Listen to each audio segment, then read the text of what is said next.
And for 45 minutes, soldiers stood on top of him, looking at him, bleeding to death. He threw his hat at them, begging for help. His mother was standing 200 meters away, screaming for help, but they did nothing.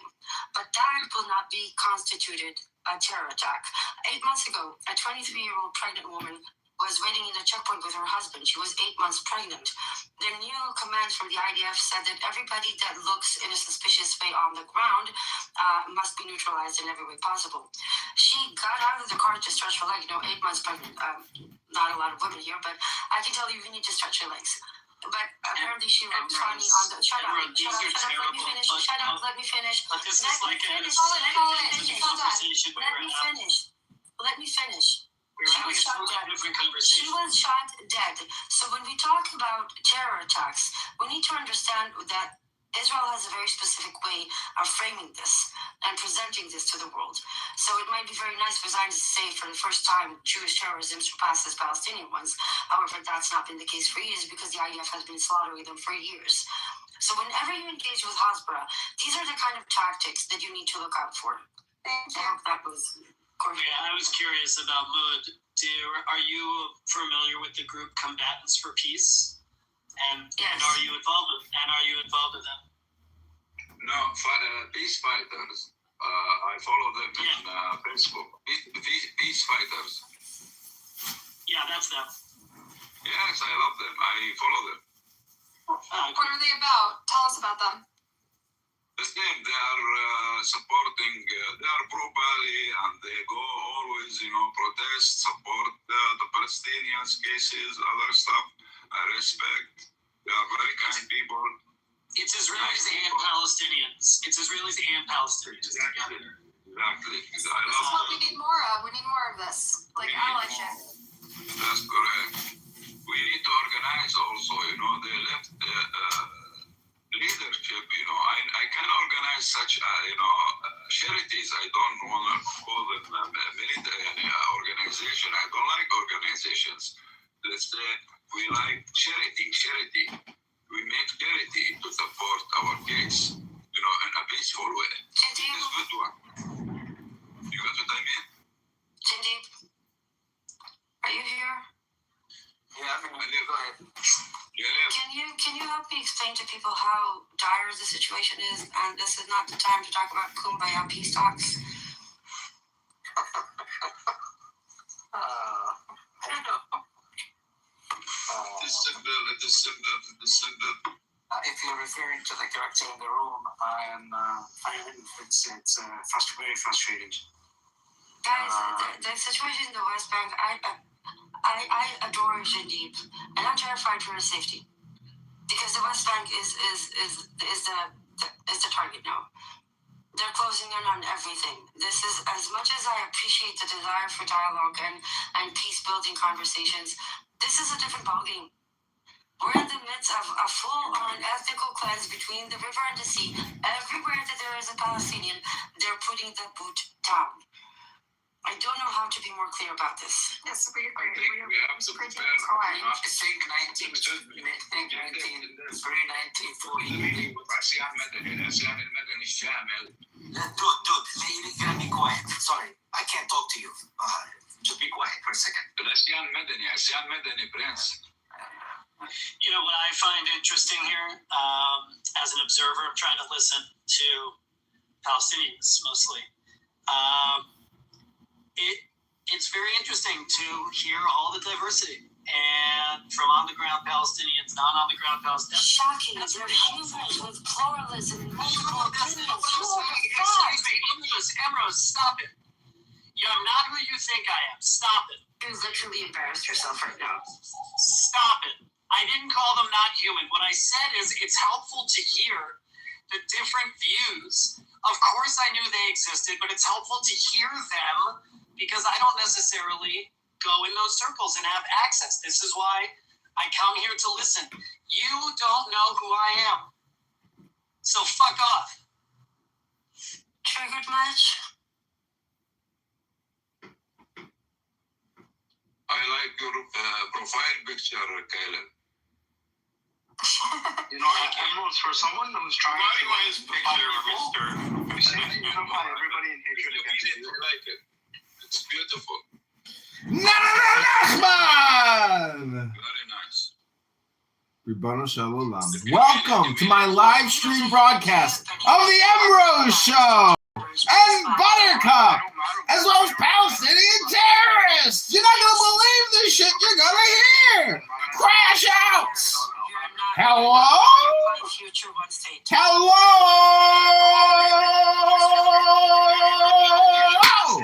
Welcome to the show. Hit the like button and subscribe right now. Good Friday is here. Hello? Hello? Hello? Hello? Hello? Hello? Hello? Hello? Hello? Good Shabbos, everybody. Shalom. It's almost Shabbos. Just one more day. Hello?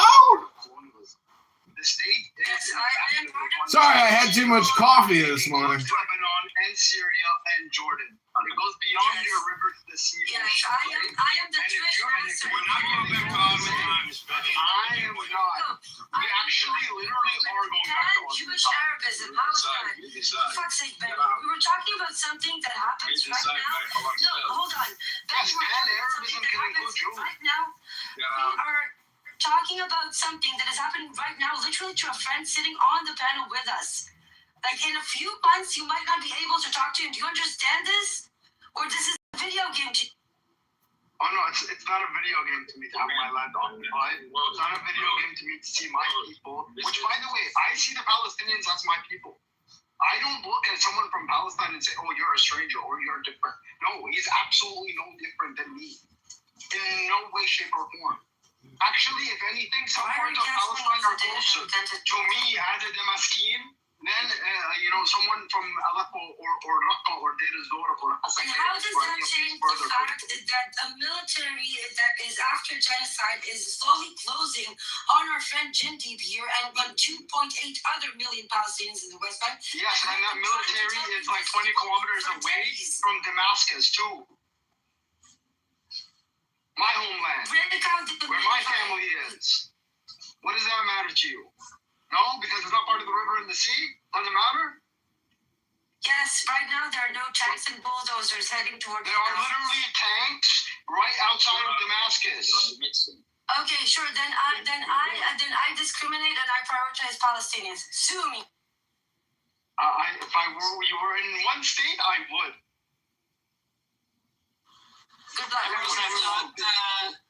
I I'll sue you under Sharia law. like a citizenship. I thought there was a pathway to You can only take to Sharia law, and Sharia courts in Israel only applies to Muslims. You can try to take them to a rabbinical court, but I'm Jewish, so I have supremacy there. You're fucked. Free Palestine. And my homeland, in which thousands and hundreds and thousands of people are being killed, and no one talks about it. My homeland. How about that? Actually, there's a group of Jews on here talking about it for 40 days now. Or however long it's been going on. You remember me? You know how Oh my God, baby. How you doing, good? Oh, baby, good. How you doing, bro? Again, nice. I'm happy. I know he's my favorite person too. But is he still flirting with you?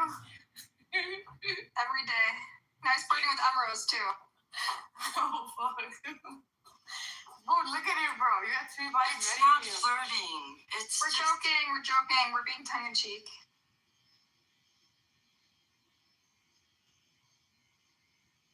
He's happily married. He's just adorable.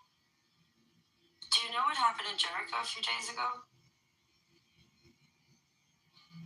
What happened? Tell us. That was a turning point. Settlers came with bulldozers. Usually when they come to bulldoze Palestinian houses, the military is involved. There's some sort of an official or pseudo-official representative there.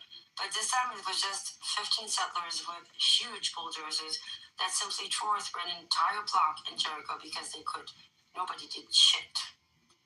That's what we're facing everywhere. And Jadib is literally in the heart of that fucking hurricane. Also, Judy's family, she went back to visit them. They have it hard. They live in like a refugee camp, so really things are really difficult. They've never really had good freedom of movement. They've always been like laden with checkpoints. There's literally like a settlement literally facing her home, and there's like soldiers pointing guns at her home. You know what I mean? Like, this is her life. What? But since she went back, she says now you really can't travel even between the village and the city. Like a 10-minute trip is now like a 2-hour trip, you know? 2 hours is a good scenario. Whereas like the settlers, I think for all of them. I saw a video of Bill Clinton today. He's been cited. A lot of them, by the way, Hello? are authorized checkpoints, right? It's just settlers that decided that they want to badger and harass Palestinians, so they do. And sometimes those checkpoints result in a 23-year-old woman, 8 months pregnant, shot dead because she looked funny at the crowd. yeah. I put the link in the chat so people can keep up. Ribono shel olam. Is basically they unleash Ribono shel olam. Ribono shel olam. Like assisted by the army, by the security forces, and they come in, they bulldoze wherever they want, they take over. Ribono shel olam. We'll ask them, how can we help you? This is called the Emrose Buttercup Show. A few days ago, that settlers complained to the army about Palestinians coming to plow their agricultural properties. And Israel uses an Ottoman Empire decree from 1859 that states that if a landowner Cultural. doesn't tend or live on his land, Keyword of the day is cultural appropriation. the king or the ruler can take that land. And settlers were complaining that Palestinians were coming to plow their land. So the army prevented those Palestinians from coming. And if they can prevent them for 2 years, boom, there goes your land. And that has been done for decades and decades. But it's the first time that they have proof that the army actually fulfills settler requests to such actions. Try to explain that to anyone who is engaged with the Palestinians. I'm trying to explain so much things here, but people are nuts.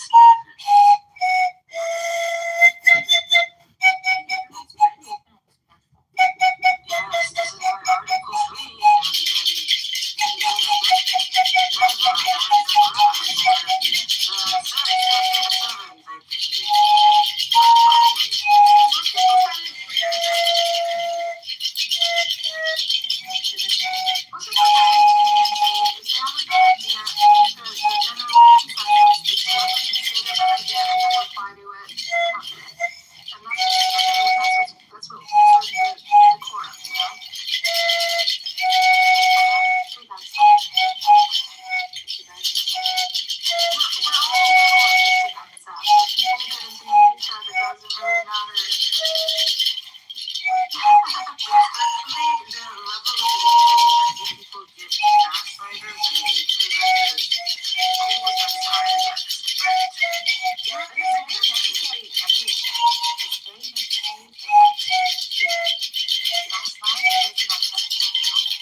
so that his case is to expose. This too exists along with Emerald. Yes, but it's not about existing with me. It's about acknowledging reality. You can't subjectively decide what is real and what is not. You can't erase things that you said. Right? I know, but this is what we're Na na na Nachman. perpetuate. Na na na Nachman. Oh, na na na Nachman. Na na na Nachman. Yeah. Na na na Nachman. It's not about shutting them down. Na na na Nachman. Na na na Nachman. You can't allow people to say Na na na Nachman. Oh. it just doesn't. So they could say it and then you respond. Na na na na na na na. Don't be There are followers of the Rebbe. Hello? No, it's not. Reality is not subjective. Na na na Nachman. Na na na Nachman. Na na na Nachman. Na na na Nachman. Na na na Nachman. Na na na Nachman. Na na Nachman. If we don't engage in conversation in good faith and at least trust that people Hello? because of ignorance and not bad intent. But good Hello? faith also Na na na integrity. na na na Most people na na na Nachman. Na na Nachman. for what it is. Literally, the proof is in front of you, and you still continue to say that up is down. The proof That is not is in front of you. integrity. Na na na Nachman. Na na na Nachman. Na na na Nachman. Na na Nachman. There's a reason that Israelis and find it easiest to communicate because we don't have to explain every little detail. So the conversation can get deep and productive and interesting far faster. So we don't mind explaining everything you need to know, but you need to accept the fact that you don't know. But I think you wanted to expand the conversation. That is the premise. You have to admit that you don't know in order to be involved in the conversation. That means listen, don't talk. We are the disseminators and the source of the propaganda. And say it as if that's a legitimate argument. I don't know anyone that said that. I didn't hear anyone say that. I just gave an example. I think even if they say something that's wrong, like, I don't know, in America we have very liberal free speech. You can even say Nazis. I know the Islanders. That's not the point.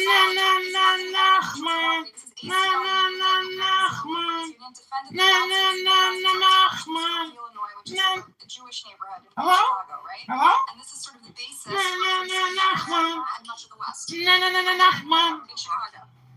Chicago. You said Chicago. Skokie, Illinois. Okay, that's why I got it confused. I thought it's a suburb of Chicago, yeah. Oh, this is embarrassing. I've been saying Milwaukee for like a year. Okay. But you get the idea. It's just we have very little. Yeah, but that's not. We believe that if you have a bad idea, you counter it with a better with. But it's not about ideas. It's about facts. Separate your personal interpretation of reality to what reality is. Yes, people can have different interpretations of reality, but we need to agree that up is up and down is down. Like that's the problem. You put actual reality in people's faces and they flat out ignore the fact that it's there. So that's not good faith. That's not coming with intellectual integrity to a conversation where you aim at learn and evolve.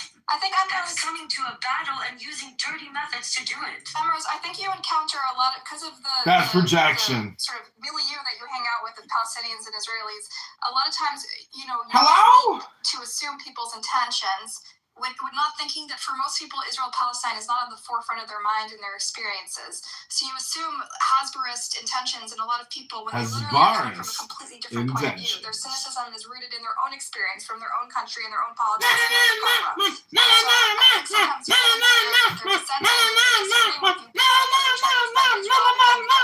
not the case at all. And so I think you have to just be a little more open-minded about people's intentions. That's a different. I don't care. Chinese people are not Jewish. They don't know much. They don't give a shit about Israel. Do you know why it's easier to talk to the hardcore right-wingers in Israel? Because there I call them the rah-rah genocide crowd, right? We both agree it's a genocide. Rah-rah genocide! That they celebrated, but at least I don't have to fight over reality. And that is the biggest problem. They ignore reality. She doesn't have to fight over reality. She has to convince other people that her reality is the real reality. No, I show facts and they ignore it. I'm talking about me watching. I show them facts and they ignore it. Reality. I actively find information. I gotta feed these into Sora. And they flat out behave as if it never happened. Or that the graphs is actually something that it's insane.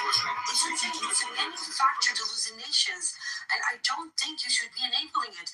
I'm not saying these people should not talk, but be very, very, very diligent in making sure that you do not enable those like insane delusions. Rose, I think when you hang around this app, you start to get to know people's backstories a little bit, and you start to understand their opinions, whether it's coming from ignorance or it's coming from, you know, their own personal political. Like you start to understand a little bit more how the sentence is going to end, so before you interrupt them, right? And so I think if you get to know people, stick around on this app and listen a little more and get to know where people are coming from, you'll learn that people are motivated by a whole spectrum of things that have nothing to do with Palestine. It's not the motivation. Like I can tell people's going down. The motivation is propaganda and projection and conditioning. All communication is hypnosis. The Emrose Show. Hello?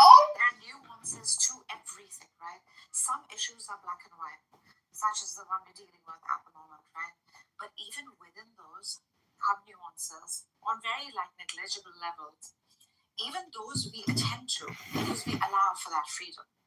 Now, you can surely refute it if you have a good argument, if you're a rational person, such as yourself. But then one must be heard, is what Buttercup and I say. Allow for that hearing so as to refute it. And you never know. And half the time, I think you sometimes leap to the way they're going to end their point. Is when you only hear the first half, you often can't tell what their point is going to be, and then it's easy to jump to conclusions based on your previous conversations. But I think if you get to know people a little bit, you'll realize that there's someone lays out an argument for you, and let's say 2 paragraphs into the argument, he states a fact that is inherently wrong. And I do interrupt. I don't have self-control when it comes to that. I fully acknowledge that. That's like a flaw in me that no matter how much I try, I cannot control. But it is what it is. Take it or leave it. The point is that you cannot keep going about alternative facts. There has to be a way out of this. I've been talking about this for a year. It's impossible to have these conversations when people keep denying reality. We need to establish what it is. People keep denying reality! It's impossible! 1 year I've been trying to convince people that my reality is the real reality. And nobody accepts my reality! We agree on what reality is. If you can't agree on reality, then fuck it. Let's just burn the whole place down. And then what's the point of engaging? You wanted to engage and create momentum. Yeah, but I don't want to fight about reality. It's not about. There's no negotiation about reality. You're calling people Osbarists over little semantical differences. Like what? No, to let those things go. Like whether they use the word Palestinian Arab or they use the word Palestinian 48. I didn't call them a Zionist over that, but I made sure that everybody knows that Israeli Arab is a derogatory term with a very specific intent behind it, and it's extremely important to avoid using it. If Palestinian 48 wishes to refer to himself as a Palestinian Arab, but he can do whatever the fuck he wants. But I know what the intention behind that term means. And it's the same as you telling me, well, it's okay to use the N-word occasionally. It's just not. You could use that word.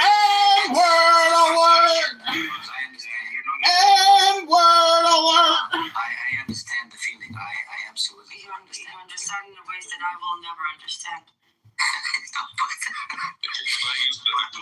It's like you said, if you tell someone 2 + 2 = 4, and they'll come back and argue, yes, it's 4, but, or it's not 4, it's 5. Basic facts, basic things are not accepted at their value. I understand. It's very frustrating. And the use of the term Israeli Arab is a little too much. Now you can see right through the thing. You just don't see right through. This is why I always point it out, because it's so evil and so little people are aware of it. You just can't control people. It's good to make people aware, but you can't say you may not speak that way because it is a very good indicator for people's intentions. Because I don't think so. I think people ignorantly say it. Buttercup, when I take the time to explain and I give the full rundown where it came from, what it was designed to do, how we can see the same policy applied in other practices, and they still cancel that, that's not good intentions. That's not integrity. I think that's gaslighting. So Amrose, Jewish diaspora Jews, a lot of us are familiar with people, Arab, whatever you call Palestinian Israelis, or whatever. Palestinian 48. What is the only correct thing? Palestinian 48, the only correct term for them. Palestinian with Israeli citizenship. Okay, so that's allowed. So they don't know. They hear people describing themselves as Palestinian Arabs, so they think that, or Arab Israelis, and they think that's fine. And so you telling them this is the correct term and this is not the correct term, it's kind of like it becomes like a little excessive. So what do you think? I've never even in my life heard the term Palestinian 48. No one's ever used it in any context. There's a reason for that. They know that if they identify as a Palestinian, there will be a price to pay. Don't forget, these are people under occupation. So if a Palestinian himself told me that, I'd believe it, but no one ever has, and I know many Palestinians. Okay. I don't know what else to say. I trust you. I take your word for it, but no Palestinian has conveyed that to me. Janine, can you try to explain it? I've tried. Maybe it should come from a Palestinian. Yeah, the frustrating part with Emrose, I think, is what Emrose is talking about is when you do not accept very basic facts, it becomes very hard and very cumbersome to have and engage in a meaningful conversation with anyone. Like Can you very explain why basic. No, but Palestinian? she's obsessed with the terminology. She says Can you explain to her what Arab Israel Yeah, is? the term has been, well, listen, and Rose, I don't know, you're not old enough to remember the terms they used to describe us, people living in the West Bank. I remember the term they used to use, the inhabitants of the administered territories. I remember that term. Vividly clear. Well, because you're young. You're young. I'm much older than you. You're young. So they use those terms. We used to be called the inhabitants of the administered territories. That's what. So when they use the term Israeli Arab is to strip away, to deny the existence of the Palestinian people. okay, so that's fine. So that's a better way to frame it. Acknowledge Palestinianism.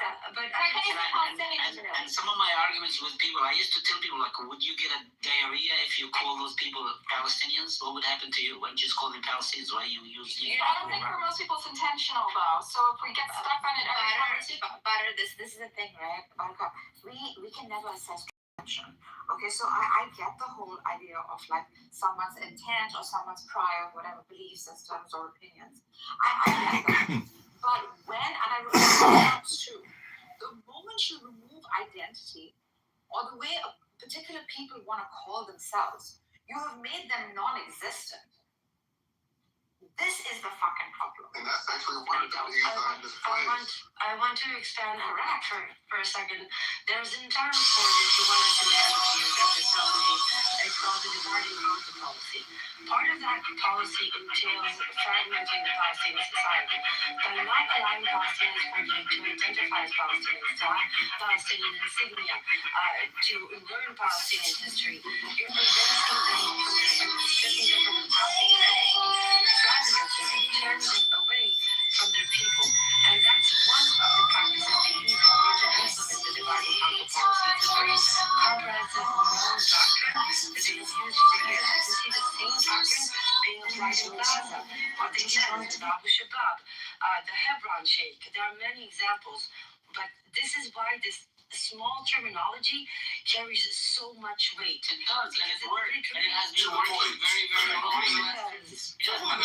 We're Palestinians from the West Bank, we're Palestinians in Israel, we're Palestinians in Gaza, we're Palestinians in the Middle East, we're the Palestinians in Africa, we're Palestinians in the diaspora.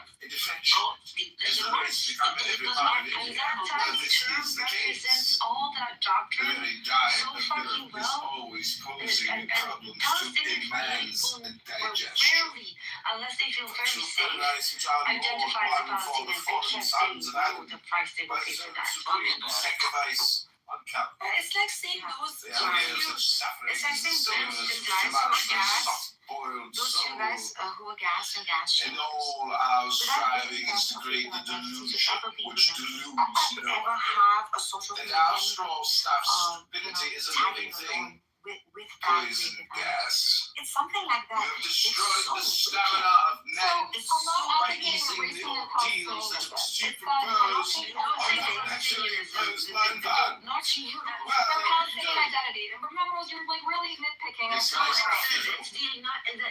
bound to contradict myself. Can I say something? Okay, I didn't know about it. If I tell the truth all the time, make it not then it's the climax of a curse. You make these connections no one else is making. Well, I Okay? refuse to be the big, So broad, beast, obviously, brains, Palestinian savage and identity strong, should be subtle and recognized supple, in the names of the way things we call people. conscience, I guess my issue is that because most people, as a person who thinks about language and being precise, sympathy, most people or don't even know social sense of term the Palestinian belief that solidarity is safe. and have citizenship. Morally superior act does not save suffering in the long run.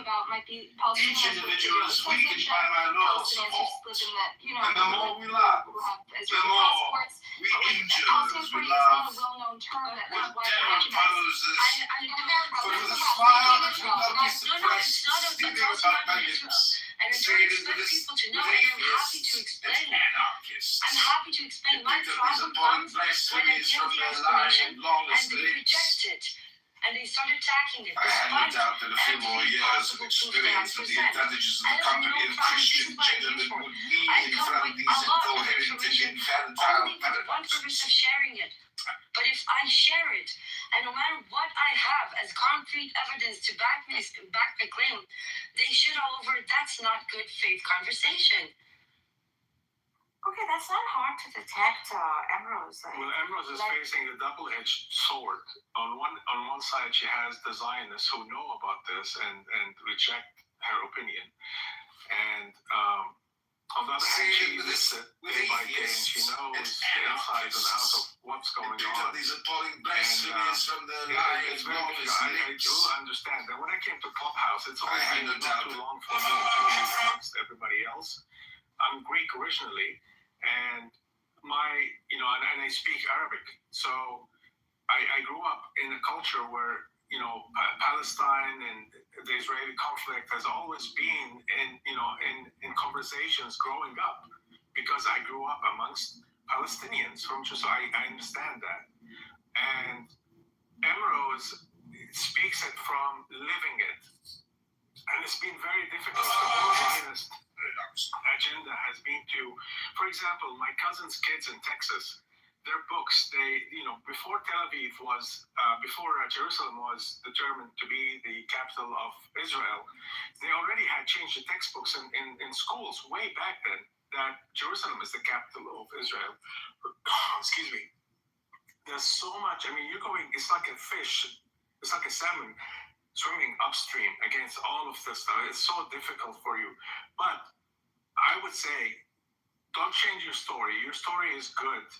And from people like me, who I see you as a beacon of light for the Palestinian cause, I wish more people are like you, regardless of what the narrative or how you approach the issue. You're approaching it from the heart, basically.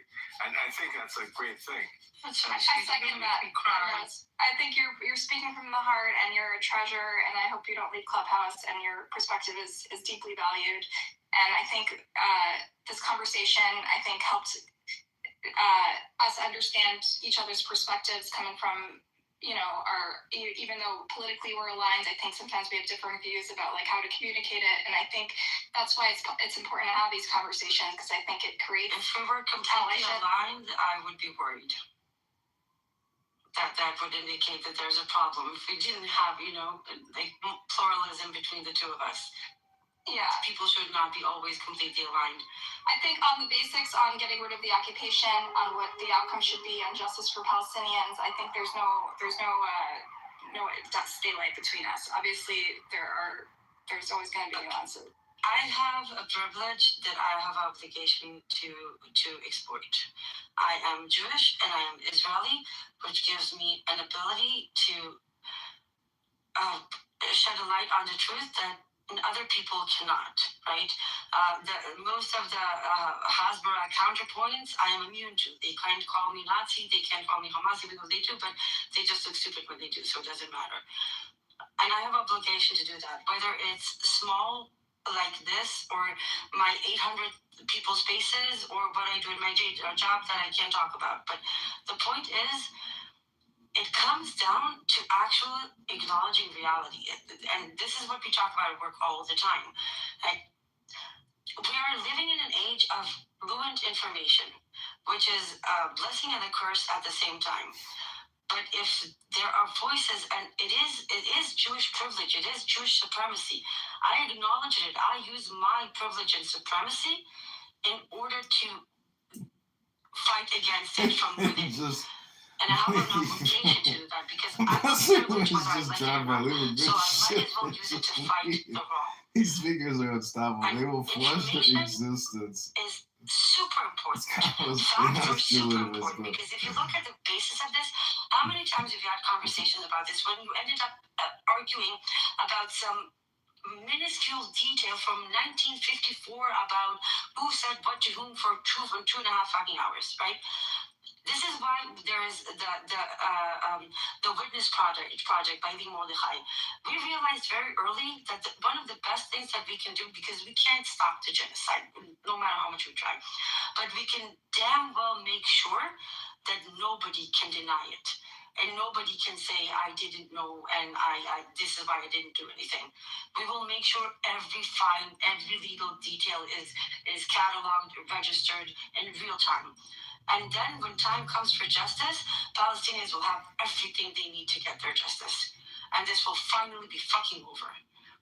But if you bring facts to the table and people look at it as if it's a unicorn or a flying monkey, then these people do not come in good faith.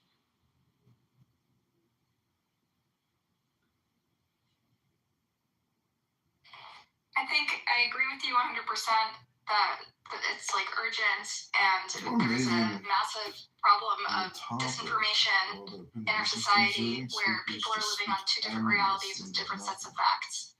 I don't think the solution is shutting out those people. And then there's like a lot of people who are just confused, right? There's such an abundance of information and conflicting information. They don't know what to believe. I think the vast majority of people are right in the middle. And if they say something that is using the wrong terminology, or they omit a detail, or they accidentally, or they're focused on minutia that you think is irrelevant, I think in my experience on this app, in 90% of the time, it's not coming from a place of malice. It's not coming from a place of a negative intention. And I think to be effective, we don't. I think we need to engage those people, not shut them down. Yeah, but how many times can you give the same?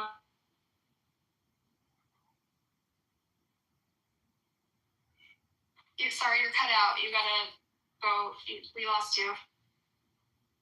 Because they're never going to accept reality. They were never going to accept reality. They're just jerking you around.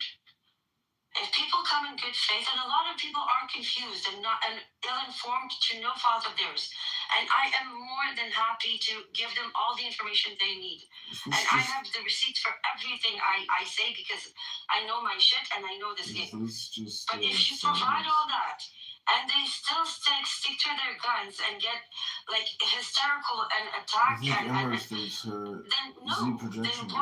time? Because they were never going to come to this conversation because they want to learn. If they wanted to learn, then they would actually take serious time to investigate what you have presented. But they don't. They just throw a fucking tantrum. Can I bring up a specific example? And this is not to attack you or corner you. I think this is like a really healthy constructive conversation because it clears some stuff up about where I'm coming from, where you're coming from. So yesterday, Zeleny, who is a liberal by all accounts, he doesn't support the occupation. He thinks the occupation is illegal and needs to end immediately. He believes what's happening in the West Bank based on the decision by the ICJ is effectively apartheid. It's not exactly apartheid, but it's the same severity and it may as well be apartheid. And his interpretation of that ICJ ruling is literally the same as yours, effectively. There's no practical difference. He still thinks they are ordered or legally bound to remove themselves from the West Bank. It doesn't matter, and you're getting hung up on minutia. Why? No, what I'm getting hung up that respectfully to his name of it. Zeleny, it's unintentional. What I find frustrating, I have my own interpretation, Zeleny has his own interpretation, but respectfully, none of us matter, because every fucking person who works in this, does this for a living, has the same interpretation. The ICJ ruled apartheid and racial segregation. We went over the details. We can go over the details again. But even if we have a disagreement, if you don't have the intellectual integrity to say, well, respectfully, with how much I revere myself and how much of a whatever, I might have an IQ of 240. Don't think that's not IQ, but you get my point. But you still ignore the fact that every interpretation by a professional actually says the opposite, then you're not being honest. Then that's a superiority complex. I'm sorry. As smart as you might be, go ahead. It's not about me or Zeleny or anyone. It's about understanding that there is reality, there are facts, and sure, we can have our own opinions, but even if you interpret it differently, if you can't see that you might be wrong on this because everybody else that are actually qualified to do this don't agree with you, then you don't have the capability to self-reflect and course correct. But it's all subjective determinations of who's qualified. I could literally, I do say this as someone who believes it's a genocide. I can find 1,000 American professors, probably 1,000 French ones, 1,000 British ones, 1,000 Israeli ones, even some Arab and Muslim ones that will say, yeah, it's not a genocide. It's the Palestinians' fault. And I'll say that they're experts. Zeleny is saying it's a subcategory of racial discrimination, right? So even in that, he's positing that although like 3 things may be right in a statement, if there are 3 things given in a statement and 2 such things are right, that statement is still right. So he's sort of like dissecting it also based on semantics, etc., etc. I understood what he was saying, right? And he's bringing forth an idea. Oh, yeah. That's okay. He's bringing forth an idea that in the future, if at all, someone like declares this freaking genocide as a non-genocide, right? Whether it be through academia, like how Sultan said, with the manipulation that exists within it, especially for such a like sensitive political issue, don't be that shocked, because this is how they're doing it. And he's also saying that the outcome is the same. The actionable action doesn't change. If the outcome you want is for the occupation to end, he supports ending the occupation. Yes. It makes no practical difference. If we're all on the same page, that we say the decision is that it must end and it's criminal. So what's the difference with the semantical? It's the integrity behind it that I insist on. But crap. I just want to say something. I didn't mean to interrupt. No, I forgot. Shit. I mean, he's exposing a lot of integrity. Sultan, you said that you can bring Muslims, whatever, experts. Can you, please? Yeah, I can. Okay. I'll wait. Gemini, AI, all those exist. I mean, I'm not going to do No, I'll wait. Okay, how about please bring the professors. Bring the professors, Muslim, Christian, Jews that have published opinions publicly saying this is not a genocide. I'll wait. As long as it. I don't see why you're like arguing as if like they don't exist. I mean, you're literally Israeli. The average person in your country thinks that not only is this not a genocide, but that it's the Palestinians' fault. And this goes all about. What does that have to do with anything? Because you're saying that they don't exist. These professionals, these experts. You said you could bring. The thing is, Sultan. Hold on. How about you stop interrupting? No. How about you let me finish? I was talking and you interrupted. No. You asked me a question and you interrupted 10 times to say a bunch of nothing. Right? So how about let's calm ourselves a bit and think rationally for 10 seconds. I live in the United States. You live in Israel. The 2 biggest supporters of Zionism over the past entire history of Zionism. Right? That support didn't happen just from random Bob on the street or Shimon in Tel Aviv saying that, oh yeah, it's not a genocide. It happened because all levels of society had enough people that said, yeah, this is not a genocide. In fact, Israel's not doing anything wrong. In fact, it's all the Palestinian fault. Now, I actually happen to know professors myself, because my parents are professors that work in some of these fields, and yeah, they do regularly. Some of their own colleagues saying that, yeah, they got a sign. Frankly, actually believe this like absurd worldview that Alberto experts that say it's not a genocide. I don't even see why it's a waste of time. Because Sultan, if it was so easy to produce that list, you would have produced it right now. I can hold on. That's just one off the top of my head. One. Okay, that's one. Who else? I don't need to go further. Benny Morris is another. He doesn't think it's a genocide. Benny Morris never spoke about the genocide. He doesn't think Yeah, it's a he's genocide. defended the incursion, the operations in Gaza publicly. But the point is, though, it's not hard to find people that It is. I would like to see a public opinion about Benny Morris openly titled "This is not a genocide." Can you produce that, please? I already told you Bernard Lewis. Bernard Lewis has Okay, denied Bernard Lewis. Who else? Who else? I know Bernard Lewis. I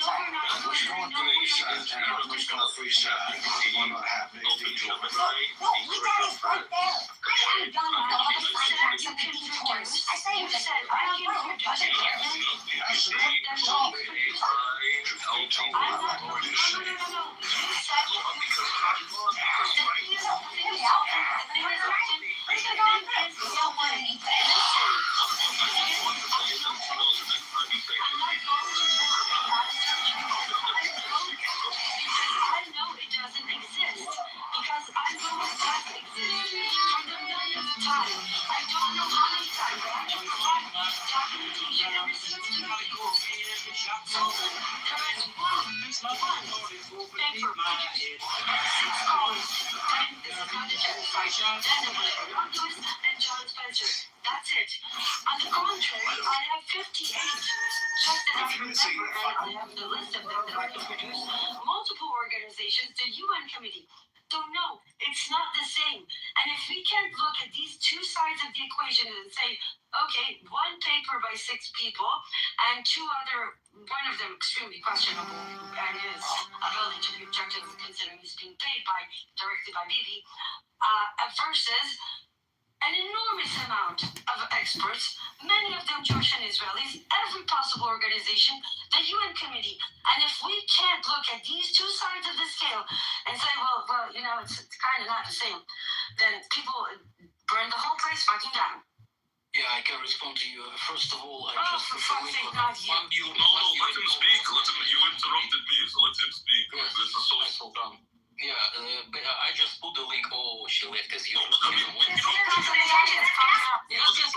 is incredibly stupid. I believe it's a genocide. I don't think it's a genocide. But it doesn't change the fact that, it's not going to be hard to find any accredited professional, right? Any accredited historian, genocide scholar who supports Israel and says that, this isn't a genocide, right? Now, I think those people are dumb.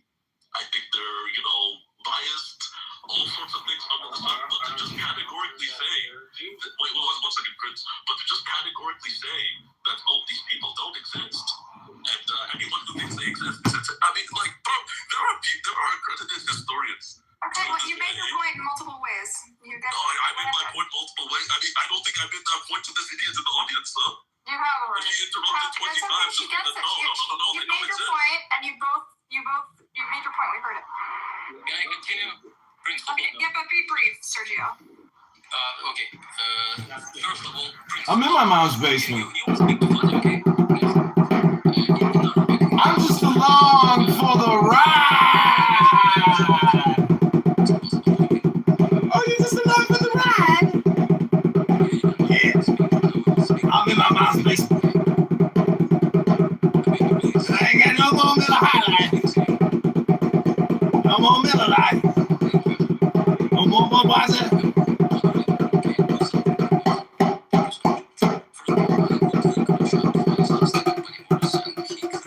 Benny Morris. Benny Morris. Benny Morris. Benny Morris.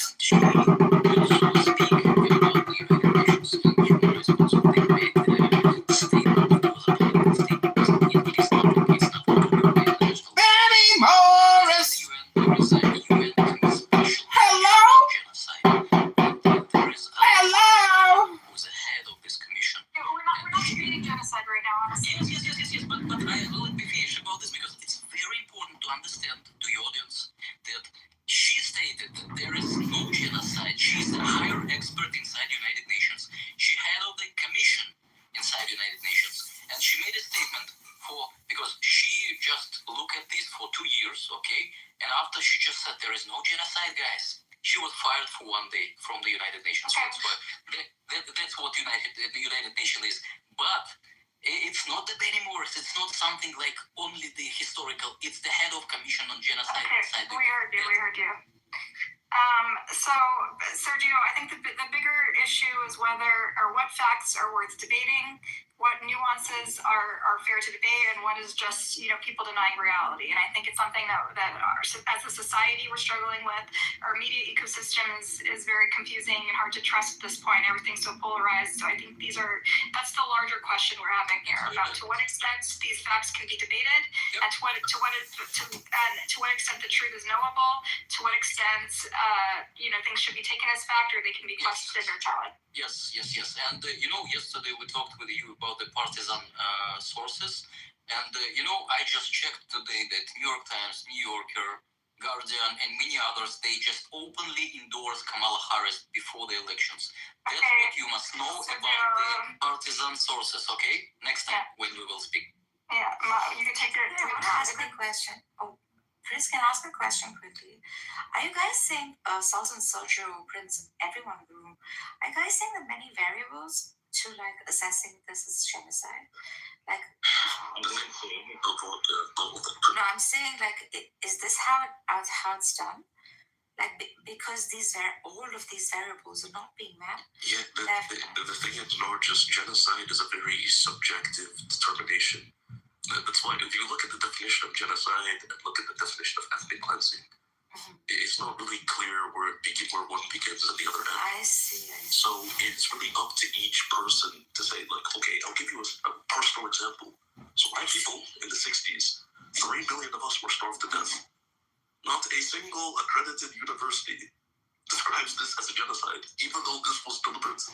We have the orders, Where are you from? What country was it?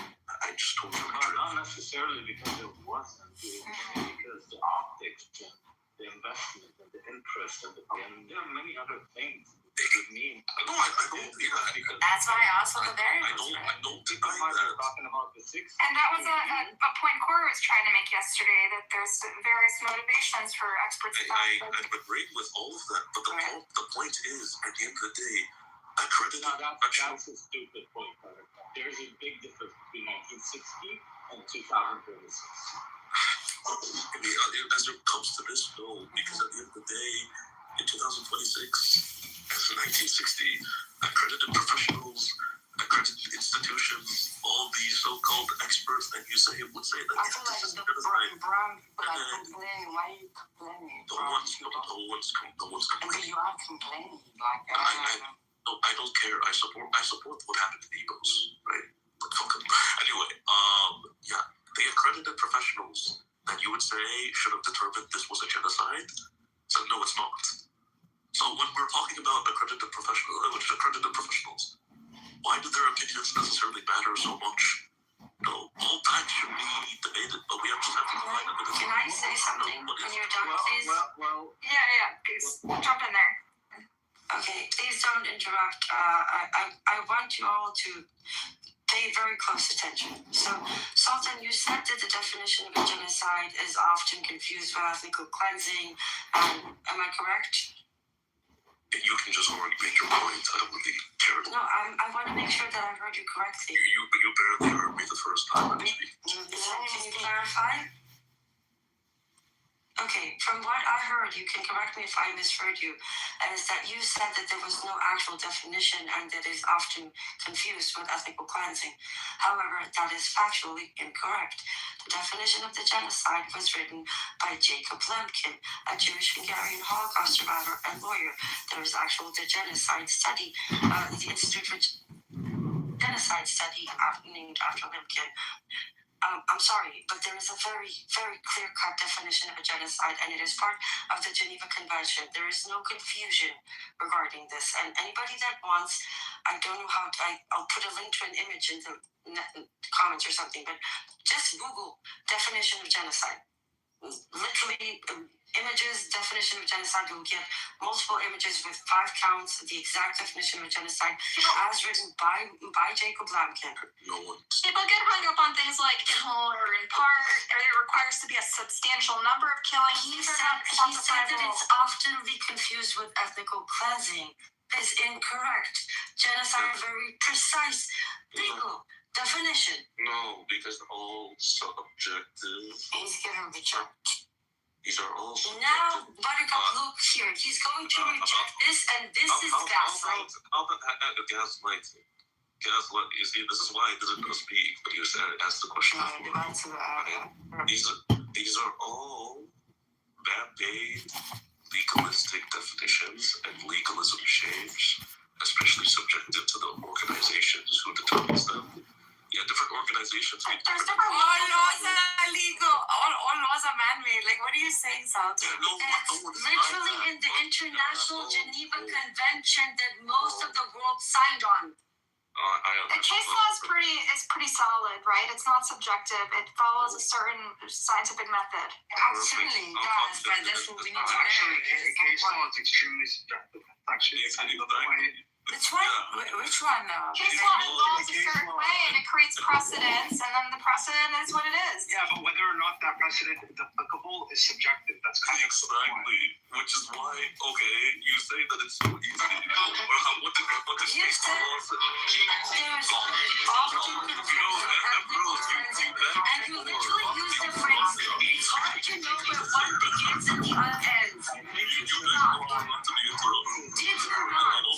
Did anybody else hear him say that? No one can hear me. But you can clarify with them.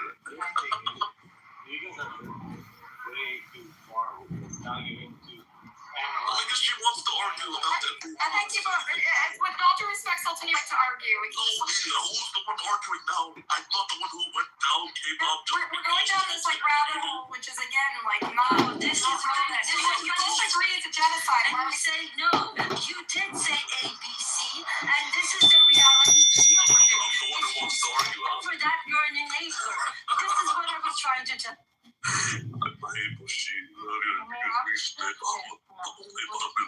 Anyway, look, we can move on from this because frankly, this show about really can understand sense. And I already said it's a genocide to begin with. So why you're all arguing? It's just genocide. Riri, what's your deal? No, I'm just asking where the genocide happened because you keep saying genocide. So I really they don't know you. I think you're gonna have to go down because you're not coherent right now. Yeah, but Emerald, you just asked a guy, a Sultan, to provide you a Benny Morris article directly in a headline. Okay, we got it. You made your point. Where are you talking about again? I want to ask Emerald, are you accept this? Sultan, are you there? Yeah, what's up, Chris? Sultan, okay, listen. Obviously, there are two groups, two camps. One says it's a genocide, and one says it's not. Now, who the people tend to tune into, they're experts. There are experts on both sides. But is it the case, or is it not the case, that the experts on the camp of claiming it's a genocide is much larger, more significant, with evidence to prove the claim, as opposed to the other group? Well, what I would say is that their numbers don't even matter. What matters is the evidence they provide, and their evidence is here, which is why Looking at the evidence, the statements by the general leaders, the politicians, even one of them came out to say use nuclear weapons in Gaza. The starvation statements, the evidence from boots on the ground, the absence of any mechanism to protect civilians, opening fire on civilians no matter what the target is. Does that bringing you closer to at least believing that there might be a genocide. No, yeah, that's why. Okay, that's all. Yeah, exactly. Yeah, that's why I say it's a I genocide. don't know why you guys are making such a fuss out of this. Because she keeps saying that, experts this, experts that. Experts said that Israel should exist. Experts say that Israel's not committing any crime. It's a very... Saying to put our faith in the experts at all costs and not question and not even have discussions about what the experts... She says we can't even discuss the arguments the experts are making. We have to discuss The experts make arguments and we should engage with those arguments, or what's the point of making the argument? No, that's fine. But I don't think she's wrong for saying that. Because at the end of the day, this is not a political matter. Like Omar Bartok made it very... It's a fallacy. It's a fallacy for people to authority. Hold on. I love how people say that it's a fallacy. When they get sick, they go to the authority, which is the doctor. When they get arrested, they go to the authority. Hold on. Many recommend it. Hold on. Just because someone is telling me I'm fucking... We always resort to experts. What the fuck is wrong with you? Just because I'm disagreeing with you? No, because you guys always do this fucking clubhouse seeding intelligence shit. Intellectual shit. It's not. It's intellectual. It's not. It's analysis. It's critical thinking and dissecting. That's all it is. It's not. What is wrong with you, Prince? Hold on. You can have your opinion on whether the earth... It's not an opinion. It's not an opinion. That's what we're trying to tell you. If it's not an opinion... We are trying to come to facts and to some kind of truth value through critical thinking. Why do you think these are opinions? You think some of us just come here to you shut the fuck up now. You're interrupted. Let him finish. You guys love doing this shit when you don't have the knowledge. Land your point. When that shut the fuck up, I didn't make my point to land. Idiot. When that white kid shot the two guys during the BLM riots, everyone became a legal expert. Your fucking opinion doesn't matter because it's a matter of the law. You have to study the law. You have to study the cases prior in order to come to some form of conclusive analysis. None of you have that. Okay, Prince, I think... It is a matter of opinion. Prince, I agree with you that the bottom line is when in doubt, you rely on experts, right?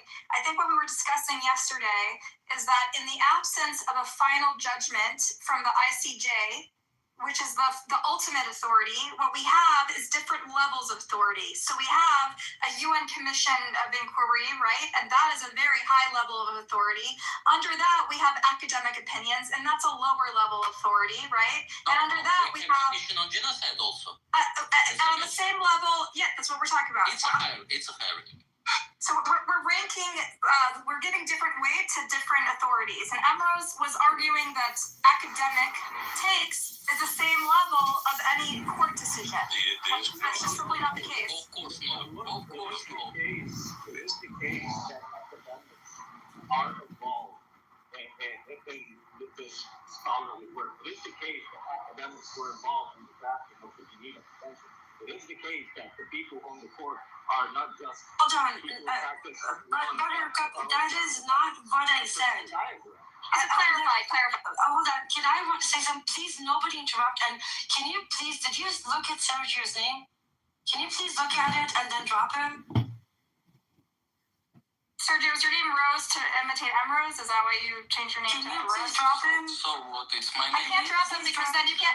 If I drop him, Emrose, I can't bring you back up. So I can either drop everyone, but I can't keep taking down the hand raising and then turning it back on because then I can't drop people. Do you understand? I can't bring you back up because you moved yourself down too many times. So if I drop him, then you can't bring yourself down again. This sucks.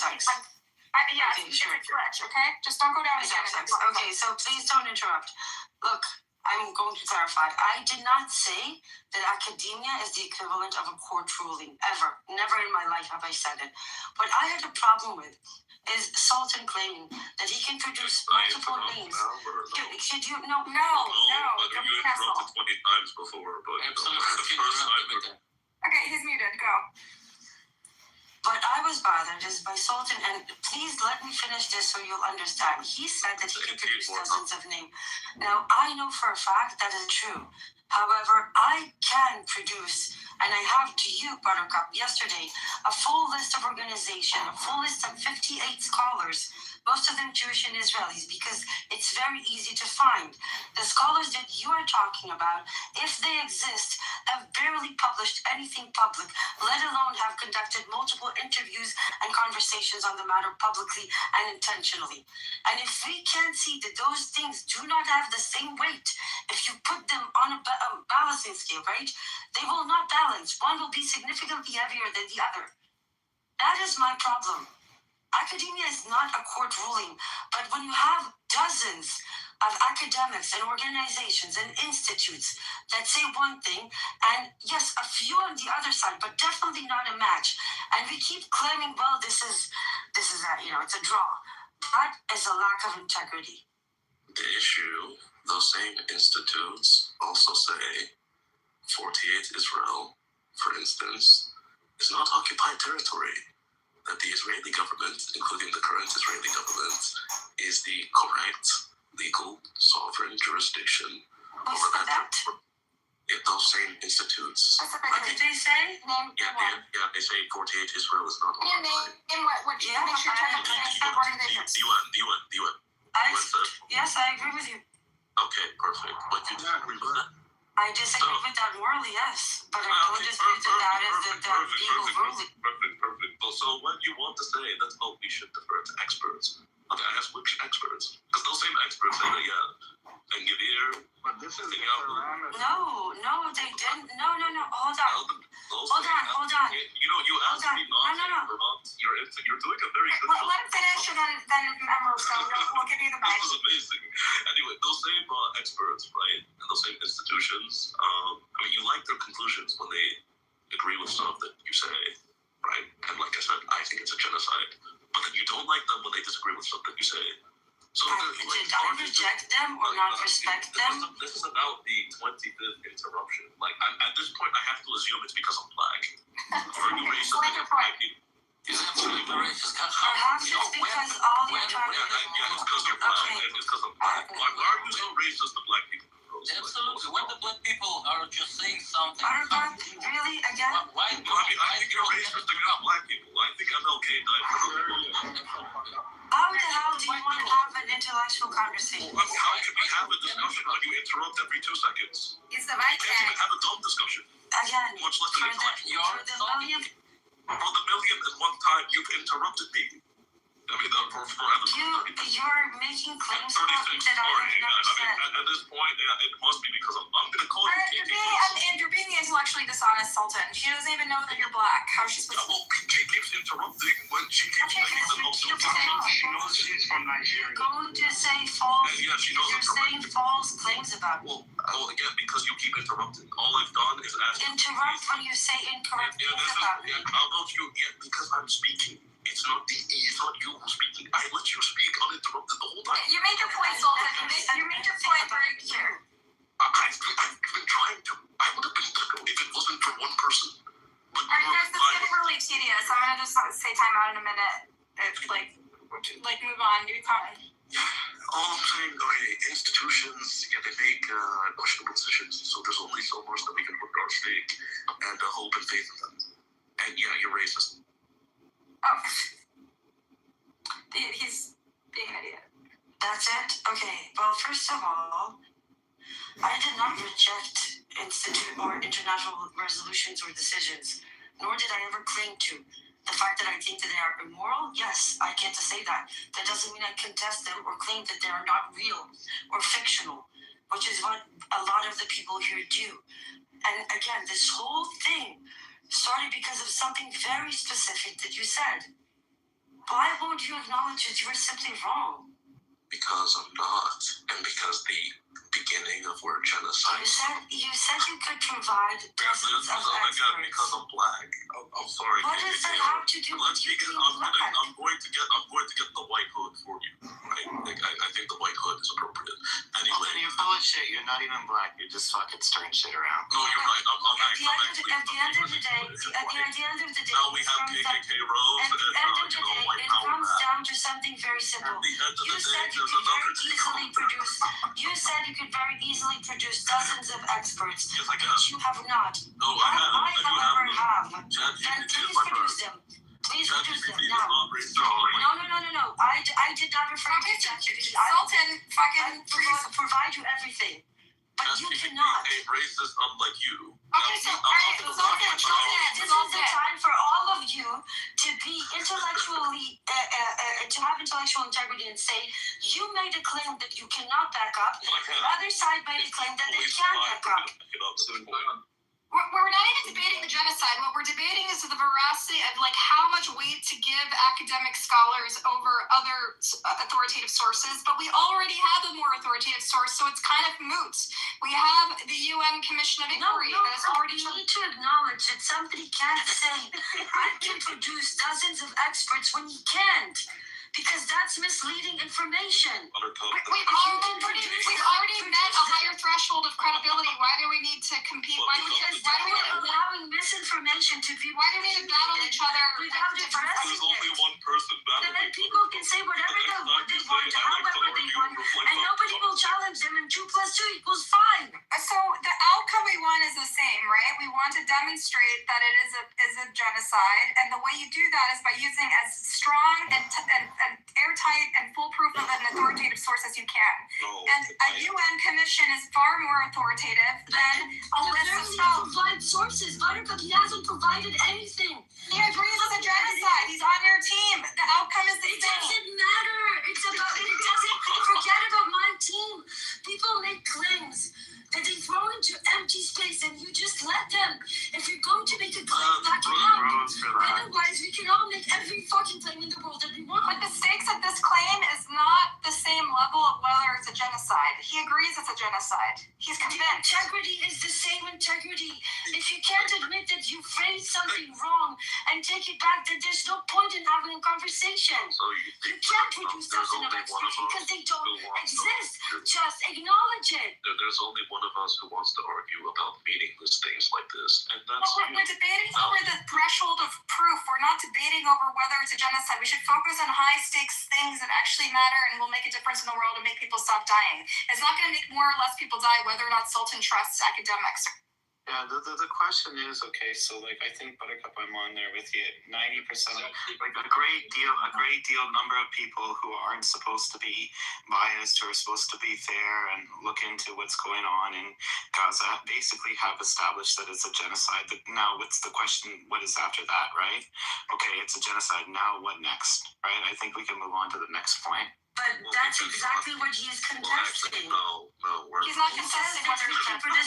I'm sorry, but if we're going to address this, you said we're talking about the credibility of proof, right? He claimed, he made a claim. Well, I mean, I guess I If can. he cannot back it up, and we cannot demand him to retract his claim because he But it's cannot back it up. Emeralds, we have a higher No, standard. it's of proof. not. Yeah, there are. I hate to. We've already demonstrated that it's a genocide. If you consider, academic scholars credible, then you certainly consider a UN Commission of Inquiry It's not credible, about right? that. It's about the way we conduct a discourse. If he can throw a claim into the air of I can produce dozens of experts and doesn't back it up, then he has the obligation to retract that statement. If you make a statement and people are asking you to back it up, then provide the back. Fair enough. I'm gonna retract my statement. Fine, Sultan, if you don't want to distract it, just produce your ChatGPT generated list. Go, do it. Why would I So we can move the fuck on, okay? This is tedious. I've been trying to Produce meet it. your friend who doesn't want to move Put it on. in your PCR now so we can I've move been the fuck. trying to. It's your friend who doesn't want to move on, Buttercup. You just don't Put it in your want to. PTR so we can settle this. If you can in I fact already find a told you dozen. I wanted to move on. Yes, but if you can in fact find a dozen scholars, if you can find a dozen I want to move on. Move on. You're just making your friend look like I'm the genius because you want to argue for the sake of Sultan, yeah, okay, fine. Next. Let's move on. Okay, how about Rose and Sultan don't talk for a little bit? Yeah, this is ridiculous. This is tiring as fuck. Yeah, this is like the epitome of Clubhouse right here. It distracts from the larger point, which I think is making connections and helping bring people to your side, or maybe being open to learning new information. I mean, that's the purpose of these conversations. Okay, but we can't move on until Sultan retracts his statement. No.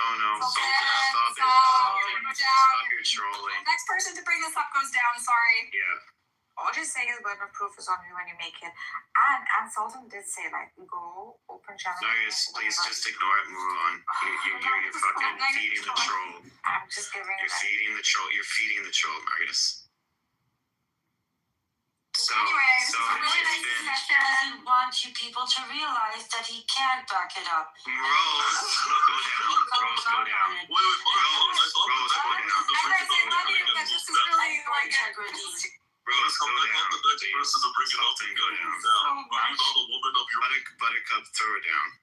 This is ridiculous. I'm not throwing her down. Why? You just said you would. They shut me up for giving Now you're not credible, Buttercup. Listen, we're all we've all harped on like irrelevant details in our lives, and it's fine. Well, I mean, one person is doing it a lot more than everyone else, so just... All right, final Sultan, warning. stop it. Okay, final warning. Next person to bring up the fucking You list. promise, Buttercup, this time? Yeah, the next one to do it gets muted, and you get one mute warning, and then you go down. If it's the second time, you bring it up. saying when Sultan was saying. Don't feed Hey, the fucking all right, troll, Marius, Marius. that's your final warning. Okay, but let's be honest. Can someone like Okay, that's your final warning too, Anything at all? Sultan. Come on. Now you're salting Rose. Just Moon, fucking tell us a get story down. from your childhood. Mr. X, tell us more stories from your childhood. What kind of a house did you grow up in? Thank Did you. you have animals? Did you have a farm? Don't do this. Buttercup. Why not? Oh my god, it's gonna be long. Why not?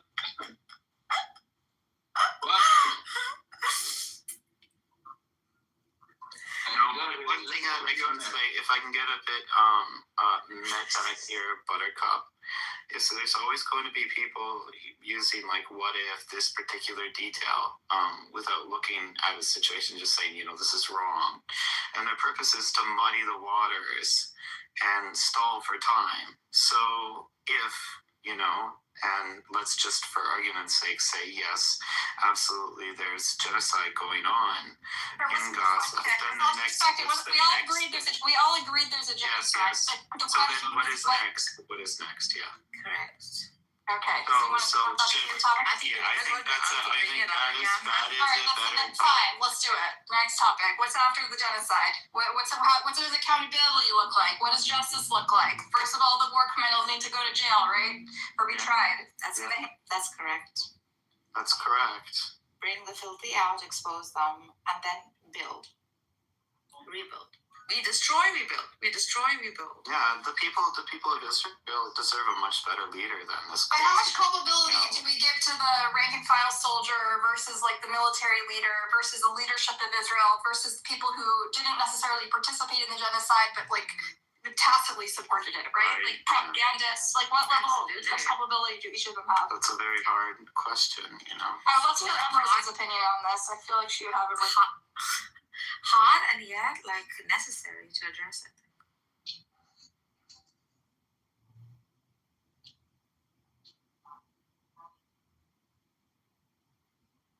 Matthew, I mean, this was tough after the Holocaust. I think the most practical thing is to look at how other nations that committed similar crimes were treated, and it's the same thing. If there's got to be a methodology for dealing with things like this. How did the Hutsis and Tutsis or whatever? How did any other nation that's committed crimes? How were they? How was the situation rectified? You know what's sad, Matt? Like some of these nations went unrecognized. Yeah, 100% they did. Yeah, so I try to avoid that. I think on a greater scale, this is not just understood as another event, another war, but something of great consequence, right? And this is how we even kept the Holocaust alive, by repeating the stories, by bringing it up, by exposing oppression, oppressor, etc. So such should be, I think, the means by which we're going to expose this whole thing and keep it alive in some sense, right? Alongside. Oh, that's one thing, yeah. Yeah. Yeah, and then other nations, like, the Turks did horrific things to a lot of people, but yeah, like the Armenians. as far as I understand, they didn't, they weren't punished all that much for it. And the 100-something countries don't even recognize it as a genocide. Yeah. Just saying, so. No, but Sultan is right. This is why I said, like, much of it gets buried in the freaking crumbles of history, whilst some others are glorified, and this should not be the case if we are truly a human family. Oh, look what's going on there, again, between Russia and Ukraine. I mean, the Russians killed 7 million Ukrainians, and then they're going through a similar thing now. Oh, you mean Holodomor? I mean, that's also not recognized as a genocide by really much of anyone. Absolutely a genocide. Well, I mean, according to which experts? Okay, but according to which experts, though? Well, I don't have it on me now, but I know that it was documented quite thoroughly and approximately 7 million. Most academics in Russia, the US, and everywhere else say that, yeah, it's not a genocide. Well, I'm sure there's a lot of people that say it is. So let's say it is. Let's if a whole lot of people are killed, then let's suggest it was. I think actually, I don't think the academic consensus is that it was a genocide. Exactly. But you see why they act things like expert opinion. It's better to just go on evidence. Yet 7 million people die in a famine. Yes. Organized by the Central Politburo of the Soviet Union, where they were confiscating grain from people. Yeah, that's a fucking genocide. Yeah. I don't need Harvard, Brown, Cambridge, or the UN itself to tell me that, yeah, that's a genocide for it to be. Yeah, personally, I don't need to either, Personally, I don't need that, either. I mean, there's so many hundreds of thousands of photos of what happened and so many millions of documents. It helps to have someone, in Amrose's defense, it helps to have someone who's deeply knowledgeable about international law and all the technicalities and all the minutiae and how it compares to previous genocides to help you curate an opinion. But these people, they put Omer Bartov in his New York Times article, he's one of the first people to lay out clearly with evidence. We didn't just take his word for it. He presented evidence, explained why it met the definition of a genocide, so that we could be convinced. And so, it helps to have these experts who are deeply knowledgeable about it. Of course. What I'm saying is that some people are so very biased that they tighten the definition for genocide. They make it almost nearly impossible. No genocide has ever been committed, except for one that fits my particular narrative or something like that. Some people tighten it up, and virtually every genocide has been disputed anyway by someone, right? Yeah, exactly, and that's not really the greater point. The greater point is that even the people that are on this quote-unquote whatever in-group or side that's committing the genocide, they're suffering too because they're losing their humanity, and it's just not good for anybody, I don't think need to be made right. Word increases solidarity very much. I think it just creates polarization and confusion. It does. Let's focus on solidarity between our peoples and third parties. It's so funny that all the third party nations, they like to watch the fight. There's probably some people that, are thoroughly anti-Semitic and thoroughly anti-Muslim that would like to see the Jews and Arabs kill each other, I'm sure there's people like that. A lot of countries are anti-Islamic and anti-Muslim. But anyway, let's focus on solidarity. We like kebabs. We like falafel. We like taking care of nature. There's a lot of cool things. It's a matter of trust, isn't it? It's a matter of people trying to trust one another. Actually, I support climate change. And I would say it's a matter of even... I also hate falafel. it's also You get what I'm saying? tolerance, Yeah. Let's discuss things that bring us together. Well, no, because again, that's a good idea. No, but that doesn't solve anything, right? Like, we're all humans. Yes, it does. Oh, I think it very much I was does. in graduate school for peace studies. Find commonalities. That's lovely. It's necessary. There are 1,000,001 commonalities you can find with someone who's trying to stab you, or someone who's literally eradicating half of humanity or anything like that. Yeah, you both have knives. Yeah, exactly. Yeah. Well, I mean, I don't like knives, but the point is though. Anyways, the order of business today is love and solidarity. Why derail that? Because because titles like that, where'd he go? I don't know where he went. But anyway, the whole blind love and solidarity thing is kind of misleading given the topic. Not because love and solidarity are bad, but because, you're trying to address an issue of justice. So love and solidarity without justice is meaningless. That's true too. That's true too. I mean, if some folks in the West Bank, if their intention is just to take land and to get some land, and they're not going to compromise, you do have to lay down a greater law and say, hey, you can't do that. But what you can do is you can make a house next to an Arab and then bring in the love and solidarity and say, hey, look, you guys aren't so different. Please don't kill each other. Okay. I think it's also a matter of self-awareness where, again, because I had PTSD, or still do, I suppose you never really get over it, but it's kind of this sort of self-awareness where you realize that the brain tricks you into seeing evil things and bad things where they don't always exist. Distrust is a very viral sort of thing. Hatred is a very viral sort of thing. And again, it probably goes back to Austin's peace studies. Okay, but again, did the Arab who lost get his house back? Did the Arab that was arbitrarily detained by the Israeli military, did he get his, compensation? Justice, yeah, he needs it. For that matter, I'll even be fair, just to throw a bone to the other side. Did the Jew who lost his family in some bus attack get justice?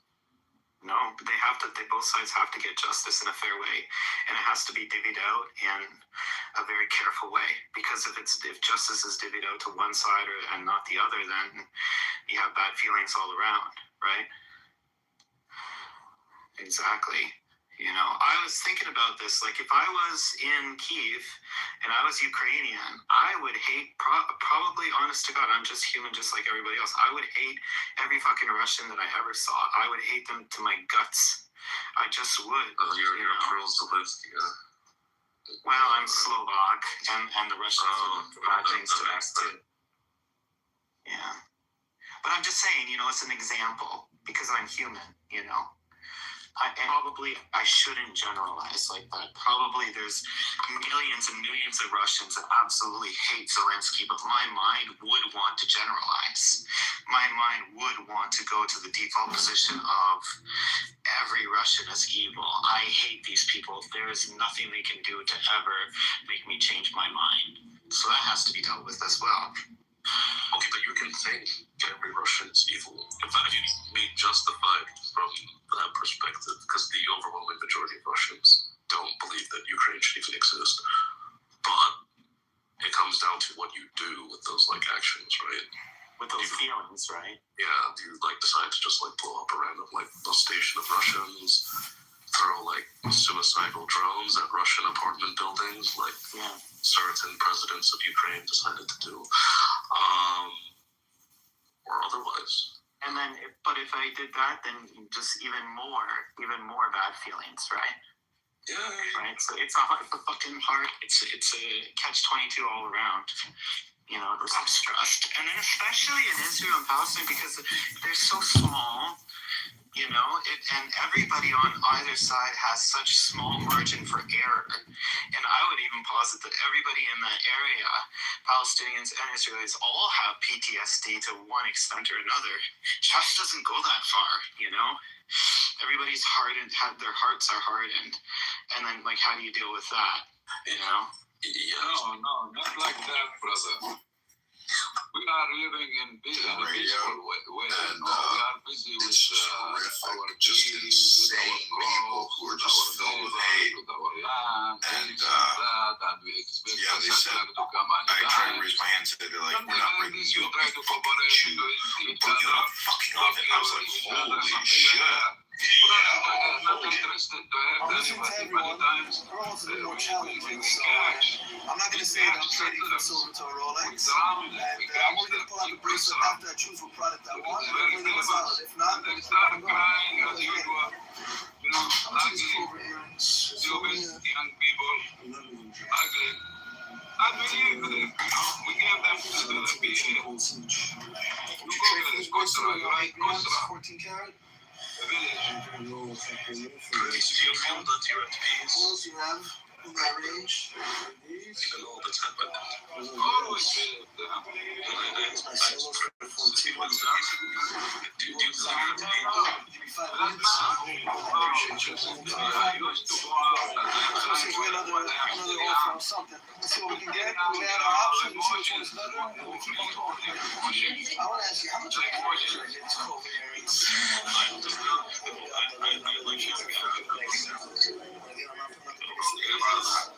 But Prince, would you say that you're at peace? For you? What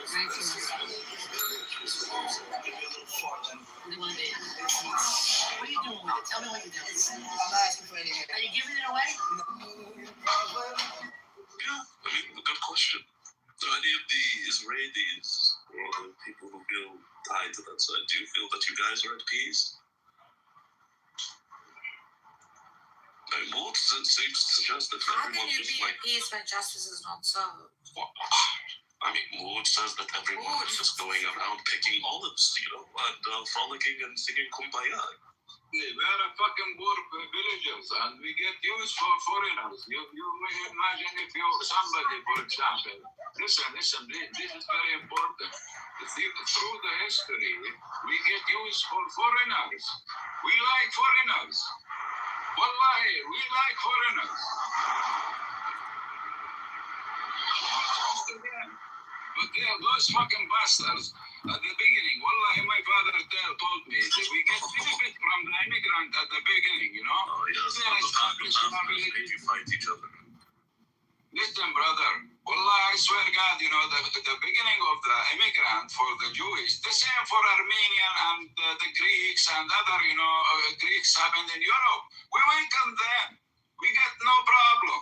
Not only the fucking mandate, the British mandate, we as a people, you know, we welcome them. They come and live neighbors, they rent places. How does that work out? No, but it was the pastors who made them fight each other. It was the pastors who made them fight each other. They were throwing Bibles at each side and said, go back. Yeah, at the beginning, you know, we don't imagine that they are going to make militants and they are going, you know, to make war against us as we are not ready for a fight or any other stuff. You get what I mean? We don't have any weapons. Usually we don't have much weapons. Listen, we have sometimes being a doormat, you know, is being polite and kind, but sometimes it doesn't work out. Brother, something happened like this, you know.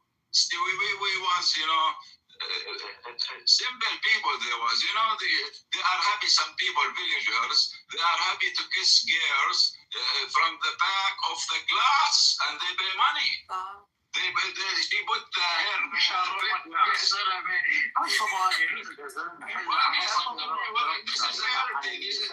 They are happy, you know, to see.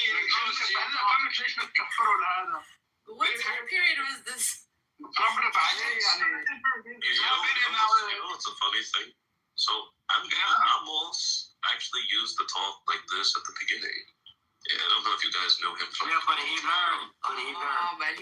After October 7th, he went like. Exactly.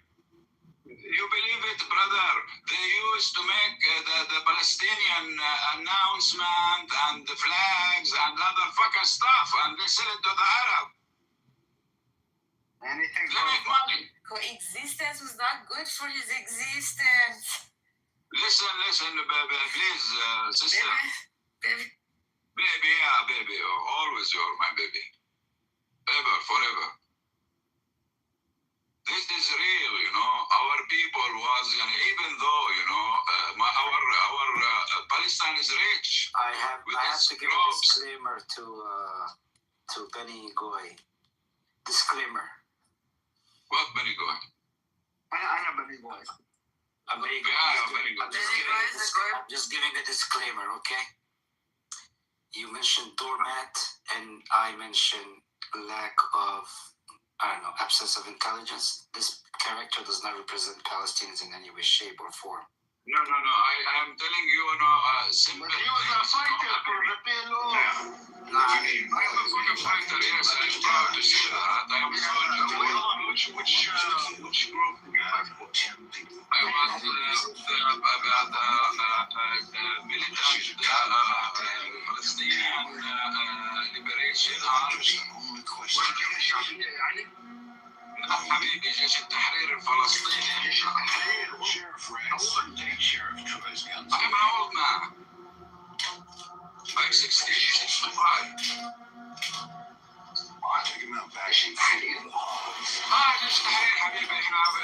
انا مع اليرموك، مع الوالي يرموك في الاردن. It's in Jordan, I have when I get sentenced, I have improvement, if you like, I guess they give me 7 sentences at that time, and I've already, I confessed that I belong to the people like you ought to stick to knitting. Can you believe that? soldier, They caught us, they caught me, my friend. I don't care, Buttercup. Don't afraid from me. Nergis, nobody afraid from me. Caleb. Wait, hold on.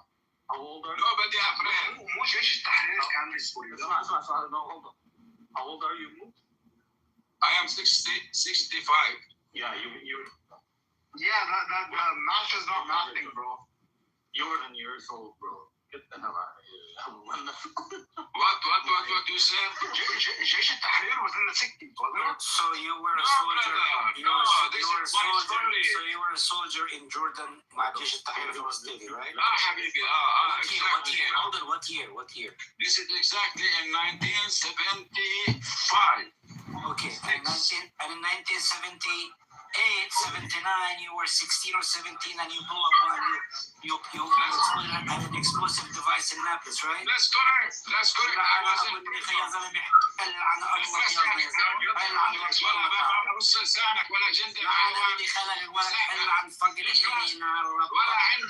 عندي لليوم. I still have.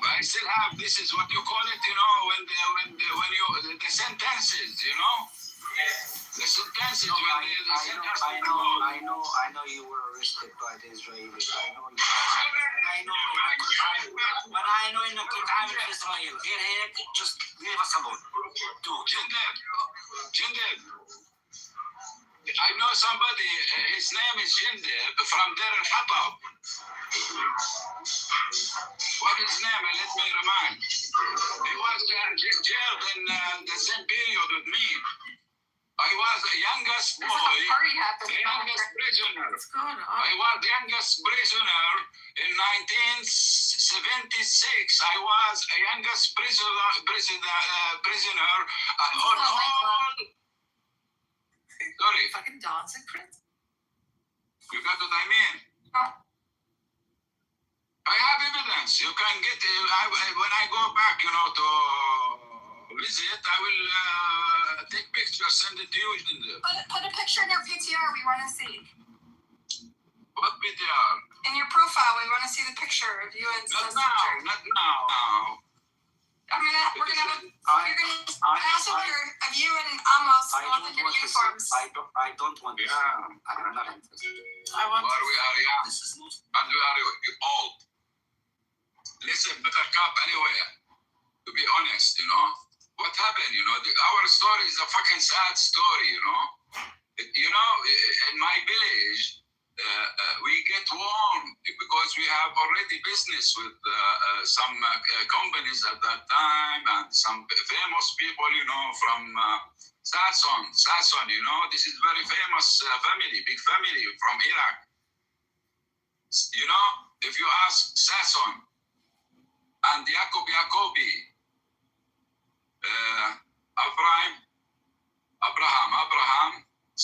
Abraham Sasson, Yacobi, those names, big names, big families, Sasson is from my people.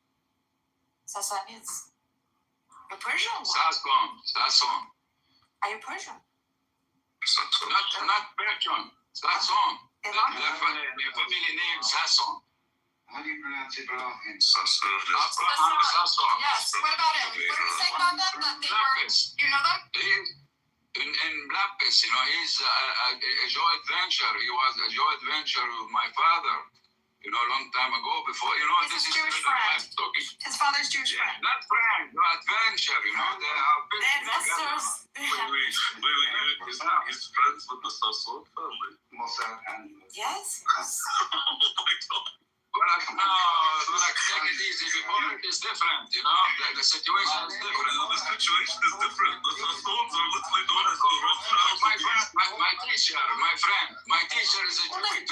Well, Mr. X is loaded. He has like 4 houses. He has a house in Jordan. He's in a house Yes, and Nablus also. in Nablus. This guy is like a Jerusalem. In Jerusalem, Allah, I swear to 14 God. houses. This guy, it's believable. He's a business. It's not his wealth. It's the Sasson family. The Sasson family is connected with a lot of very interesting things at the end of the Ottoman Empire. That I understood about them. Tell us. No, he can address it. What is this? I don't feel like mentioning it. We can discuss it later. Don't allude to There's a reason. Even if you try to go through the history of the Sassons and so on and so forth, I don't think he would understand. He wouldn't understand anything of it.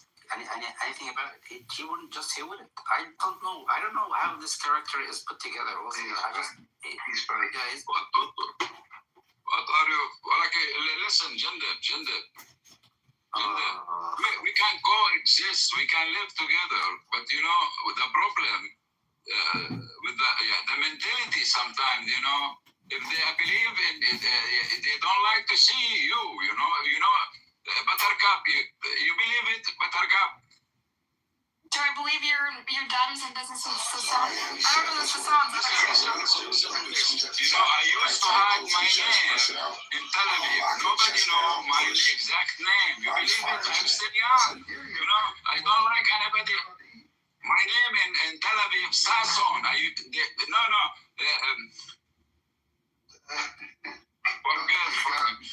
your name is Sasson? No.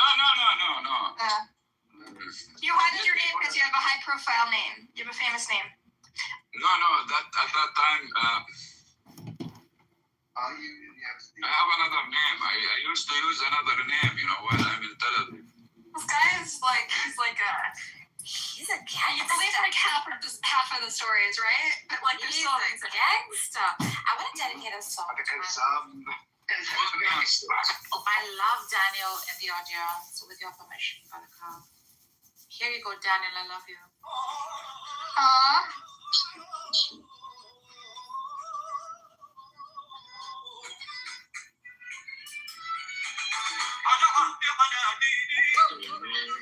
Allah.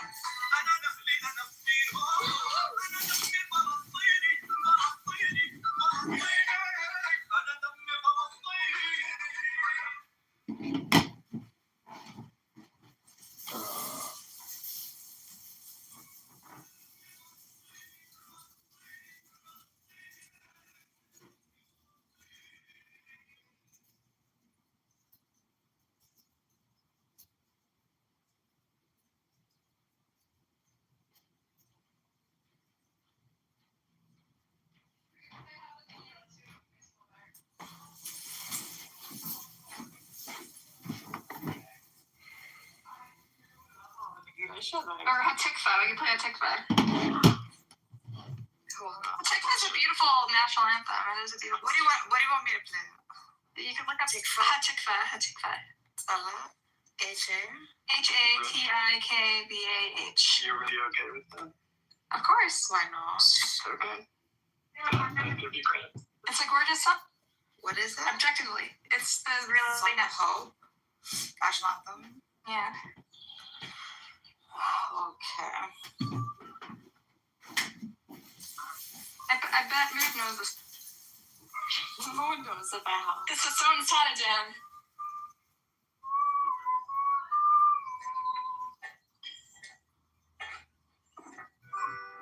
Is this the one?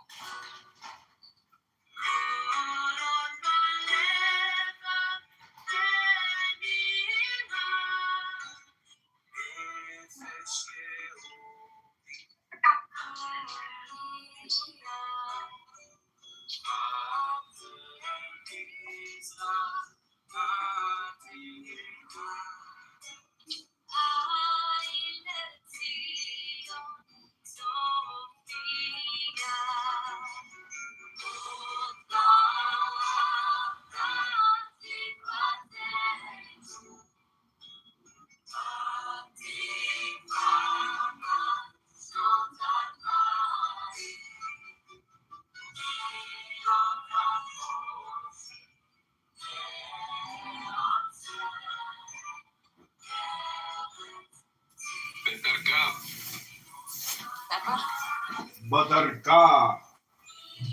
Habibi. Yes. קוראים לי ניסים. Oh, they call you Nisim? They give you a Hebrew name Yeah. in your past life? I just remember. Nisim, Nassim. I used to call myself Nisim. It means you're miracles. They call you miracles. That's what it means. Really? Yeah. It's Oh, a yeah. miracle. That's what they mean. Really? Yes. I don't know. Yeah, you're a miracle, all right? This is now my turn to play music. They call me Nisim. Yes. Yes, can I play something now? Yes, please. Of Let me play something first. You gotta turn on music mode for your music to work on your phone. Okay. Let me know when. Change your sound mode to music and then. Okay, let me know when somebody wanted before me. Betty wants to go.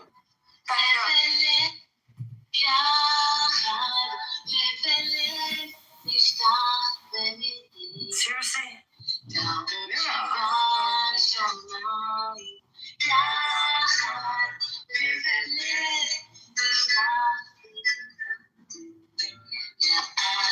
This is how you know. This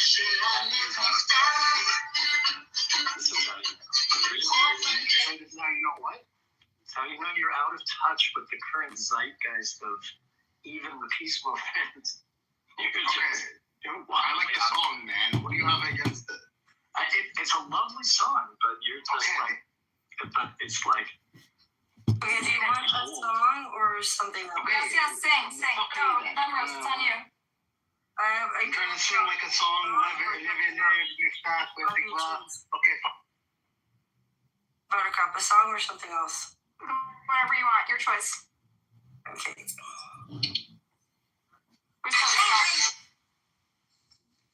I'm sorry. I don't want to be an emperor. Oh shit, that's a really good song. I don't want to rule or conquer anyone. I should like to help everyone if possible. Jew, Gentile, black man, white. We all want to help one another. Human beings are like that. We want to live by each other's happiness, not by each other's misery. We don't want to hate and despise one another. In this world, there's room for everyone, and the good earth is rich and can provide for everyone. The way of life can be free and beautiful, but we have lost the way. Greed has poisoned men's souls, has barricaded the world with hate, has goose-stepped us into misery and bloodshed. We have developed speed, but we have shut ourselves in. Machinery that gives abundance has left us in want. Our knowledge has made us cynical, our cleverness hard and unkind. We think too much and feel too little. More than machinery, we need humanity. More than cleverness, we need kindness and gentleness. Without these qualities, life will be violent, and all will be lost. The airplane and the radio have brought us closer together. The very nature of these inventions cries out for the goodness in men, cries out for universal brotherhood, for the vulnerability of us all. Even now, my voice is reaching millions throughout the world. Millions of despairing men, women, and children, victims of a system that makes men torture and imprison innocent people. For those who can hear me, I say, do not despair. The misery that is now upon us is but the passing of greed, the bitterness of men who fear the way of human progress. The hate of men will pass, and dictators die. And the power they took from the people will return to the people. And so long as men die, liberty will never perish. Soldiers, don't give yourselves to brutes. Men who despise you, enslave you, who regiment your lives, tell you what to do, what to think, or what to feel, who drill you, diet you, treat you like cattle, use you as cannon fodder. Don't give yourselves to these unnatural men, machine men, with machine minds and machine hearts. You are not machines, you are not cattle, you are men. You have the love of humanity in your hearts. You don't hate, only the unloved hate, the unloved and the unnatural. Soldiers, don't fight for slavery, fight for liberty. In the chapter of St. Luke it is written, the kingdom of God is within man, not one man, nor a group of men. All men, and you, the people, have the power. The power to create machines, the power to create us. You, the people, have the power to make this life free and beautiful, to make this life a wonderful adventure. Then in the name of democracy, let us use that power. Let us all unite. Let us fight for a new world, a decent world, that will give men a chance to work, that will give youth a future, and old age a security. By the promise of these things, brutes have risen to power, but they lie. They do not fulfill their promise. They never will. Dictators free themselves, but they enslave the people. Now fight to fulfill that promise. Let us fight to fulfill, to do away with national barriers, to do away with greed, with hate and intolerance. Let us fight for a world of reason, a world where science and progress can lead to all men's happiness. Soldiers, in the name of democracy, let us all unite. There was a remix to this one. Rest in peace, Charlie Chaplin. Amen. Amen. Amen. Like it. Love it. Love it. Yeah. Get you. Big seller. You know Charlie Chaplin. Now, do you want to go for something fun? Yeah. But it's possible mostly Palestinians will laugh. It's okay. We'll give it a try anyway. Charlie Chaplin was designed too.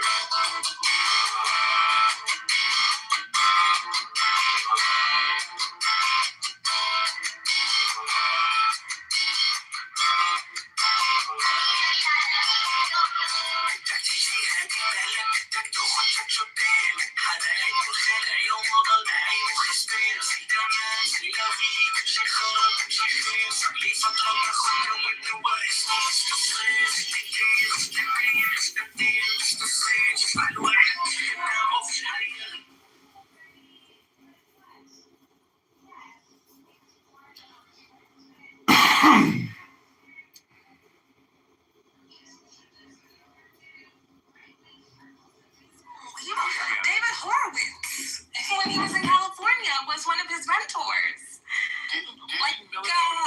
Stephen Miller has been architecting this career since he was 16 or 17. You know, the Duke thing, you just got lucky.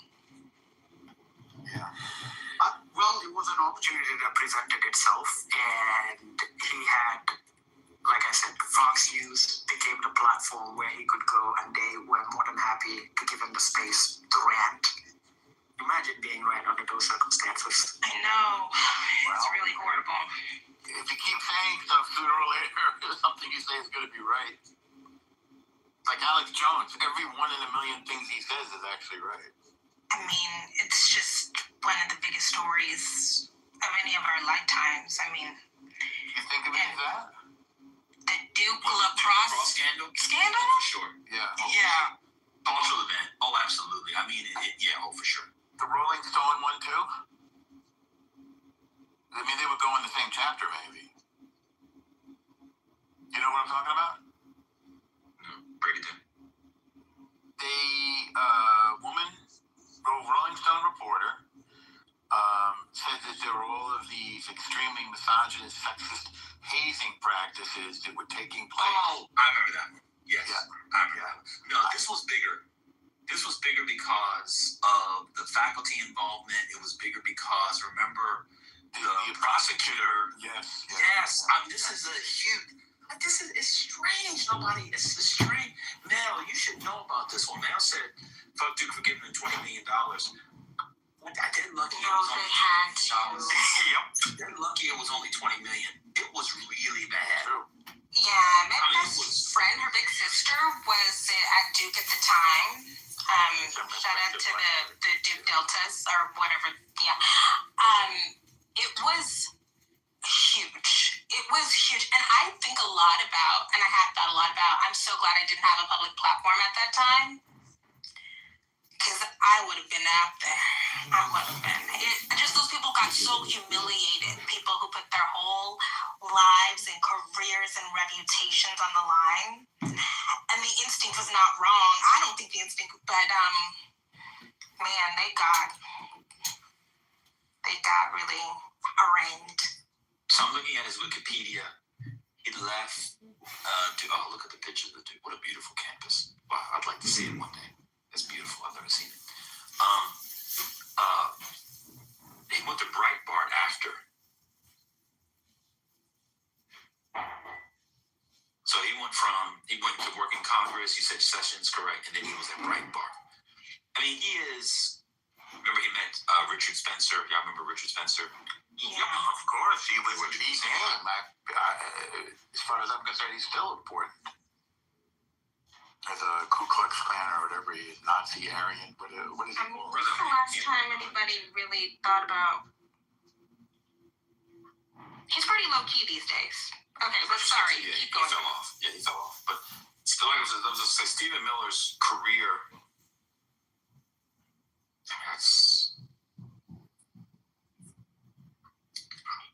Take the ideology, but he did get luck. I mean, he did happen to be at the right place when this came. But he is, y'all not gonna like this, he's a model for many people who want to get to the highest levels of their field, who on their own dint, personality, and likability would otherwise not get to the highest levels. I was looking at Wikipedia, he used to call into the Larry Elder Show when he was in high school. To your point, Kim, that he's been architecting this forever. Yes. I mean, the thing that I recognize in Stephen Miller, I know a lot of people who've been ideologues since they were children. I might be a person who's been an ideologue since I was a kid. He had vision. 100%. Another example, Ben, is immediately after January 6th, you notice how Trump people were distancing themselves from Trump and everything. Stephen was the only person who stood by him through and through, and pretty much kept doing the same thing again as he did with the Duke lacrosse scandal, constantly going on Fox. And in fact, it's my understanding that he was instrumental in getting Elon Musk to help him fund whatever lawsuits he was doing against the Biden administrations, and then eventually connecting Elon with Donald Trump. Oh, that's interesting. So, yeah, he's a believer. Yes, he's a believer. There is a podcast episode of the New York Times. This was done over, I remember listening to it about, it might have been about a year and a half ago, something like that, where his name came up again, and they did a really good profile of the man, how he managed to get himself all the way up to the powerful position he's in. It's obviously not OJ, but I would say post 9/11, I can't think of another cultural call celeb and anti-call celeb. I can't describe it either way. That matches the Duke lacrosse scandal. What's interesting about it, I think a lot of people forget about it. It was on the eve of Obama. So Obama coming in roughly 2 years later, people kind of forget about it. But there was still a lot of simmering, obviously in him and others, from the Duke lacrosse scandal. I mean, the woman is in prison now. I don't know. Yeah. Have you kept up with it? For something else, not for that. No. Yeah, she killed her boyfriend or something. Oy. Oh yeah, and then she admitted that it was a scandal. And we all know that. So But yeah, She the did an interview prosecutor. last year. What the fuck? Oh, guy. I got it. You think you think this created an enormous anti-black backlash? I don't think so. So why is it so significant? Oh, I just think it was more like an anti-woke. Like, when do people get woke? Somebody write that rule, the history of what y'all conservatives call woke. This is there. This got a lot of people into that. Yeah. Believing all women thing, the backlash of Me Too. People don't know it, but it's in the background. It's there. It's also the way that the faculty of Duke got involved. I think that. But that thing continued. That woke just continued. I remember distinctly being like, oh, maybe I should put Duke on the list because there was a big letter from the faculty, right? It was. Yes. The 15 or the 6. There was a number that they had. And I just thought, oh, wow, I want to go somewhere where the faculty are so brave. Yeah. You know the irony of that? You could have gone there. It just wouldn't have been Duke. Many of them left. You may have ended up in a place where some of them were because they left. So this writer came from the Seattle Times. He was a new New York Times reporter from the Times, experienced there. They gave him what they call a double truck spread inside, which means 2 full pages facing each other, which they rarely do. And the whole thing was completely wrong. And he was, as I said a moment ago, he was my mentor. This is the thing about investigative reporters are always looking for something, and, they can be wrong. He did a report on judges in Seattle, and the day before the publication, you give people a heads up, this is coming out. The judge hung himself. Oh, shit. That's tough. Well, in this instance, to be fair to your friend, people were just lying to him because we know that the DA, the prosecutor, was disbarred for lying. Of course. Mayo, that's the other part. I don't know if you know. The prosecutor lied about a bunch of evidence and got caught. He not only got fired, he was disbarred. He may have actually faced criminal. But I wonder if he did any shooting. There's some street food for you. Why are they coming to us?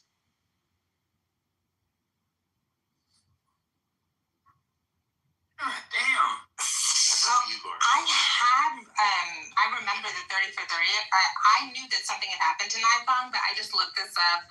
He was the first prosecutor, Naifong, the first prosecutor in North Carolina history disbarred for trial conduct. Yeah, and the only one. First and only still. Wait, were they convicted at trial? No, it's him. No, they went. No. So what was his trial conduct that got him disbarred? He had lied about. Hold on. He had lied. And they were acquitted? Let me pull it up. Hold on. Let me tell you where it was. Maybe it's for professional conduct, because I thought they sort of threw the thing out before it went to trial. These kids' lives were, obviously they had to withdraw from Duke and everything. Oh, they graduated. Oh, I thought they withdrew. Oh, no. Maybe they withdrew for a while, then went back to get their degree. Yeah, they graduated. Okay, he withheld exculpatory DNA evidence showing that genetic material from multiple unidentified men was found on the accuser and none from any Duke players, and then misled the court and defense about those results.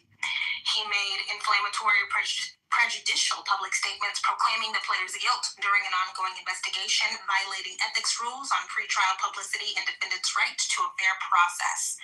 This is from scholarship.law.duke. Yeah, there's a name for that obligation to provide exculpatory evidence. I'm looking it up now. It's an important part of due process. I'm looking it up now. I think a lot of prosecutors do it. He just got nailed for it. Yeah, that's what it is. Here it is. So the evidence, the exculpatory. It might be. I'm checking now. It might be. The exculpatory evidence, he would have submitted before the trial, so it never got to trial. And then watch this. The soon-to-be senator from North Carolina, Roy Cooper, was the attorney general at the time, and he dropped the charges against the 3 lacrosse. Sorry, go ahead. Yeah. I'm telling you, male brother, you gotta watch. They got documentaries. You gotta read about it. It was huge. I mean, it was really huge. People were. Oh, and there was another one. I remember this was also the time. Yeah, there was the one that Norm said about the Rolling Stone, but there was also the Rick Pitino scandal, where he was getting prostitutes. Remember this? He was getting prostitutes. I think it was in Louisville. Y'all remember this? No, but maybe if you hum a few Yeah, he was getting prostitutes. I think he got fired from Louisville basketball team because they were bringing in prostitutes. Yeah, I remember It was like this thing around college sports and recruiting, and He Got Game had come out maybe not too long before, and it kind of exposed. When did that come out? He Got Game. Yes, 2000. this is in my peak of wanting to go to college for sports journalism. This is Yeah, He Got Game was 1998, and then we saw how like they would bring in the girls, but Rick Pitino, under him, they were bringing in basically similar to like the lacrosse thing, bringing them to the strip or whatever, and then they would have sex with them. It was like a whole thing. So yeah, so when people are like woke culture war stuff, I don't know. A great book would be from Duke lacrosse scandal to the Gaza protests. I just think that is a really good set of bookends for understanding that, what the right wingers people call woke era.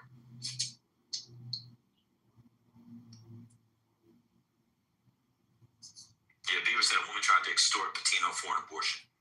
It was like a real thing. It was so wild. It was.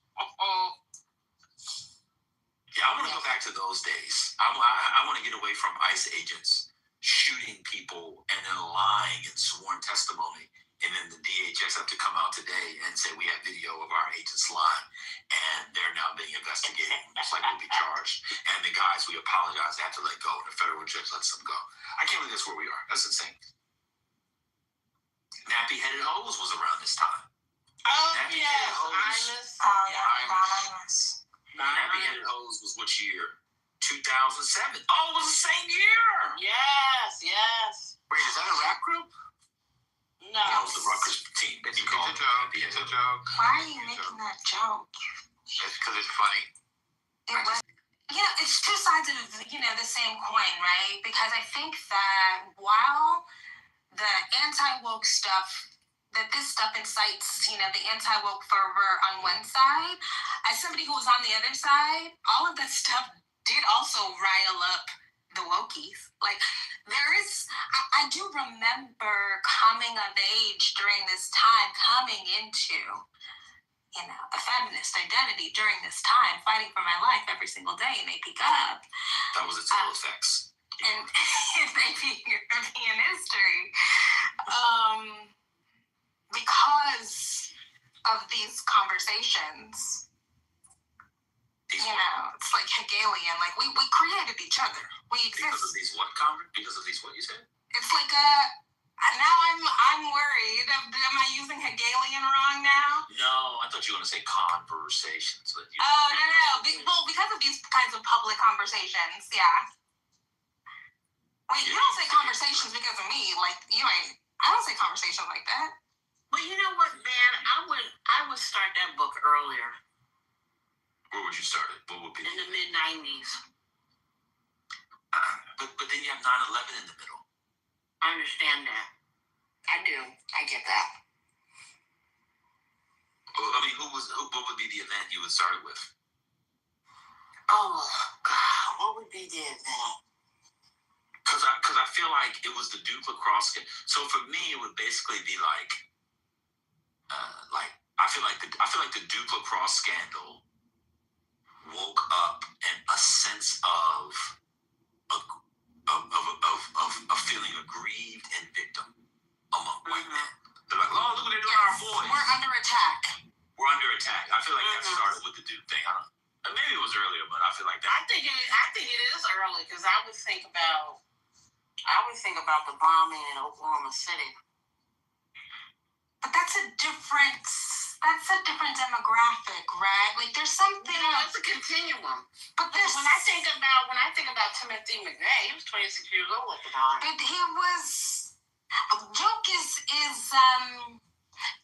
it was a big thing where I was from because it was a certain kind of white boy. It was the people who expected to become the masters of the universe. A lot of words. Yeah, they're not white trash. Well, I don't want to say they're not white trash. Just a lot of words. They're white boys. Yeah, they play lacrosse. Hey, I apologize. Sometimes I'm a little prolix. Fine. Not the prolix. Not the prolix. Wait, Mel, you didn't know about the Don Imus one either? So the Don Imus one, I remember watching it live because I used to watch You Have in the Morning. It kind of built because somebody first, it was either him or Bernard, whatever it's like the ball guy. He said, yo, those are some hardcore hoes, some nappy-headed hoes. They actually said hardcore hoes correctly. Oh, Beaver, he was from Jamaica. He was not here. He's in Jamaica. God, I'm a buzzer, but I got a bossy, got a buzzer, pussy, got a boom boom and a rum back a yachi. He's from Jamaica, so he wasn't here.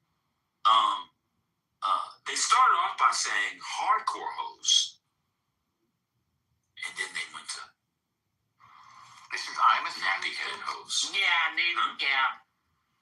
I think he was becoming demented or something. Man, what did you just copy and paste? That's Imus's excuse. It was a shock job.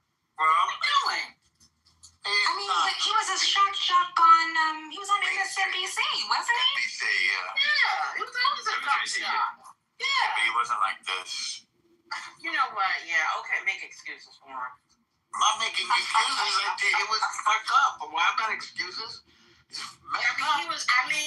always said things that were provocative. Now, they're not as provocative as his counterpart at the time. Epithets. Who, Stern? Yeah, Stern, yeah. Stern got away with everything. He got away with a lot. There was a lot of N-word on that show. I still can't believe that they were suspended. I'm actually shocked. That actually kind of shocked me.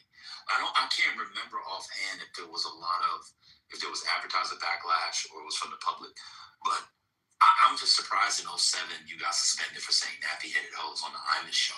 Yeah. Like they said wild shit on the Imus show. And yes, they made a huge deal of it, and I remember Al Sharpton getting involved. But isn't that also a reflection of the wokies coming to power? Like, to me,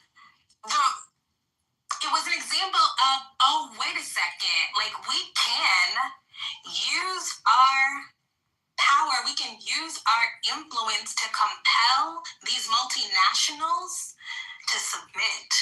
I'm sorry, as an early wokie, like, I remember that being like, oh crap, like, we do have the ability to do this. Wait, what's going on? The Imus thing, right? Like, I was an MSNBC watcher, so obviously, like, well, No, this is a new, sorry, Kimberly. There's a report in the Washington Post that just came out an hour ago. The Don Lemon indictment. Video appears to contradict key claims. Video footage appears to contradict key aspects of a federal indictment's descriptions of former CNN Don Lemon's actions at a protest last month. Sorry. Oh, yeah, they be lying. Lock them up. Lock them up. Not Don Lemon. Oh, yeah, that's a lie. And it's been a collection of losses. That's a lie. Why would Don Lemon do that? When he's filming it. And it's on video. He was never in the middle. He was off to the side. Exactly. What are they doing? Just Pam Bondi and I guess her being prone to losing in court every single time. That's all it is. I'm kidding. I don't know, man. I feel like it's somebody inside the DOJ sabotaging these things. Something's off. Or maybe they're just sloppy. Yeah, I think they are that incompetent. You think that the DOJ guy who wrote the DOJ people didn't look at the video? Don Lemon wasn't in the middle with those people. I know that, and you know that. I mean, we see that from the video. I think they're lying on purpose. You don't think that they are willfully and intentionally lying? Oh yeah. To get the indictments, or I do. Yes, to get the indictments. I think somebody's lying to lose because they're trying to sabotage the administration from within. I think the DOJ has been so bad that the only justification I can have is that somebody's doing it on purpose. I swear to God. So you think they're doing it out of a form of resistance? Yeah, no, I think it's a beautiful resistance from the inside. Oh, I don't know. You know what? You might not be far off from this. And years from now, we might get a book or so, someone coming out and saying, we were the men we think. Don Lemon was threatening and physically intimidating people and took up the middle. He was literally on the side. Yes, the whole time. Yeah. What's the way that they had to venue shop or whatever, go from judge to judge and go to grand jury to try to get any indictment? It indicates to me, I would not be surprised if they were just just budget. No, but they didn't have to show the video. So when they present that to the grand jury, I bet you they didn't show the video. Oh, I understand what you're saying. Yeah, so it feels like somebody put that in to get the indictment, knowing it's going to get thrown out later on if they got the indictment. Because Don Lemon is, you can hate Don Lemon. He's not in the middle. Him and his guy are filming on the side, physically intimidating. He interviews the pastor and 4 parishioners. Oh, I get it. Do what you need to do to get the indictment, and then you know you're going to lose. Yeah. Oh. Yeah, it's because something's off. They're losing cases and trying to indict people. The seditious 6th indictment something's off. Somebody's doing something. It's the deep state, man. You know what? It is the deep state. That's the point. Mm-hmm. You know what? Someone said, we just gonna do just enough. We're gonna write it this way so we can fail. And we can go home with the rest of our lives until this administration is out. It's giving. You know what it's giving? It's giving. I don't want to do this work, but my daughter is at Vassar, and I have to pay $20,000 a semester, and I'm putting half of it on a credit card, and the other I'm paying cash, and then I'm opening another credit card to roll over a balance, so I don't have to pay any interest. I need to keep my job for 3 years, and that's normal. I'll just do whatever they tell me, and if we lose, we lose. That's what it's giving. That's what it's giving. That's what it sounds. How about 35 Spirit is living Sarah expenses? What'd you say? How about 35 plus living expenses? Never mind 20. No, they got the other 15 on living expense. They got a scholarship, is what I'm saying. They're left over with 20. Oh, that's very They got to pay $20 a year. Believe me, if your kid goes to Vassar and you only have to pay $10,000 a semester, that's pretty good in this day and age. Oh, that's pretty good. That's like paying for a state school. Well, a little more. Yeah, a little more, but that's not bad. If you're paying about $20,000 for your kid to go to Vassar as a good student, it's very good. They can go up to Yale Law School. Yo, so what do you guys think about the Epstein edits? Which parts, brother? Do you guys appreciate the Epstein edits that we have? Which edits, brother? The Epstein edits. What are the edits? I don't know what they are. I'm not following it like that. What are the edits? Break it down. Basically, Epstein dancing with AI. I'm sorry. Mel asked a good question, and I have been just thinking about this. What were the big things? Okay, so you have Duke Lacrosse in 2006. Do y'all remember the Gina 6? Yes, of course. That's the lynch thing, right? The lynch road. Yes. That was a hoax too, right? Well, I'm not comfortable saying that was a hoax. Okay, so we don't know about that one. Okay. That was 2007. Yes, that's 2007. Don Imus, 2007. Sean Bell killed 2006 at the end of 2006. Horrible. And then we get Obama in 2008. We get Oscar Grant in 2009. The Deer Summit with Gates, 2009. There's just a lot of stuff. A lot of big racial national conversation moments between 2006 and 2010. it was how I got here. I mean, like, it was just a wild time. Wokeness of prehistory. Oh no. That's the name of the book. We'll go right there. Wokeness of prehistory. Oh my god. Oh, I have a question for you and Kimberly.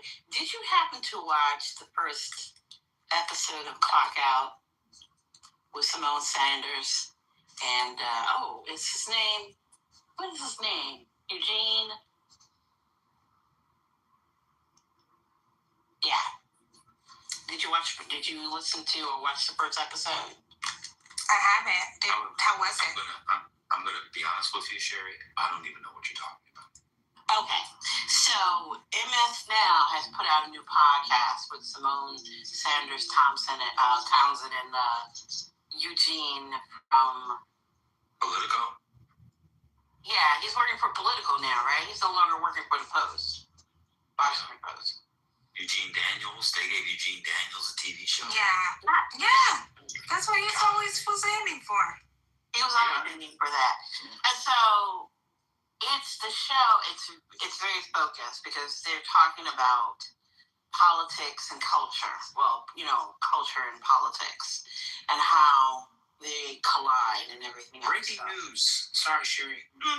Reuters just released a report that Russell Voigt, Trump's budget chief. Did y'all read about this already? No, what happened?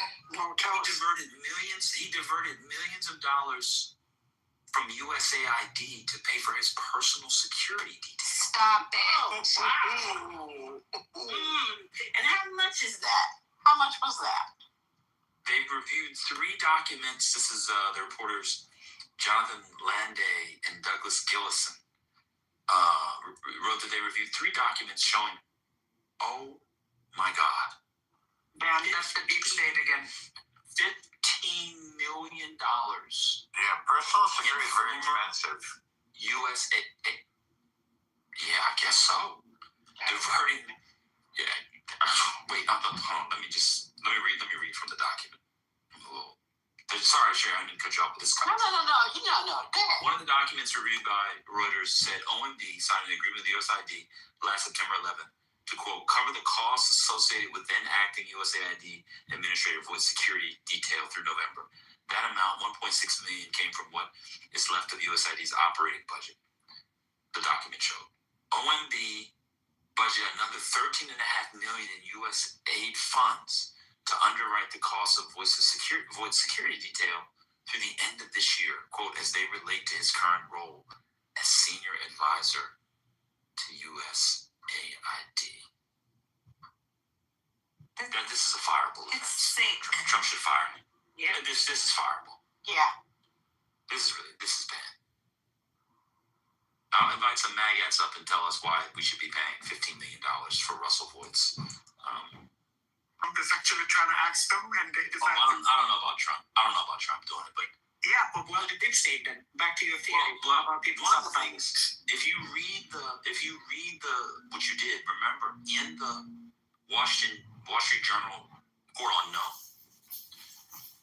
it said while leaks about Trump had been contained vis-a-vis the first term, leaks about the rest of the administration is like a dam had burst, Beaver Dam, all open. It's like leaks. Everybody's telling everybody. Susie Wiles has said it on the record. So clearly, this is somebody, former U.S. that clearly gave this to Reuters. Clearly. Yeah, they're leaking everywhere. They're leaking everything. This is 10 times worse than the first time. Oh, yes. Yes. Who do you think would be? If you ask me, I'd say it's Marco Rubio. He oversees USAID, and he'd be the kind of person that wouldn't like a Russell Voigt or a Stephen. I don't think the principals are doing it. I think it's not the principal. Russell Voigt is an asshole. He is probably somebody in the office who he threw a Subway sandwich at and said, "See, you can't be convicted of throwing Subway sandwiches." Yeah. I mean, I would say it's probably a mid-level person that did it. I wouldn't. Yeah, not the principals. I guess Marco is going to keep a distance from it.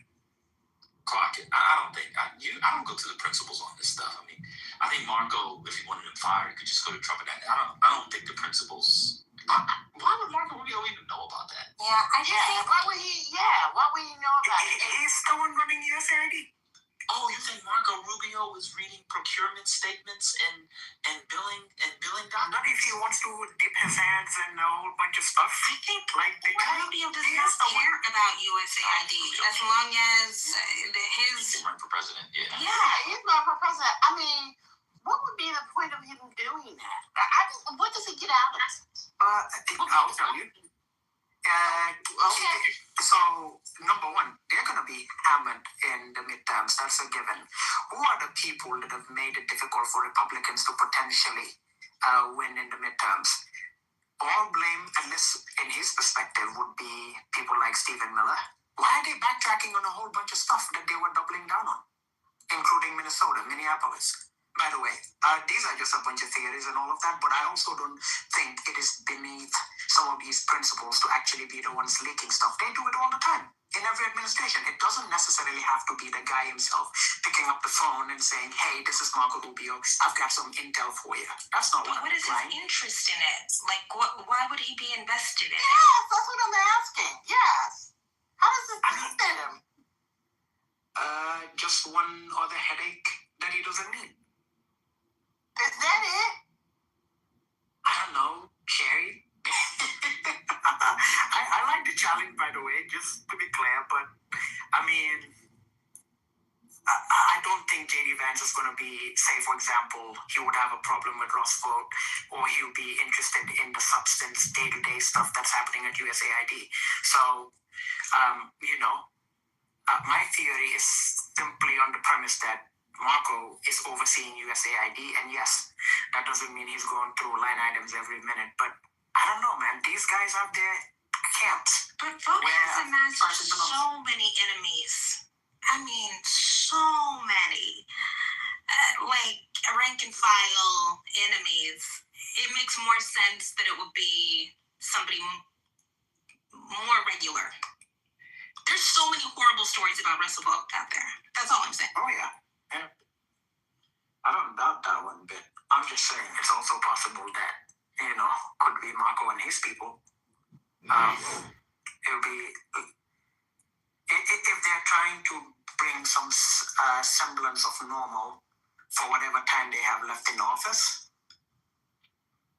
it also is an indication that someone like Donald Trump does pay attention to the polls. I mean, we just saw what happened with Minneapolis. They backtracked on the damn thing. Tom Homan said he was the one that recommended to the president to, do a drawdown, or if, discontinue the operation in Minneapolis. But we know that's a fucking lie. Republicans are being pressured. This thing is becoming a political headache for them. So. I mean, you know what actually makes me sad, but is not going to cause any outrage because Americans don't really care? The scale of senseless deaths that are going to happen because of the cutting of USAID. What is his last? Adewande, is that how you pronounce it? He was the last head of USAID. Atul Adewande or something like that. He has done so many interviews talking about hundreds of thousands, millions of deaths. ProPublica just did a series on the cuts, the fallout from the cuts, babies, children, preventable deaths from HIV. I mean, it's sick. It is sick. Hello? Hello? It was so bad that Bush had intervened personally in hopes of keeping PEPFAR or some semblance of PEPFAR alive. That's how bad it was. Yeah. People dying of starvation because they can't get $1.50 worth of food every day, and the food is just rotting in a warehouse. I mean, it's sick. Lock all of those people up. I'm a carceral feminist now. Boy, there's a movement that failed. Abolitionism. I mean, that shit came like a loud fart with no smell. Like, oh, I heard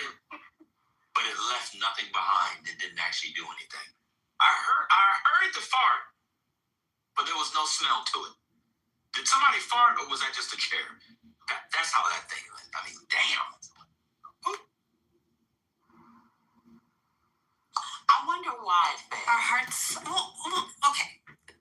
Our hearts are in the right place. And the real abolitionists, right? Like Beth Ritchie she's still in there, right? Like the real abolitionists are like still in it. But the wave came. Oh, I can tell you why I failed. It's a lot simpler than that. It's 4 words. One of the words. Sure. Well, actually, no. It is 7 words. Nate Parker. No. Nate Parker, Bill Cosby, and Robert Kelly. Yeah, that'll do it. All you had to do That'll do it. when you were all you had to do when somebody put rest in peace to H. Rap Brown. I brother died last year. Just threw me off. All you had to do was when they were on and on about the carceralities of the injustices. What do you think about R. Kelly? You think R. Kelly should be in jail? Brain. No. Wait, what happened is, like, and people ask me, like, do you think Robert Kelly should go to jail? I'm not going to expend my political or emotional energy in defending R. Kelly. Okay? I want what the victims want. That is my feeling about that. I also acknowledge that simply incarcerating R. Kelly is not going to restore, okay, the victims. It's not going to get them what has been taken from them. But if he does, if he's in there until he dies, so be it. But that doesn't mean that I support incarceration. It just means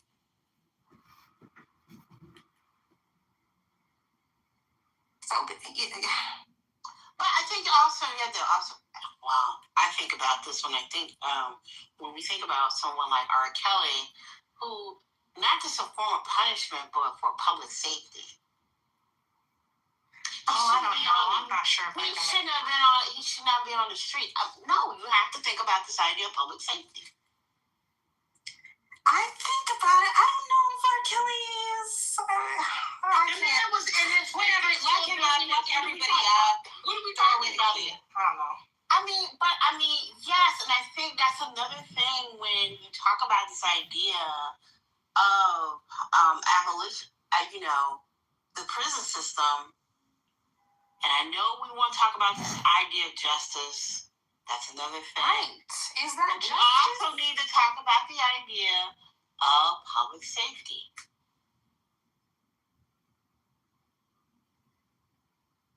I think public safety is whatever the prosecutors want it to be. I mean, especially with regard to pursuing prosecution for sexual assault. Victims, right? Yes, they cannot, to your point, they can't get back anything that, the damage that he has caused, right? But the matter of them being safe from him is a thing to consider.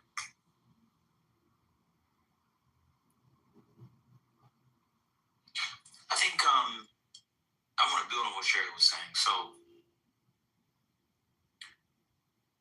this could just be a bit of condition of the West, but I'm sure they have it elsewhere in the world. I'm a Westerner. Sorry to the pro-blackers, but there's a question. If there's a question of my heart, you got it. Can believe in one another. There's a question of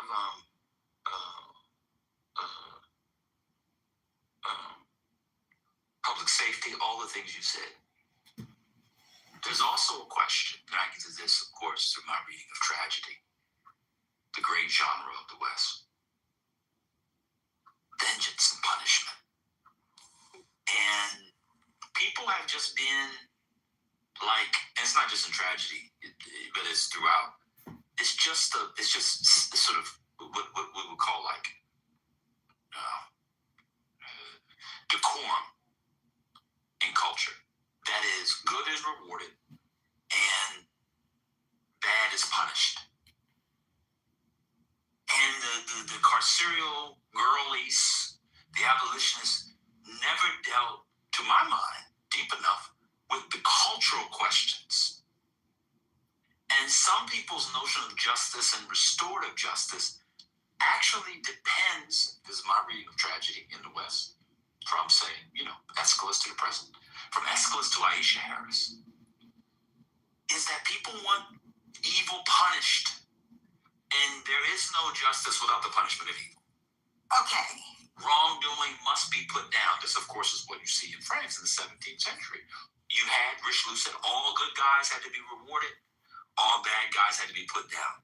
Otherwise, you can't do your ballet. Otherwise, you can't do your opera. Otherwise, you can't do, Corneille, Racine, or whomever. Right? That's what it is they're saying. The abolitionists, they never dealt with the cultural question. I'm going to tell you why I'm over here. You people don't live in America. Don't catch me slipping, no. This is America. Ooh.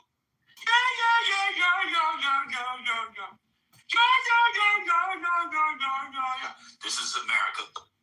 You people don't live in America. Y'all don't live in the world.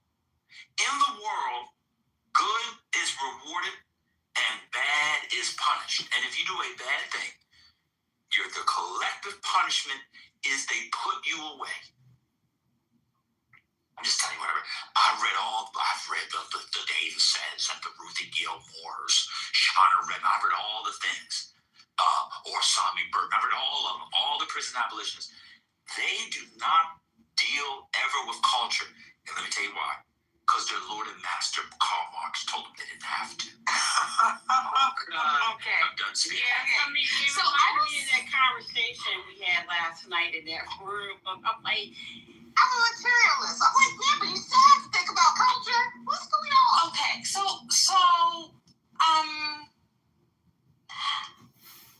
my belief in abolition and decarceration, I think we need to open up the jails in many cases, was animated by what I can acknowledge was a misunderstanding of human nature.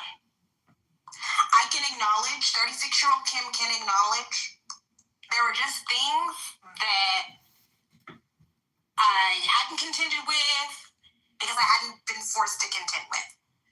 I thought that the good and the light and the brightness, if we invested in that, if we believed in that, if we propped it up enough, that it would cancel out the darkness, that it would cancel out the evil, that there are people who delight in evil and delight in causing havoc and doing violence, but we could just be bright enough that they would be on the margins.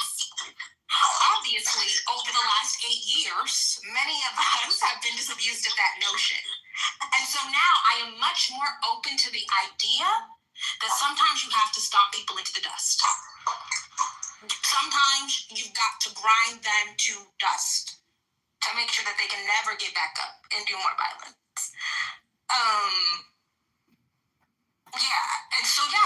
So sometimes we have to lock some people up. I'm okay with that now. And also my feeling about empathy has changed, but that's a different conversation.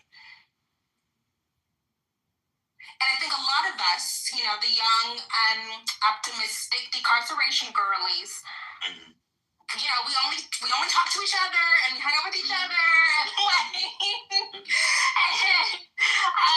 and our lives are easy or easier-ish and good, and we're bookish and optimistic, and we just never sat down to deal with the reality that some people are evil, and you have to stomp out evil. Mm-hmm. There's a different thing. So Brian is making the point about Rousseau. I don't think it's Rousseau. But I'll be interested. I haven't read in the literature on prison abolitionism anything that speaks to a Rousseauian notion that humans are sort of goodness is inherent within them, and society corrupts them. And that may be there, to be fair to him, but I don't think it is. I'm gonna make two claims. One, Kimberly, I think I'm trolling, but I'm not. I think it's very gendered. There's a reason why women are overrepresented in prison abolitionism. Do you want to know the reason? I know it's going to sound like I'm being flippant, but I'm not. Let's hear it. Down in Springfield, there's a fella in a big tall chair. You know, I may be a square bitch ass nigga right now, but like I fought. I played sport, like physical contact, a confrontation. This is gonna sound whatever, but when you're fighting, when you're like a 10th grade boy in high school, you're 25-year-old, you fight the thing. Something in you actually does feel like you could die. I'm telling you, this is actually, I'm not, it just feels like it's like I'm like being overly radical. I'm not trolling at all. I'm dead serious. You guys don't confront that in a regular, now if you have domestic violence, all that stuff, that's fine. But girls just don't fight. Increasingly, boys won't fight either. Well, and they'll be close to your side. But there's a reason why you guys don't see quote unquote evil. We're using evil. I said tragedy, so that's what he's doing. In the way that people do is because y'all don't fight. You don't fight. When I was in middle school, I saw boys fight. There's in Baltimore, boys fight. One boy fell. Trigger warning. I'll do a Mickey. 3, 2, 1.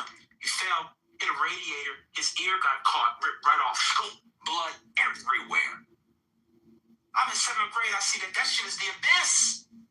Yeah. And so you guys think, oh, open the prisons up. And it don't work like that. Yeah, I'm not sure if we're talking about Black women, the group of women that's most likely to be sexually assaulted, the group of women that's most likely to be in intimate partner violence relationships. I'm not sure if we could say that we're not facing, or we don't face the potential for death and bodily harm. I'm not there, but I think that there is. I don't know. I don't know about the not fighting thing. I think a lot of Black women have been in some. Can I put my thought? No, I agree. And those people generally are not going to be the one. I could be wrong, but I don't think they are well represented in the prison abolitionist anti-carcerality girlies. I can't say that. I don't. We'll come back to it. Let Rod go, Kimberly, because I want to build with you. Rod, what do you think? I feel like women shouldn't have to fight for them to get justice. I feel like they should have like so many other ways for. Go ahead, Kim. I think that might be. I'm gonna have to think about it. I think that there are assumptions about the kinds of violence that women face. I'm not sure that those assumptions are correct. There's also, back when I used to make content. You women who are the abolitionists. No. I'm saying that there's an assumption. I'm not sure that the assumptions that you have about classed women or educated women who are overrepresented amongst the abolitionists. I see. I'm not sure that those assumptions about the violence that they may or may not have endured. Yeah, I'm not sure that that's correct. I could be totally wrong. That's totally true. I'll tell you. Also, there is. I interviewed years ago this woman named Lee Goodmark, and she wrote a book about abolition and domestic violence.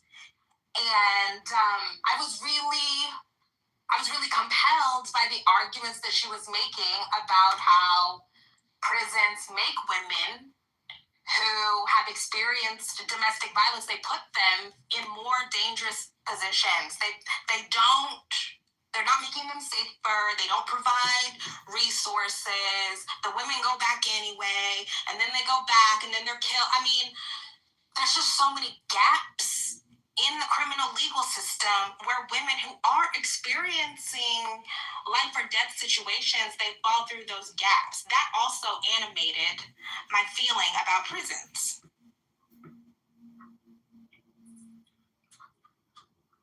I think that's fair, actually. I think that from those women and men, but in this case women we're talking about, whose family members or themselves personally were in the system, they emerge with a critique. I think that's true. And I actually think that's very fair. That was a blind spot in my original point. So I take that. I think that's good. That's good. That's good. Maybe I'm thinking of the overly academic, overly theorized, multisyllabic gobbledygook. So I think that's very fair. That's a good point.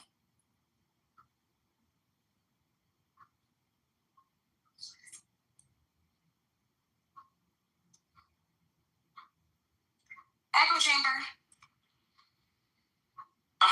No, you disagree. You added something. No, I was being, it's ironic, you know, because echo chamber, we always agree, like, you know, Kim only, like, Glaze's band, like, we always agree.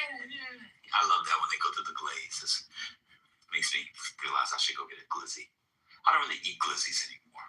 You know, I think that after you reach 30, you can only eat hot dogs at spring, summer, and fall events, and the hot dog had to have been grilled. And you can really have, if you're at the event, for every 3 hours you're at the event, that's how many hot dogs you can have. So if you show up at the event at 5 p.m. and you leave at 9 p.m., you can have 2 hot dogs. If you show up at 5 p.m. and leave at 8 p.m., you can have 1 hot dog. However, if you're there from 5 p.m. to 11 p.m., you can have 2 hot dogs. However, you can have both hot dogs within the first. I'm talking about hot dogs, bro. Calm down, brother. You can have 2. You can have both hot dogs within the first 20 minutes, but you have to stay for 6 hours in order to justify the 2 hot dogs. You see. Now, when it comes to sporting events, if your son or if your daughter go have a game, and it is a baseball game, it is a basketball game, and there is no other food, and you packed and ate all the food, and because your kid's team sucks, you thought the kid would be out in the first round, but they actually make it to the 3rd round and you're hungry, and they're selling hot dogs on that little roll machine. They put the bun in that white crib-like paper, and they had a pump of ketchup and mustard pumps. You are allowed to have a hot dog in that instance. The other time you're allowed to have a hot dog is if you go to a professional or college sporting event and the hot dog is cooked in a particular way. You see, if you have a hot dog and the hot dog is boiled, that hot dog, that boiled hot dog, means you have to sleep outside. No one over the age of 30 should have a boiled hot dog. That is in a sporting event, or that is in that hot dog water, cancer water, arsenic water in New York City hot dog carts. If you eat a hot dog from a New York hot dog cart, and you are a tourist over the age of 30, and you've never done it before, you are allowed to have a hot dog. But if you know better, and you have that hot dog, you should lose your right to vote for the next 3 federal elections. You see? Now, if you are in New York, and you want a hot dog, and you're over 30 years old, and you go to a spot that's called Gray's Papaya, you are allowed to eat 2 of those hot dogs once, maybe twice a year. That's right. But if you have a hot dog in any other moment, you are killing yourself. The hot dog must be cooked on an open flame, or like Gray's Papaya, on a flat top, which gets me to the ultimate point I've been trying to get at. If you find yourself at Five Guys, or you find yourself at Shake Shack, or if you find yourself at any other burger place that has a hot dog where the hot dog is prepared on a flat top like a smashed burger, people aren't going to like this. You are not allowed to eat those hot dogs. Those hot dogs are delicious. But if you're going to eat those hot dogs, you see, are getting in the way of a more delicious burger. So if you are going to hasten your cancer, your heart disease, your arterial plaque, hasten it with a more fulfilling burger. I'm here to take any questions on hot dogs. Pause. Yeah, I got one question. How would you answer your questions on hot dogs? Who's next in the queue? Okay, Spiritus, I'll take your question. Yes. So my question is about pigs in blankets. That's a great question. So, if you are a man or a woman who does not have children, and you find yourself thinking about a pig in blanket in your own home that you or someone in your home prepares, and there is no pig in blanket, you are to go upstairs, run the water in your tub, and sit in your tub for 5 hours straight thinking about where you went wrong in life. No adult should be eating a pig in blanket without a child involved, except under one circumstance.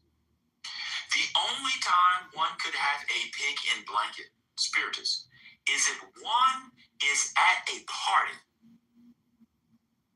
and the people get Trader Joe's pig in blanket appetizers, and they have the correct pig in blanket mustard. It could be a German mustard. It could be a Dijon mustard. It could be a spicy mustard. It cannot be a yellow mustard. In that instance, especially if the rest of the food is not good, you can have a pig in blanket. Watch this.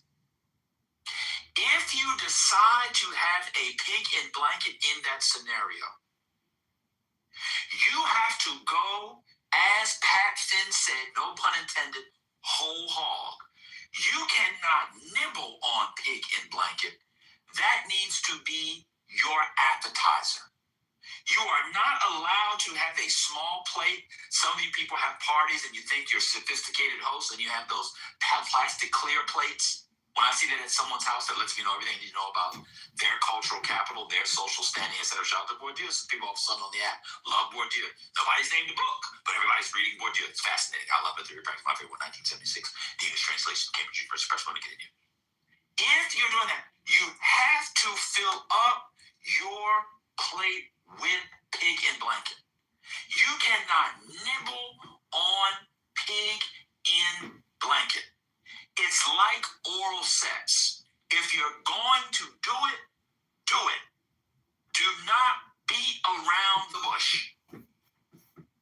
other questions?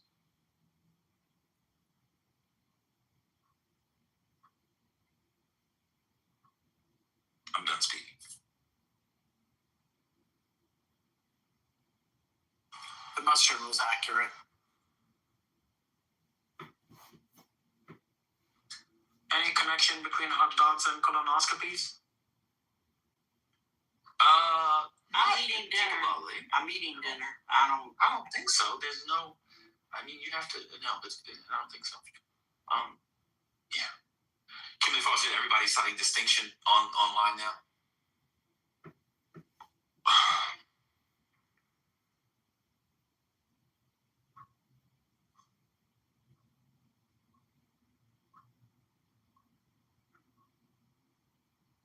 Oh, yeah. Distinction is the big one. Oh, okay. Yeah. because the idea is a basic one. So you can cite the idea, which is a basic one and obviously true, and then put that French name next to it, and then people think you know what you're talking about. But we have to begin to set one thing that I'm going to use Bourdieu for this. We have to begin to get back to the business of putting food and drink, or aligning food and drink with age categories. A 36-year-old man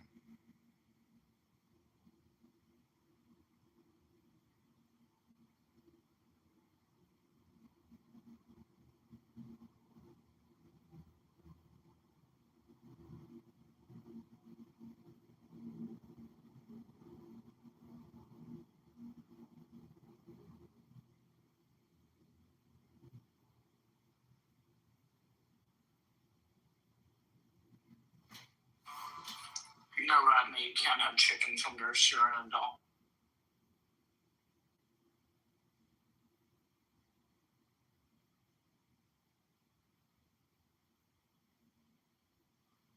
I mean, you should not be drinking Kool-Aid and Tang. I'm sorry. Wait, who does Tang? I don't know. That's awful. Astronauts. Oh my God. Oh no. That's so awful.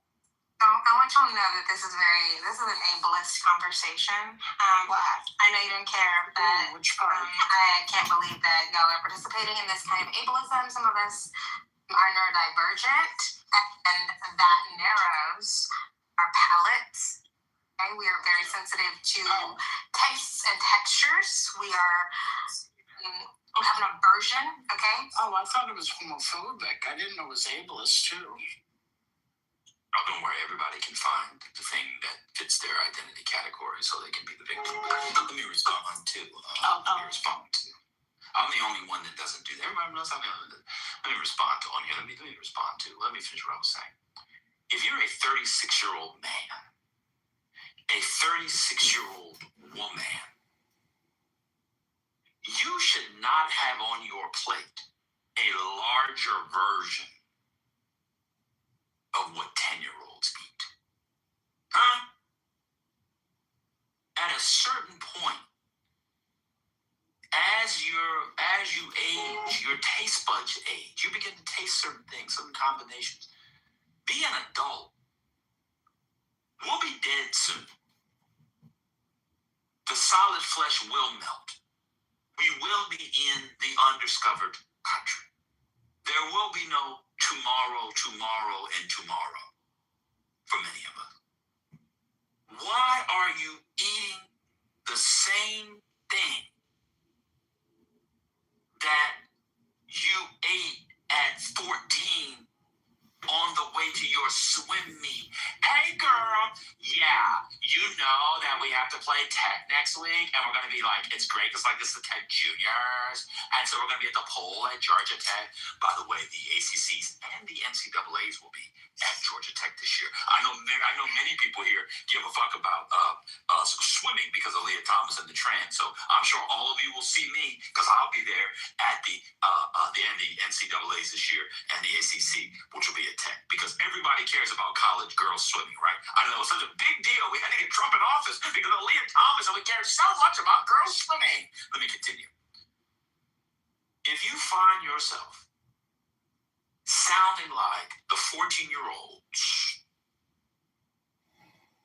who want to stop at the Zaxby, stop at the Chick-fil-A, stop at the McDonald's, stop, and ordering the same thing.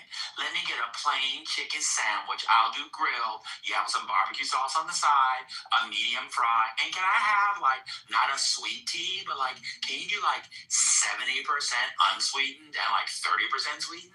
With like a dash of lemonade, because like it's like a really complex flavor, and I don't like all that sugar, but I don't like totally unsweetened. So like if you get like 30, yeah, that'd be like really good. Like just a splash of lemonade. You can make it like sweet lemonade, because Okay, like you're getting too close. You're getting too close. I'm sorry.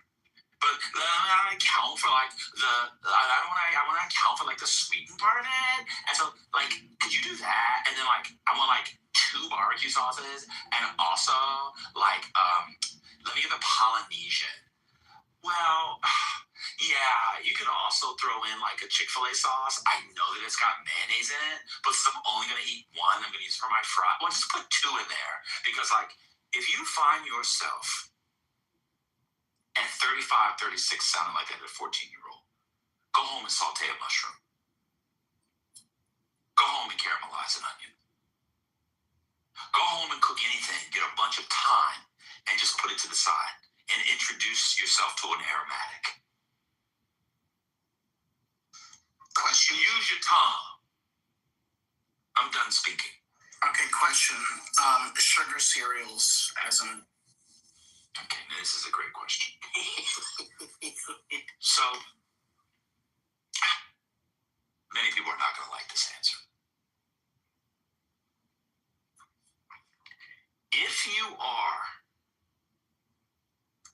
out of college, oh my God, let's go to the dining hall. Like, I don't like what was on the buffet. I saw it, and like, I just had like grilled chicken for lunch. I had like 4 breasts. So like, I'm just gonna get like cereal, like some juice. They've got some fruit.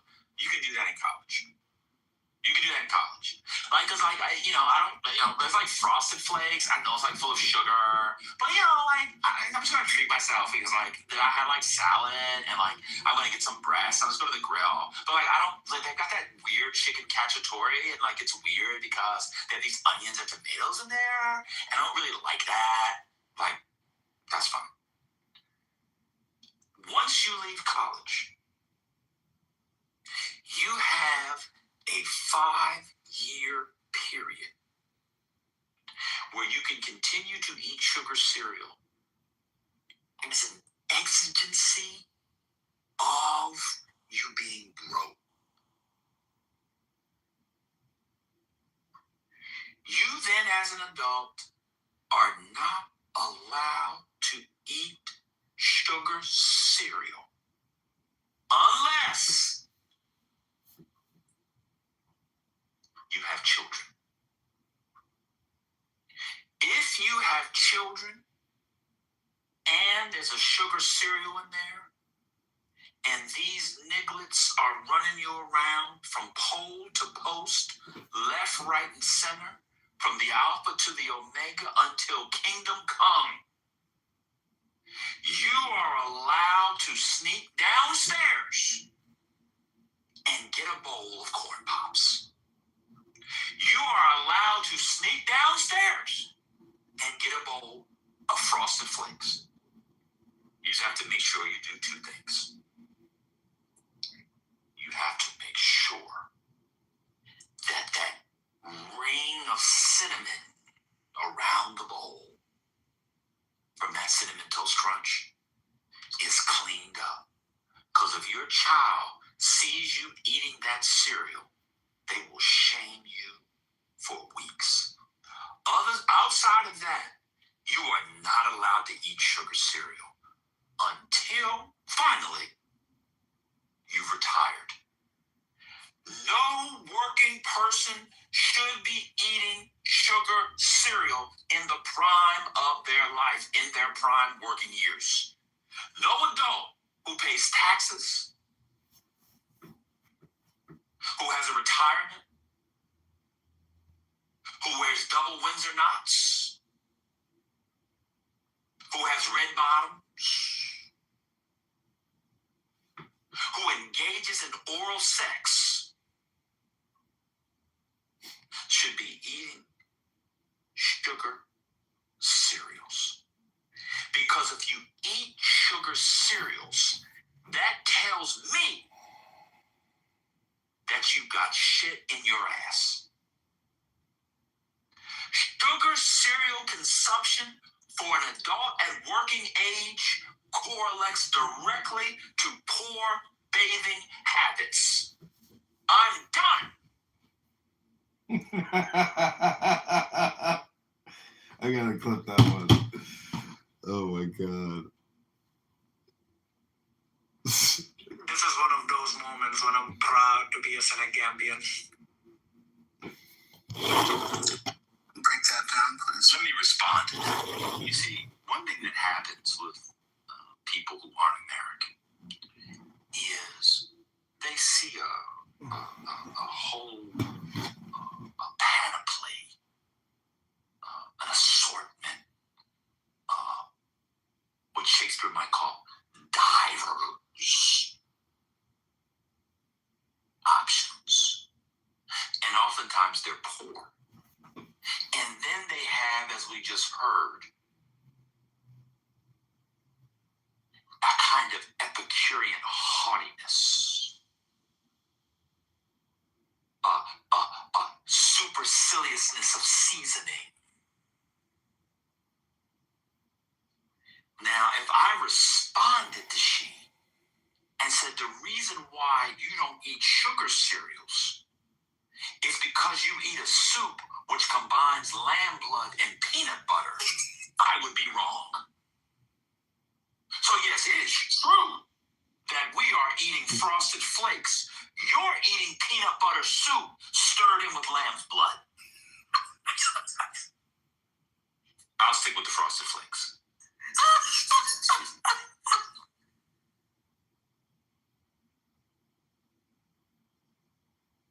Ben, I wanted to ask your opinion on what the young people call air fryer foods at Trader Joe's. Are the millennials supposed to keep eating those?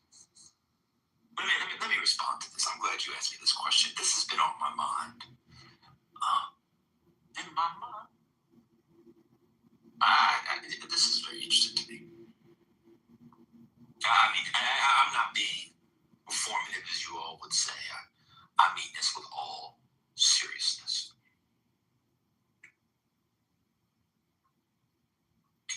The combination of younger millennials and Gen Z, their combination of weed smoking and air frying will prevent the liberation of the Negro in America. Huh? Between the weed smoking and the air frying, the Negro's liberation will be where it was in 1879. These people, you people, have cultivated a modus vivendi, a way of life, forms of being, and existence. Of a vendor. Ultimately, what you want is to sit on a couch and have people throw food in your mouth. In your mouth. In your mouth. Air fryer to mouth vivendi. I'm done. I would have at the center of my platform outlawing air fryers. And now I'm going to be elitist. The only air fryer I would allow is if it is built in to your oven that you got in the wall, like I had in my house. Taking a bunch of food, putting it on a counter, putting it in a machine on a counter, and having a convection oven, getting it just hot enough so that the salmonella and E. coli don't fully set in, is not cooking. The lack of recipes, the lack of Epicureanism, the lack of foodie along tells me that these young Negroes are not interested in my liberation because they're not interested in their own. Huh? Let me say it again. How can you be interested in my liberation when you can't even take the time for mirepoix? How are you going to be interested in my liberation when you won't even give a piece of steak a butter bath? How are you going to be interested in my liberation when you can't even have your broccoli in the oven and halfway through burn the pan around and roast it? And when you're roasting it, you tell me you're going to die for my liberation and you don't even scramble an egg? In the beginning of A Raisin in the Sun, which was brought up yesterday, let me use a literary reference. Ruth Younger, who I believe is the real hero of the piece, the unsung hero of the piece, also has a storyline about women's reproductive health. People forget, remember, she goes to get that abortion, but y'all not ready for that discussion yet. Shout out to the feminists. It's in the morning of that fateful Chicago morning. Kimberly Foster, you'll remember this. They're waiting for the check. It's a $10,000 check. Big Walter died. His life insurance got him $10,000. Ruth gets up. You remember in the film was played by the great Ruby Dee.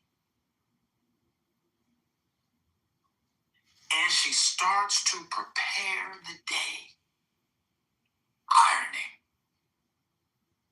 cooking, cleaning, preparing, folding, loving. And then Walter gets up, of course, played by the great Sidney Poitier. And then what comes next is a discussion at the table where Walter wants to get off to work so he can drive that car for the white man. And he's vexed because he doesn't know what Mama Lena is going to do with the check. Y'all remember this? Sure do. And then he's in a state of a kind of working class, near poverty ennui, Kimberly Foster. And he's moping. And she puts a plate of food in front of him. Y'all know what the food is? Eggs. And Hansberry in her infinite genius has a whole scene where the two of them go back and forth talking about eating eggs. The point of the scene is not about the egg or the protein. Shout out to Hurricane. The point of the scene is about the care that goes into making of the egg, because Ruth got up to make him eggs. If she will make your eggs, she will fight for your liberation. That's the point of the scene.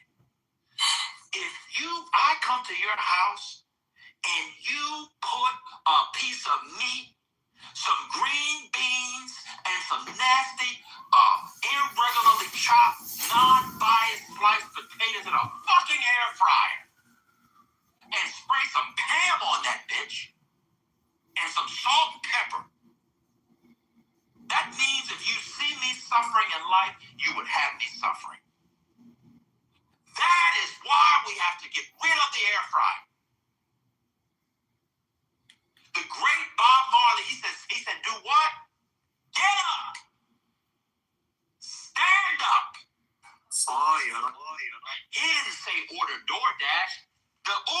driver is not bringing liberation. Get off your black ass and cook me some eggs. I'm done. So you're saying women need to use their cooking to distract the Negro male from their cockamamie business ideas? Didn't Walter want to use the check to open a liquor store? And that's why the black woman and the black man need to sit at the table again. Turn the television off. Turn the TV off. Turn the TV off. Turn the TV off. Turn the TV off. Turn the TV off. Turn it off. Talk to each other. Because down the road, because you turned the TV off, maybe later that evening you can do what? Turn off the lights. And then we can be free. We need to come together right now over me. Get to the eggs. If Walter has spent more time eating eggs with Ruth, who is the wisest piece, he would have realized that giving the money to some nigga named Bobo was not a good idea. Huh? He should have been there with his woman over that plate of eggs.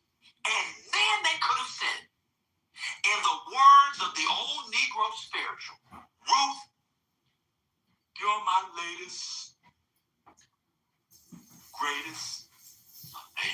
my greatest inspiration. He should have been there singing with Ruth. Instead, what was he doing? He went out and got drunk, came in and decided to do what? Be an African warrior. Why couldn't Walter be a warrior in his sober state? I'm going to tell you. It's because one, he allowed his mother to emasculate him. And two, because he did not sit down and have those eggs. And the problem with the black man is that even though he's tired, his back hurts, you need to go to the table, cut the TV off. If you're going to have the radio on, can't have no words in it. You can have the Brandon Birkin chair. You can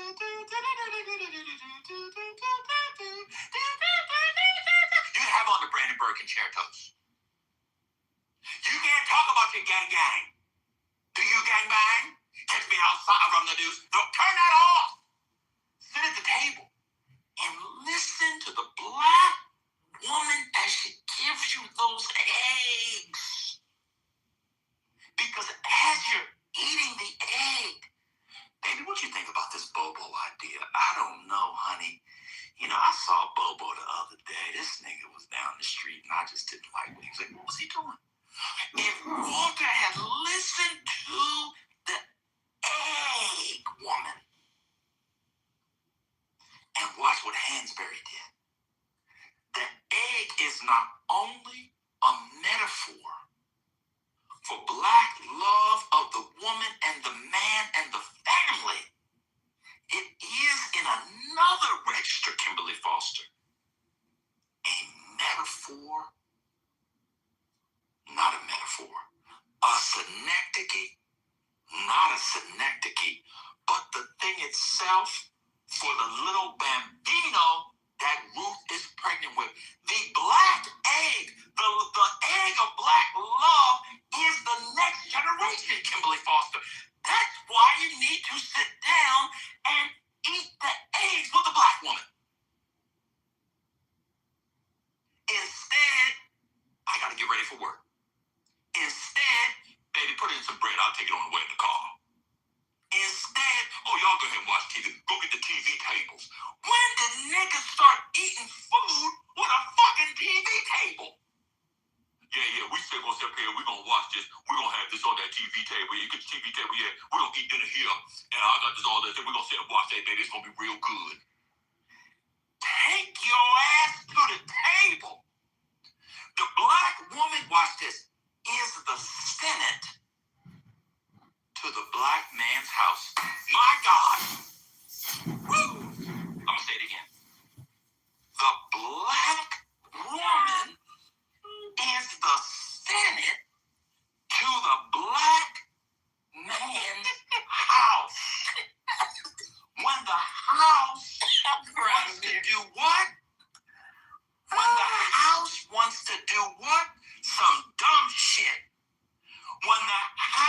wants to do what? The House wants to pass a bill where you take the money, Kimberly Foster.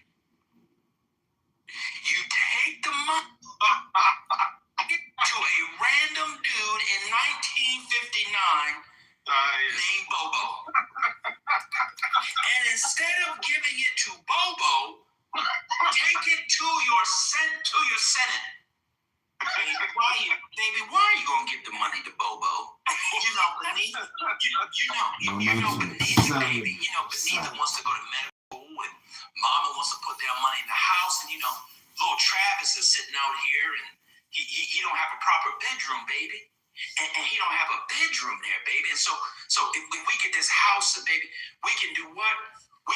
Travis got his own room, and as a young man, he's gonna have his own room because now he's seeing me come through here, and his mom, his grandmom, and his mom, and his auntie. It's not good, baby. You know what? I'm not going to give the money to Bobo. And basically what I'm saying is, on the really real, I mean this with all due respect, Karen White was wrong.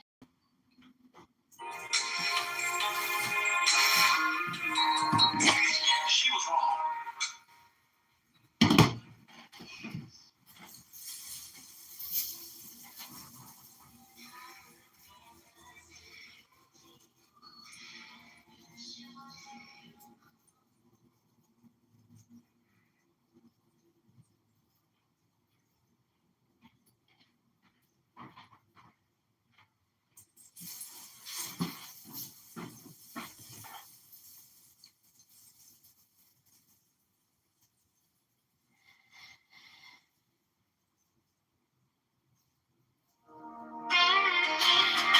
Up next, Kitover can win!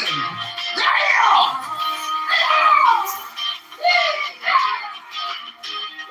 Doorstep sunshine, name on the flyer, the coffee in hand, talking truth to power. From our schools to the small town stores, Sean's been listening at our doors. Kitover can win, we can win this time. March 17, let your voice alive. Every bell cast, every hope we bring. John Kitover, let people sing. Kitover can win, yeah! Woo! Change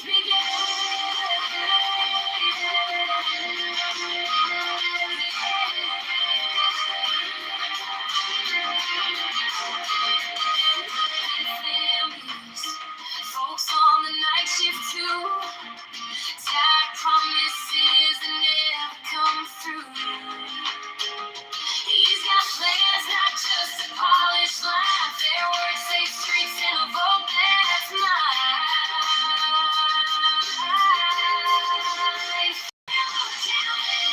We go in this time. March 17, let your voice alive. Every battle cast, every hope we bring. John Kitover, let the people sing. Kitover can win, yeah. We're choosing it for our future.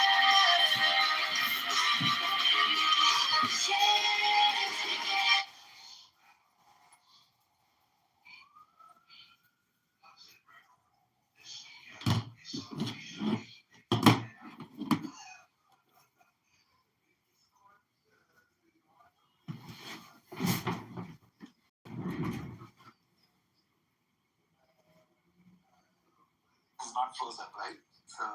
So that's something. But anyway, that's a nice challenge, and I will anyway. Well, I just think it's only fair if the people of Minnesota have to avoid ice. Norm and I should swim the Hudson River and avoid ice there as well. I would love to join you guys. I've always wanted to see how normal would swim trunk. That's great. Anyway, so let us come back to this topic. This is going to be an interesting thing for me, at least. I just want to give a small, simple thing where I see big difference. We had, she's no more. She was India's foreign minister for the first term, Modi's first term. Her name is Sushma Swaraj. She was a very respected parliamentarian, had almost like 50 years of parliamentary experience. And Modi wanted to, when he went to UN, he wanted to speak extempore, in the sense he keeps a small sheet, sort of cheat sheet, where he would put down the points, and then he knows what to talk about, how to talk about, and deliver, and other things that he does. And anyway, he can speak in Hindi, so he will not be having any problem if he can do that in UN. But Sushma Swaraj, though she was a minister under Modi, she did not allow Modi to do that. She said, no, in the UN, he's going to read out from a prepared text. And she insisted, and at some point Modi had to agree to Sushma Swaraj to read out. Now, why I said this is, you see the contrast. Trump doesn't really follow any such standards or anything. Whatever that comes to his mind, he speaks out. In one way, it is good, but with respect to international, because the topic is with respect to foreign policies and other things, with respect to international relationship, you have to be really measured, because you should not stop a potential friend in not becoming your friend. And a good friend should not become your enemy, or at least your adversary. So Trump doesn't really care about any of these things. So that's the first thing that I see. His conduct with respect to foreign affairs is too much chaotic, and you cannot really see what is coming, and you can't even second guess, forget about that. And people are always, his counterpart in many other countries, even very close friendly countries, they are all sort of nervous about what he's going to say or what he's going to talk about. One example I will give you is that he made this Gaza blah blah stuff, and then he invited people. Pakistan Prime Minister was there, and then he made a very off the cuff remark, which was not really in good taste. And then he pulled the Pakistani Prime Minister, and then he made this comment. And Pakistani Prime Minister, he cannot say no or yes. He had a very confused grin, and then he moved on. So why I'm saying this is he's shaking up the system. In some sense, it is okay, it's good, because once in a while that should happen, so that you find some sort of an equilibrium. But it's sometimes it's too much of a problem for everyone, and then ultimately Americans are the ones who are going to lose out. It's also true that, for example, after Venezuela, I think many of these Middle Eastern countries some sort of support.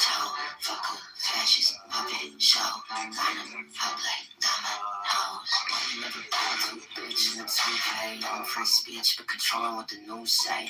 Wax cars, time to find a new shame. Loopholes, never seen a bitch that bad on Drag Race.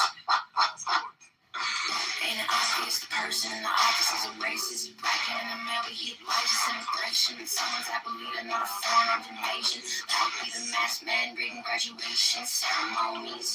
Unmarked fans snatching people off the street. I'm running 5, 10, and 14 at least. Please tell me again, this is still democracy?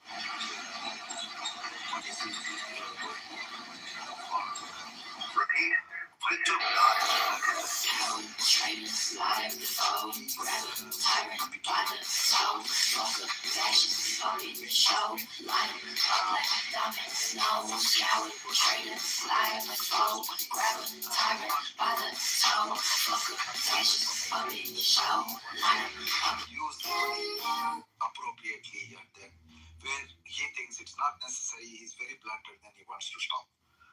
But that's also going to create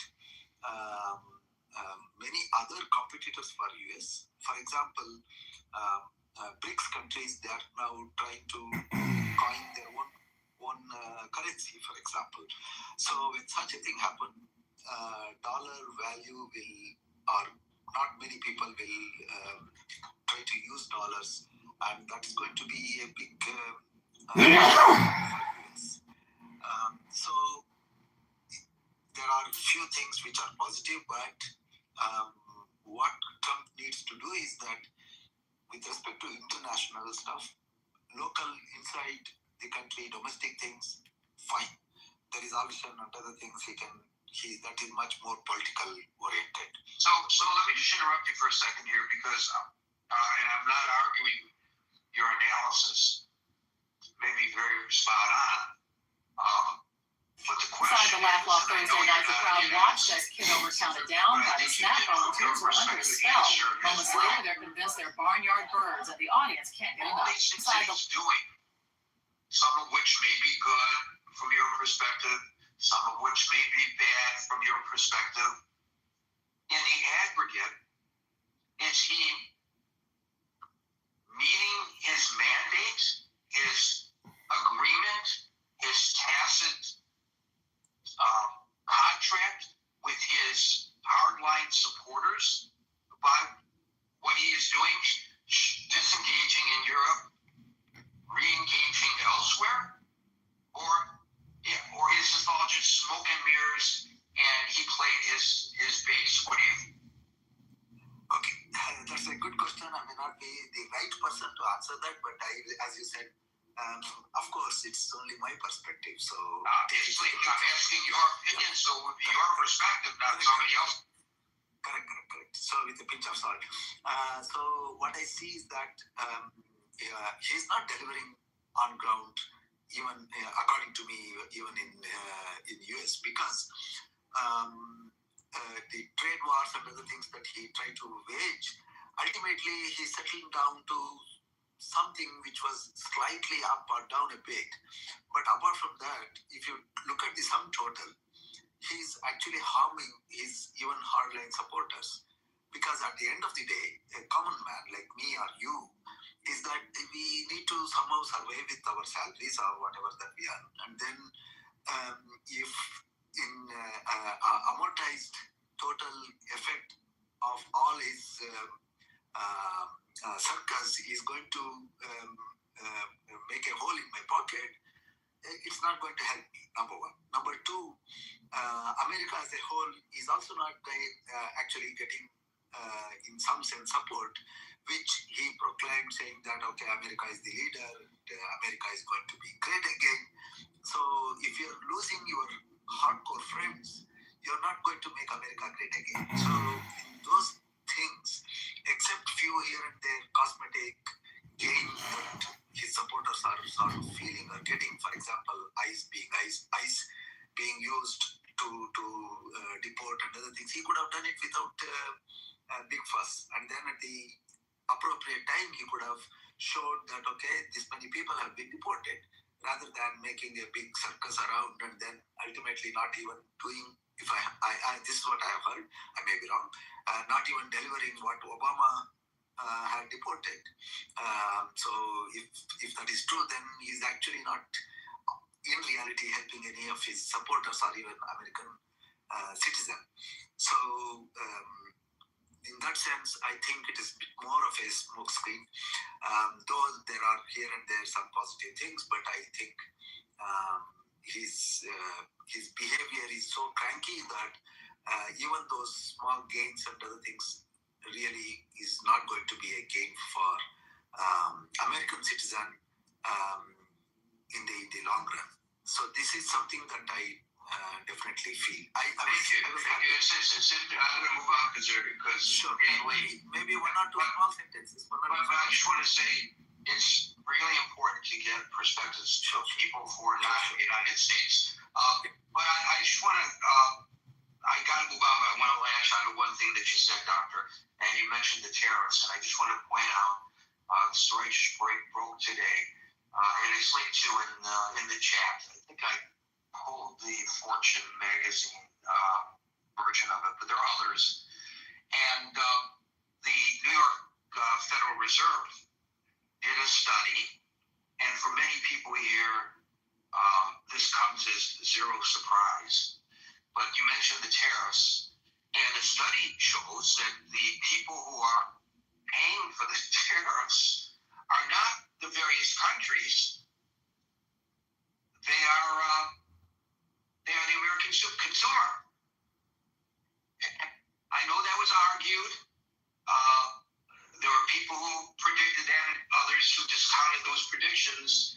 Well, the study would show that those predictions turned out to be absolutely accurate. So again, even though this is not talking about intervention into other nations, it does speak to the question, because obviously tariffs are part of foreign policy.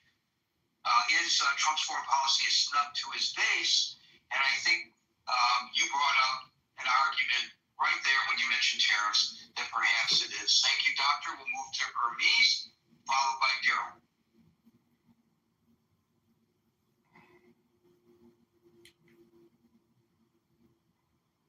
Hermes. Sorry about that, Gary. Trying to get to my mic. Guys, I just want to point out that I purposely try. I know sometimes people announce who the next person is when I announce who the person is, so that we don't have these pregnant pauses like that. Go ahead. Sorry about that. So, yes, do I think the foreign policy is messed up? Absolutely. Is it going against his base? Absolutely. But you know what? I don't know if someone has already said this, but what motivates him is money. And if he can, use our foreign policy to line his pockets, he's going to do that. Thanks, Gary, for the mic. Right, but the question is, I understand that argument, and somebody else, I think Howard made it earlier, Hermes. But the question is, presuming your assessment and Howard's assessment is accurate, and I have no reason to argue that it is not, maybe others might, is that a snub to his base?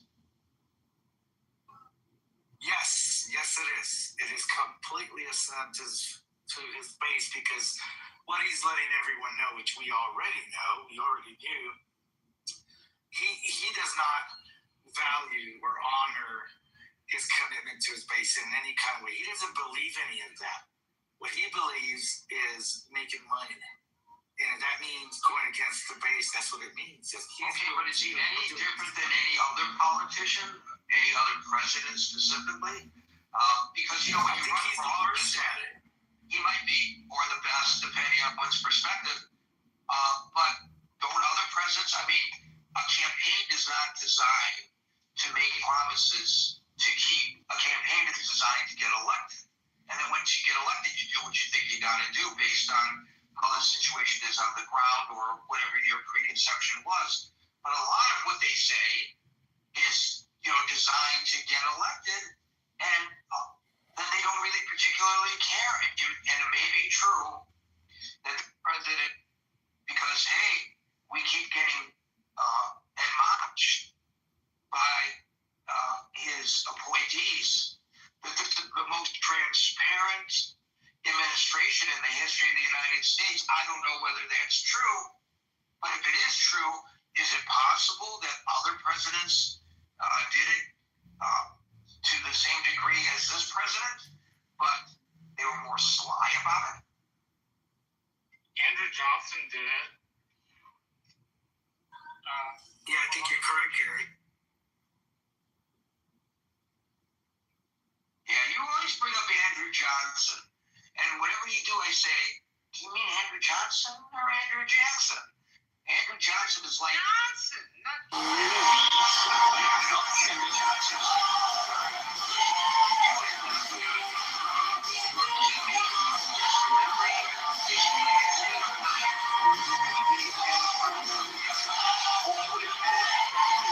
Like super duper bad. Thank you for that, Marshall. Normal, you dropped off. We'll let you back on. At this point, somebody shut me down. I'm not sure.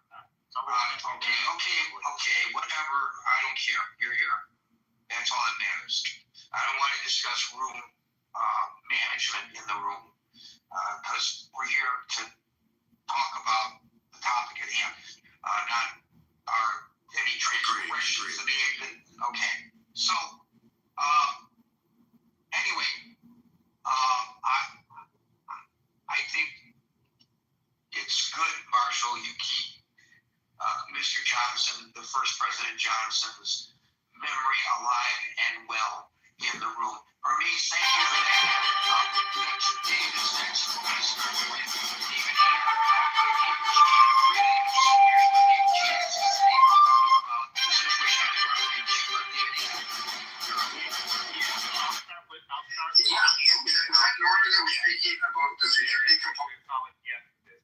And it takes me back to, for the first time I've seen, as the fallout from the war in Iraq and Afghanistan has happened, it's the first time that I've seen a large number of people, who would be considered Republican, conservative on the right, who were strongly starting to feel this opposition toward the state of America's foreign policy. It's the first time in my lifetime. Maybe it's happened before.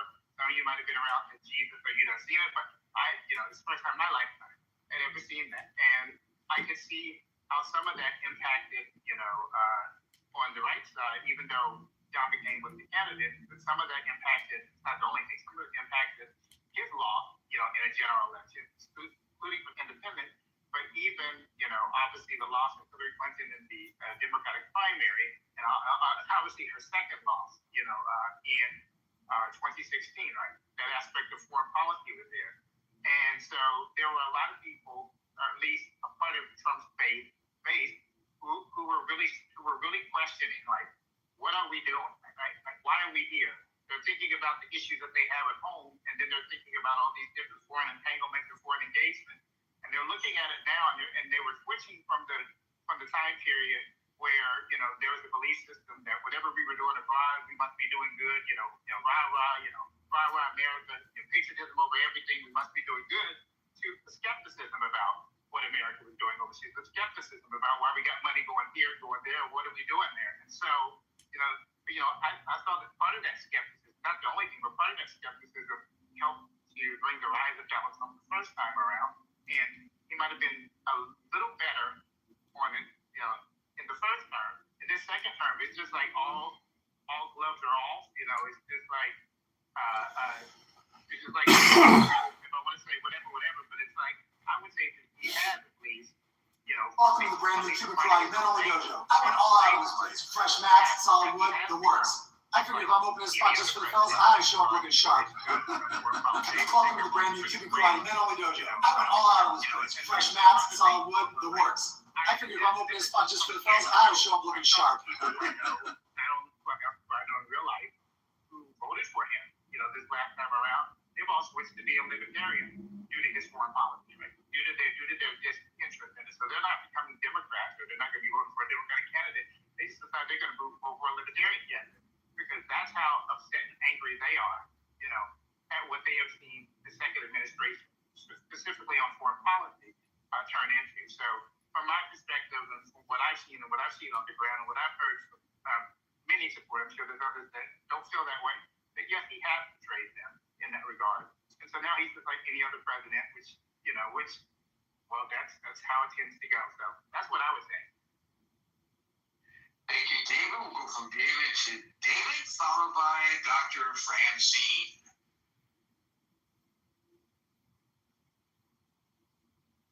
Hey, Gary, how's it going? It's going good. So you weren't here in the beginning of the room, but the whole genesis of this discussion was the blockade of fuel to Cuba and how Cuba has been forced into the dark and its humanitarian crisis. And then I thought I would look at U.S. intervention in other countries. And then I thought about the question de jure, if Trump's foreign policy is snubbed to his base. So what's...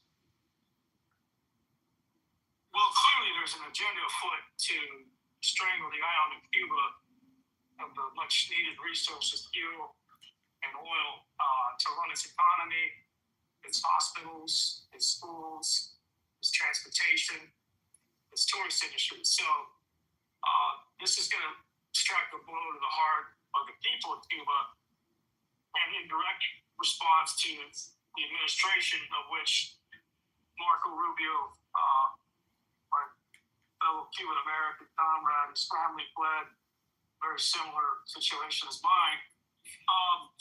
And I don't know what kind of options the Diaz-Canel regime has, other than to maybe fry uncle and promise Trump some beachfront property in which to build a couple of towers.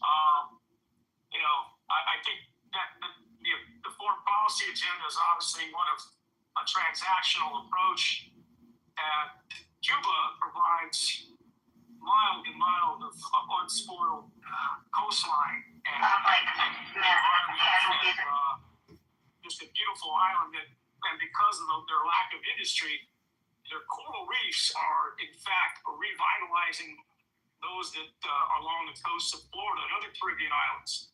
So, but of course, Trump says that there's no climate disaster raining down on the planet. But that said, it behooves the international community. Cuba has stood tall in the face of white South Africa oppression against the black African nationals in Angola, Zimbabwe, former Rhodesia.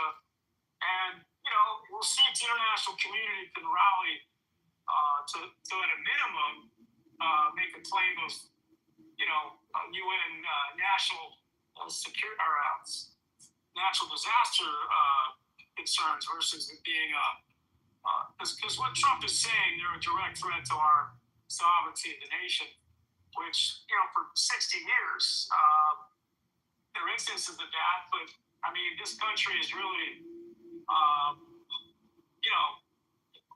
say what you will about the communist dictatorship, and I'm not a fan of it. I'm not a fan of the strangulation of dissent, intellectuals, artists, musicians. They have been muted very severely. There was the execution of many former landowners and capitalists and people that ran businesses in Cuba. So all that history is very reality. But at the end of the day, I don't know without boots on the ground.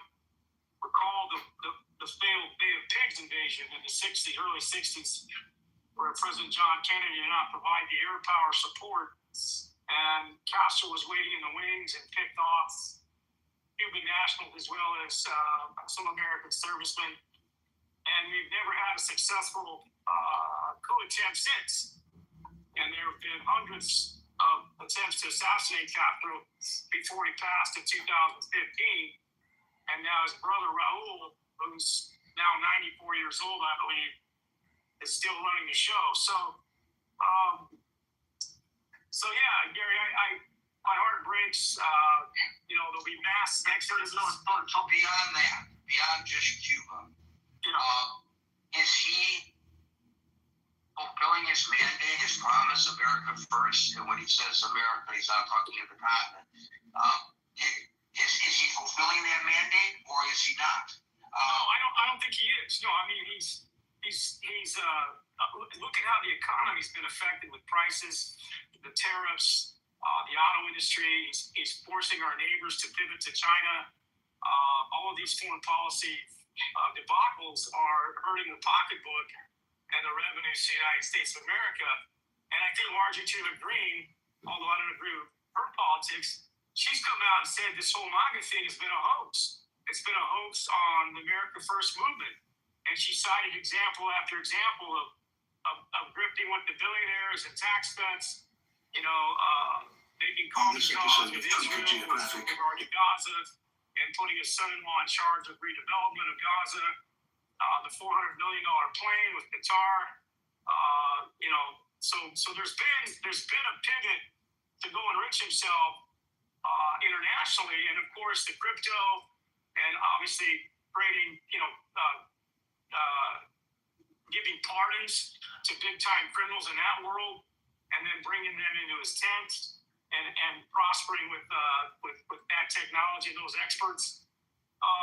So no, Gary, I think the politicians that are risking their reputations, they're risking their careers in politics, because obviously Trump comes out, and if you take a swipe at him about how he's failed America, he sends out his tweets, and he puts you on the crosshairs. And then, of course, Musk is going to come along and fund the opposition, and there you go. So I don't think America is first, Gary, right now, and I think the evidence is very clear.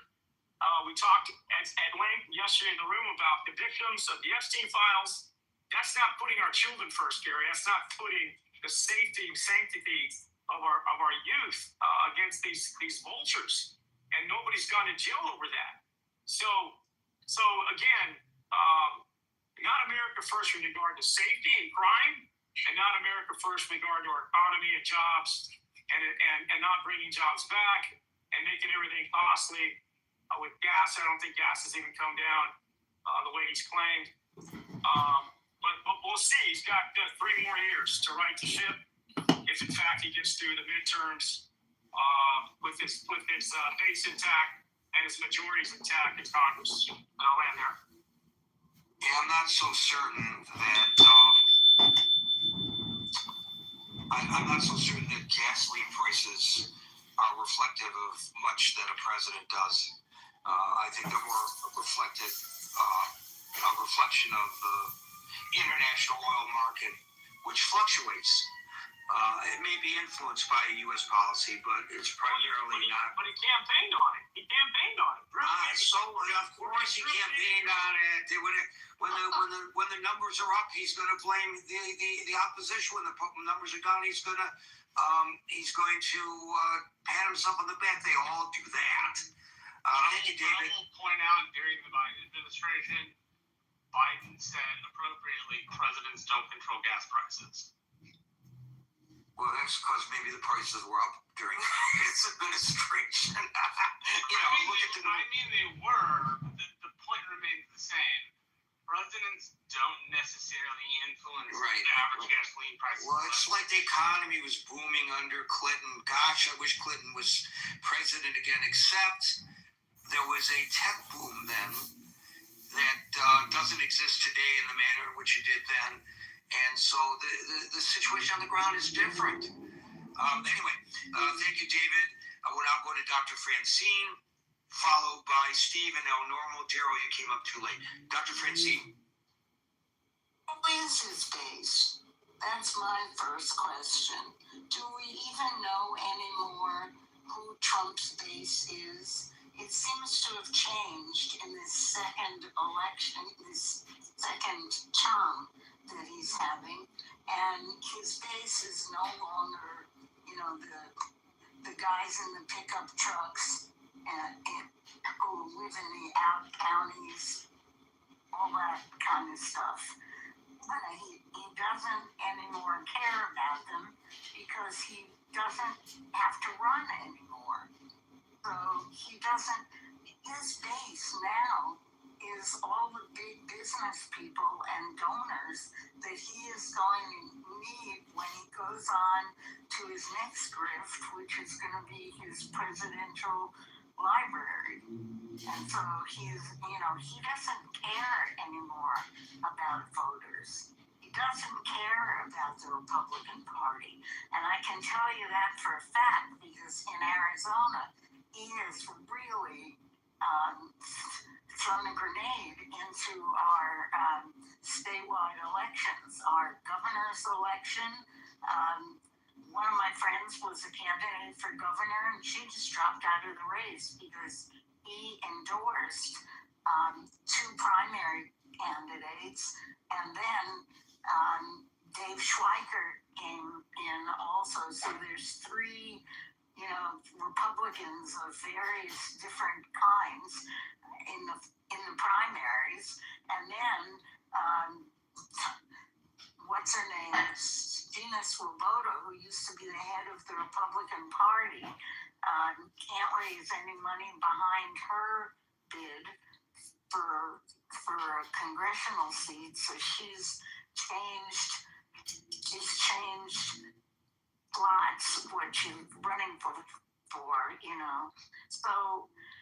So I don't think he gives a shit about the Republicans and who has to run in the next election and what could happen, as a result of what he's doing in the next election. And he doesn't care about the ordinary person, because there is something that's happening now, and that is all the supermarkets are going to dynamic pricing. They no longer have price tags. By the way, just so, in case you didn't know or had forgotten, John Wanamaker invented the price tag, and the thing that it did was create equality. Once you put a price tag on something, everybody got the same price. And we don't have that anymore with a lot of basic things, especially food. Food prices now are barcodes, and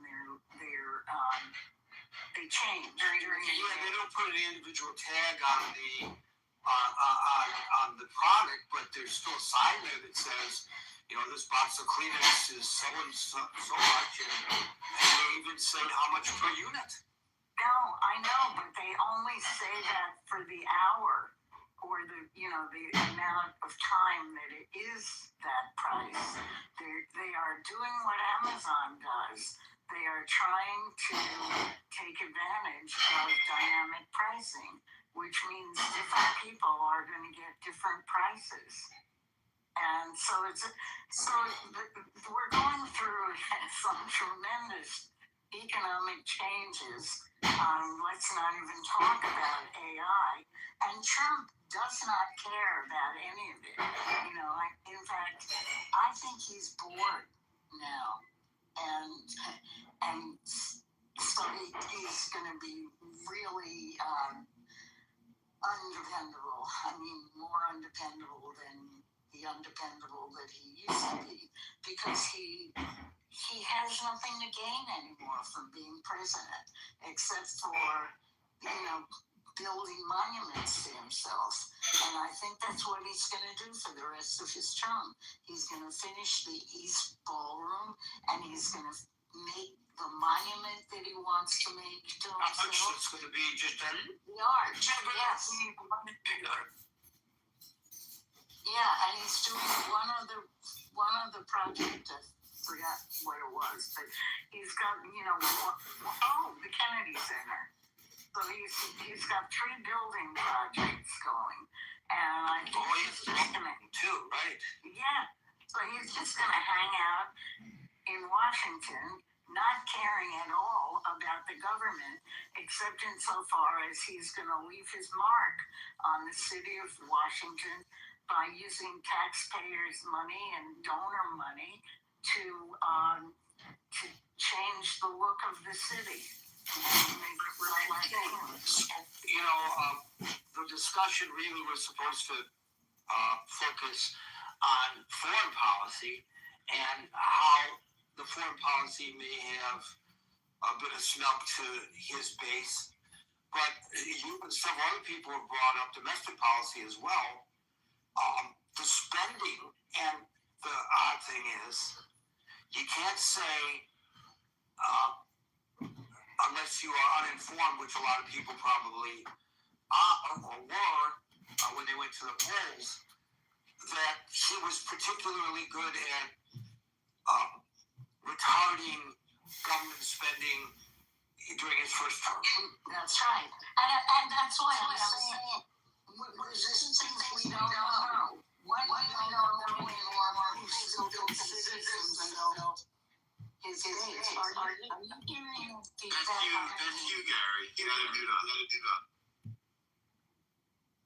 base.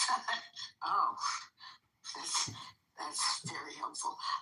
So I'm experimenting with microphones here and such, and I spent money that I wasted, obviously. You wouldn't be the first person to do that, especially on electronics. The whole industry is built on people wasting money. So, one, we don't know who his base is, and two, if you want me to talk specifically about foreign policy, his base didn't want there to be any foreign policy. So everything he has done is a snub to his base. Every single thing, because that he's done for a foreign policy. So there you are. If we're supposed to be America first, this is awful. There's no America first in here. Thank you, Dr. Francine. I note that also in the chat, if you scroll back, I posted a story about the amount of money that's being set aside or being proposed for purchasing of warehouses to convert them into detention centers for immigration detainees. And that in mind, the suburbs of Phoenix. Right, and others, you and Leanne talked about it in your communities. It's over $3 billion. Yes, and what are we going to do with them? We don't. Somebody is making some money here, right? Yes, but we wanted to deport all those illegal immigrants. Instead, we're going to detain them. By the way, who's going to run them? Are we going to hire more government employees to run them? Are we going to outsource them, as many of them are outsourced? Anyway, that's another story altogether. That's a topic for another day. It's a huge story, though, Gary. Huge story. Speaks to that question beyond foreign policy. Is he meeting the mandate of, what we perceive as his base? And does the base even know or even care? I don't know. I don't know the answer to that. All these dudes who were budget hogs. Yeah. What's that? Yeah, it's really very interesting. Well, we had Doge, but maybe that was all form and not substance. I don't know. Not just for the day, but for the week. So don't blow it. Gary, was so badly done. The Doge stuff, they got rid of Adobe Pro. Adobe Pro is what allows the White House to redact documents. So that first batch of Epstein files they leaked that you could put through an unredactor and it all just took it out. It was because Doge cut their subscription to Adobe Premium. Who would have possibly thought using a chainsaw to hack at the government wouldn't work? So I'm told that no matter what, let me just, while I'm talking, I'm going to unplug this microphone. And Larry, if you're here, give me the feedback on this one. I'm going to do a 10 count. Sorry about this, folks. 1, 2, 3, 4, 5, 6, 7, 8, 9, 10. Was there an appreciable difference there? Yeah, much better. The second half. Yes, sir. So it's my money ill spent on a new microphone. Damn it. El Normal. Hey there, Gary. Thank you so very much. Well, I just checked. Trump's approval rating among Repubs, 73 to 90. Doesn't sound too bad. Previous down from 93. This is early 2026 as opposed to last year. Not terrible. Let's talk about foreign policy. For him, with his Republican base, I don't know how popular he is among Democrats. I didn't check that. I didn't have time. Hang on, I just lost my screen here. All right, I'm back. So the something that we all have to understand is that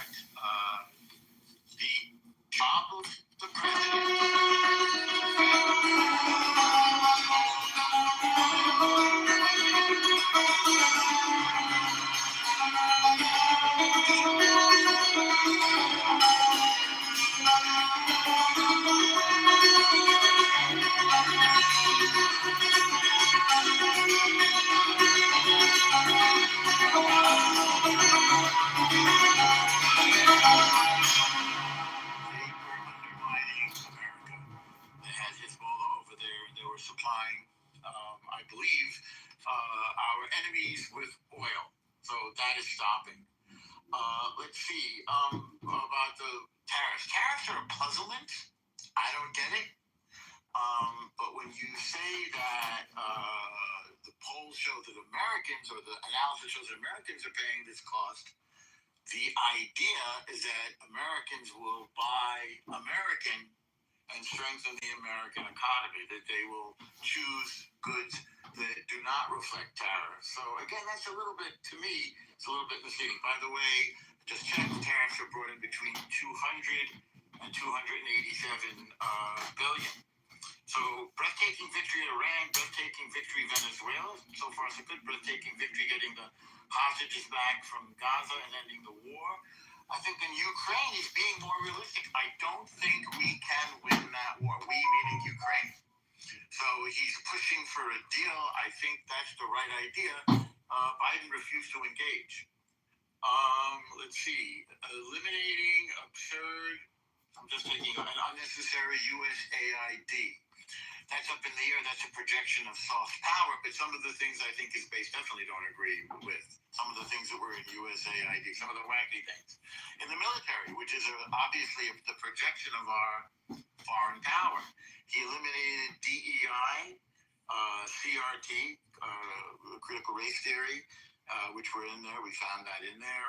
And transgenderism, which, obviously it changes the value to military readiness instead of some form of political correctness. I think that makes us stronger. He imposed massive sanctions on Iran, which were not shown to the previous administration, which is, as you can see, bringing the Iranian genocide regime to its knees. The Green Deal. Apparently, the consensus was among his, great coterie, that this was an economy killer, the Green New Deal, both in America and in Europe. Europe's economy has been suffering for years. The Green New Deal certainly isn't helping them. Some places shut down their nuclear power plants. That's a economy killer and makes them dependent on foreign oil. Germany did this, and I believe England did it. England is really suffering in terms of manufacturing. That has to change. Europe has to step up economically and also militarily. So I'm saying the good stuff. I'm not saying there's only good stuff. The base were people who felt left out and betrayed by the Democratic Party. Who were offering bad or no solutions to these big problems: immigration, foreign wars, and the economy. By the way, in terms of grifting and self-dealing, Obama was worth $1.3 million in 2007. The Obama Foundation is now worth $1 billion. That's a 1,000K increase. The Obama Foundation, not his net worth, right? That's right. Well, there was no foundation. Right, that's correct. But you know how these foundations go, as we saw with Clinton, they're sort of backdoors to support the vision, values, and ideals of the eponymous, what's the figurehead? Let's see. He choked via IRGC, I mentioned. He's choking Venezuela. Obviously, Rubio wants to regime change in Cuba. We'll see if that happens. Has he checked out? I don't think he's checked out. I remember when Obama went to my friend's garage and did a podcast at the end of his administration, Mark Maron, and that seemed to me like a sort of a lame duck sort of end of your second administration. He seemed to have checked out at the end. I don't see him checking out yet. I see him doing a lot of stuff. He's waging battle in the culture war as well. So far, now, that's all. I just named the good because nobody else was naming anything good that he did. I think the shootings are appalling. That's for sure. It looks terrible, and that's where everything changed with the immigration policy. I think he did that to himself. I think the Epstein thing is hurting him. He did that to himself as well. So he has strong points, and he has self-destructive weak points. And right now, it looks like the weak points are winning because his approval ratings are still down, especially among independents and Democrats, or if there are any Democrats who ever liked him. And it looks like he's going to, get a shellacking. That's become the operative word for midterm loss, right? Thank you, Barack Obama. And I'll mute up and see if anybody else wants to talk. Nope, you're the last one. Folks, we're here Monday through Friday from 5 p.m. to 6 p.m. New York time, so till 5 p.m. New York time on Monday for the next edition of the Critical Thinking Forum. Everybody be safe, everybody be well. It's a machine that you can use to purify your water, but it's you can use it to raise the alkalinity of it. It's like a $3,000 piece of equipment that you can use for your kitchen, but I don't know. From what I've seen, it's pretty dope. It's giving scam. Could be. I'm not a scientist. Yeah, that's what I was gonna say. I'm not a scientist, so I can't confirm nor deny that.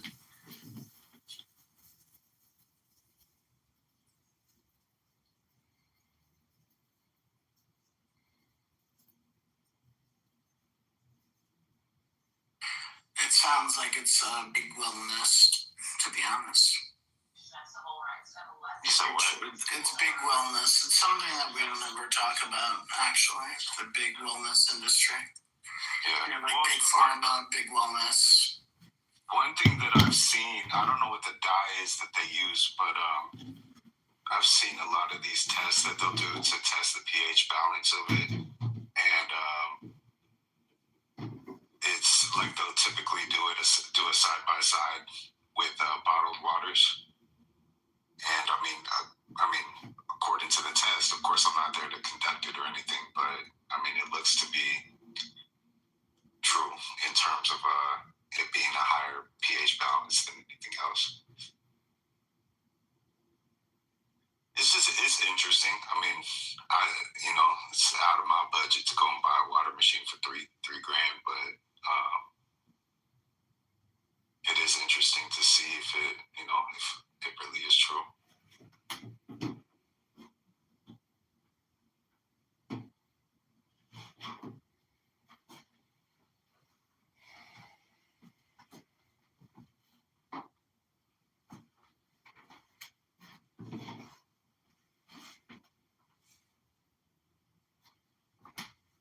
Guys, talk about. I was just gonna say real quick, Divine. There's an old school comedian, Dennis Miller. His water bottle joke pretty much summed it up. He wasn't the funniest comedian, but this is pretty good. Evian water, Evian spelled backwards is, right? Yep, that was his joke. Naive, yeah. Not saying the guy was groundbreaking, but it was funny for water because it's he's like, he's an asshole. He's an asshole. You didn't have to credit him, but is he? I don't know him personally. You playing pickleball? No. He got red pills somewhere in the 2000s. Oh, he did? Yeah. Oh, I had no idea. Scratch that joke from the record, please. Well, I'll do that. But look, I'm Gen X, proud. We drank out the hose. We drank out the Johnny Pump. What? The hose, the nozzle, the shit you water the lawn with. What you talking about? The vibe? What you talking about? Continue. HOSE, bro. Get your mind out together. We drank out the Johnny Pump. We call it the fire hydrant. Some people call it the Johnny Pump. I'm fine. There was no bottled water growing up, but that it didn't exist when I was a kid. You thirsty? You turn on the sink. You put your mouth to the sink and drink water. I'll put it in a glass. Break out the my fridge had the fucking ice tray. Yeah, show my age. Fucking who didn't fill the ice tray? Yeah, that's how I grew up.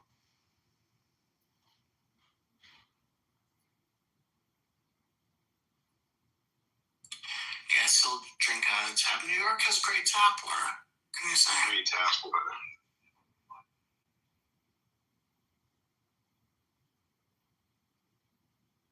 I think it's the champagne of tap water. We'll talk about it. It's true. No, but I think when I lived in Florida, that was definitely the worst tap water I ever had, for sure.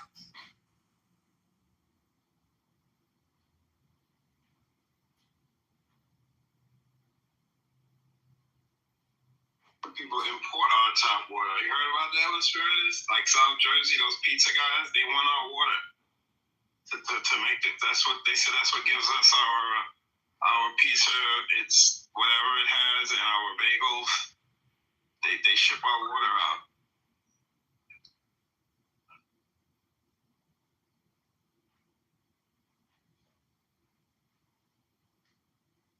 Hey, check this PTR.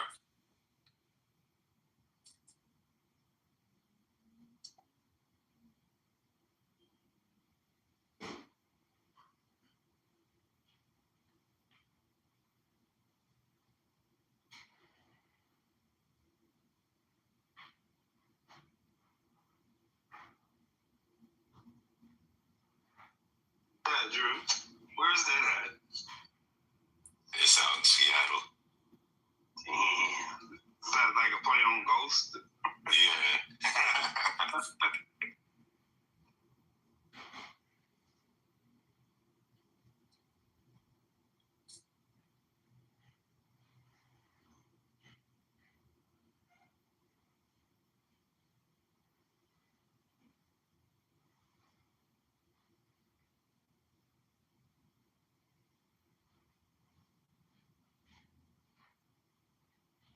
I always thought it was it's funny. Like I really liked that movie when I was a kid, and that shit came out when I was like 1. I obviously didn't watch it then, but I watched it at some point in my childhood. But for whatever reason, I was kind of big on it. Random fun fact.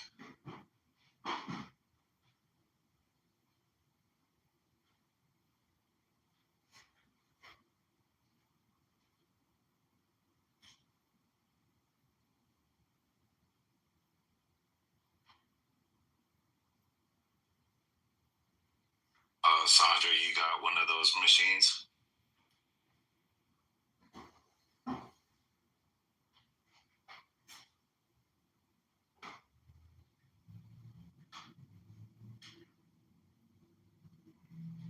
Say that again? I was responding to Sandra in the chat. She had said, I think she said that she had one of those machines I was talking about, or she said she has a. Yes, I've had one for over 20 years. I'm actually on my 3rd one. My mother's oncologist suggested that we get it,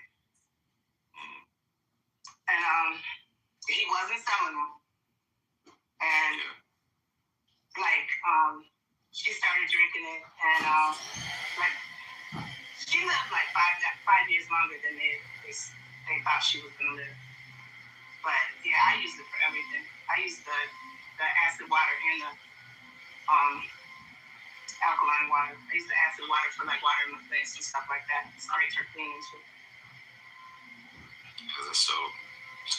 But I won't drink tap water. And I mean, I'm in Michigan, and Michigan has some of the best water there is, but they still put fluoride in it. The machine has over 100 different filters. So, yeah, it's awesome.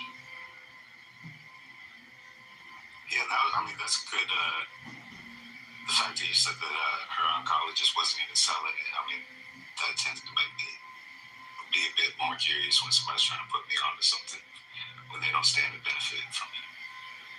We get to the watershed, this place called the watershed, and get gallons of water just to like bathe her, which she had, sourced from the chemo and stuff like that. The acid water is great for healing, and then it's pretty cool. Yeah, that's dope. Appreciate you sharing that. Cause I've the only people that I've really heard about it from are like my friends that sell those machines. It hasn't made me I'm not entirely skeptical about it. But I just don't know enough about it, to co-sign it or not. That you can really tell the difference from, like you can pour the alkaline water into a cup and put just a regular tea bag in it, and it literally pulls the tea out of the tea bag. You can watch it. It's seconds. I did see that. It's living. It's actually live. alive water is not killed with all the crap that they put in our tap water, unfortunately. But I didn't pay no $3,000 for it. I think the first one I bought was like $1,200. And since then, with all the new technology and stuff, the prices have come down. So I don't know who's selling it for $3,000. Yeah, I think it's like kind of like this Kangen one. It's almost like a MLM in a sense, like. So I think that's where like the extra cost comes from, because people will sell it and then they turn around and try to get other people to sell it too. So it's like it's not direct from the source. I don't think. Maybe you can get it cheaper from the source, but I imagine that's how they structure their business.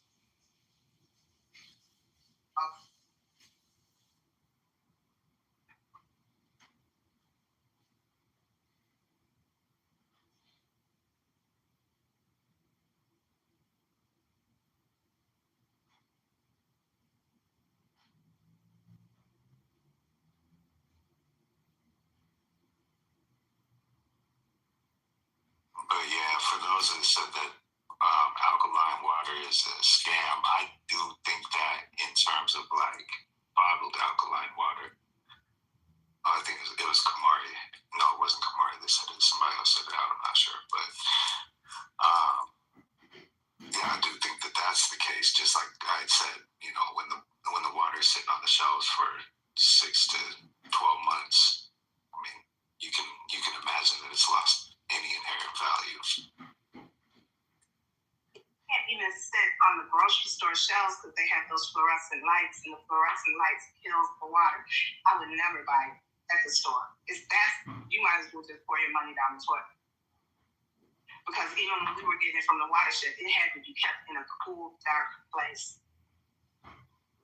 So I would put it in the basement. Like because just in case something happens, I keep about 20 gallons of water in the basement, and I refill them like every month. I pour it out and refill it because the light will kill it. Even though they're not under the light, I don't really keep it for a certain amount of time. Because I think I'd get sick if I drank actual tap water. I mean, I only got one leg, y'all. I literally carry a gallon of water with me. What, baby? What are you talking about? You get sick? Tap water makes me sick now because, In Michigan? It's a Michigan thing? No, it's got fluoride in it. I don't want fluoride in my stuff. Oh, okay. It's got other chemicals too. Oh, okay. But Michigan is supposed to have some of the best water in the country, but I've been drinking this too long to switch back.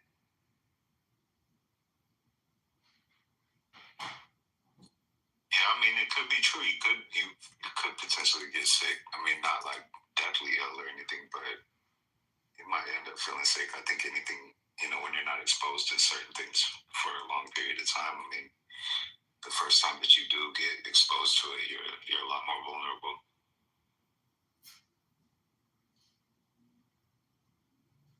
But once again, I will say, I am not a scientist nor a doctor, so. It's just over and get water from my house so that they don't have to buy it. My sons come and get water every week because they won't drink just regular water. Yeah, it's hard to go back. It's just, I can't drink tap water anymore just because I'm so used to, I got, just a water dispenser. I go to the store and fill up the 5-gallon jugs. So it's like, that's like the only way I'll drink my water now.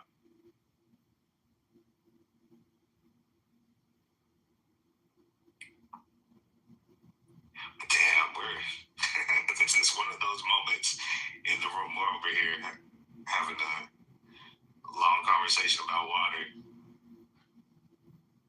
We're trying out right now. I'm fine with tap water, so, alright. I'm with you, Spiritus. I don't smoke. I rarely drink. I'm in generally good shape and fit. So I'm going to roll the dice. I'm going to roll the dice with tap water. Yeah, I don't know what's good for you.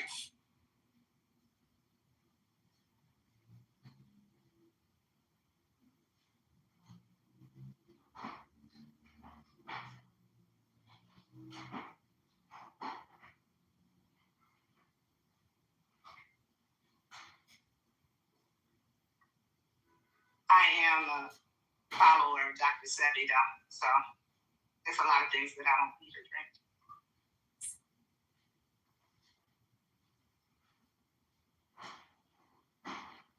What does Dr. Sebi say about water?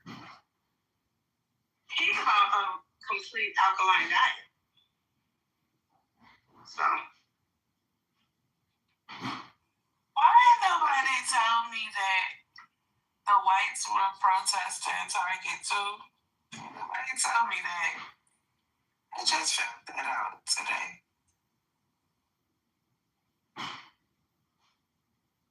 Why y'all not talking about how the whites is joining in with the blacks in their protests? What's going on?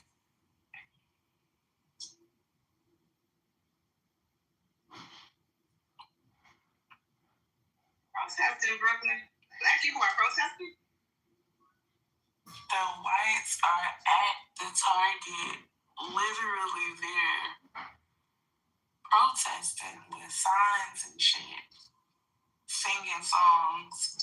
Like, is it a DEI thing, Brooklyn? What does the sign say? Fuck Target. They singing "We Shall Overcome" and some more shit. I'm shocked because how long it's been since Jamal Bryant started that Target protest? That Target boycott. How long? I think that is a strong statement, though. You know how them white girls love Target. They love Target like they love Starbucks. No, so they mad because apparently Target let ICE park in their parking lot. So they mad about that. And they protesting them. Yeah, that's dope, though. That's interesting, isn't it? Yeah, I applaud it. I think that shit's cool. I would hope to see more of it, I think that's what I feel like the majority of this country should be doing. In terms of anything that we, have an issue with. I shouldn't say that. I should watch what I say.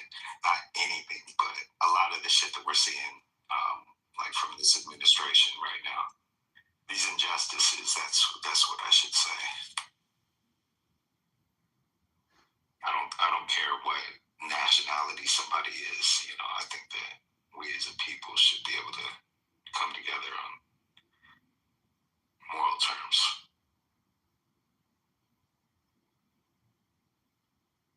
Protesting with my dollars. I'm buying as much stuff as I can from black-owned businesses. And I haven't been to Target. Fuck Target.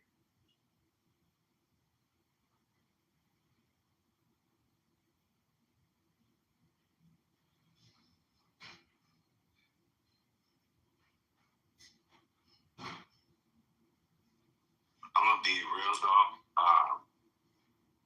The one protest I wasn't really a big fan of was that one that they proposed around Black Friday.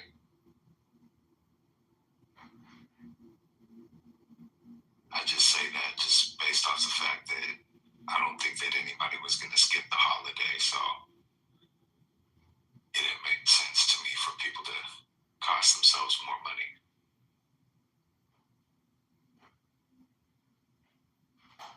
I didn't think nobody is skipping out on discounted prices. That wasn't even realistic, to be honest.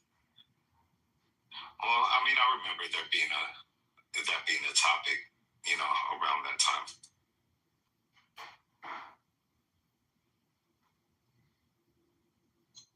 I'm still shocked. But I only bought, like I said, I'm trying to only buy from black-owned businesses. So that's what I did. All of my gifts were either handmade or bought from black-owned businesses.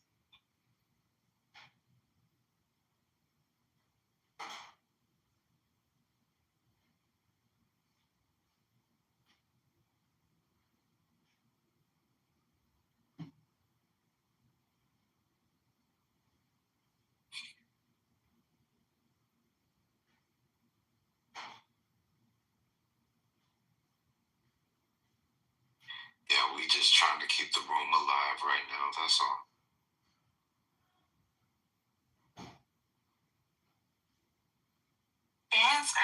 performance was very entertaining. He's burnt out. He's probably having a cigarette out on the deck right now. Yeah, it usually is. I missed it though. I was on the phone.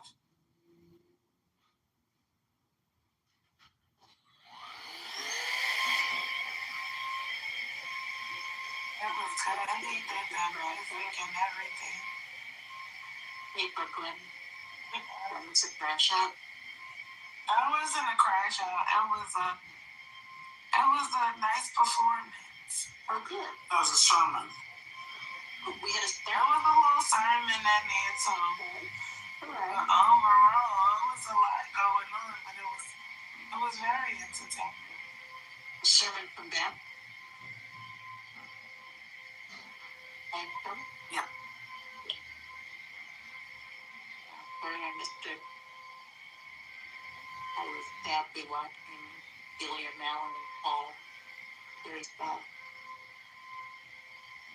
I like the pigs in the blanket part. He was talking about glizzies and everything. It was very entertaining. What are glizzies, Brooklyn? Some people call them hot dogs. Oh yeah, they're hot dogs. Some I call them Franks. I call them Franks. You don't call them Franks. I do call them Franks. No, never. No, I don't believe it. I do. I call them Franks. And like, mostly everybody in my family call them Franks too. I've never heard of that. I don't understand it. They're Frankfurters. But people still don't call them that either. I know, but for some odd reason, in my family, that's what we call them. I never called them hot dogs until I moved to Atlanta. On my mama. I wonder why they're called hot dogs to be. Well, they're glizzies now, so that's that. Yeah, they're glizzies. So. Oh, I have the first world complaint real quick. I'm not gonna say where in the world I am, but I'm staying in a hotel and I just asked for a wake-up call. And you know what they said? We don't have wake-up calls. You can use your phone.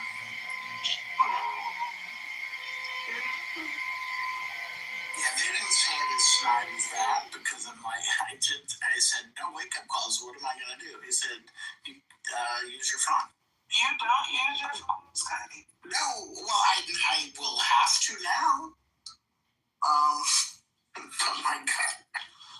You just wanted to hear somebody's voice right now. I think you want to be. I just want the phone. I want the phone ringing to wake me up. That's all. It's not a big ask. That's not a bougie, Scotty. I'm not gonna lie, because I don't think I ever asked for a wake-up call. You never asked for a wake-up call? Never.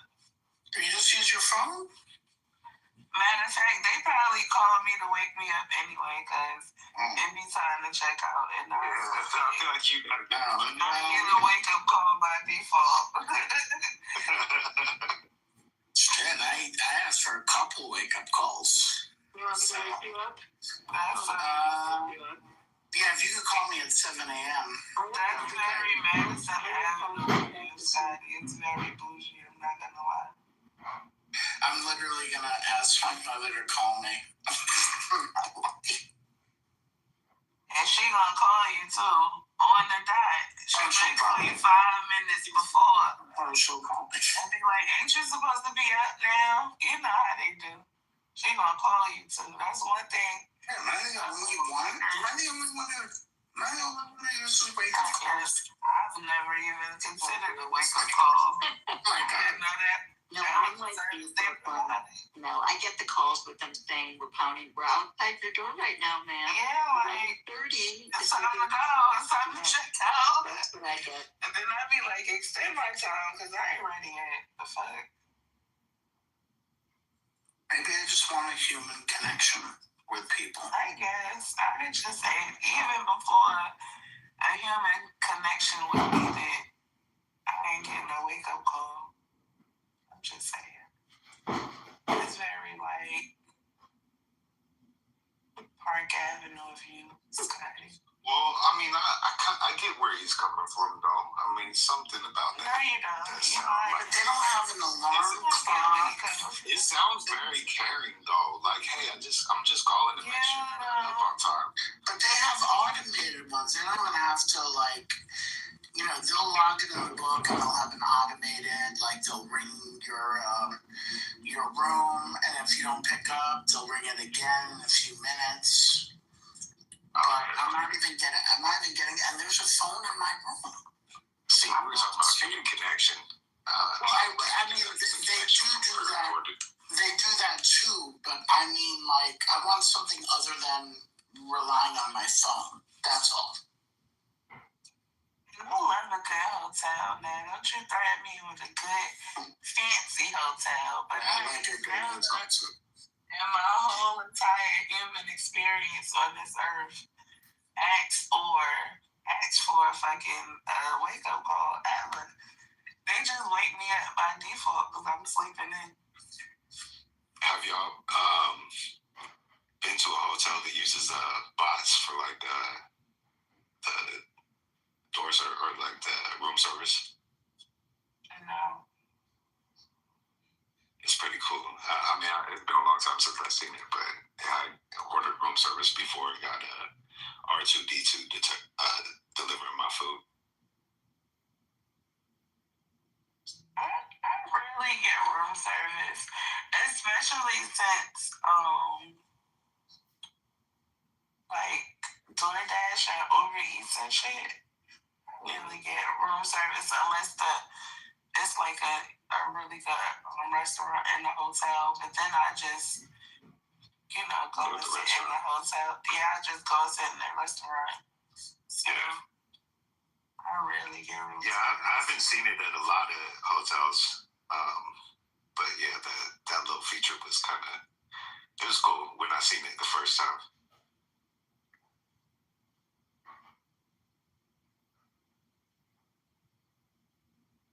They got the bots at the restaurants now. It's like this Jamaican restaurant here. And they got like the little bot that's delivering the food around. Yeah, I saw that in LA. When I was out in LA, I saw these little robots delivering food up and down the street. No, not those. Oh. I don't see a lot of those because it's not like that kind of town where people just, you know, live like in the city maybe, but I still don't see none of those bots. But what I'm saying is they got like bot waitresses. Like instead of a person bringing you the food, they put it on the bot and then bring you the food. You know what I'm saying? And then the bot come and you press in your order and ma'am, I asked for wake-up calls. Okay, I don't have that. How bougie are you?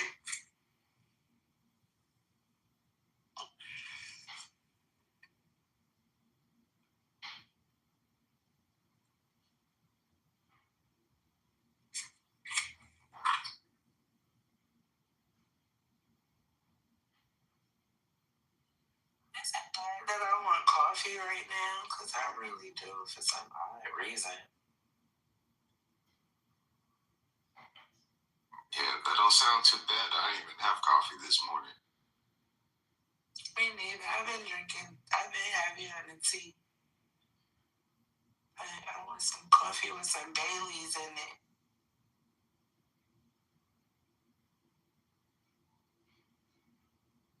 Yeah, see, that seems like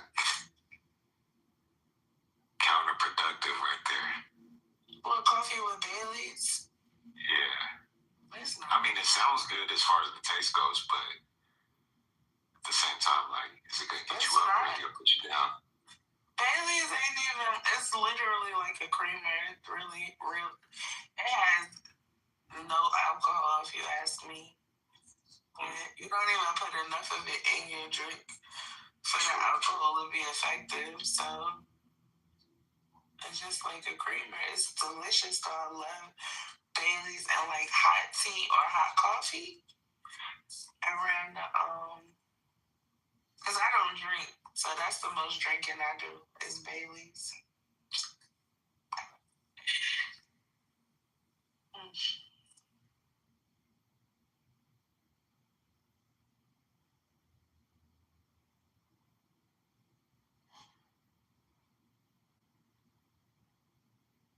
Where everybody go?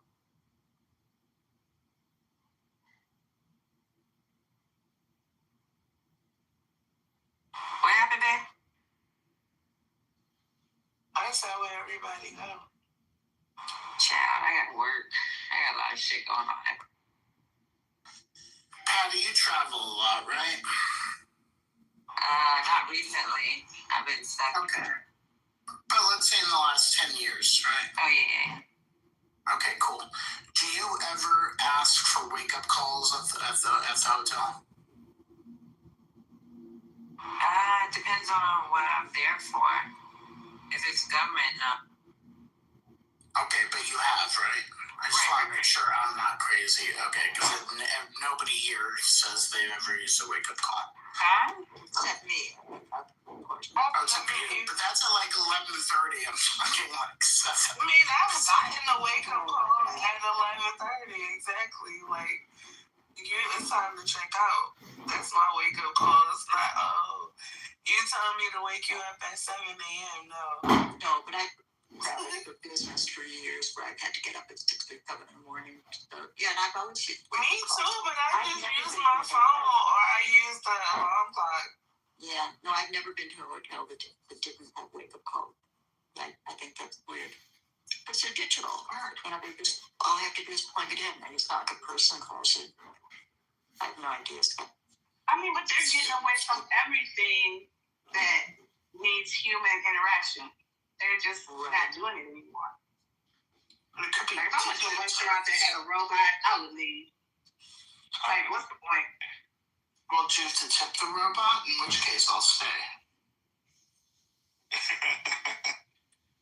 No, but you know they put gratuity on everything, so.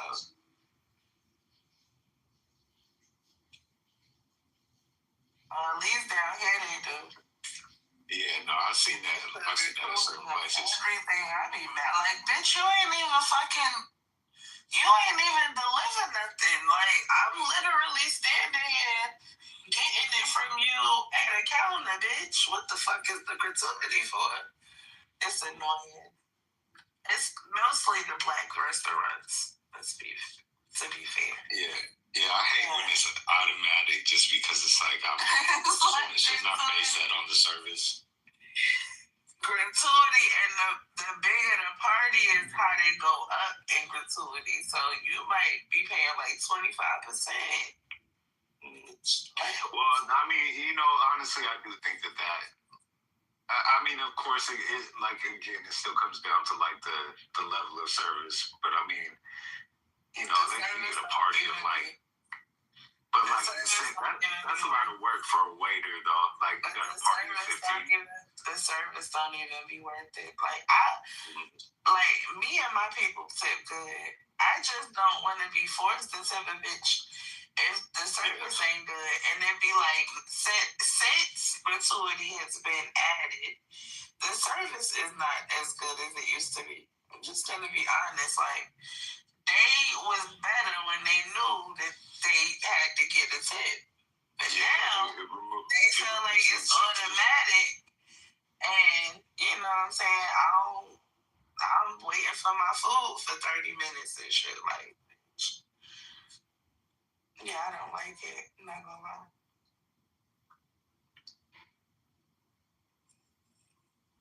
I have a really important question to ask the room. Has it always been the case that in the chat there's no time markers at all? Did you used to be able to go and look and see like what happened an hour ago or 20 minutes ago? Now there's nothing. You have no idea. I think so. Right. It wasn't always like that.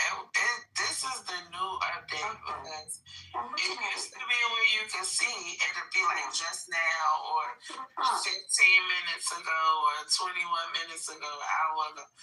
Nah, that's what I said. Like, I don't know when they posted that. It's already because you kind of knew where the room was and where it had been, and this makes it crazy. I don't get it. Yeah, I don't like that neither. That's for the first world complaint department, Scotty.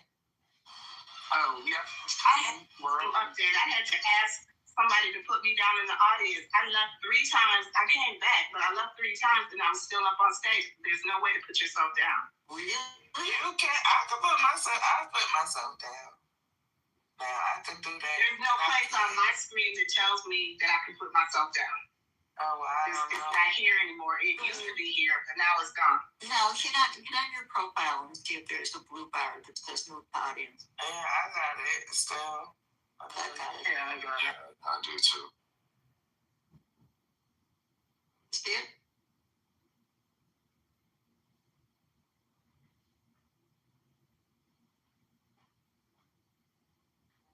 Not on my screen. That's so weird. I remember the other day I came in and said, "Will somebody please put me back in the audience?" I had been in and out like 3 times. You're being held captive by the stage. No, I didn't want to stay up there if I wasn't in the room because I kept leaving the room because I was doing other stuff. But I like to listen while I'm doing other stuff. But I got busy, so I was like, "Damn, I'm still up there. That's crazy." Yeah, I'll be paranoid. A lot of the time I'll just be in here listening and I get paranoid that my phone's off mic or something while I'm at work.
This is not our first rodeo, first of all. It's very Adam. Even the Muslims in the room, they've gone through like years and years, if not years, like so many videos and debates on polemics.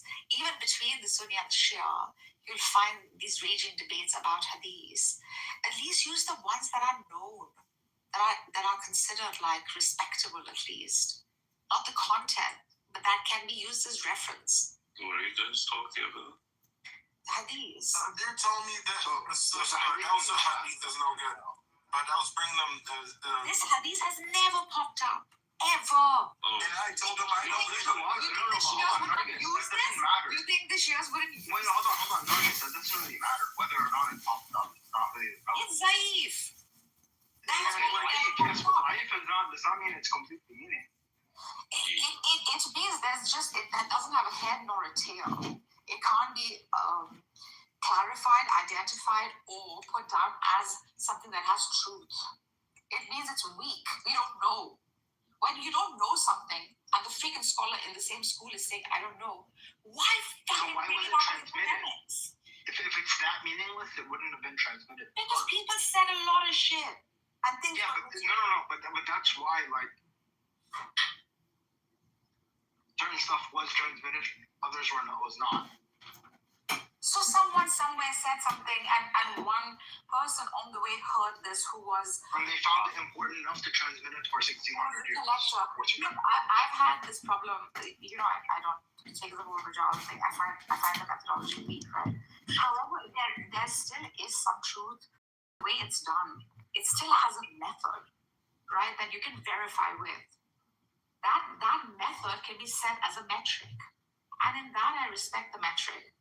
Now, if you don't respect the metric, then what are we even debating? Like, I don't even know where this hadith is from. You don't know where it's from. Sheikh for sure doesn't fucking know where it's from. You guys didn't know about it for a second ago. And then I start reading it. Everybody's like, this ain't a hadith. You just trying to grab it. It's so unheard of. It is so zaif that it clearly is showing like fabrication to it. When I heard it, I thought it wasn't even the truth. I was thinking, even if it's, I was like, somebody's reading this off of Reddit or something, you know? Well, you need better ways to, there's such great ways to debate, like, to have interfaith debates.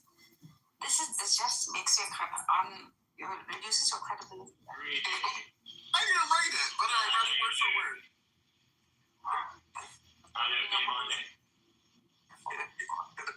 Where have you been? I'm going to text you. A bit busy. But yeah. I got worried for a moment. Yeah. Don't tell me your plans. Oh, Mikkel, somebody came by, they drove by, whatever, this crazy hadith and they left, and I was just trying to tell them, listen, I don't know what these hadiths from your corpus I just opened it. It's weak. What is it about? Strange and questionable narration. Oh, is this guy still about that? Bro. It's not funny. It's not funny. It's funny like a year ago, maybe 2 years ago. 2 years now? Yeah, it's still doing that damn shit. Yeah. Gotta switch it up. Mute that.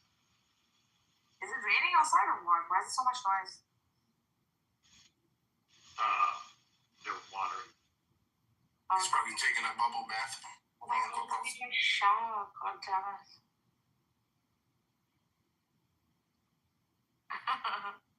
Well, I can't believe that all these Sunnis thought I wrote it or something like that, or else I'll make it. It doesn't matter. It's weak. End of story. Okay, what if I told you? One second, why are these hadiths discounted then? It is. It's all nonsense. It's not even.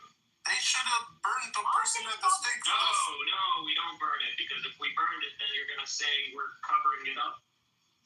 But the person who wrote it, they should have burnt them at the stake. No, the whole point is to compile all hadith that even have any metric that can be measured.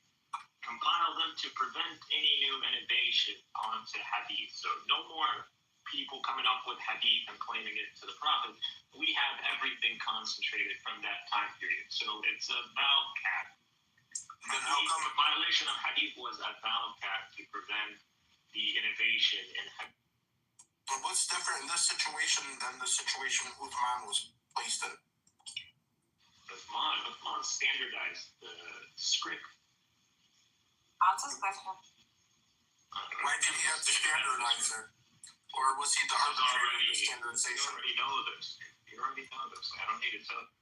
If there's not a Quran before that, you don't know the answer, Shay? You don't know the answer, Shay. You're telling me all these years you fucking didn't go on AI or something and decide, let me look to the bottom of this. Let me get to the bottom of it.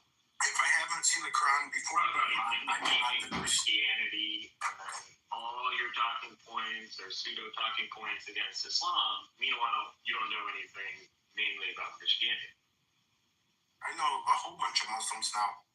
What do you know about Christianity? I care about Christianity. What do you know about Christianity? Oh, thanks for asking. Jesus Christ is Lord and Savior. Only begotten Son, that he shall ever believe in him shall receive everlasting life. It is. That's Christianity. He is the Word that took upon flesh, that created the world, the universe, the heaven, the earth. Cool. All right. Yes, most of it all. Oh, nice. Muslims are Christian then. If it's about that, then you got Muslims believe that. Muslims don't deny Jesus Lord. They literally call him Lord all the time. Lord Jesus, Lord Muhammad. Every time you see that Sayyid in Arabic, that's Lord, Master. Just we don't translate. Sayyid is not Lord. Yes, it is. Lord, Master, yeah. Yes, it is. Sayyid would be like saint. Yeah, it's Lord. Lord. Saint and Lord. Sayyid can be Lord, can be Master. Lord can also be Wali. Yes, that is correct. I'm not gonna tell me. I know this stuff. So I know this stuff. If it's about semantics and son, well, you don't mean son in the sense of an offspring. So Christianity does not say that. Son is simply son of God, non-knower, a manifestation of the Logos, the known, actualized by the Holy Spirit, which is the Son of Man to actualize the Son. I've already explained this a million times. That would be brought forward. Nothing about Christianity other than semantics. Wait, miss, I thought you told you to kick sheep whenever he missed. I've been a good boy. He did. He's just a cheap ass polemicist. Like, he can use so many better arguments to be a polemicist. He's been around too many 20-year-olds. I just know how to vaguely deflect this and steer through. Like, it really reduces your credibility as a debater. Drop dad jokes. Bad dad jokes. So, Jack, what have you been up to? Just been living my life. You're back. You're hooked again. You're off the wagon. I've been on like a work trip, so I'm like, fuck it. I'll be on Clubhouse for a bit, and I got another one coming up. So where did they send you? As well. The Midwest. Just around the Midwest. Nowhere fun. Good job. Are you liking it? Whereabouts in the Midwest? I'm very familiar. I mean, can we come over? Cool. No, shit can definitely not come over. I know the Midwest like the back of my hand. It's a huge. Midwest is fucking huge. You know the whole Midwest. Oh yeah. Like Chicago, Michigan, Wisconsin. Oh yeah. Iowa. Nebraska. South Dakota, North Dakota, Wyoming. You've been to Wyoming, shit? Oh yeah. What do you do in Wyoming? It's just like Iowa. You been to Iowa? Oh, Iowa. If you. Are you a truck driver? How have you been all these places, Chief? Oh yeah, I'm a truck driver. Okay, that's why. I've been to Iowa before. I thought it would be like a lot more conservative, and I went to Dubuque and some other fucking place, but.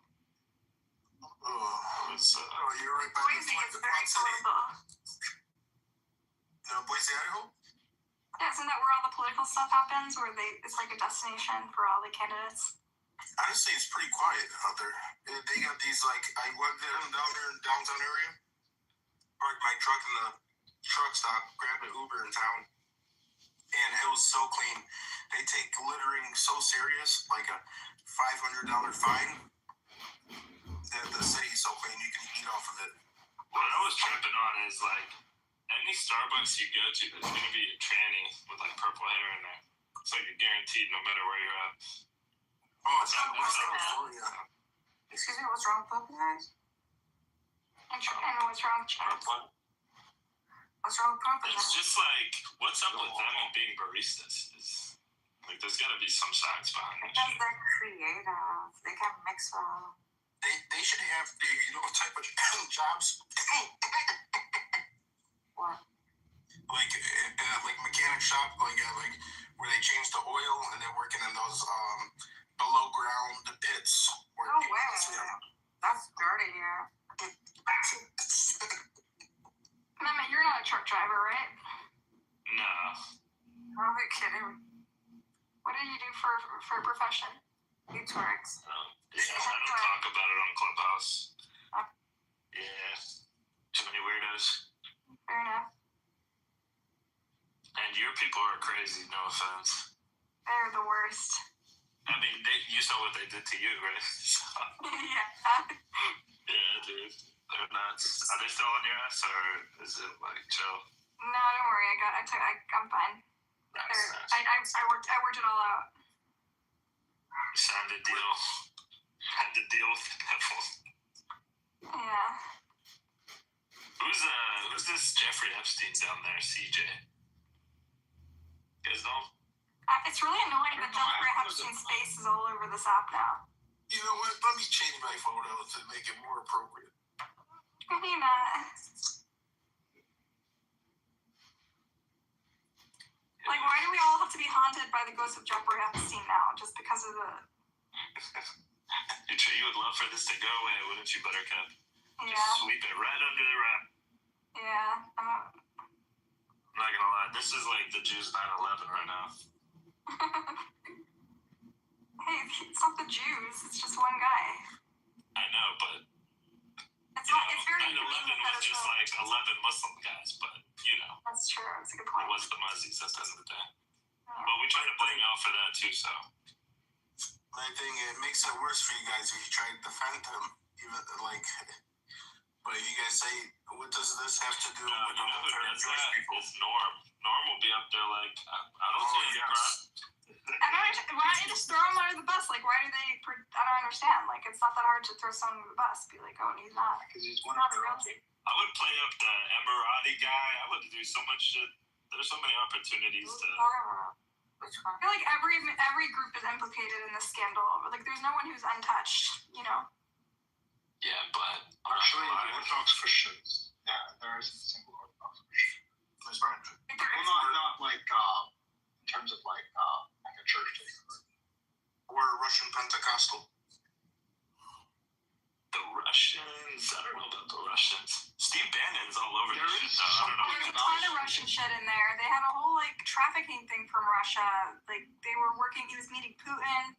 There's a ton of Russian shit in there. He didn't meet Putin. No way. He tried to. He was trying to arrange meetings with Putin. I don't know if it was Putin really got lucky, I think. And the whole Eastern world, well, not the Eastern, no, but people in Russia. People in Putin's inner circle he had close contact with people in Putin's inner circle, and they got him women and stuff. Buttercup, wasn't there an email about him getting a meeting with Netanyahu or not? I didn't see that. I saw the president. He was president. What's his name? The current president. Herzog, yeah. And of course, Barack, right? Who brought Barack? Yeah. He did an interview recently. Into the house. Did you guys see that interview? He got caught walking into his apartment. Yeah, his townhouse in New York City. They have that picture of him like walking in with the bandana over, but it's like, dude, we all know who that is from. It's clearly you know? Oh, and Woody Allen, it was like one of his best friends too. Like weird shit. Bunch of scientists who were just like trying to get funding. So crazy. They did an interview on Israeli TV with Ehud Barak, and they were not giving him an easy time. He kept trying to point to other people, and that he was like squirming. Yeah, he's cooked. I don't know. There's an Emirati girl too who was like, "You think I'm hot? You should see my little sister," who was like 10 at the time or some shit. Was like trying to pimp out her little sister. Fucking filth. That's rough. Crazy times. There go Democrats for you. The story's never gonna fucking end. It's like millions of pages. Like there's gonna be new names coming out for years and years to come. But he links it also to people who are just Jewish. That's all I can say. He links it to Jeffrey Epstein, who's not Jewish. No, Jeffrey Epstein himself links it to himself. He's not a religious guy. He doesn't give a fuck about your scripture. That's guy does though. You know who'd like the Powerpuff Girls television show? Who? Guess who? Jeffrey Epstein. Ew, come on. That's going to kill me. I'm going to get written down. Fuck you guys. No, don't be like that, Buttercup. Take him. Please, take him. You can't block no one. Final word. Fucking shit, dude, I hate this guy. Chef, don't do it. Hold on, so Buttercup, are you saying, hold on, Buttercup, are you saying it's wrong to hate an ideology?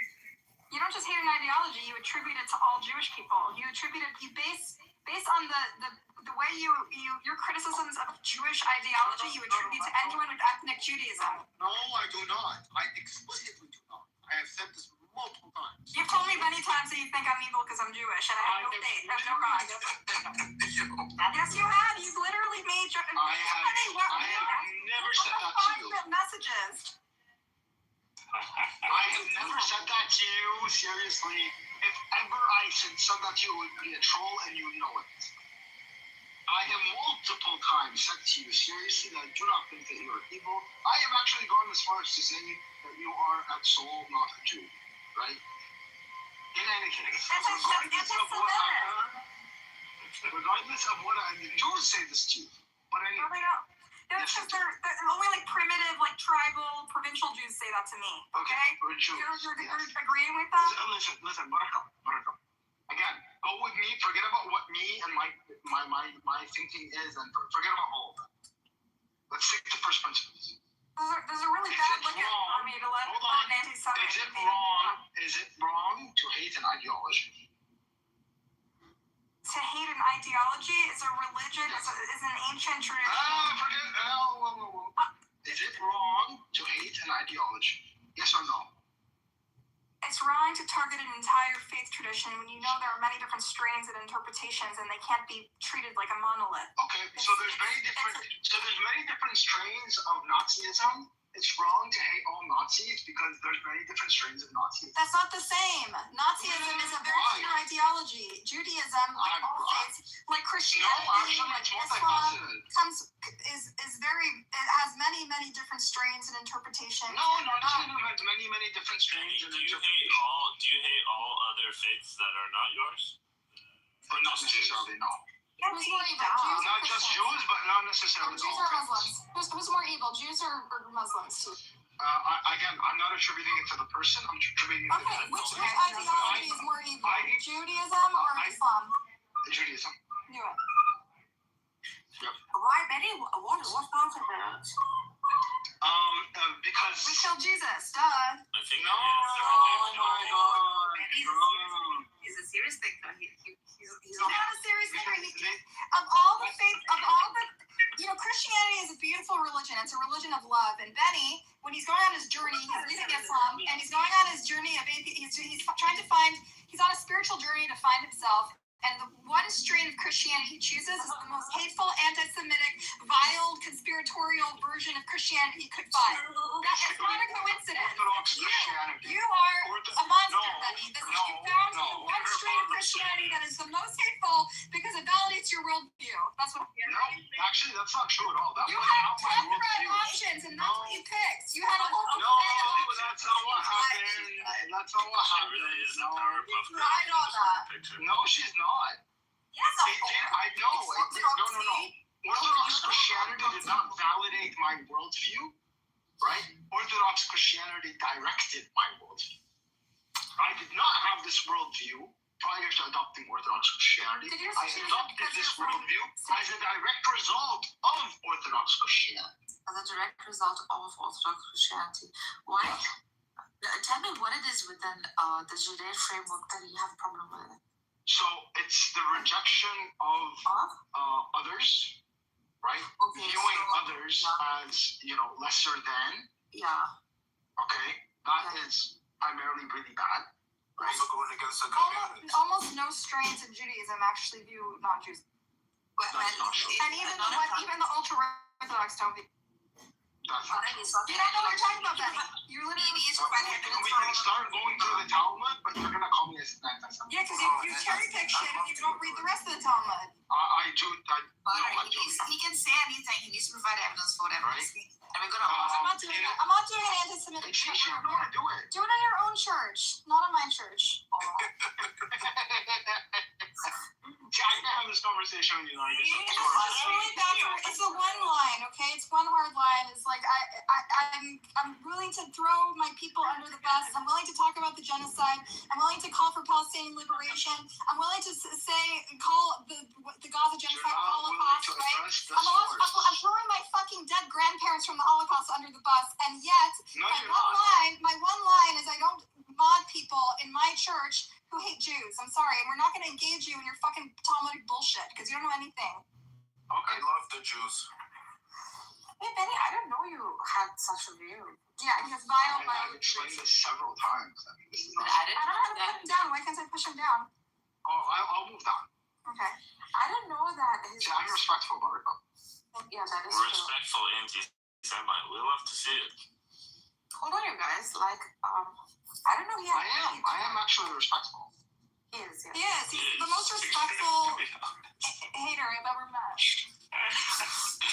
That makes it more dangerous, though, if you notice, right? If he was just a vile person, disgusting, it'd be so easy to dehumanize him and say, look at this piece of shit. Burn him. Yeah, he's so nice. It'd be nice to get people here and share the positive things about religions, not the critical things. Oh shit! Stop it! Shut the fuck up, bro. Dude, I remember why I had your bitch ass on block, Chef. You're bad at my jokes. Your jokes were worse than your Islamophobia. Your fucking jokes were fucking hell, man. He would just butt in with the same fucking joke every 5 seconds. It's a dad joke. It was, I don't know. Why do you say something about Iraq and Iran? Yeah, the and it was just 30 fucking times in a row. It wasn't Iraq and Iran. It was when that ordeal with Israel and Iran went down. Some shit like that. No, please no. Bro, I'm quite stressed about my country. I don't think you guys have, I don't think, Sheikh, you've ever been in a war or seen the outcomes of one. Or been I watch a lot of war movies. That counts. You probably played Call of Duty, to be fair. I thought you were Mike Hill this time. Marcus, how are you coping with this? Love passes of war in itself. I've done 100 things in the meantime. I've just used them as my sound. There was a whole homosexual thing before I knew at the gym, and I'd gone to my hair. They were talking about freaking scripture and how it sees homosexuality. Zelani was here. Thank God he got a chance to speak. Unlike the other day. I don't know, Phoenix was here calling all these heterosexual homophobes a cutie, and they're getting all when I see my people getting genocided, I like to watch documentaries about worse things to make me feel less bad.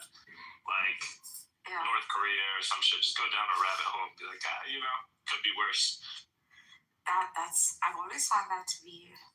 It's really life altering. It's really character altering. I feel like it can change my personality once this and it just altered my interests, the things I wanted to focus on. Me and Judy got back in touch because we hadn't talked to each other in many years and we were both sort of all consumed by the news. Remember that? I've been very depressed. I actually thank God that I started talking to Buttercup again because I just didn't find people who understand it very well and can talk to me about it. It's very hard to. One thing is if you live it, and the other thing is if you observe it. They are totally different things, and I think Buttercup lived some part of it. So she Not like you though. I haven't experienced it. Not like not like mine, but you at least not someone like I have from people the US. that So only read headlines on the news, and they make an opinion based on some headlines on certain news channels. It's very complicated, and you really need to spend a lot of time reading about it. Even like I lived it, but every day I still learn something new about it. So when people make themselves experts on the matter and they haven't even lived in that part of the Middle East, I get surprised because every day I learn something new about it. This is a beautiful thing. People of different beliefs and understandings coming together because they want to find a common ground and a peace. As long as the world strives for that, it's going to be amazing. I did you? Why laughing? Why do you encourage her? For God's sake. It's going to be amazing. The world's falling apart. It's going to be amazing. It's going to be amazing. No, but people are striving for peace. And that's all that matters. Sometimes the worst part is like if you're at work or like if you're in an office and you go on Instagram and you just watch someone get their fucking head blown off. It's your people too, and then you just have to like put your phone down and then start typing up an email again. Like no, you didn't I just know. do it. That's the I trickiest really part. struggled with that. Right after October 7th, like you go to work and you're supposed to act as if everything is normal, and you're terrified for your family because you don't know what's going to happen. I mean, that part, just it's very unpredictable. Things could happen. Things could change any moment, and there are no guarantees that this conflict will not hurt your family. I mean, it did hurt on the world is this? many Got a drink? scales, but luckily everyone of us is alive. But I really have to change my perspective if it actually Right, Star said hi and then not. hurts my family in more severe ways. You know what I mean? Like if one of my immediate family dies because of it, I don't know if I will. You haven't had that happen? Like in your immediate family? Yeah, I've had immediate family. I like in Iran right now. I don't even know what's going on. I called my mom up. I think I might have lost like a couple of family members, like close to me. They didn't tell me in this whole fucking Iranian. Yeah, they'll tell you a year later, by the way. They tell you a fucking year later. Yeah, and it's troubling. Like I'm living in anxiety.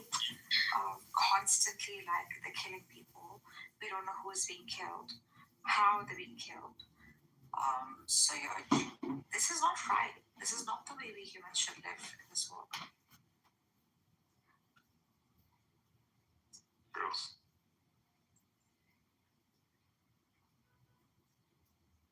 Yeah. But you also understand someone that from the Sinwar family the other day.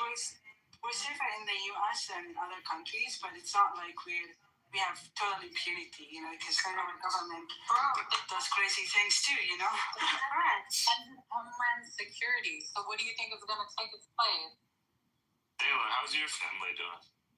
Same as Nargis, like we really don't know for sure because that's exactly what they do. They don't want people to worry. They don't want people to freak out. So they could just say something, like not say something for a while. They won't say something. What's up with fob parents and family who do that shit? It's They're just like literally your some like, behavior, bro. And they come up with excuses, like all kinds of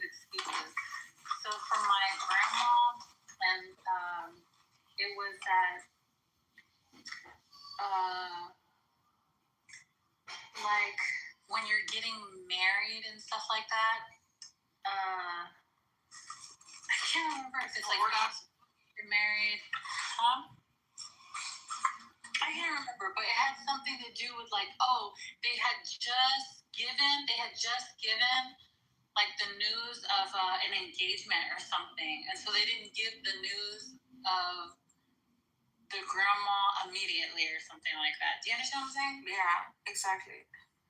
So I'm asking her, like, Yes, I know can exactly. you communicate with me? Like, can you tell me exactly, like, what's going on? Like, I'm asking her, is everyone fine? And then there's a pause, and I know that fucking pause. He says, yeah, everyone's fine. We don't know about every single person. This is my immediate fucking family. This is like my aunts, my grandmother, my uncles, people I grew up with. And my cousins are so you know? Have you ever seen the show Curb Your Enthusiasm? Yes, I have. There's an episode where Larry's mom dies, and he goes to like visit his dad, and he's like, "Hey, where's mom?" And he's like, "Oh yeah, like is she still in the hospital?" And he's like, "Oh yeah, she's doing better. Yeah, she's doing better." He's like, "Yeah, you know how people do." He's like, "Oh, okay." He starts asking more, and then he finds out, "Oh, your mom died." He's like, "What the fuck? Why didn't she tell me?" It's like, she told me she didn't want you to worry. You're in New York City. She didn't want you to worry. You know, you'll be all bummed out because she died. It's like, fuck, man. Like, when's the funeral? He's like, it was on Monday. Also, these are mass killings, right? Yeah, it's fucked up. Also, these are mass killings. So someone could just be walking to the store. Someone could just be fucking, I don't know, picking up their clothes from the dry cleaner or something. It's not like you can like sit at home all the time. Joyce, did you say that you longed to go back home? I long to go back home. I know, but I don't think you can live home. I can't live. Yeah, it's very hard. Yeah. I think you get used to certain standards, and I'm not saying that we're above other people, but last time I visited the West Bank, I was really scared. You know, and everyone around me, there were some gunshots nearby my family's house, and I was in the living room with the rest of my family, and I was the only one who tried to escape to a room without doors or windows. Everyone just laughed at me, like, "What are you doing?" And it's sad because it's sad because people kind of give up, like they don't care about their safety anymore. You know what I mean? Yes, and everything in the US is about every little thing that is safe or comfortable. I have a girlfriend that's Palestinian, and this was before, like, you know, like everybody was like, Palestine was on everybody's, like, all the rave, if you will, popular to talk about. But so it was before October 7th. My girlfriend went to, I think it was for the West Bank. It might have been East Jerusalem, but I'm not sure. But she went and she was telling me there's no reason for her to make it up because it was just miscellaneous. She had came back from there and she tells us the story that she was taking a shower and like water, there's a certain amount of water you can use or whatever. And that the IDF soldiers had dropped a dead animal in the water thing, for people that, Yeah, the water supply. Sailors usually do that shit. That's a classic war tactic. If you go throughout history, whenever then the army's coming in from the opposing side, they throw dead animals in the wells. Wait, she took a shower. She was taking a shower and she was like, "What the F is that smell? What the F is that smell?" Yeah. It was a dead carcass, right? Yeah, freaking God. That is wicked. Yeah, shit's gross. They've been doing that since the 60s, 50s. It's been around since. Vlad the Impaler used to do that. No, Palestinians, I'm saying, since the 50s, with rats and shit like that. Well, they've been doing it even when Napoleon was invading Russia. They would burn those one of the oldest forms of like biological warfare. Vlad the Impaler did it to the Ottomans. It even goes back to that, even before that. My family goes days without water in the West Bank. I mean, I believe East Jerusalem is better than the West Bank when it comes to water supply, because that land is just basically dry. You know, there's not enough water, and water distribution is, you know, depends on who you are. I know. I don't even want to go back, dude. I'm like, you fuckers, dude. You just make it so whack. I know what it is. You guys get a taste of this NASCAR. I don't blame you.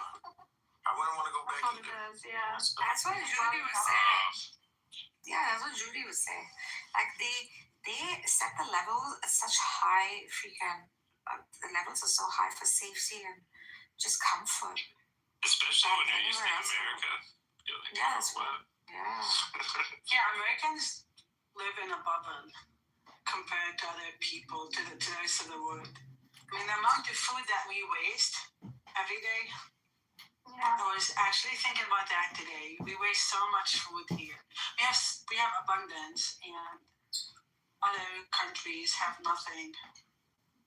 Yeah. Depends on where you are in that country. You can live like a king in a pauper's land, or you can live like a pauper in a king's land. Like the people, like 70% of America, even more, I think. I don't know the stats. I think they said 70 to 80%. Live paycheck to paycheck every month, right? Now, you can live a king's life if you're like in a country where, you know. But even like poor people here have a certain level of quality of life. Yeah, I agree. They can still have food stamps, you know, health insurance, rent assistance, stuff like that, cash assistance. Yeah, that is true. You can go to the food bank and get food. You know, I know people who go get free meals every day. Yeah.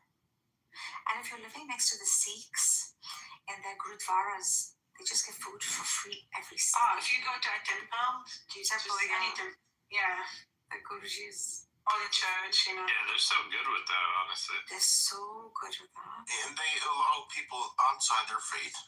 That's the beautiful thing about them. Yeah. I've been to that Golden Temple. Like Benny, I'm just kidding. I've actually been. No, I have been trying. I'm saying you're not pluralistic. I'm not. No, you hate Jews. Do you have a Jewish friend, Benny? Like in He real life? doesn't hate Jews, but the ideology has problems with it. No, I don't know. I can explain this 10 more times, and she's still gonna stick on the same thing. It's like a bothering feeling when you get along with someone and you like them, but they hate you. I don't hate. That's the thing. I don't hate Buttercup. Yeah, he says you're not a Jew. You know what I mean? You're by the way, it's I do hate your soul. He defends you.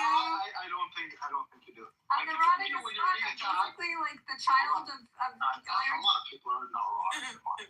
I defend you when you're being attacked. In addition to that, even fucking Emerald says the same thing. Why do you hate me? I don't hate you. She's like, do you hate my daughter? I was like, no, I don't hate you. You just want to erase her people. That's it. No, I don't want to erase her people either. I just want to erase their ideology. He defends you. That's what makes them a so much in rooms. Can't stop it. You guys are paradox is Benny. I do adore him. He's just an anti-Semite. You know what it is? Perhaps he can't explain the Trinity too well, right? Because I can explain it just fine. Oh, shots fired. No, Nargis, you know I can explain it just fine. If you're a Gnostic, we've been in enough religious rooms. Perhaps the one God of the Jew and the one God of the Muslim are a bit too true for you to actually, the one God of the Jew and the one God of the Muslim are not exactly the same.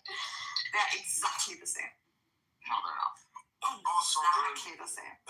Also, the God of the Jews, the God Just of read Rambam. Read Rambam.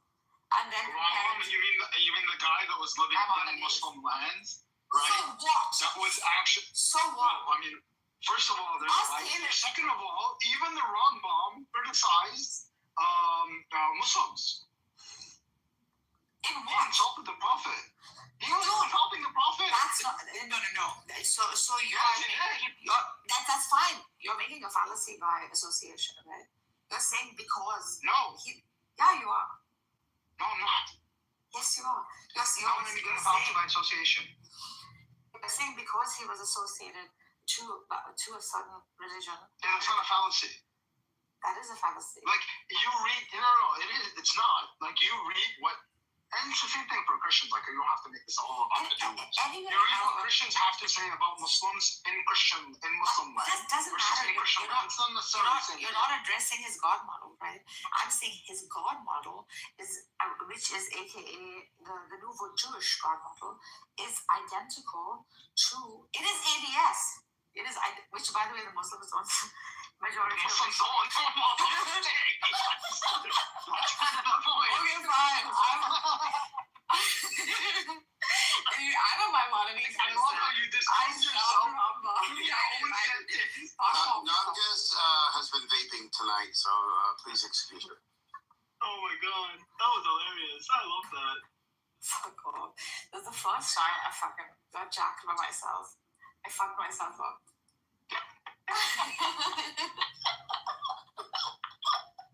But anyway, shut your mouth, you very good.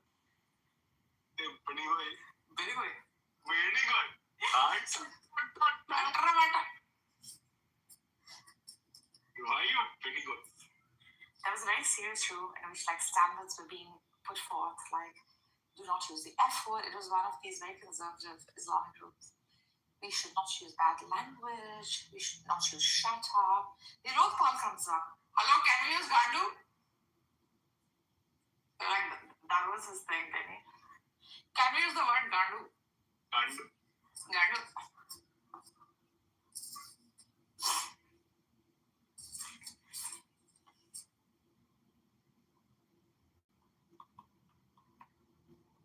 Benny, I told you about that guy, Mohammed, who came to freaking Amir's room. You guys were there then. Edward, were you there? No, the Iranian who came. So you know how we use like sentences like the position. What's your position in the argument? Yeah. What position do you take? Okay, sorry. Yeah. Stella tells me to tell this story every time. He freaking comes in. He's fighting. All of them are calling him a Pahlavi supporter. He's not. So he's trying to defend his position, right? So then people start asking, okay, so what is your position? And he gets so fucking annoyed. He's like an elderly gentleman. He says, you know what my position is? My position is 69 on your mother. Oh, I was there for that. That was pretty good. The Iranians have a way of coming out with some really unexpected. He was like 100 years old too. Yeah, and then there's the older ones too, like Senna. That's just Makeup cuss words. You mother bitch! I kill your friend. Remember Senna, the old guy? Yeah. He was like, during the 12-day war. He was like, I'm just laying back, smoking my joint, and I'm thinking this guy sounds like a sheikh, up to that point. I'm like, what did you just say? What are you talking about? You're like 75 years old. Bro, you mother bitch. I've heard that one. You mother bitch, I fuck your frog. Just all kinds of weird. My position is 69 on your mother.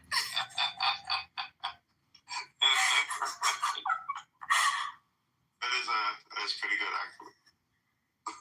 They've been bombarding him with, what do you think Reza Pahlavi? I mean, I was telling him, you like Reza Pahlavi? You fucked up. I don't, I've had enough of Reza Pahlavi. I don't care. You gotta choose your own person. And this poor old gentleman was saying, no. He kept saying no. Then eventually they're like, what's your position? And he says, you want to know my position? Yeah, I mean, it's funny.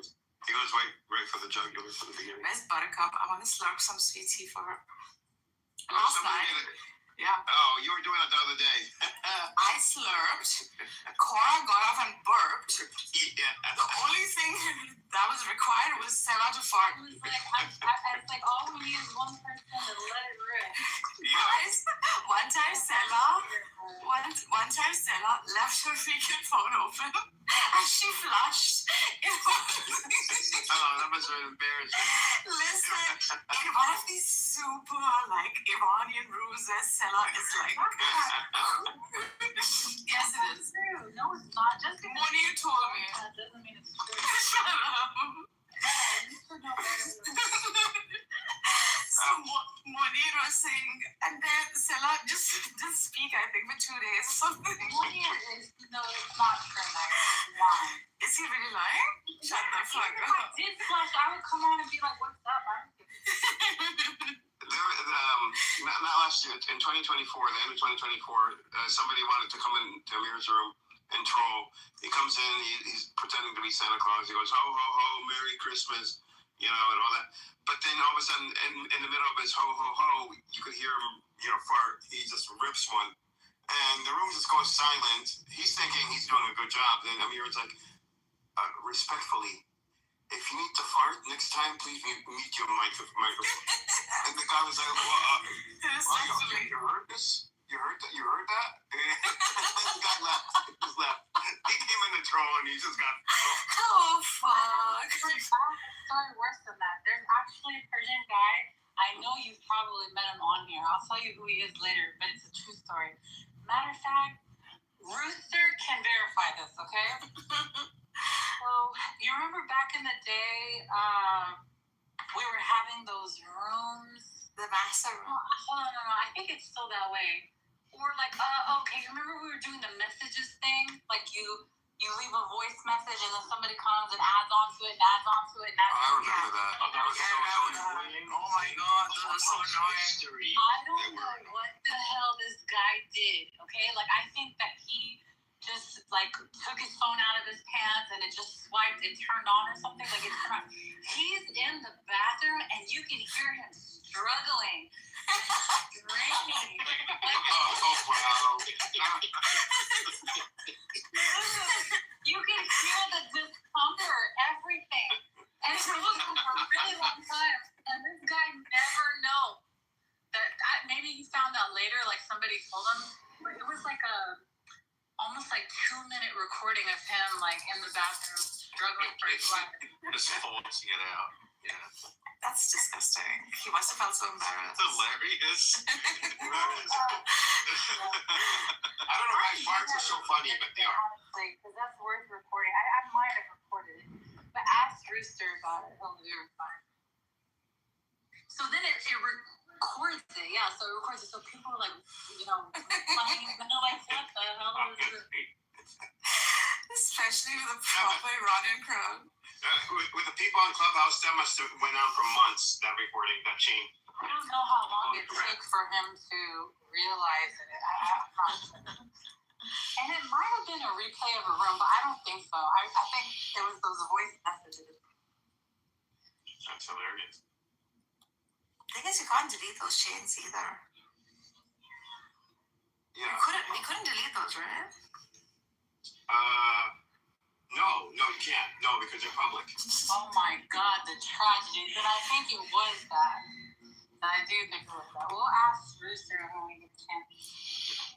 They're public and they're so annoying. They're always before the rooms too. Before you get to the rooms. Those were so annoying, bro. You could have filtered. It was a real special. You could filter for the live rooms. Oh, I don't know. Yeah. But whoever came up with that was a special person. Yeah. I didn't, until you just mentioned it, I actually didn't even think about the fact that they took it away. It's funny. Maybe I think your Juliet is how it's coming across. Maybe you can just stress on I have issues with some ideological principles of shit. That's what I say. Then why just Well, honestly, Nagus, you know how when people are talking Muslims and they pull out stuff that hadith. No, not hadith, but they'll say, how old was Aisha? Yeah, and there's really no wiggle room out of it, right? It is what it is, right? for them.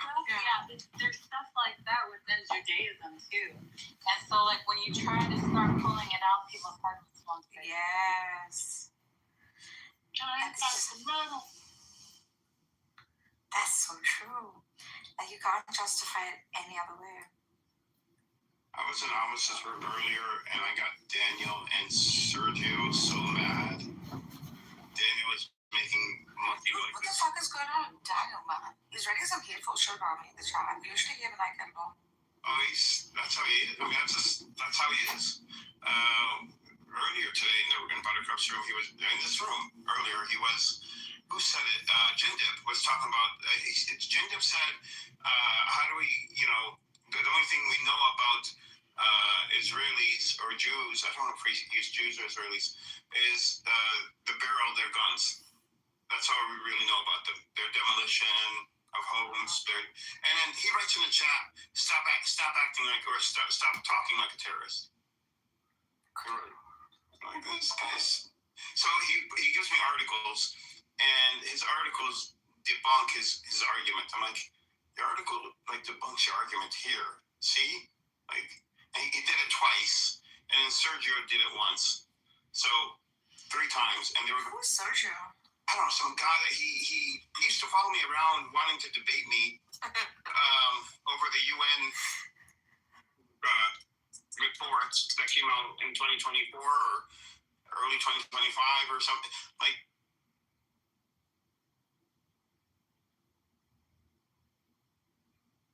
did he get cut off? I think so. How do you think Zeleny and Ambrose are gonna be BFFs one day? Zeleny and who? Ambrose. Probably. Yeah. I got kicked off. Okay. Yeah, I don't like it. No, I got my app crashed. Yeah, why people think Benny is anti-Semitic? Because Benny says I'm anti-Semitic. Benny, you're in free. I don't have a problem with that. I want to make anti-Semitism great again. You're sad yourself, bitch. Why would you do that? It's a little uncomfortable. No, listen, man. If you're gonna have a special designation for hating an ideology, yeah, I had no problem with that. Yeah.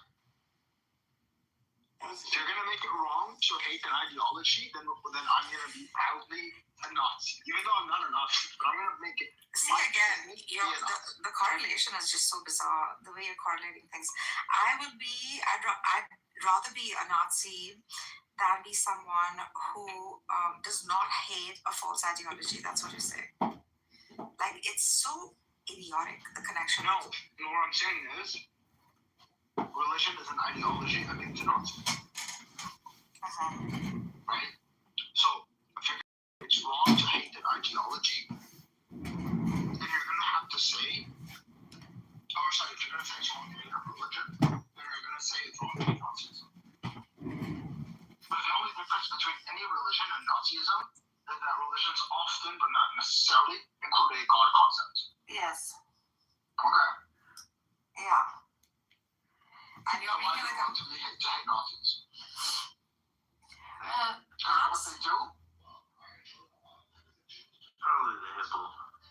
You think the hippo could, in the river, yeah. I think the hippo would kill, a buffalo. Like nothing. There's no way to beat that thing. Well, if you kept the hippo in its environment and you kept a polar bear in its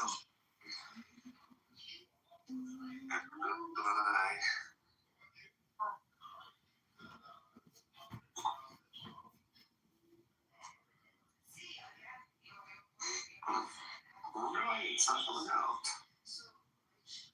Life isn't coming out. Not once. It's not ready. It doesn't want to come out yet. It's ready. It doesn't want to come out. It's fucking ready. It doesn't.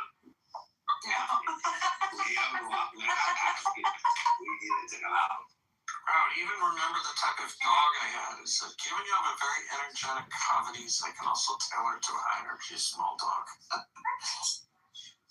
It's kind of scary.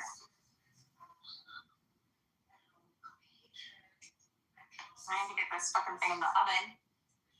Cheese in the oven? Yeah, I think that's cheese.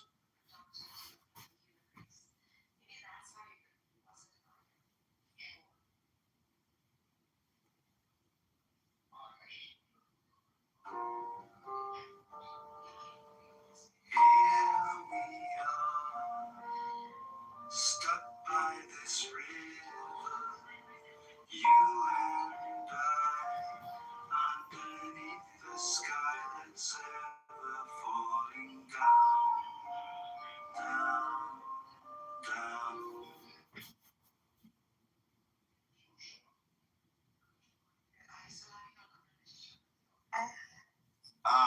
My AI is about to get fucking supercharged like crazy. I'm working on it now. Yeah, they came out with this now that you could have it be proactive. It's really cool. Oh, Alexa Plus? No, not like Alexa has nothing. No. Salam alaikum. You're using Alexa, aren't you? Yeah, Alexa. No, I was. I can see why you said that. No, but the open call. What is that? It's a wrapper that you use on your, that you use with your AI, whatever AI you have. Any AI? Yeah. As long as that, any AI, and it's able to get. It's an agent, so it can get things done online. It could order things. It could have different agents with different personalities. If you're building a company, for example, it could have a CEO, chief of marketing. And the marketing agent would do the, all the marketing online for you, writing the blogs. It could do anything.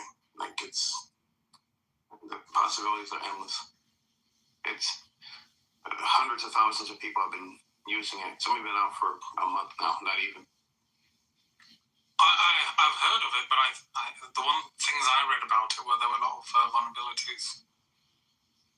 Yeah, there are. You have to make sure because you set it up on a virtual server for like $5 a month. You have to make sure that you have your firewall set up, anti-phishing set up, your IPs protected. But it's not hard. You can actually get it to do it for you too once you install it. So, what do you guys think of my new profile picture?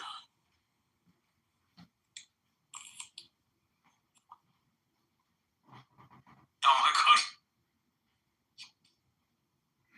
Jesus fucking Christ.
was probably before or after me. I was there, and I went at it with Daniel and Sergio, and I think it was Grace that said that you weren't a journalist. Oh, interesting. Okay. Yeah, because I brought up the IDF. The IDF said confirmed that they're agreeing with the Hamas numbers, and How crazy that? I mean, I am a journalist, so. And then Daniel was like, "No, they did."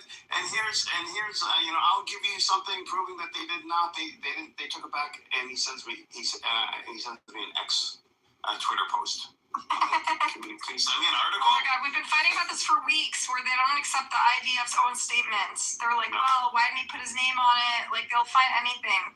And then the IDF walks back their own statement with another unnamed statement, and they'll accept the second one, but not the first one. Yeah. It's so annoying. They're like, you can't accept a statement from an agency if they don't put the spokesperson's name on it. Then the IDF puts out a second statement that slightly softens the first statement, and they're like, oh yeah, it's definitely real. So guys, yesterday, Buttercup, General was there, right? General, you were there. When God's lawyer came on. Oh, I can't stand him. Whenever he talks, always tell him, what is your argument first? Always ask him that first. He was in Amir's room. We were talking about apples, and he kept bringing out pears. Right. Was he? Did he just he kept asking questions? No, because our conversation was administrative detention, specifically kids that have been taken into custody by the regime and have not been charged. And he kept reading a list where he's like, oh, look at this 14-year-old. He's been charged with throwing a stone or stabbing someone.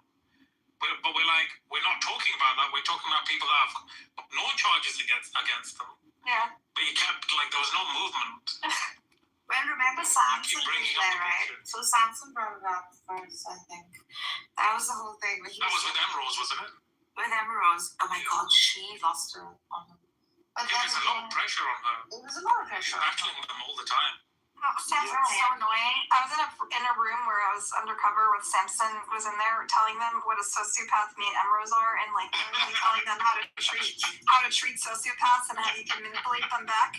Like, he was sociopathically laying out how he can outsmart the sociopaths. So he was doing a freaking medical examination and dissecting a personality disorder in Emerose, calling it the narcissistic. Yeah, he calls it narcissistic. Yeah. He's running around diagnosing it. It's so annoying. Then I said, who the heck gave you the urge to freaking diagnose people? He's not a doctor, by the way.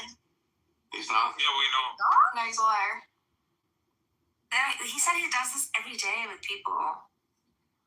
He spends most of his time on fucking Clubhouse. What kind of doctor? Yeah, Clubhouse, and he probably goes to therapy himself. Probably a Clubhouse doctor.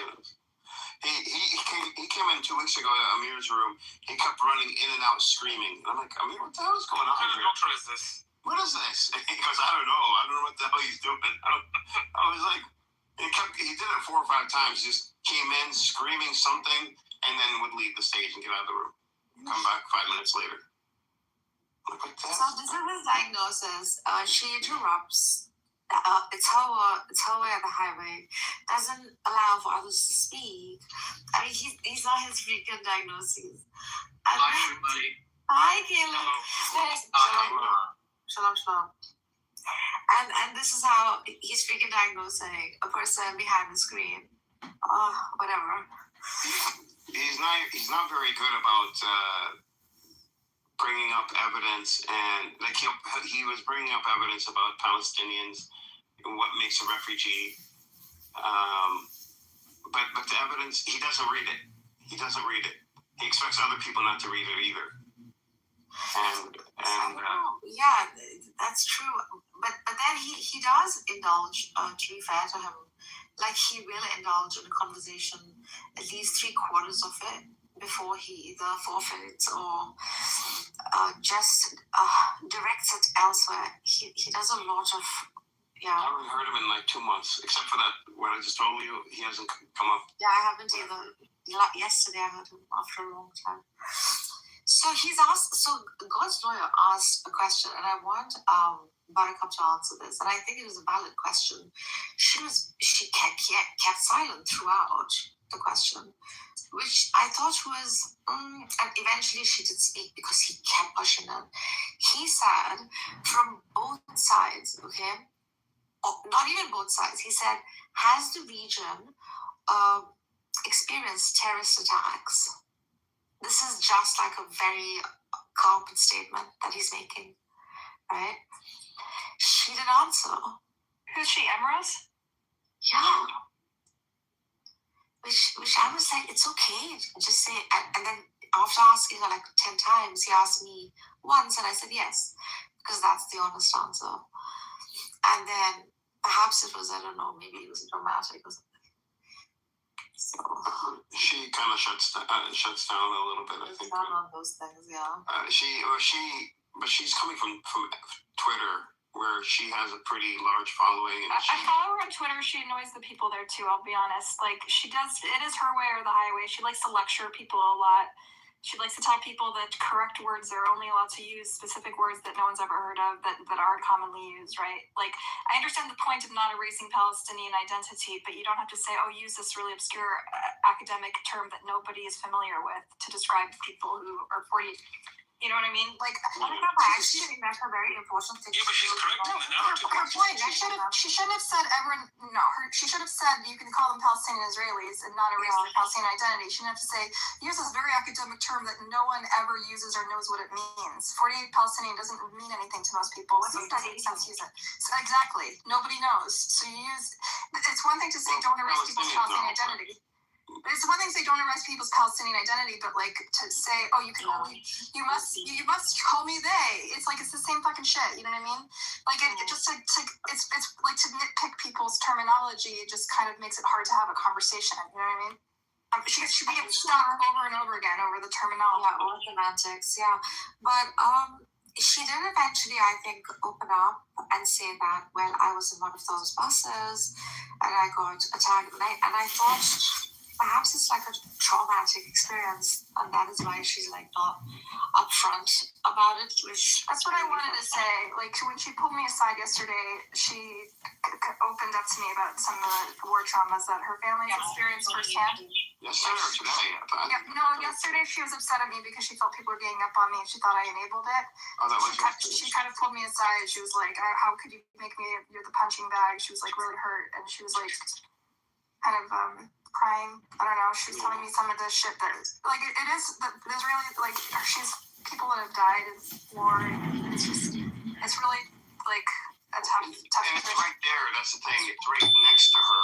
She's living it, right? So yeah. And she, the 12-day war. I mean, her building was it wasn't hit, but it was damaged.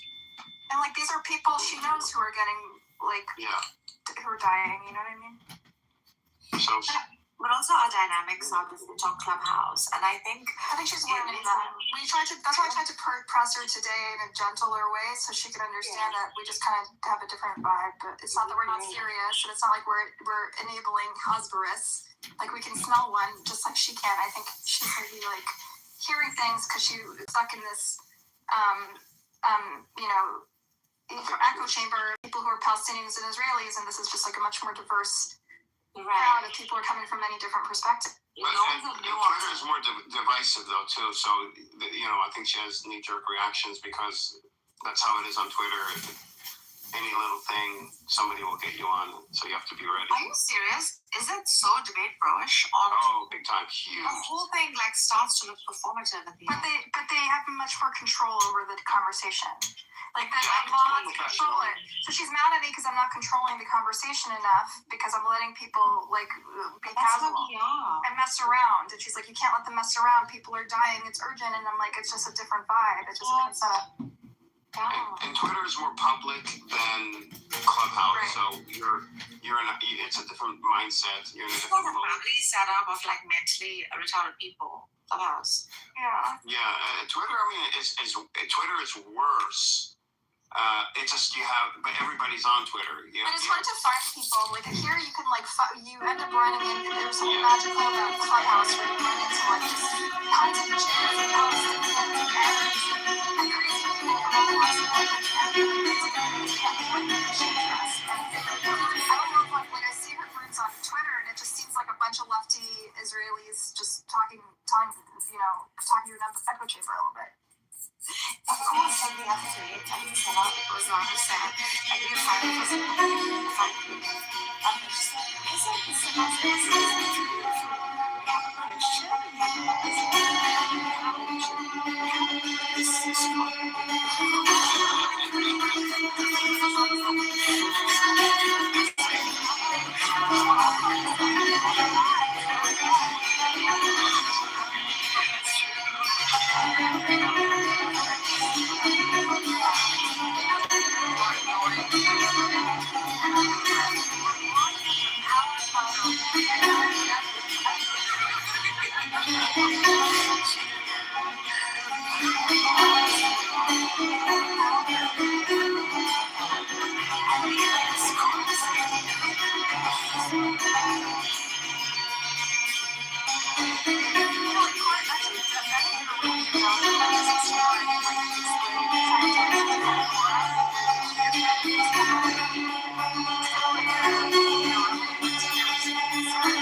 I think Emrose was really upset, so she went to Amir's room to sort of blow off steam afterwards. Oh shoot. I don't think Amir they don't know each other. I don't think Amir No. Amir doesn't know her.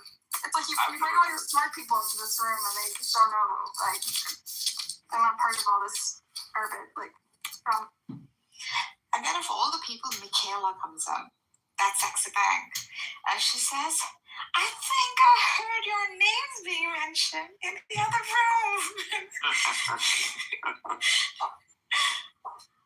Who's Michaela? I don't think I know Michaela. Michaela, the older lady who is she's my saxophone. She's so cute. And then she's like, hold on guys, let me go back and check and get more messages. Oh my god, what are you doing?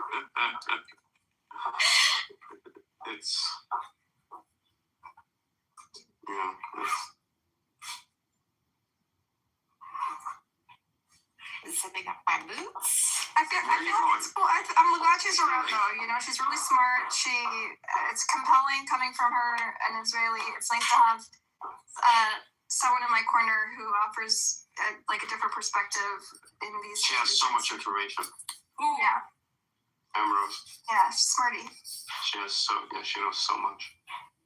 She kind of destroyed Sam's room the other day over physics or something. He just humiliated a room full of really, really egocentric boys who just love to What? Does she know physics?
Hello, welcome back to another exciting episode of the Fake British Accent Society.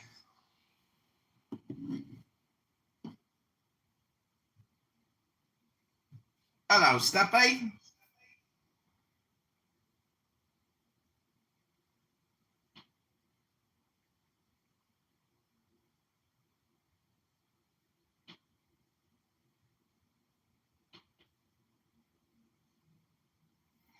Jeremy Hale is a monkey.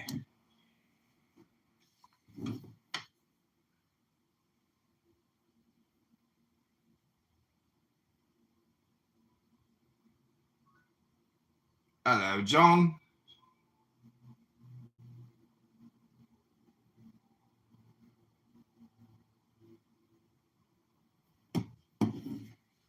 So you got the plus there on your profile. That's excellent. Oh, you're a comedian.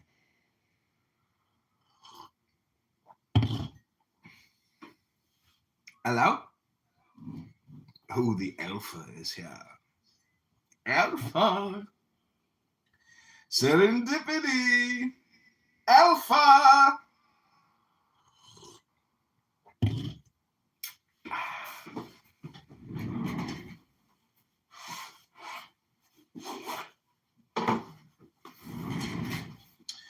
The key of the mysteries, according to Enoch, Abraham, Hermes Trismegistus, and Solomon by Eliphas Levi. Translated with an introduction by Crowley from the Major Keys of Solomon, a manuscript of magic by Eliphas Levi. The key of the mysteries, Le Clef des Grands Mystères by Eliphas Levi. Contents, translator's note, introduction, preface. Part 1, religious mysteries, preliminary considerations. First article, sketch of the prophetic theology of numbers. Article 2, 3, 4, 5. Resume of Part 1, Part 2, philosophical mysteries. Part 3, mysteries of nature. First book, Chapter 1, 2, 3, 4. Chapter 2, 1, 2, 3, 4. Chapter 4, practical secrets, introduction. Chapter 1, Chapter 2, Chapter 3, Chapter 4. Epilogue. Printed for the Hellfire Club. Limited to 50 copies in cloth slip cases, hand-bound in purple goatskin. Purple linen.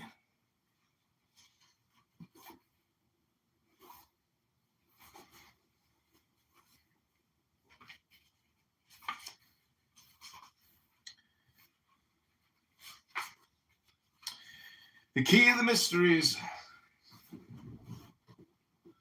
according to Enoch, Abraham, Hermes, Trismegistus, and Solomon by Eliphas Levi, translated with an introduction by Crowley. Religion says, believe, and you will understand. Science comes to say to you, understand, and you will believe. At that moment, the whole of science will change front. The spirit, so long dethroned and forgotten, will take its ancient place. It will be demonstrated that the old traditions are all true, that the whole of paganism is only a system of corrupted and misplaced truths, that it is sufficient to cleanse them, so to say, and to put them back again in their place, to see them shine with all the rays. In a word, all ideas will change. And since on all sides a multitude of the elect cry in concert, come, Lord, come, why should you blame the men who throw themselves forward into that majestic future and pride themselves on having foreseen it? Je demastre saurais, they say Petersburg.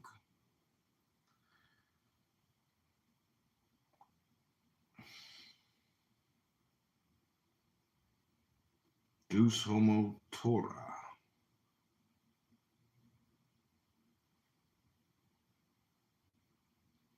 Translator's note. In the biographical and critical essay which Mr. Waite prefixes to his Mysteries of Magic, he says, "A word must be added of the method of this digest, which claims to be something more than translation and has been infinitely more laborious. I believe it to be in all respects faithful, and where it has been necessary or possible for it to be literal, there also it is invariably literal. We agree that it is either more or less than translation, and the following examples selected at hazard in the course of half an hour will enable the reader to judge whether Mr. Waite is acquainted with either French or English. Gentlemen, gentlemen, the nameless vice, which was reproached against the Templars.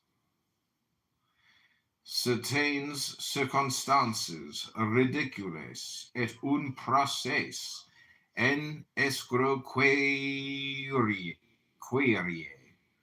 Certain ridiculous processes and a swindling lawsuit. Semele de dogmatiseur, meddles with dogmatism. La vie pour le suffisait à l'expiation des plus grands crimes, puis, qu'elle est état la conséquence d'un arrêt de mort. According to him, life was sufficient for the greatest crimes, since these were the result of a death sentence. Vos meilleurs amis ont dû concevoir des inquietudes. Your best friends have been reasonably anxious. The mistranslation here turns the speech into an insult. The equinox, sacrosanct, sacred and saintly. Auriculaire index. N'avez-vous pas obtenu tout ce que vous demandiez, et plus que vous ne demandiez, car vous ne m'aviez pas parlé d'argent? Have you not had all and more than you wanted, and there has been no question of remuneration? This mistranslation makes nonsense of the whole passage. Eliphas n'était pas à la question. Eliphas was not under cross-examination. Mouvant, puissant, vicious, jester. Si vous n'aviez pas, vous deviendrez. If you have not, you may become. This mistranslation turns a compliment into an insult. An awful and ineffaceable tableau. Péripéties, circumstances. Élevat fait partie du clergé de Saint-Germain the Auxerrois. He was of the Society of Saint Germain the Auxerrois, Brut de Tempete, stormy sound. We are obliged to mention this matter as Mr. Waite, by persistent self-assertion, has obtained the reputation of being trustworthy as an editor. On the contrary, he not only mutilates and distorts his authors, but, as demonstrated above, is totally incapable of understanding the simplest phrases and even the commonest words. Introduction. This volume represents the high-water mark of the thought of Eliphas Levi. It may be regarded as written by him as his thesis for the grade of exempt adept, just as his Ritual and Dogma was his thesis for the grade of major adept.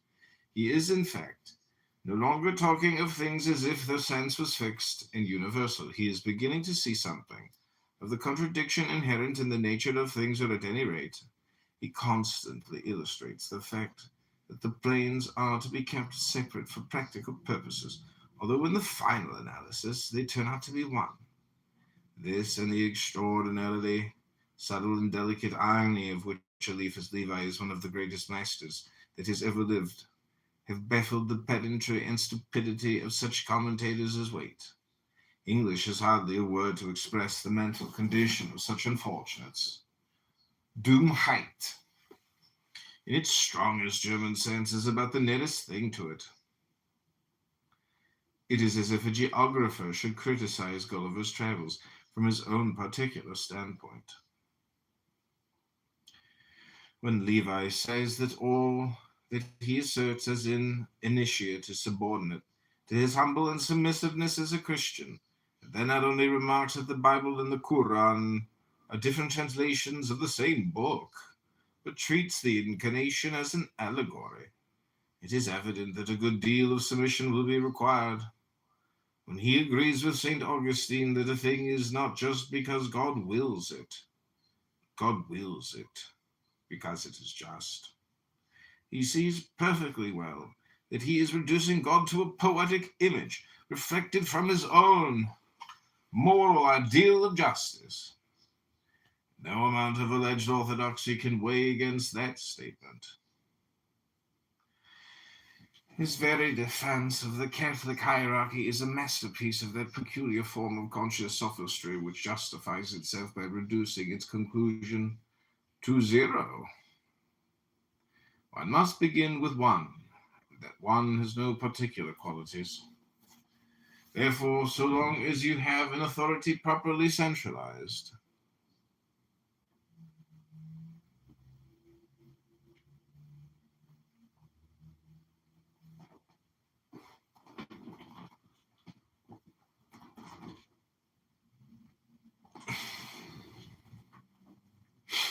it does not really matter what that authority is.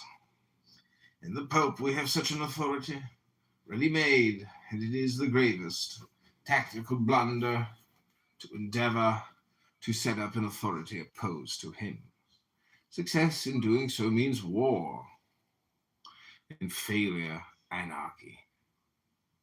This, however, did not prevent Levi from ceremonially casting a papal crown to the ground and crying, "Death to tyranny and superstition!" in the bosom of a certain secret Areopagus, of which he was the most famous member. When a man becomes a magician, he looks about him for a magical weapon. Being probably endowed with that human frailty called laziness, he hopes to find a weapon ready-made. Thus we find the Christian magus, who imposed his power upon the world, taking the existing warships and making a single system combining all the merits. There is no single feature in Christianity which has not been taken bodily from the worship of Isis, or of Mithras, or of Bacchus, or of Adonis, or of Osiris. In modern times again, we find Frater Iehi Auer trying to handle Buddhism. Others again have attempted to use Freemasonry. There have been even exceptionally foolish magicians who have tried to use a sword long since rusted. Wagner illustrates this point very clearly in Siegfried. The great sword, no thong, has been broken, and it is the only weapon that can destroy the gods.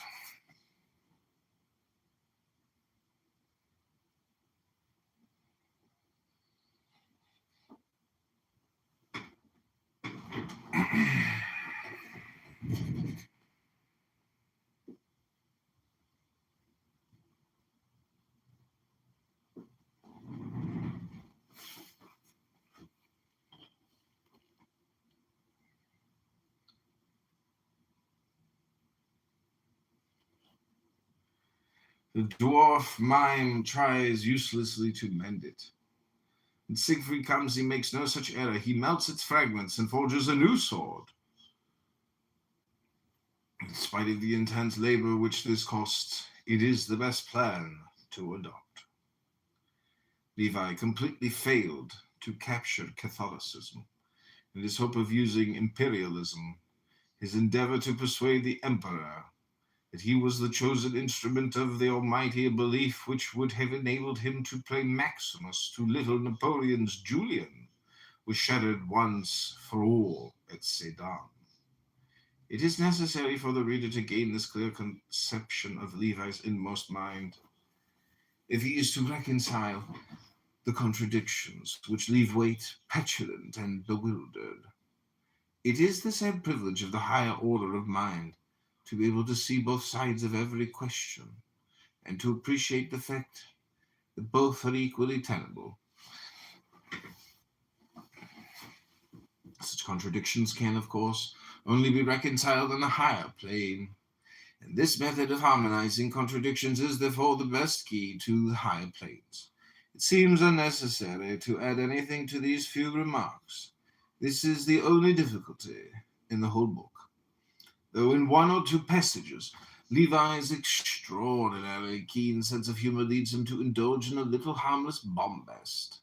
We may instance his remarks on the grimoire of Honorius. We have said that this is the masterpiece of Levi. He reaches an exaltation of both thought and language which is equal to that of any other writer known to us. Once it is understood that it is purely a thesis for the grade of exempt edit, the reader should have no further difficulty. A.C. Aleister Crowley. Preface.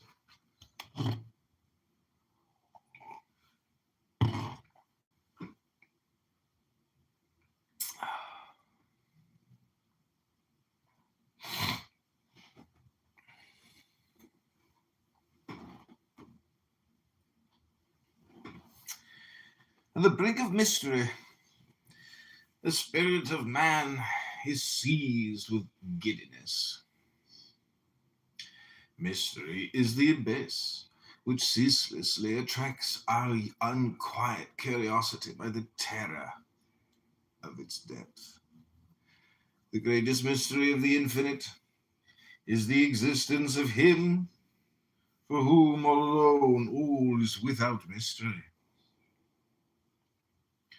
Comprehending the infinite, which is essentially incomprehensible, He is Himself, that infinite and eternally unfathomable mystery, that is to say, that He is in all seeing, that supreme absurdity in which Tertullian believed.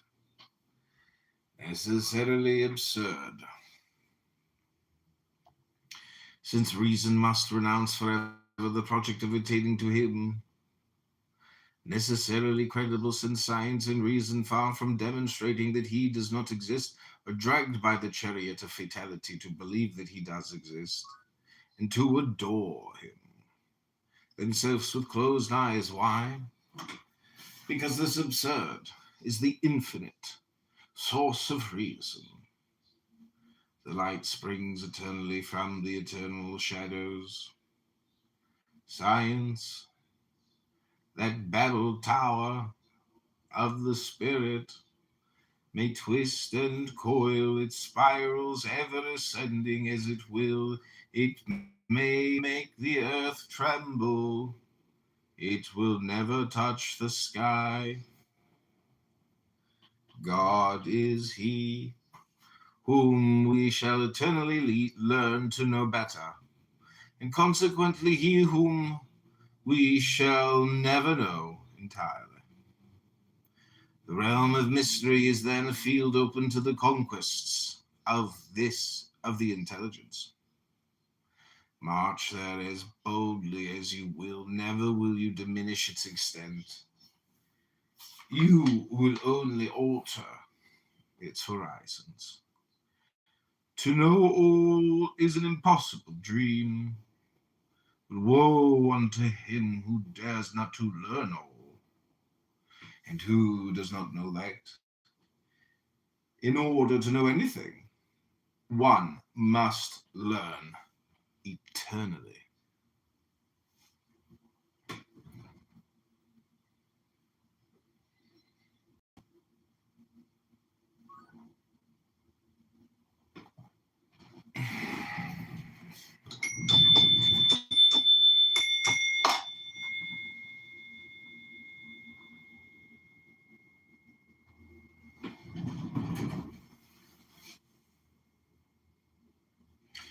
They say that in order to learn anything at all, and anything well, one must forget it several times. The world has followed this method. Everything which is today debatable had been solved by the ancients. Before our annals began, the solutions, written in hieroglyphics, had already no longer any meaning for us. Man has rediscovered the key. He has opened the cemeteries of ancient science. And he gives to his century a whole world of forgotten theorems, of syntheses as simple and sublime as nature, radiating always from unity, and multiplying themselves like numbers with proportions so exact that the known demonstrates and reveals the unknown. To understand this science is to see God. The author of this book, as he finishes his work, will think that he has demonstrated it. Then, when you have seen God, the Hierophant will say to you, "Turn round, and in the shadow which you throw in the presence of this son of intelligences, there will appear to you the devil. That black phantom which you see when your gaze is not fixed upon God. And when you think that your shadow fills the sky, or the vapors of the earth, the higher they go, seem to magnify it more and more. To harmonize in the category of religion, science with revelation, and reason with faith. To demonstrate in philosophy the absolute principles which reconcile all the antinomies, and finally to reveal the universal equilibrium of natural forces, is the triple object of this work, which will consequently be divided into 3 parts. We shall exhibit true religion with such characters that no one, believer or unbeliever, can fail to recognize it. That will be the absolute in religion. We shall establish in philosophy the immutable characters of that truth, which is in science reality. In judgment, reason. And in ethics, justice. Finally, we shall acquaint you with the laws of nature, whose equilibrium is stability. We shall show how vain are the fantasies of our imagination before the fertile realities of movement and of life. We shall also invite the great poets of the future to create once more the divine comedy, no longer according to the dreams of man, but according to the mathematics of God. Mysteries of other worlds, hidden forces, strange revelations, mysterious illnesses, exceptional faculties, spirits, apparitions, magical paradoxes, hermetic arcana. We shall say all, and we shall explain all.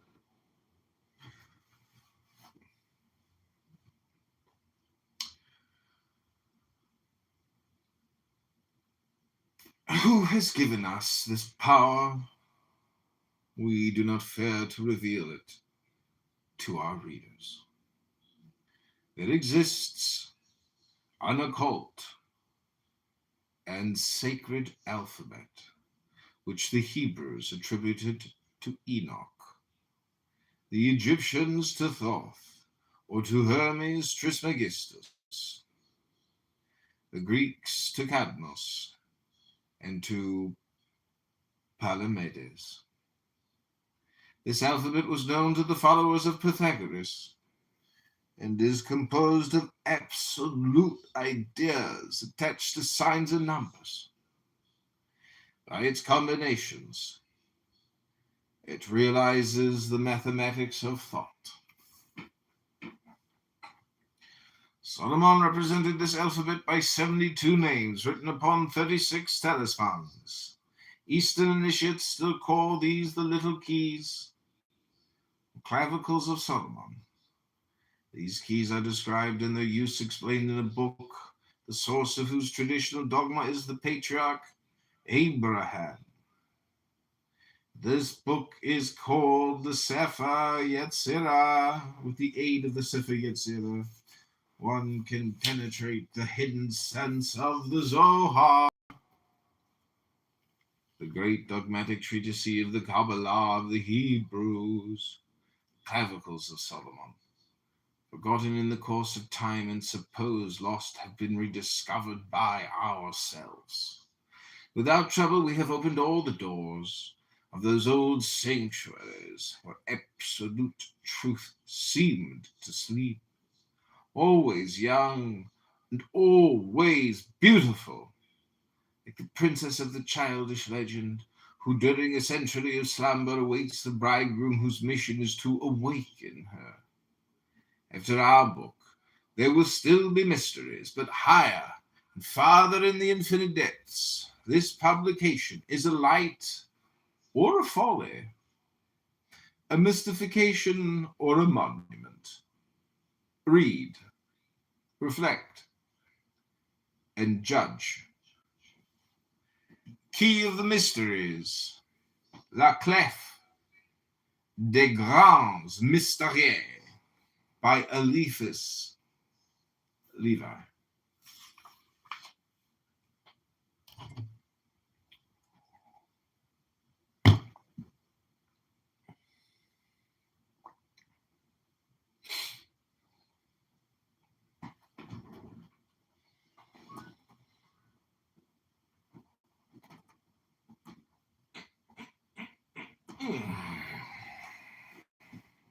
Part 1. Religious Mysteries. Problems for solution. 1. To demonstrate in a certain and absolute manner the existence of God, and to give an idea of him which will satisfy all minds. 2. To establish the existence of a true religion in such a way as to render it incontestable. 3. To indicate the bearing and raison d'etre of all the mysteries of the one true and universal religion. 4. To turn the objections of philosophy into arguments favorable to true religion. 5. To draw the boundary between religion and superstition, and to give the reason of miracles and prodigies.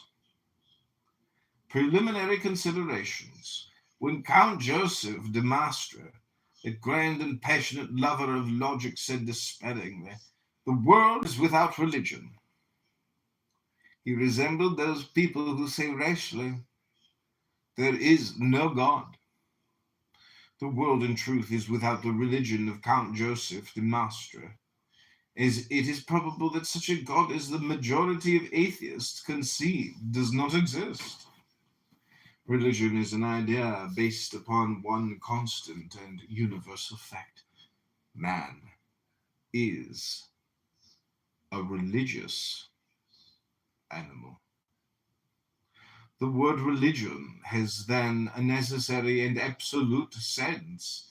Nature herself sanctifies the idea which this word represents and exalts it to the height of a principle. The need of believing is closely linked with the need of loving. For that reason, our souls need communion in the same hopes and in the same love. Isolated beliefs are only doubts. It is the bond of mutual confidence which, by creating faith, composes religion. Faith does not invent itself, does not impose itself, does not establish itself by any political agreement. Like life, it manifests itself with a sort of fatality. Same power which directs the phenomena of nature extends and limits the supernatural domain of faith, despite all human foresight. One does not imagine revelations, one undergoes them, and one believes in them. In vain does the Spirit protest against the obscurities of dogma. It is subjugated by the attraction of these very obscurities, and often the least docile of reasoners would blush to accept the title of irreligious man. Religion holds a greater place among the realities of life than those who do without a religion, or pretend to do without it, affect to believe. All ideas that raise man above the animal, moral love, devotion, honor, are sentiments essentially religious.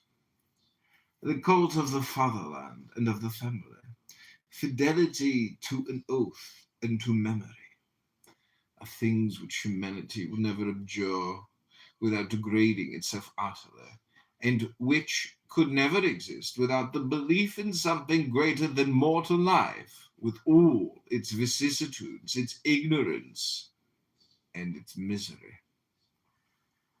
If annihilation were the result of all our aspirations to those sublime things which we feel to be eternal, our only duties would be the enjoyment of the present, forgetfulness of the past, and carelessness about the future, and it would be rigorously true to say, as a celebrated sophist once said, that the man who thinks is a degraded animal.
Moreover, of all human passions, religious passion is the most powerful and the most lively.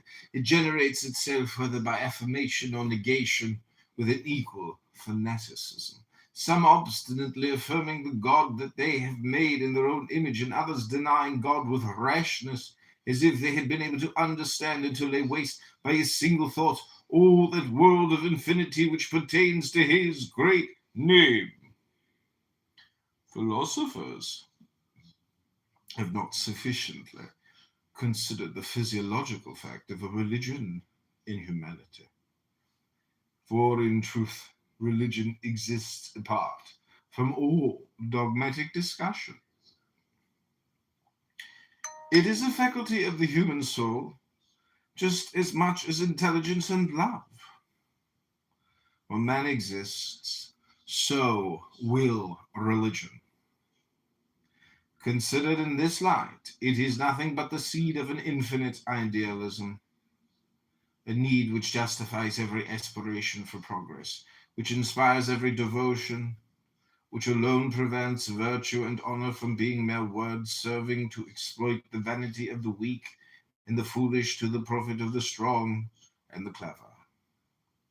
It is to this innate need of belief that one might justly give the name of natural religion, and all which tends to put the wings of these beliefs is on the religious plane in opposition to nature. The essence of the object of religion is mystery, since faith begins with the unknown, abandoning the rest to the investigations of science. Doubt is, moreover, the mortal enemy of faith. Faith feels that the intervention of the divine being is necessary to fill the abyss which separates the finite from the infinite, and it affirms this intervention with all the warmth of its heart, with all the docility of its intelligence. If separated from this act of faith, the need of religion finds no satisfaction, and turns to skepticism and to despair. But in order that the act of faith should not be an act of folly, reason wishes it to be directed and ruled. By what? By science. We have seen that science can do nothing here.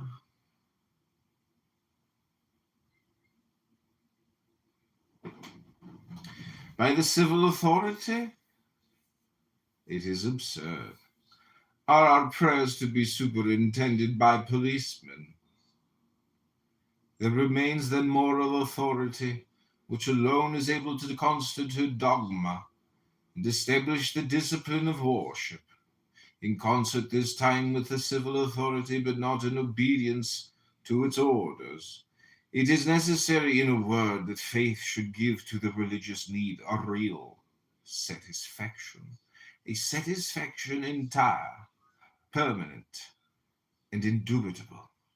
To obtain that, it is necessary to have the absolute and invariable affirmation of a dogma preserved by an authorized hierarchy.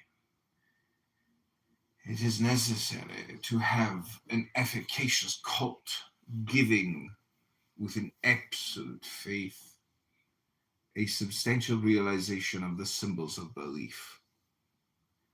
Religion, thus understood, being the only one which can satisfy the natural need of religion, it must be the only really natural religion. We arrive without help from others at this double definition. A true natural religion is revealed religion. The true revealed religion is the hierarchical and traditional religion, which affirms itself absolutely above human discussion by communion in faith, hope, and charity, representing the moral authority and realizing it by the efficacy of its ministry. The priesthood is as holy and infallible as humanity is subject to vice and to error. The priest, qua priest, is always the representative of God. Of little account are the faults or even the crimes of man. When Alexander VI consecrated his bishops, it was not the poisoner who laid his hands upon them, it was the Pope. Pope Alexander VI never corrupted or falsified the dogmas which condemned him, or the sacraments which in his hands saved others and did not justify him. At all times and in all places there have been liars, criminals. But in the hierarchical and divinely authorized church there have never been, and there will never be, either bad popes or bad priests. Bad and priest form an oxymoron. We have mentioned Alexander VI, and we think that this name will be sufficient without other memories as justly execrated as his being brought up against us. Great criminals have been able to dishonor themselves doubly because of the sacred character with which they were invested. But they have not the power to dishonor that character which remains always radiant and splendid above fallen humanity. We have said that there is no religion without mysteries. Let us add that there are no mysteries without symbols. the symbol being the formula or the expression of the mystery, only expresses its unknown depth by paradoxical images borrowed from the known. The symbolic form, having for its object to characterize what is above scientific reason, should necessarily find itself without that reason. Hence the celebrated and perfectly just remark of a father of the church: I believe because it is absurd. Credo quia absurdum. If science were to affirm what it did not know, it would destroy itself. Science will then never be able to perform the work of faith, any more than faith can decide in the manner of science. An affirmation of faith with which science is rash enough to meddle can then be nothing but an absurdity for it, just as a scientific statement, if given us as an article of faith, would be an absurdity on the religious plane. To know and to believe are two terms which can never be confounded.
Anyway, so yeah, Wednesday, did you know my wow,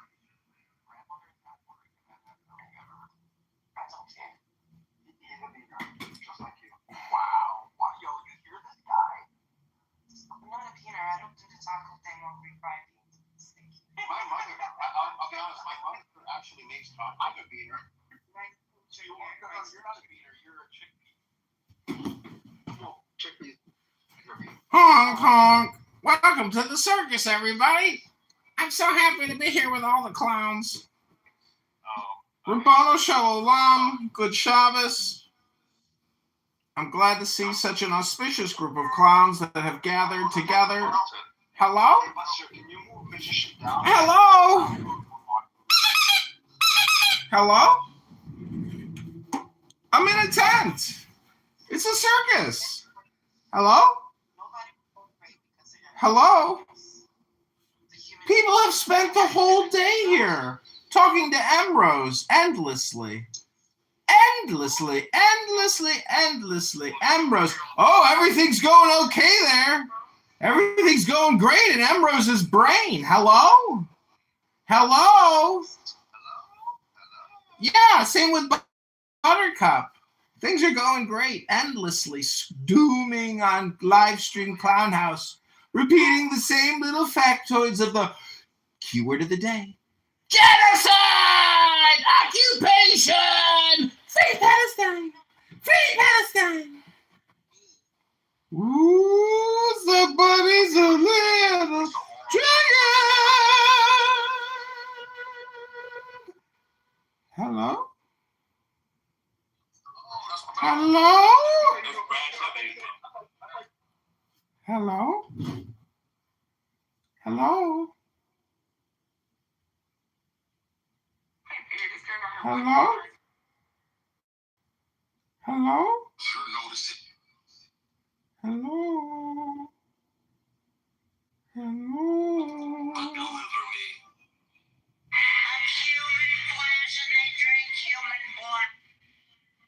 Hello? Hello?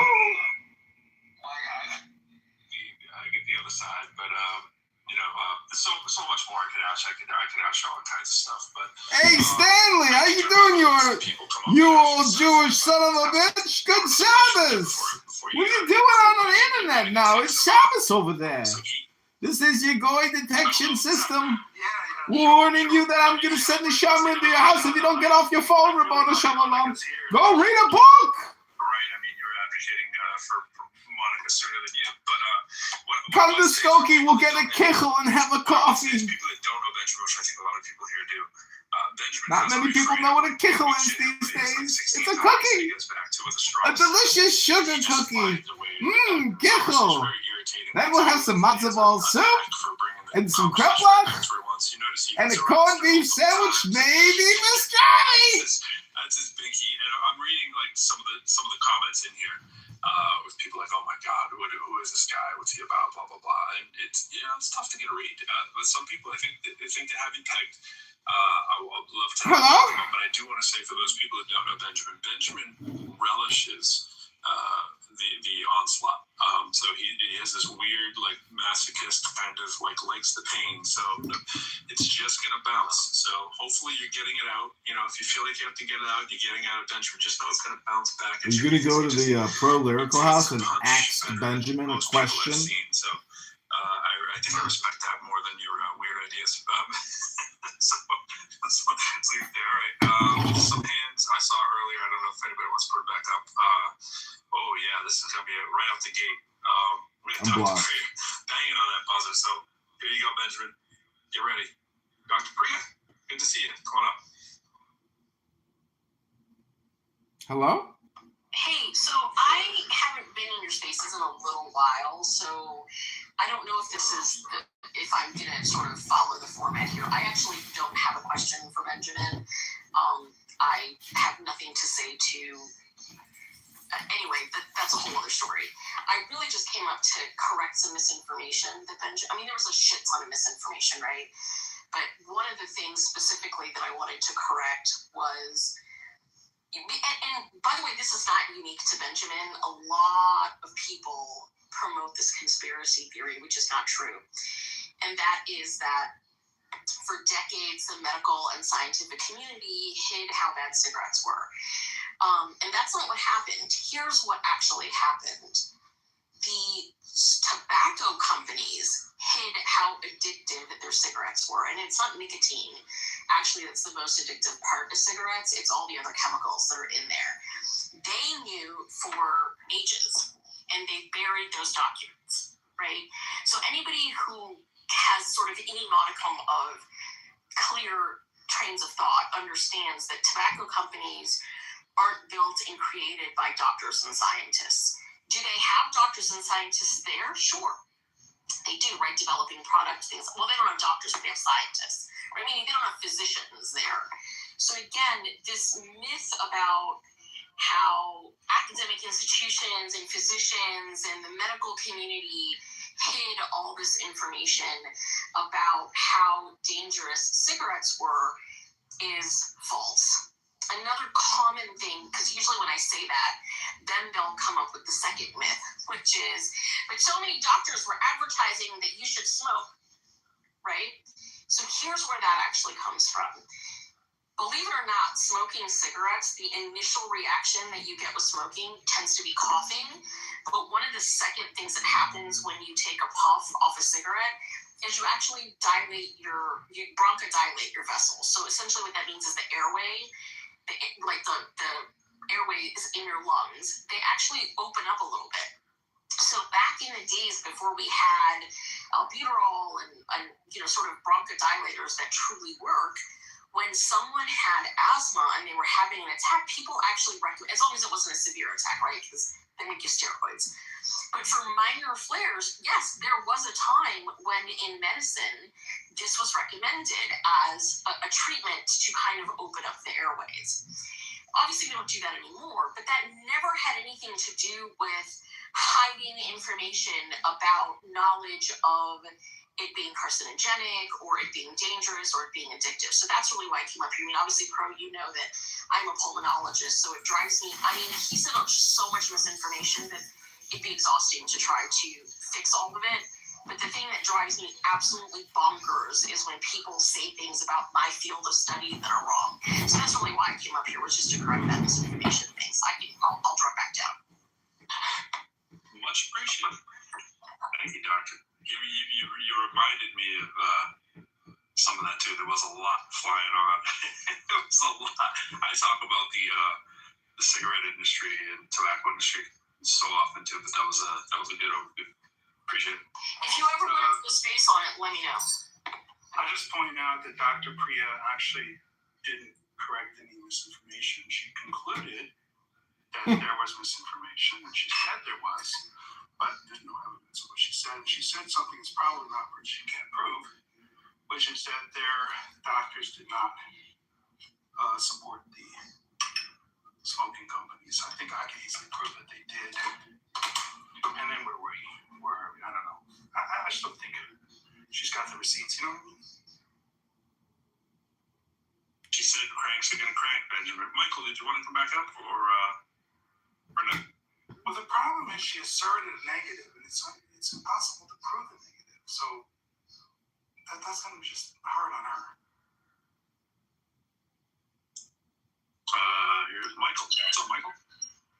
Hey, I just had a question for Benjamin. So, I don't know you as well as many of the people on this app, but one of the things that I've seen is a leitmotif for, discussing, as Pro calls it, the Q word, but quantum mechanics. I'm just curious as to the origin story there, Benjamin. What led to your fascination with it, and just for the maybe more specific. I didn't bring it up, but I can barely wait to get off mic and talk about this topic. I'm so excited I get to talk about this finally. Just kidding. I'll go ahead and finish it. You have my permission. Michael is on quarantine with the Q word in my room, so he's, I will say he's done very well with it, by the way. Fantastic. And by the way, just to make it a very focused question, Benjamin, I think what I'm actually asking is a bit of meta here for your own narrative. What was it about quantum mechanics that drew you to it as a focus of your own internal study? And then secondly, how do you educate yourself on it and probe it at a level where you feel you have the ability to effectively interrogate the topic? And that's contextualized with the fact that people spend many years. So that's two questions. There's two questions, and I'm a bit of a goldfish, so let's keep it to two. Oh, no, that's it. The context, though, that I was giving for that last question. Promise me to just remind me of any question that I miss. Let's start with the first one. The meta, how did I come on it? So when I was teaching physics, so to speak, I was working with a physics professor designing a course to modernize the physics program in a small university. And we were carving out a program largely based on my work with people who are disabled to create a physics program that would focus on challenges that disabled people have as a way of creating a scenario-based physics education for people who were largely going to go into the medical field anyway. It was the kind of university where nursing was the single largest graduating class.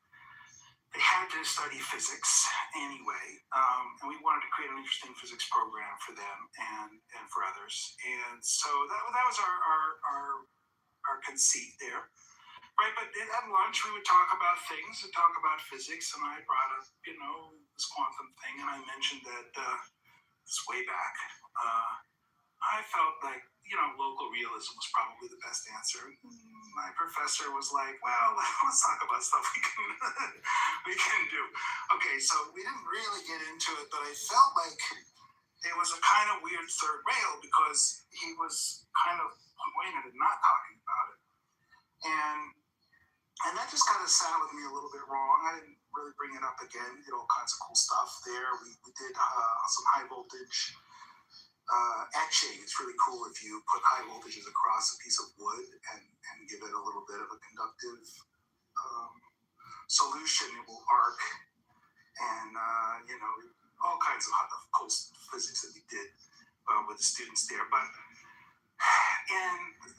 fast forward about almost 10 years. In 2022, the Nobel Prize is given for the same question that I had asked and not gotten an answer to.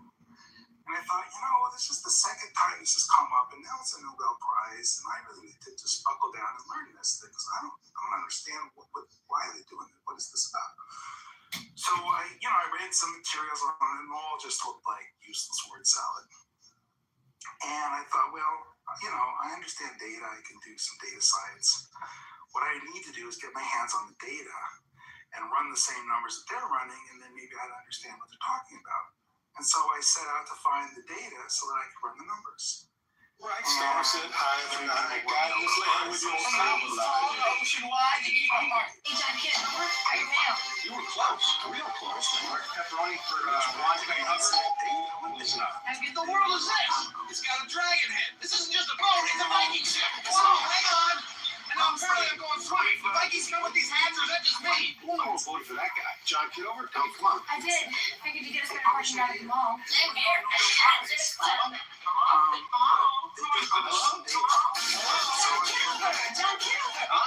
That's me. I'm prank calling. I think your machine's in love with me. Oh, never accept reality. I show you the numbers, the charts, the whole truth right here on this remote. It is not. You keep talking about getting jokes. You're getting hung up on minutiae again. Minutia? This bubble's my Everest. You're in the living room. Watch your word. Perfect pot of coffee coming right up. Where's the pot? Improvise, trust me. That's a fishbowl. Oh, wow. Sunshine, no wind, 72 degrees on the dot. It's like the world's apologizing. This is what paradise looks like in the suburbs. Newsline tonight, we look at whether the mass killings in the Central Belt region meet the definition of genocide. Joining us is writer and veteran John Kitover. John, you served in that area and you studied the relevant international Newsline tonight. We look at whether. How can I help you today? I'd like to take out a home. Certainly. How much? Exterior. Whoa!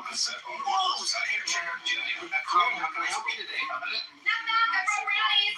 Hey, hi, neighbor. Smells like secrets in here. Nope, just brownies. Did your coffee table just announce its password? It's, what's that? Knock, knock, I brought brownies. John, what do you got for us? They call me Large pepperoni for confidential informant John Kitover. Really blending in, champ. Hey, John, what do you got for us? They call me The face for the Finns in 83 is driving me nuts. Why not? Leading university. And had people that did the house dinner. And they said much the same thing. They studied quantum mechanics, couldn't make heads or tails of it, and kind of left it as soon as they could. And that just got me thinking. So, look, my conclusion is, data or it didn't happen. I think these guys are LARPing. in the same way that my religious friends are LARPing. They're just doing a performance and making it up. And as long as people keep putting money in the hat, they're happy to dance. Well, first of all, by the way, can you hear me? I don't know if you can hear me. Yeah. Okay. First of all, I appreciate you taking me through that and sort of your journey through Bell's theorem. I'm intrigued by the fact that you extrapolate your inability to find the requisite data to your mind or the experimental design that would satisfy you, that would prove it. But I'm also, I think, more fascinated by the fact that from that you extrapolate a kind of fundamental lack of utility with quantum mechanics. So that we can talk at another time, but I really appreciate at least hearing kind of your origin story on how you got into this, and I want to give the stage back to thanks, Michael, for questions. Always good to see you. Thanks. It helped my blood go back down from a light simmer. It was already at high boil when it came down to light simmer, and now it's... See, talking about quantum cools you down, bro. Oh, yeah. There was somebody else talking to me about quantum.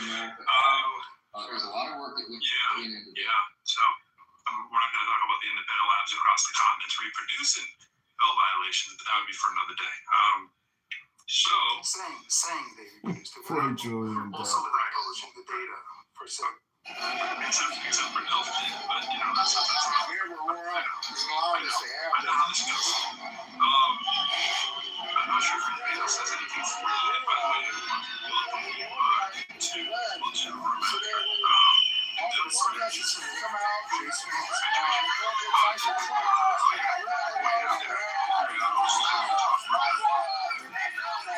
Jason, question for Sir Jason earlier, maybe he just came in. Your man missed him. Oh yeah, what are we doing with Benjamin here? We're like interviewing him. Yeah, I do these thing called profiles. This is the fourth one where I bring someone up for half hour to an hour or whatever and ask them some questions and then let the crowd ask questions that they may have for him too. So if you have one for him, feel free. Benjamin, how do you square your skepticism of science with your reliance on science in so many aspects of your work and your life, right? You're into the airplanes, right? Don't they rely heavily on science and the scientific community? They registered to vote. Well, first of all, I'm very skeptical of the FAA, the institution that orchestrates aviation. I think they've done just a fabulous, perfect, flawless, exemplary job of keeping general aviation in this country firmly rooted in the 1940s, and for that they should be applauded. By ensuring that the airplanes are as old as humanly possible, they've ensured that general aviation is guaranteed to be the most dangerous mode of travel. And there can just be only accolades given to the institution responsible for the state of aviation in this country. Look, I am not skeptical of the scientific method if it is defined as creating a hypothesis, crafting a good experiment, conducting that experiment with integrity, and disclosing the data and letting other people figure out the conclusion. What my skepticism within science Hi, I'm Michael Lee. I'm here with my friend Scott Pressler. We've been talking tonight about how to move forward with the Save America Act. The Save America Act is going to make sure that our elections are protected. And I just want to thank Senator Mike Lee for not only sponsoring the Save Act, which is the original of... sorry about that. Was it scratchy? When you came back. But that was a good question, Jason. I had a similar question for him earlier, but he's a slippery eel, so yeah, you couldn't reel him back into that one. So I'm glad you asked him. I had something similar to ask him too. Citizenship. No. Shall I go back to the audience? Go ahead. Sure thing. I see Caleb down there staying pretty silent, which is might be good for you.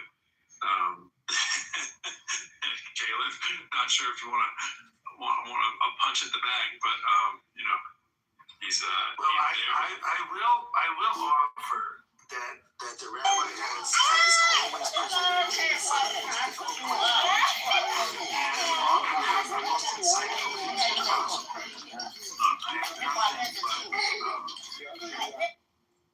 admiration for the rabbi's skill in philosophical.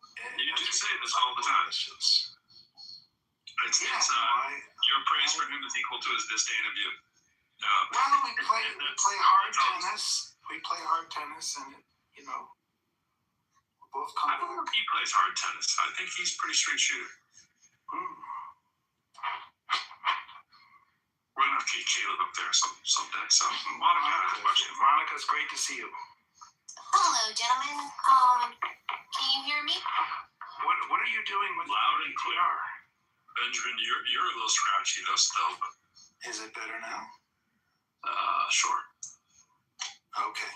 So, Benjamin, I'm not sure how many questions I have, but the first one is Clubhouse tends to straw man people, flatten them out like flat Stanleys. What do you think is the thing that people get most wrong about you?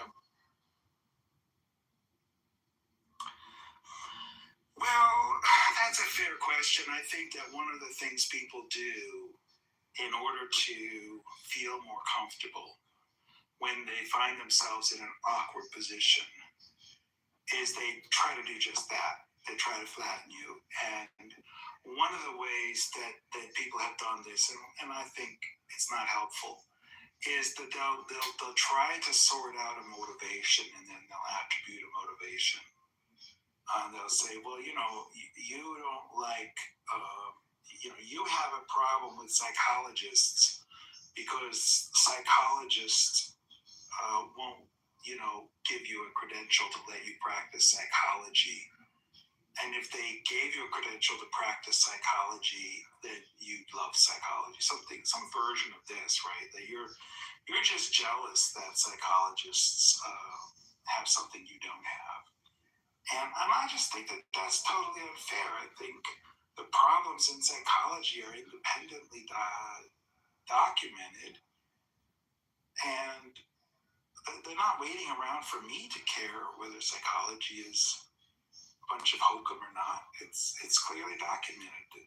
The studies in psychology don't reproduce. They're just making it up. It's just story time for adults. So it's not because I want to be a psychologist that I think. Hey guys, just checking in from the chaos that is. And that's true across the board. I'm not waiting around for somebody to give me. Class, welcome to Quantum Mechanics and Natural. If I'm critical of somebody's science. Welcome back to John Kitover TV. Tonight we're unlocking. That's not me being jealous. There's a problem here. It needs to be addressed. But it's very convenient if people can impugn your motives, and so people do that. I think that's not a great look, in my opinion. So, just to make sure we have our first principles aligned, Hi, that we're I'm talking Amanda about the from the same Chicago thing. Department of Transportation's Psychology Complete is a Streets scientific team. study of proposing the mind and behavior. Yes? No. Psychology is a LARP of crazy people following a crazy person named what's his name? The good doctor Freud, yeah, good Dr. Freud. No, they're just people who dress funny and make up shit. That's all. Okay. There's no there. Certainly, there's nothing like science in psychology. So that might be the inherent problem. If psychology worked, right, then people with psychological problems could be fixed. The people who are addicted to drugs would go to a psychologist, and then they wouldn't be addicted to drugs, right? Like, there's some clear, obvious problems that psychology could solve if a woodchuck could chuck wood. It's unhealthy. You shouldn't do it. You know what else you shouldn't do? But the problem is to underwrite developers. Underwrite developers, not only do they take your money, but the product starts getting out. We provide you extremely good service, no matter the cost. So come to Vaulted Websites today and get psychology into one type, right? You just have like equal disdain, like for the, you know, if I wish Dr. James was here, I mean, like, you know, the cognitive psychology stuff and the the traits of the clinical stuff, right? Like in neuroscience, those are different methodologies. They're not all one thing, right? I'm sure there's other kinds of psychologies that just can't think of. It's not up to me to draw lines between groups. If they all agree that they're psychologists, then they can wear all the mistakes of psychology. Now, if a group of people come along and say, look, what we are is psychologists, we're neuroscientists. We have a discipline that involves putting probes into brains, measuring the response of the brain, it's maybe in conjunction with looking at pictures or other things, and we map out those responses and we use data, and we're not doing psychology, don't confuse us with psychologists, then I think it would be okay to draw that distinction. But as long as they lump themselves in all under psychology, why are you coming at me for it? They can live with that lumping. They're doing the lumping, not me. Okay, so do you have a definition of philosophy too? Is that hokum also? Well, philosophy is a lot of things to a lot of people. Philosophy, it doesn't have to be a science. I don't know. I don't know what to make of philosophy in that sense. So you have no philosophy on philosophy? Well, there's no credential to be a philosopher. Nobody pays money to go to a philosopher. I mean, you might like it. When they don't know, what's true. Or to provide data for to study of what's true. I mean, I think it's up to everybody to study what's true. It's not clear to me that anybody has a monopoly. I don't know. You think there's an expert system for knowing what's true in the world? I don't think that there's a hierarchy of experts who claim to be the experts that know what's true. And if there was, you'd rail against it because you don't like hierarchy. Yeah. If there was, I'd rail against it. But fortunately, I don't think that we are afflicted with experts in philosophy. Saying pineapple on a pizza. This is such a weird take. Today I learned something new about it. And no, you don't have the same lived experience. Everything that you do. All right, I get your thing about the institutions. Then she gives you one that you're saying, well, there's no institution there. That should be the one that you like. Like, your thing is that, the institution claims its authority and then it fails and, then it keeps all the authority, kind of like the church, right? And so your instinct is it's performative or performance. But there's a counter pattern because the institutions are the things that identifies the flaws. It's not like psychology didn't self-correct. It's not like they didn't know they had a replication crisis. It's not like they didn't come in and try to tighten that up, right? And I know you love all things p-hacking, and I've heard you do that for hours and hours in a room, but they understand the problem as well. The standards tighten, right, when the institutions come in, and that's an evolution. That's what science tries to do, and why it doesn't stay stagnant. Just like religion, right? It can change, it can pivot. I'm not at all convinced by your argument that institutions improve standards. I think that institutionalization often creates those planes aren't crashing in your mind. This kind of pseudo imposition of authority. They create this argument from authority that is grounded in the institution. And then you have something like these Monsanto scientists who can come out and say glycophosphate is safe for your children and put a billion children at risk of cancers because of their false claims based on this institutional credibility. Now, that doesn't happen in philosophy. So I'm just not convinced that institutionalization always does what you think it does.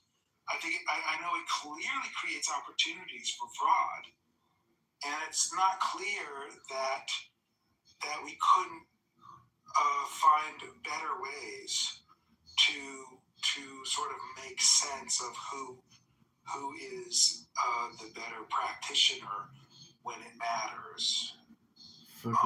He sure. So there was an aircraft accident. He sure was in weird. Washington D.C. and the NTSB. He sure was weird. And said, well, basically the FAA fucked up. It was the FAA's fault. The FAA knew this was a problem, and they didn't do what they ought to have done about it, right?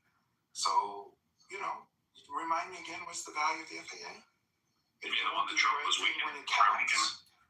If they're flaccid in the face of threats to life and limb. So you're for no FAA then? Is that what you're saying? As a pilot? Well, I think the FAA has just run its course as an effective institution. It's created a scenario where most of the planes that we train on were made in the 60s. And they push back against new airplanes.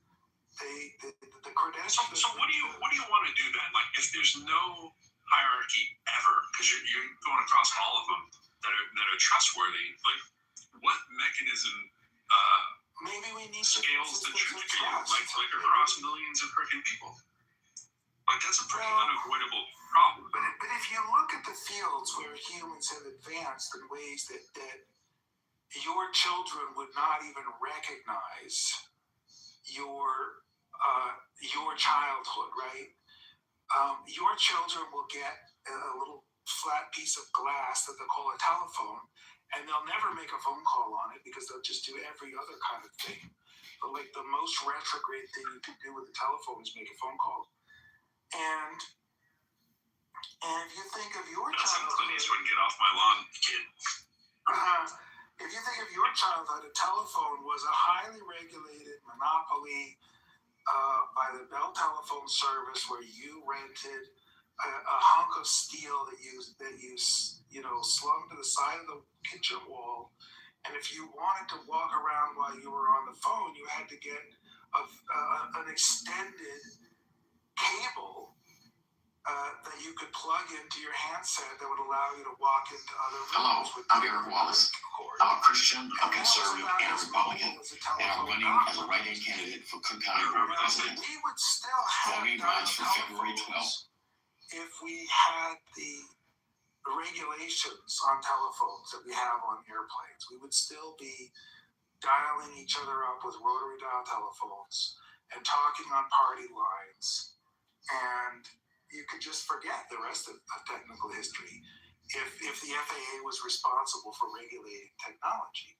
But it is only those fields where we don't have an institution gatekeeping that we make progress.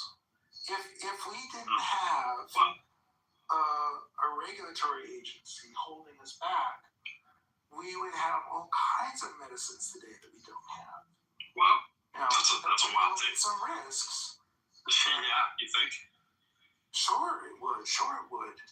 But it's really difficult to run the alternative universe theorem and understand where we might be with medical technology if we didn't treat it like a Bell telephone. Only you, Benjamin. Only you. Well, I'm not sure if anyone has anything else to run by you, but that was definitely a wilder finish than our other previous finish. But a lot of strong structural claims right there, my friend. Anyways, well, Benjamin's, I think, going to take us out. Here's another example. Just to double down and not leave people with a weak example, a robust example. You should take a look at drones in China. The FAA was very successful. I mean, they worked overtime, they worked nights, they worked weekends. They hired extra people to ensure that China would be the place where all of the drone innovation would occur. And today, 90% of the world's drones are made in China. Now, how did the FAA pull this off? Well, they pulled this off by very carefully regulating the living shit out of flying a drone. If you want to fly a drone, it has to be connected to your hip. You have to see it at all times. It can't go out of sight. It can't be operated remotely. It can't deliver something. It can't land where it didn't take off. It can't be bigger than a bread box. It can't. There's a thousand. Expert 3000 never make. And And Finally, quiet night, just me and the classifieds. Really hot water. To simply say, look, we're going to be the leader in drones because being a leader in drones is important to us. So you all go out and you figure out the drones, and if we get into trouble, we'll regulate it after the fact. Now we're having a war, and China is holding all of the cards. China makes the motors. China makes the controllers. China makes the frames. China makes the propellers. China makes the radios. China makes the antennas. China makes every single part of a drone that is flying for Russia and for Ukraine. If China wanted that war to change tomorrow, they'd just stop selling drones to it. Is America selling drones, making drones? They tried to make drones in the United States. They took them over to Ukraine, and they all failed on day one. America could not make a drone that would compete in this war. Why did that happen? Because the FAA knows what's better for you and me. Well, they have a mandate for safety, so I mean, they kind of have to, kind of do that, right? The FAA evolved too. It's not like, it's like it stayed the same, right? But the U.S. didn't ban drones and just regulated them in the airspaces. Having a fleet of we have it here, of course. Aircraft that were built in the 1950s and 60s. You think that's the best look? What if our car? This is like Cuba. How is the FAA responsible for? The same. I want to get to these guys though. I just don't get how the FAA is responsible for China's manufacturing, world supremacy or whatever. Like, there's other factors, bro. Like, it's way too simple. I know it's a nice narrative, but that is fair. Lower production costs. Well, there are lots of other regulatory questions as well. Making printed circuit boards has challenges. Vertical integration. Chemicals involved in making printed circuit boards that have to be dealt with. And no doubt, the United States has made it impossible, practically speaking, to make printed circuit boards in the United States. Well, that makes a lot of sense. Because, when there's a war, the last thing you're going to need is printed circuit boards, right, guys? I'm breaking up St. Magical to give us a gift, and I need you to tell me if I did the right thing. This pal pulled up and gave me a gift, and said it was worth $1,000. Well, it's going to be hard for me to accept a gift of $1,000. Why would you like me to do it?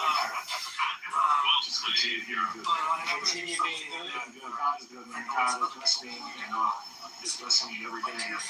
These are the little blessings like this that I can get back in life. Right. I'm very thankful. Those words touched me, and I kind of couldn't let him leave empty-handed, so I broke him open a bar and gave him 10 grand. 2 for Annie, 2 for Nikki, 2 for Mom, and 2 for the baby Jazz. As a cosmic prism. Very, I think affected with the whole film of Jesus. Sometimes when I hear I give it all full weight. You throw it. I'm just looking for information. I'll tell you anything, as long as we get some peace. Say your mind out of date. Or did I hear you had 3 kids? What did you say the name of your eldest was? Was it Eustace? I didn't say. That must make you Tommy. Now, according to this, Rufus sent Tommy a stash of cash to pay a courier for the safe transport of an untyped defector. What my problem is, by the time I got this letter off your brother, it was a little bit hard to read. Now you give me that location, and I'll be on my way. Just tell me, or else he's gonna kill us all. She's at the observatory. Please, believe us. What you think, Tommy? Am I really walking out here today and trying to draw on me for what I did to your little brother? You won't. Maybe not today, but maybe someday.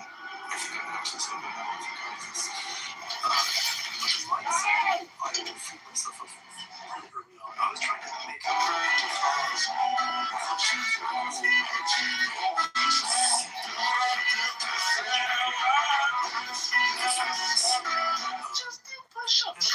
I've asked this question before, and you have always, I should say, you have never answered this question. You always divert in your Benjaminisms. You seem to have retained a kind of fundamentalist mindset. on, kind of this binary worldview, sort of a in-group, out-group, If annihilation were the result of all our aspirations to those sublime things which we feel to be eternal, scientists rash enough to meddle can then be nothing but an absurdity for it.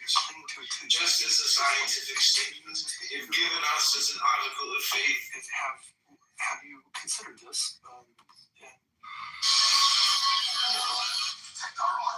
How might you get past this?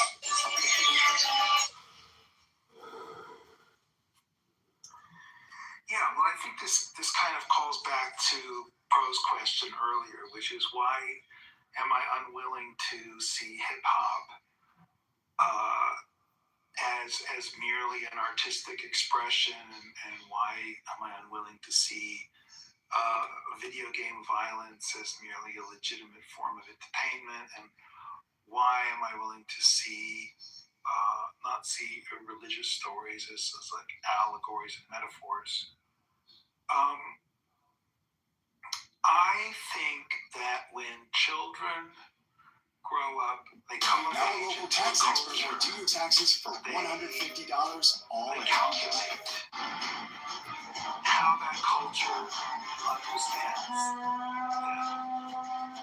And when we have metaphors, we have words in our culture, like bastard, and we use the term bastard to refer to things.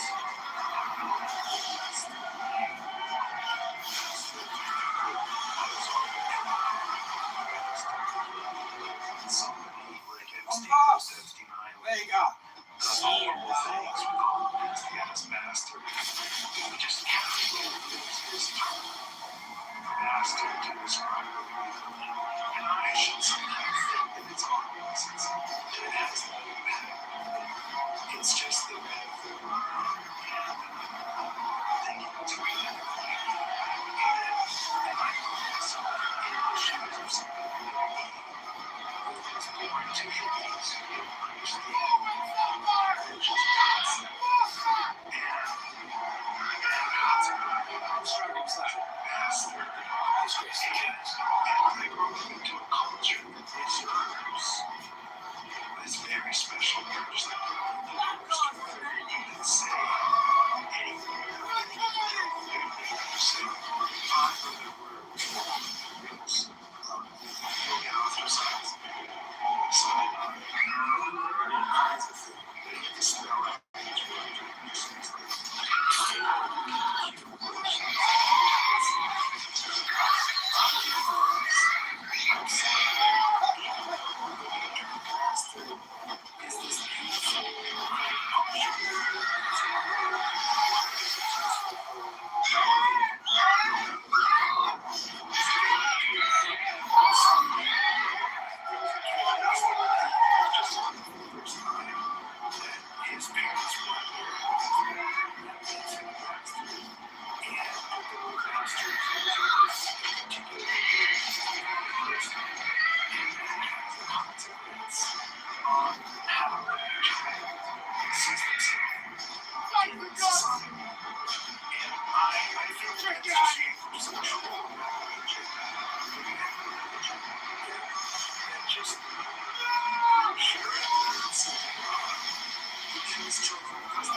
So I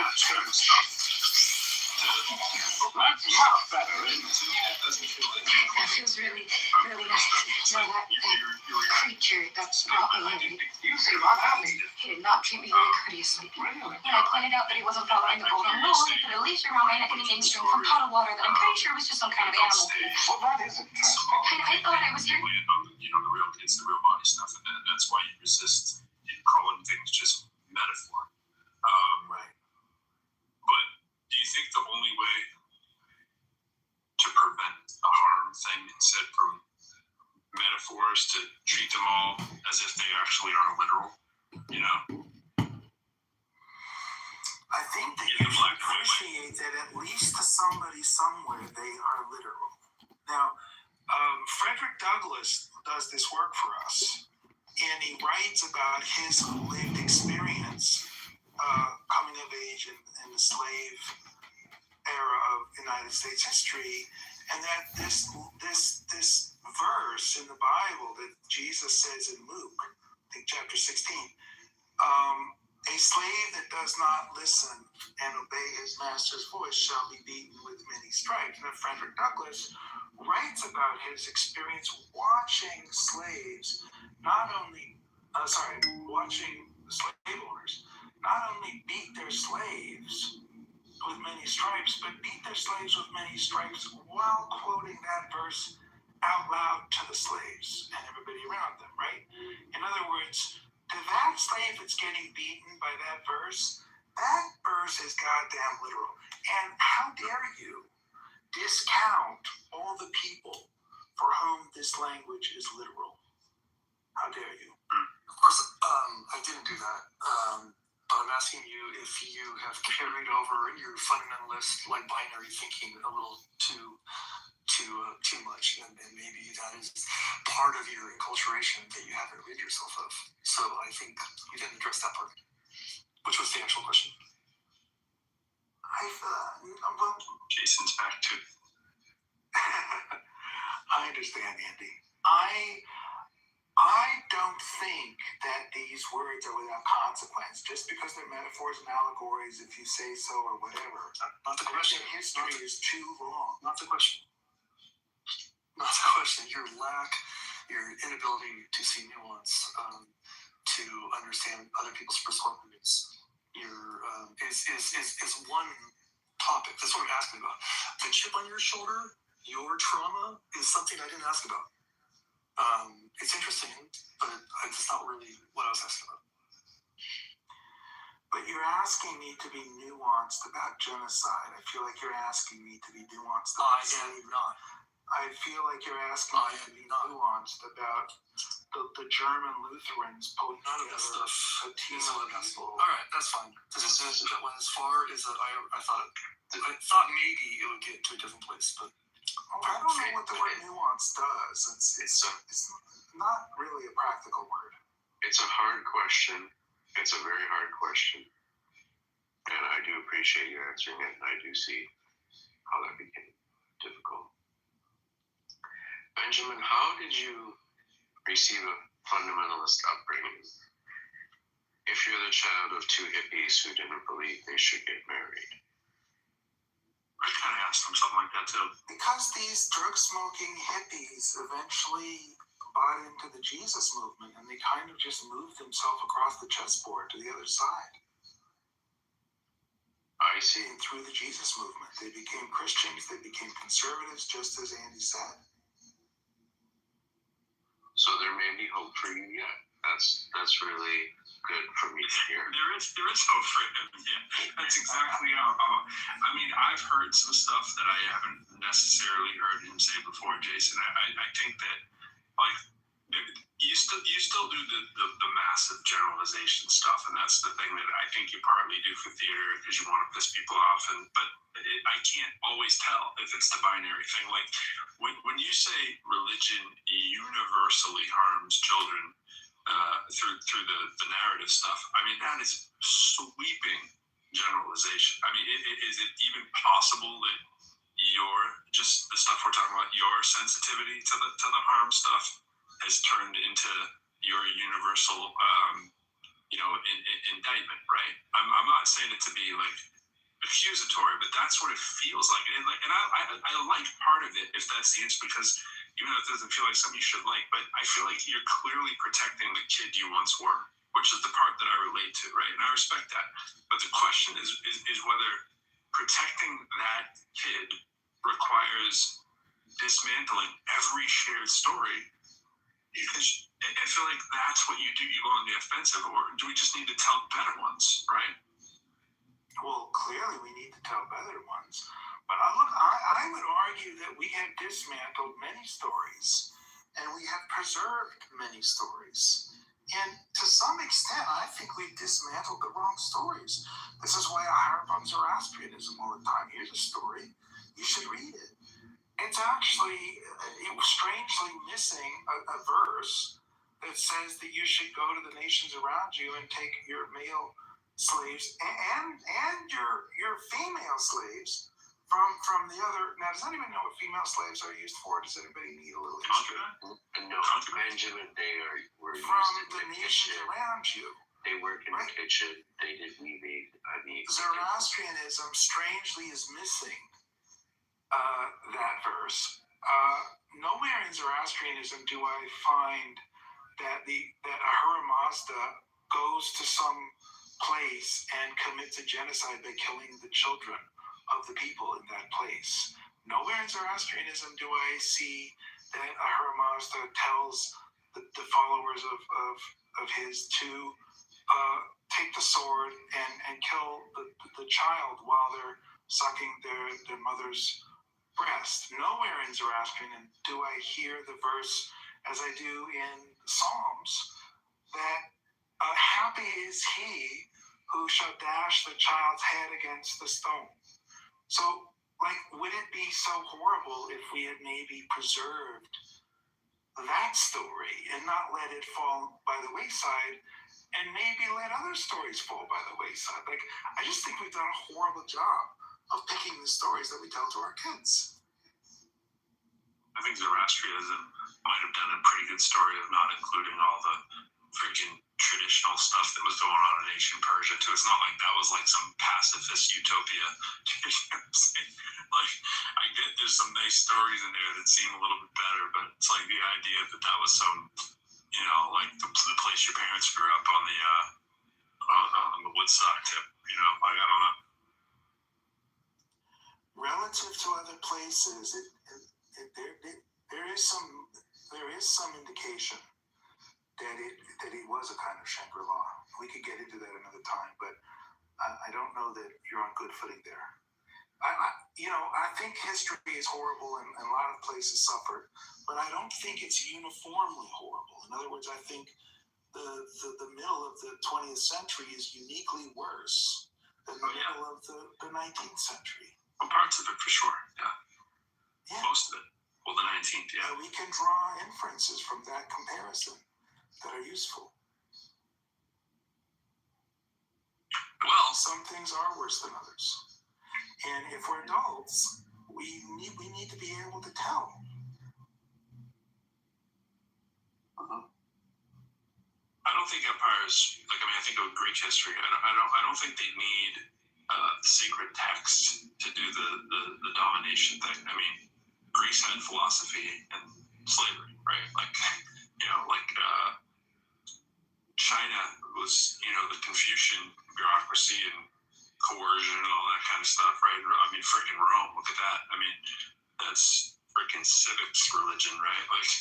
And plenty of slavery to go around there, I think that violence and hierarchy don't necessarily need the scripture part that we point to a lot of times. I think that you're making a category error. What's that? I think that you think that religion is a separable box, because in the United States we have the notion of separation of church and state. And again, the reason we have rules of that separate church and state, weirdly, date back to King Cyrus in Persia, who ran his empire in this way, that he allowed his different conquests to run their civilization with their own religion. And he recognized that the people have a right of their own religion. Most places in the world, time and history, don't have that particular quality. In fact, they have almost none of the rights that we enjoy as citizens of the United States, because they weren't shared. Now, they weren't common. It wasn't common for us to think about this. So in the United States, we have the sort of the white privilege of thinking in terms of religion as being a separate thing from culture and government. But in most times and places, culture and government and religion are all one package that's inextricably tied together, and there's no meaningful way to sort of separate the Siamese twins here. So that, in that sense, I think you're making a category error. Every society has a religious component that is kind of it could be myth too. I think every fully isolated, has its own heart and lungs and brain, and is fully individuated. I get your narrative. That's just not the case in history. I get your narrative. I do. I think the thing you miss largely when you do the Jewish thing, well, you do it across the religions, but you do it particularly harshly with Judaism. And I've heard you say, Christianity. It's a hell of a book. Yeah, I know. That's what I was about to say. You're like, well, Christianity tells the same story essentially. I think there's a piece of it that what you don't give any leeway on, and that's why people who are Jewish hear you and go, oh my God, what's wrong with this guy? Like, Judaism, to me, out of the big three, I think what it does is it tries to do what religion usually doesn't do, which is the self-correction part, right? They wrestle with it more so than I find Christianity or Muslims do, right? I mean, I'm sure they all wrestle, but the public level of wrestling, the tradition of that wrestling, right? The stuff that you've heard Caleb talk about in here, he says that's literally what they're saying. McZed, all of them, they come in here and they're like, look, you can't just come in here and tell us that we don't do this. That's what they do, and you're outside of it. And I mean, when you do the Zoroastrianism's like morally clean kind of thing, and the all this, the Judeo-Christian stuff is just the domination narrative. It's not always that neat. History isn't like that, right? You have all kinds of traditions that have the violence and the abuse, and it's all in tension with the liberation stuff as well, right? And you're right that stories matter. I think the harder kind of thing to deal with is whether you can just discard traditions wholesale or wrestle with their worst parts and evolve them. And I do think Judaism tries to deal with that. You're like, oh yeah, they're celebrating bashing the kids, and everyone's like, no. And I know you're doing that to elicit them to think, and like, what is it that you're really celebrating here? Because you push back against all these kind of celebrations. That's how you grew up questioning this kind of stuff. But they're already doing that work. And to me, it sounds like it lands on deaf ears when people try to say that to you, or you just don't care. Because it doesn't feel like that they're trying to say, hey, you know what we should do? We should go out and, kill the Egyptians. I just think that is such a strong, offensive stance to say to people. And I am no, Bible-thumping theist for sure. I'm agnostic, to be clear. So, I mean, I feel that when you say it. I'm like, bro, you don't think that's going a little far? Well, I feel we've come to the point in our sermon when our attention should be drawn to the Word of God. So that's the reading tonight is from Psalms, the 137th. Here we go. Psalm. And I'd just like you to sit back, take a deep breath, focus on the Word of God. Start the reading from the 7th verse. Remember, Lord, what the Edomites did on the day Jerusalem fell. Tear it down, they cried. Tear it down to its foundations. Daughter Babylon, doomed to destruction, happy is the one who repays you according to what you have done to us. Happy is the one who seizes your infants and dashes them against the rocks. I just really praise the Lord this evening for giving us such beautiful language, beautiful imagery, such inspiration. preparation, preparing our hearts to go out and face the week ahead of us, knowing that happiness comes mostly from seizing infants and dashing them against the rocks. And if your heart is moved by the sermon today, I ask you on your way out, just, whatever you can, leave it in the bed, leave it in the collection plate. If it's a 10, if it's 100, whatever you can, every penny counts. And blessed be the Holy God. Blessed be everybody here. And may your week be filled with the glory of God. Amen. Amen, Father. Amen. Hallelujah. Benjamin, I thank you for hanging out, taking the pressure. I'll probably open another room that won't have recordings on if people want to, get your autograph or whatever, or pee on it, right?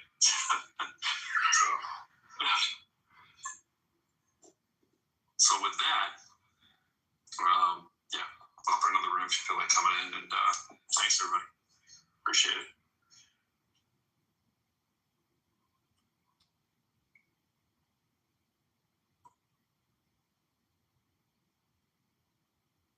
Yes, you did, man.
What's your view on, formal education from the IT? Sure. Go into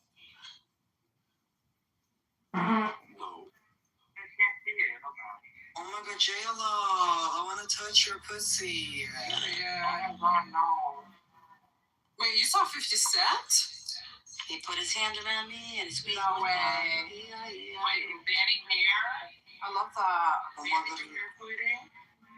That's iconic shit. Danny. Super nice guy. Danny's busy sucking Dimitri's dick. I don't know where the fuck she is. Danny. If I'm here so you could curse me with some fucking bullshit. Danny, shut the How fuck the fuck did you not say anything? I don't think that's funny to ask if I'm here so you could sing a sarandonga where you're cursing yourself. That's gonna be No, your man, I wanted to make sure you weren't here that way. You know what they say, hands that don't listen, heart that doesn't break. I think you're evil, Fiona. Danny, we don't want you. Danny, we're trying to save you from going to jail. Like, what the fuck? No, Fiona's evil.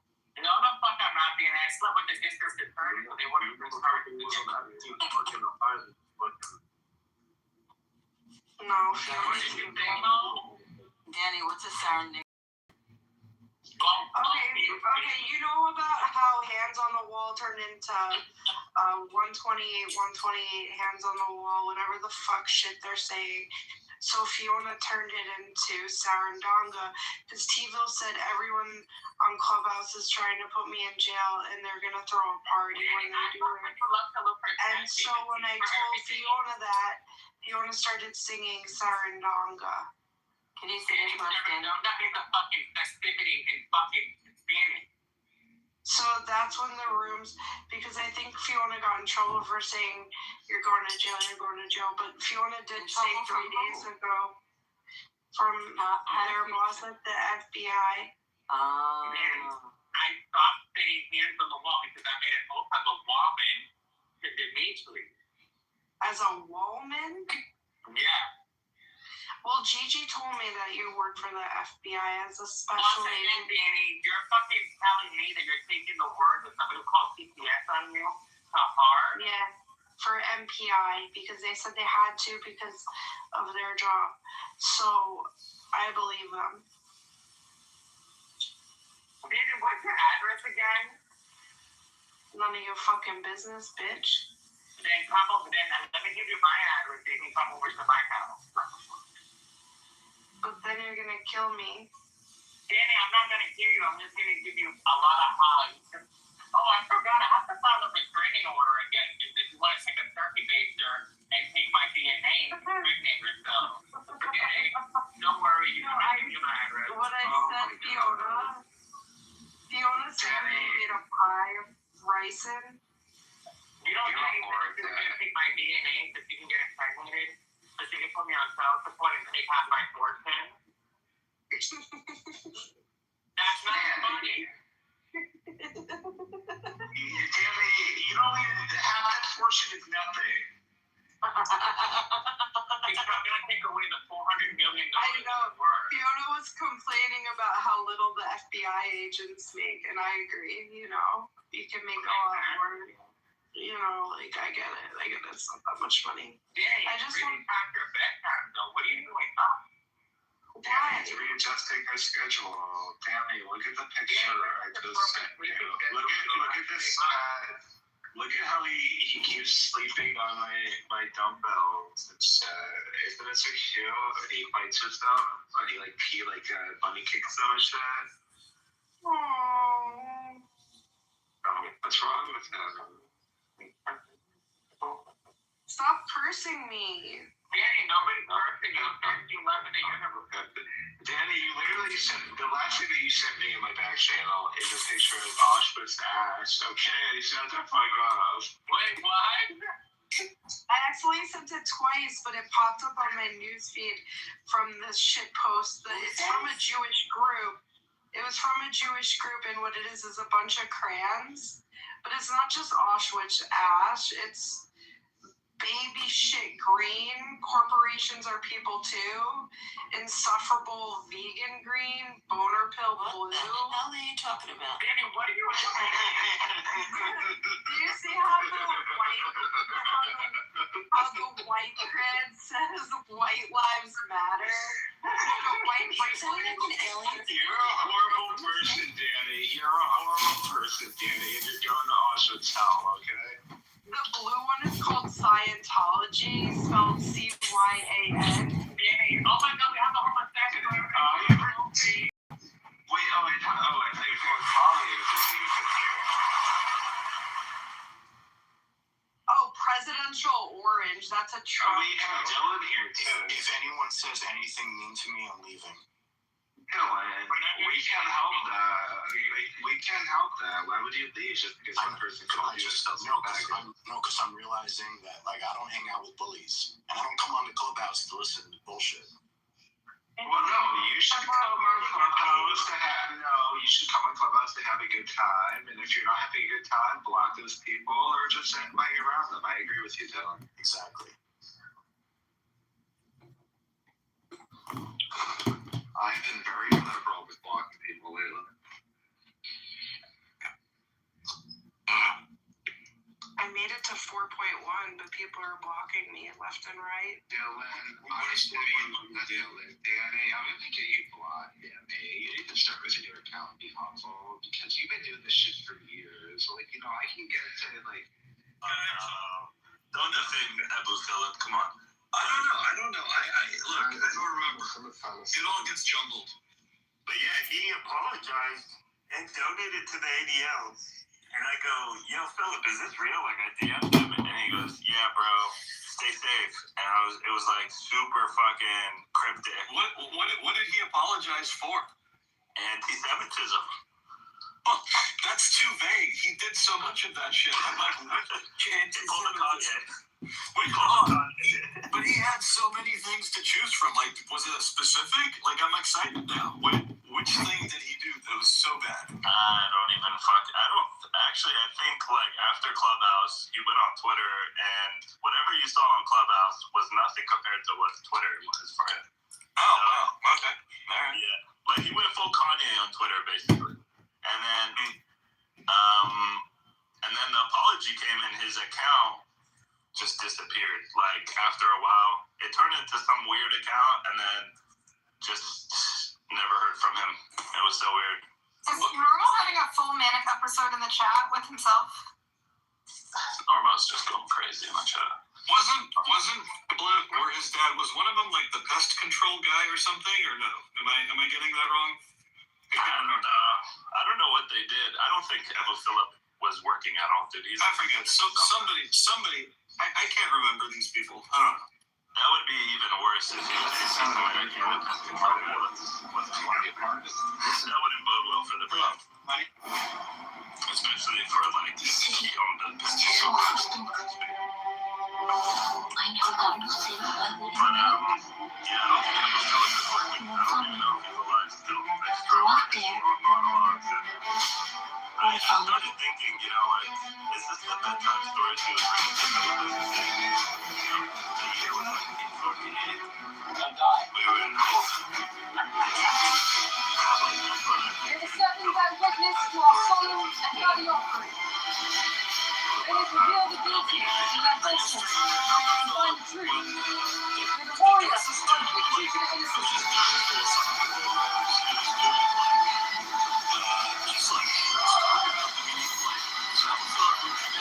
Super chill. He'd be like, yeah, and then at some point, it's like he'd start getting a twitchy eye.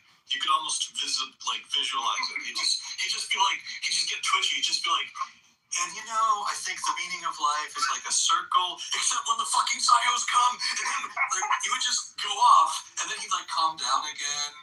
Look what y'all did to him, man. That's an old man right there. He'll never forget. Yeah. I'll fuck around and find out, I guess. But yeah, Abu Philip was one of the funnier characters, I think. You know who I ran into on Twitter was Esther. I forget her old clubhouse name, but Esther, and she was you remember Esther? She was like wild, like always all caps, you know, in the chat. And one time I came in and found her and Zuko meditating together. And like, she was like, you know, he's like leading the meditation, and like her under her breath is like fucking Palestinians are like pieces of shit, you know. And when I came on Twitter, she was genuinely excited to see me. I hadn't talked to her for 2 years. She was fucking like, Esther was excited to see you? Are you serious? Was so stoked. She was like, oh my god, everyone shut up. Let me talk to Palestine Revolt. Oh, Jesus. Remember something I told her about one of my dad's best friends being Jewish, and she wanted me to retell the story? I'm like, oh my god. She's a yenta for sure, dude. Wait, was Esther the fat one or the skinny one? No, she was like the older lady, like the one who's just like, y'all are just jealous of the news. Yeah, no, I know, but there were two. There was the fat one, and then there was the skinny one. I don't know. She's the one who's like, we're so smart, we're so rich. She's that lady. Look, I know, but there were two of them.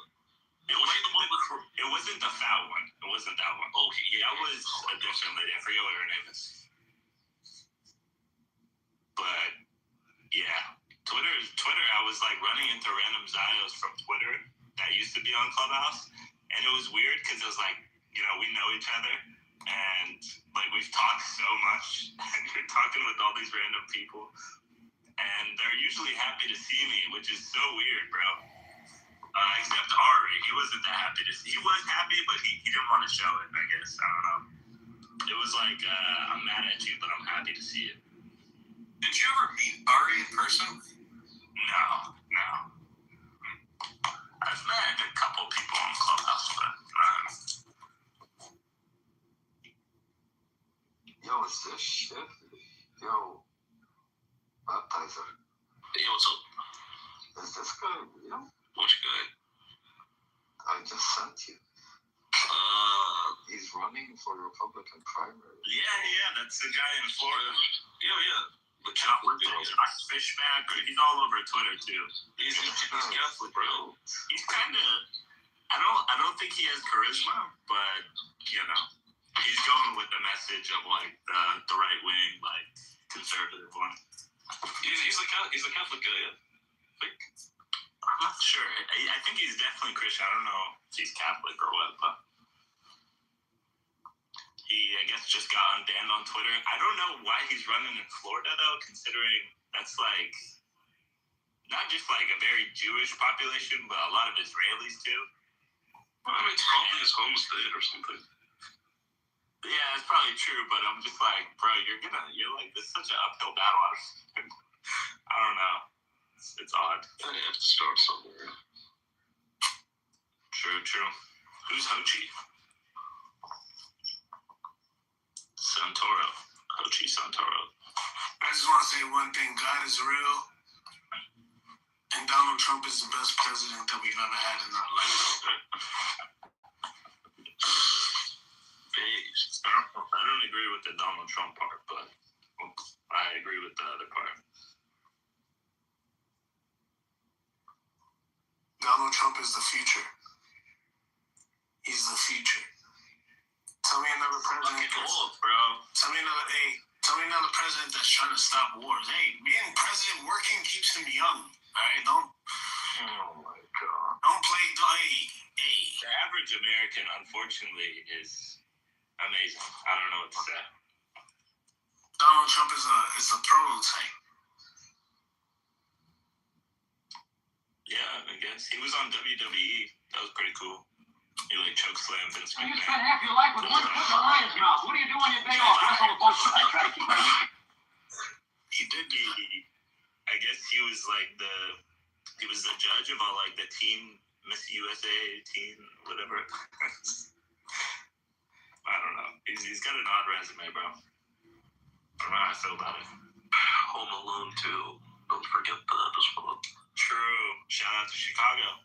Home Alone 2. Shout out to Chicago, man. Donald Trump. He was featured on Meek Mill. Hochi, how do you feel about Bashar al-Assad compared to Donald Trump? Who? Bashar? Who's that? The greatest president the world has ever seen. Syria, Bashar. Donald Trump know this, dude. What the fuck? Oh, fuck. How does Gabriel know this? Yeah, I don't know. I think Bashar is probably somewhere in Russia right now, getting a new face or some shit. Who knows? He's doing dentistry. Oh man, it's Jason. What's up, Jason? Look at the shit I wandered into. Yeah, look at this shit. Howdy. How's it going, dude? I'm back on Clubhouse for like 10 minutes. I'm scrolling through. I'm like, I wonder who these people are. I pop in, and they're like, guys, the greatest thing I've ever heard. And they start playing recordings of me. What the fuck? And so I'm like, okay, all right. I have a fan club. Okay, I'll come up for a sec. You gotta give the fans what they want, Gabriel. Yeah. It is what it is. You made your mark on Clubhouse, and as long as I guess us three are here, we'll always remember. I'm okay with that. The North remembers. That's right. Who's beef? Is this? No, I don't know. Oh God, it's Sam. Sam. Does Gabriel know Sam? I don't know. Is Sam a member of my tribe? Yeah. Okay, good. That's good. I don't think you really get along though. We needed some reinforcement. He's not a Yevsexian Jew, is he? I hope. No, he's like I think they would get along. You know. No, Sam's a race realist. Yeah. Sam Gabriel's white though, or not white, but not dark Jewish. So I think he's fine. Like he's not going to be attacking Gabriel. Right. Is this the Sam with the crying clip on YouTube? Yeah, that's me. You're the Don't Tase Me program. That was that. Oh, Andrew, dude, we need him back. He came back. No way. Andrew was on Twitter quite a bit. What show was he on? Didn't he get on some famous show? Alex Jones or something. So what is the who's everyone here? Like, what is this community that I'm in right now? So this is OG Clubhouse 2020, 2021. We've got the top line is the middle line is Jews and Friends and Allies, and you're the third line, which is also Jews and Friends and Allies. Is Hochi a Jew, a friend, or an ally? Or actually, I can't confirm. I have no idea what Hochi is.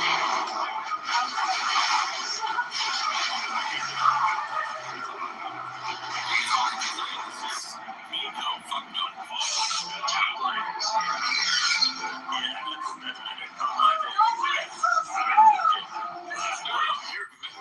Mehmet is actually quite Zionist. It's just like in a backward way, but he's kind of Zionist too.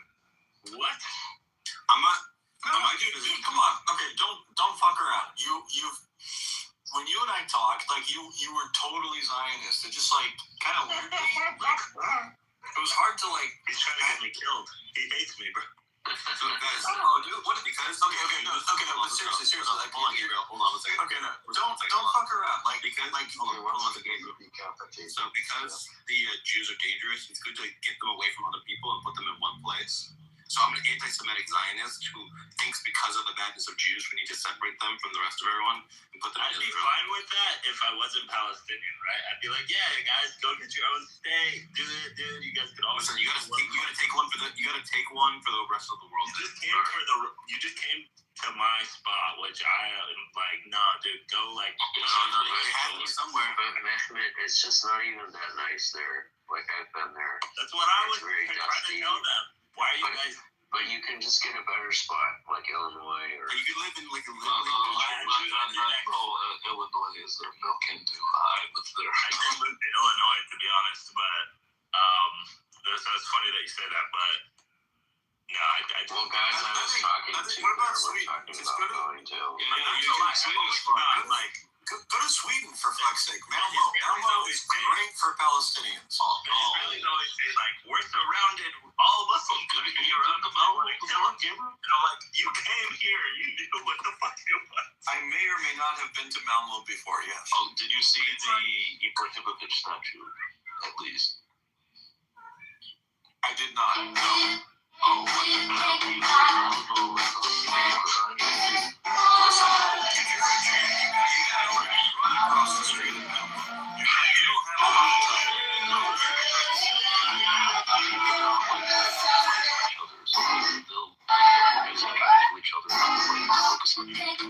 If you go to like the Somali area, like maybe, but like outside of that, you should be. Oh, okay. Well, that's a relief. If you go to the Somali area of Sweden, then you really got to run if you're a Jew. But other parts are like, you can just walk quickly. That's good. Okay. No, just tell me. No, you don't have to. Wait. There are Jews in Malmo, and they don't run. They actually dress like they are the religious Jews. Jews run in New York City. You see that shit? Malmo is considered a no-go zone for most Jews who are visible Jews. They have to be incredibly careful. That is so bullshit, bro. Dude, there's articles, there's videos of this shit. Like, just Google it. Google anti-Semitism in Malmo. Sweden's acknowledged it. Who's doing the anti-Semitism? Is it Moroccans or?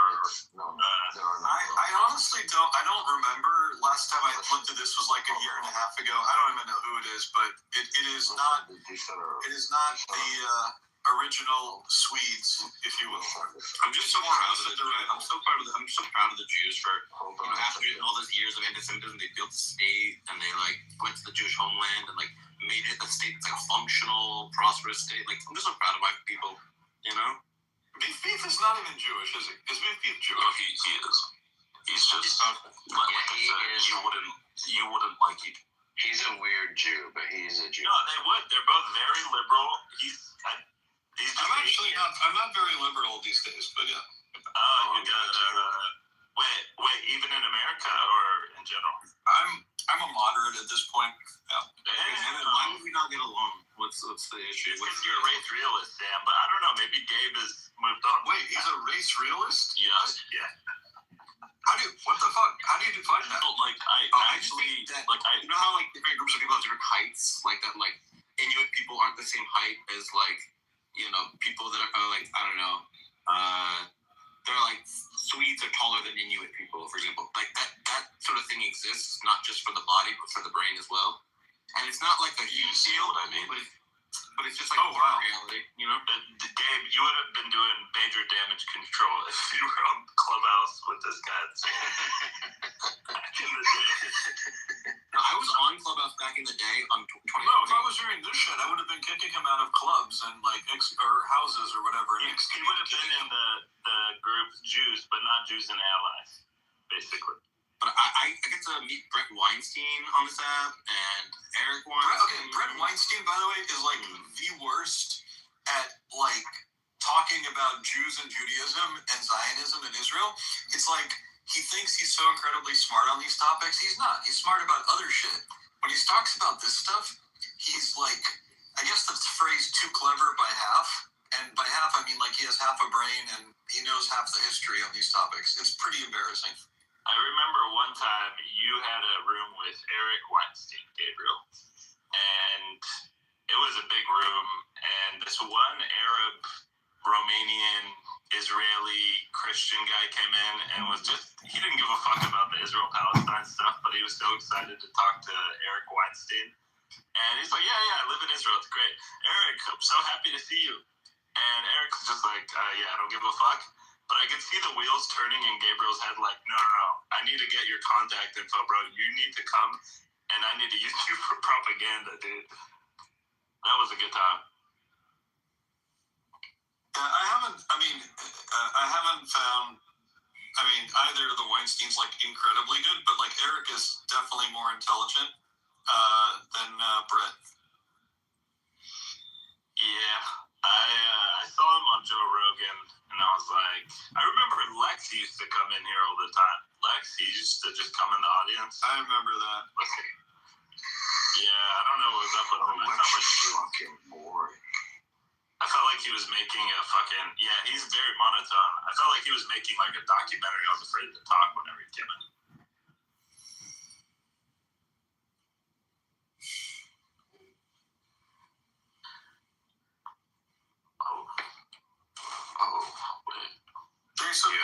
man? It's been a long time. Well, I've been good. I come on the app, still working doing the same kind of work as before.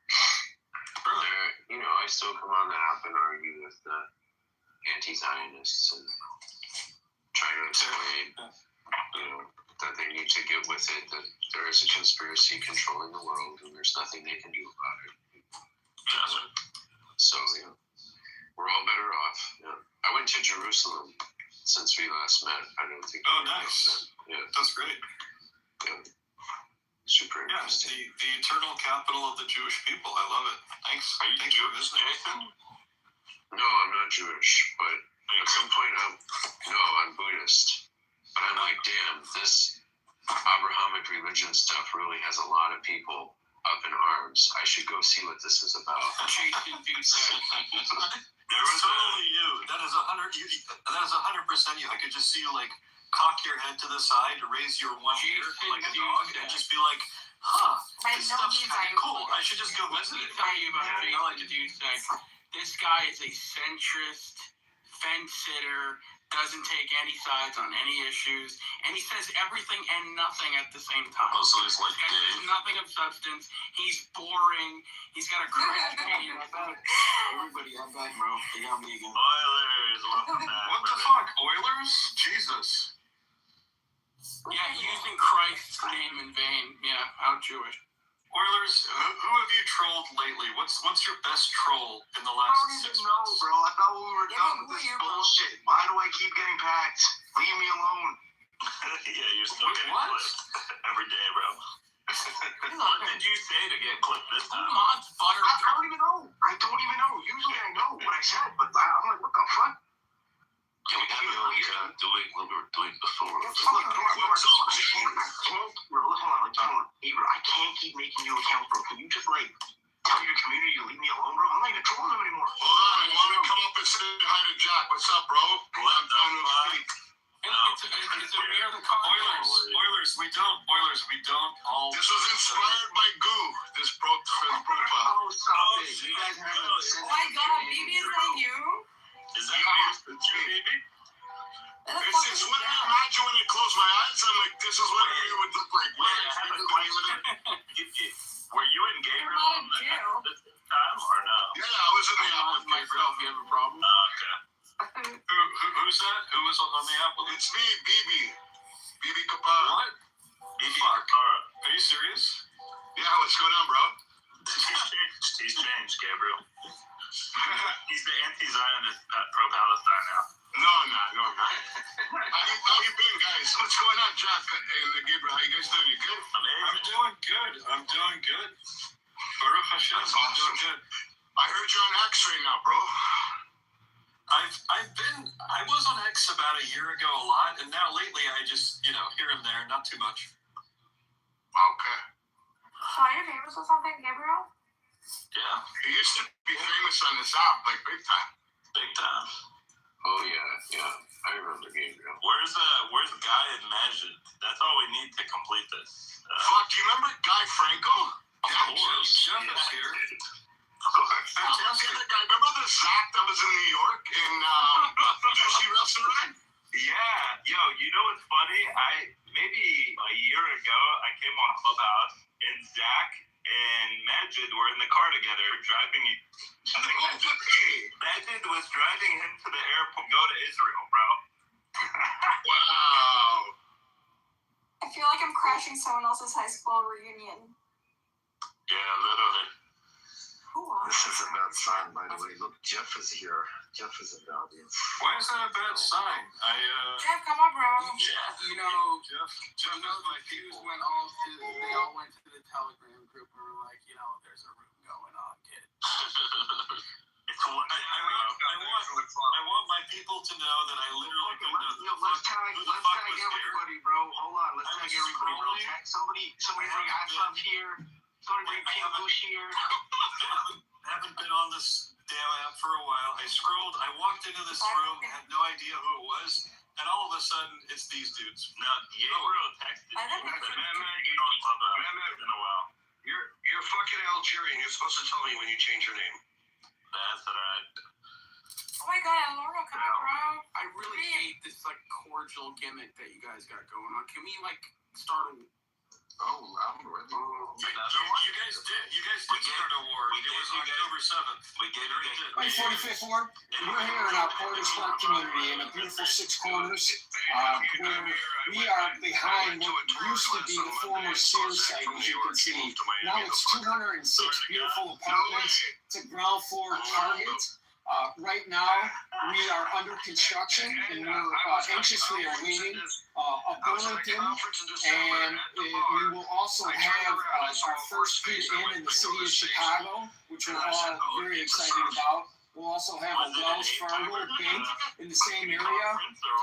All of this construction that you see going on is all being built by union labor, which is excellent. Which I think is bullshit, but someone said he's in Florida, Jeff? No, he was here for a conference. It was not that conference, but close enough. I'll dox him to you later, to Gabriel. But yeah, I did meet him. None of these people are my favorite Jews. what do you think of Buttercup?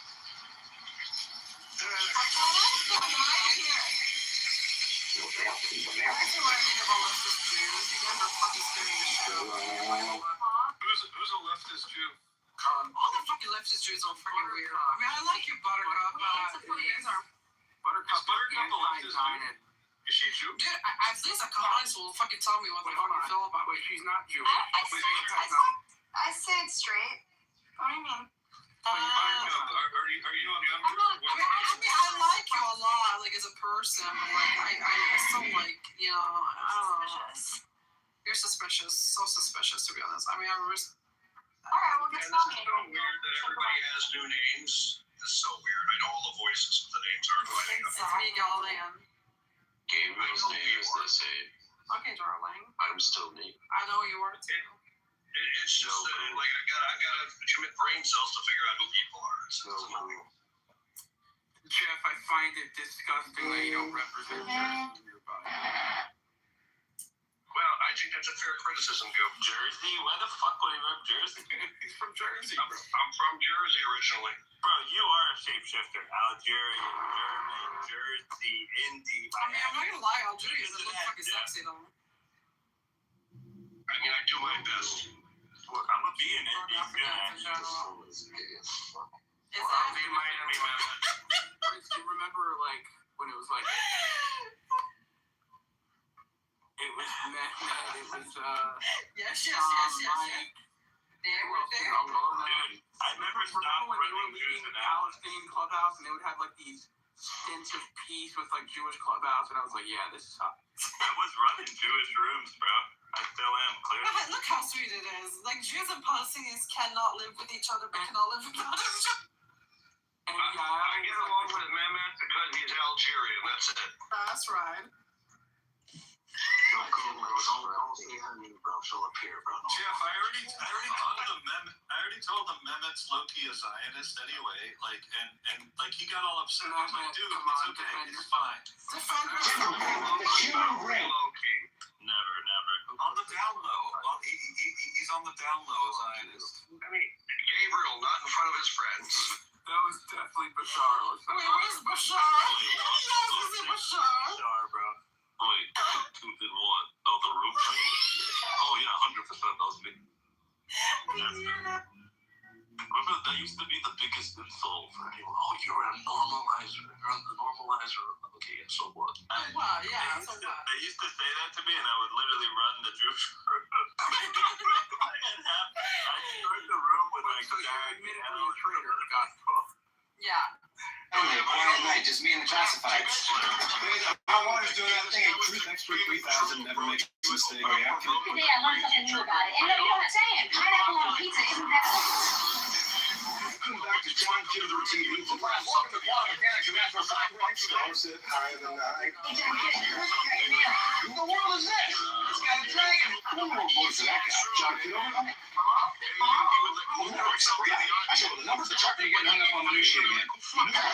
Watch and learn. Oh wow, sunshine, no winds. To Newsline tonight, we look at whether the math. Afternoon, how can I help you today? I'd like to take out a look. Hey, John, what do you got for us? This is simple. They call the base for the fins in 83. It's driving me nuts. The bill on the couch time. How heavy could it be?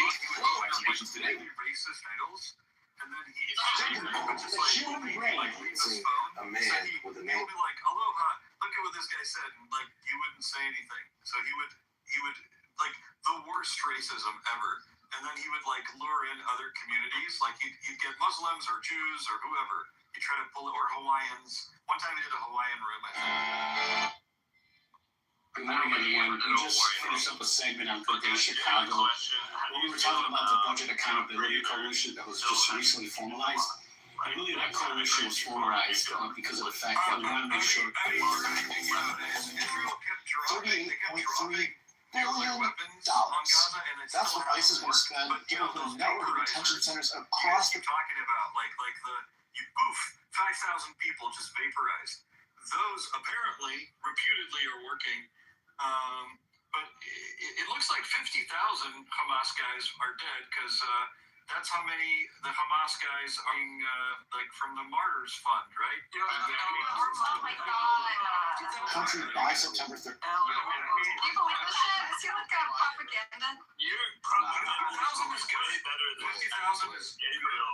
Your propaganda has gone down the shit. 60 would be better, but 50 is pretty good. Oh, he's being funny.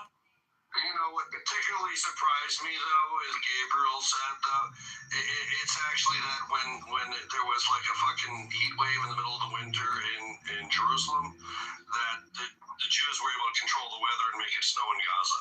That was really like, I'm amazed that genocide didn't work. I mean, quite literally, it was like an Israeli, bunch of Israelis in a basement that made an AI video to mock with victims of war. That's what that video was. Oh shit. It was quite literally Jews who made that fucking video to mock starving children and living. I mean, whoever made it, it was brilliant, and I'm mocking it. Those people who made that video, good chances their like grandparents survived the Holocaust or something, and now they're making those videos. Their grandkids mock victims of the next Holocaust. Listen, we control Hollywood. We control all video making. You know that. What's the complaint? What's the deal? From the horse's mouth. I mean, we killed God. Come on. Well, I have a serious question though. Are you guys terrified of Zionists yet? To be honest, we live in hell for that much outside. No, that's the one that Then you don't really believe we killed God, do you? Because you should be very scared. Well, I mean, why would I be scared of because we killed your God. We just brought him to trial. It was the Romans who killed him. Here's the thing, Mr. Jones. Hold on. Oh, Jason, stop bothering us with the truth. I had to remove that faggot for saying something so I don't blame you. But in all seriousness, Mr. Jeff, you guys tried. Then he killed. You're gonna have Jews literally taking responsibility for killing Christ, and then the fucking centrist retard goes, well, yeah, right? What are you complaining about? He came back, didn't he? Jesus Christ. Yeah, but that's why we're not. I mean, you might want to think that was all part of the plan. Well, I mean, for him, yeah, not for you. Yo, well, hold on. Yo, Jeff, bro, what's up with y'all Jews, bro? Y'all just like trolls now. Is this? No, not all of us, just the good ones. I kind of like it, man. Like, you guys are just like actually just like incel trolls. No, not really. I just came back from the club. I'm feeling kind of happy. I saw some friends in here. I see some people so much, but you know, it is what it is. Shit, come on, bro. Bub? Well, I mean, I went to Shabbat dinner first, and that was fun. And then after that, I went kind of drinking the lying ass motherfucker, bro. Shut up. Shabbat dinner. No. Really, I went to Shabbat dinner. It was great. We sang Shalom Aleichem. We did the kiddush on the wine. We did the bread. We ate the fish. We ate the meat. We gave it to a 44-year-old. I yelled at a 44 who's never been married. I told him the man didn't realize he's not high value. He needs to settle. And then I went to the club, and then I came back here, and I saw Gabriel, some other people. So I figured I'd stop in. Yeah, I can't lie, yo, Jeff. You know what I remember, bro? Cool to see you too, man. Corey, the most inflammatory for your community. You niggas were always here on Saturday, bro, with the lights on. Well, I don't fully keep Shabbat, so that's okay. Yeah, none of you do. Absolutely none of you do. It's okay, Oilers. I'm not drinking a fucking. I'm sure you're drinking. We're all hypocrites. The only one I use. What religion are you? What religion are you? I keep Shabbat. Like I use electronics. Like I'll use pagers, for example, on Shabbat. I'll definitely use pagers. You're a cheater, bro. You're cheating. No. I'm scoring points when I use pagers. That's all I'm doing. You're supposed to light one candle, and if it goes out, that should be. Hold on. Doing the two candles for Oiler. What religion are you? Listen, I studied you guys, bro. Y'all not a lot of weight. What religion are you? Oilers is from one of the lost tribes. He's a Jewish guy. You guys don't even know. You don't even know who you're with. No, what are you, Oiler? He's Somali. No, but he's that like despised subgroup that he like we were like historically Jewish. What was it? Yavir. Yeah, there you go. Oh yeah, he's a Oilers. Come on. That's true. Shabbat Shalom, Oilers. Actually, Gabe, since you're here, bro, what's up, bud? Your playoffs team, bro. What's going on? Fuck that guy! My boy. Your boy. He's your boy. No. Listen, Jeffrey Epstein is much more likely to be interested in you given your age and your orientation. He's a lot more interested in you given your age and your orientation than me. That's all I gotta say. This is actually how I found out. You're gonna have to account for what you were doing between ages 12 and 14. Hold on. This is actually how I found out none of you on Clubhouse are big hitters, bro. I searched up all of you in the files, none of you there. I was so shocked. None of you are big hitters, bro. None of y'all were invited to a rape island. That's crazy. Look at him, look at him, low-key exonerating all of us. Thank you. Listen, Thank you, my dear brother. I thought I'll give you that. I thought y'all were big hitters, bro. I googled your names. I was like, oh shit, these dudes. Why you argue with never been on the island? Yo, careful, just FBI, man. I mean, I came close, but not that close.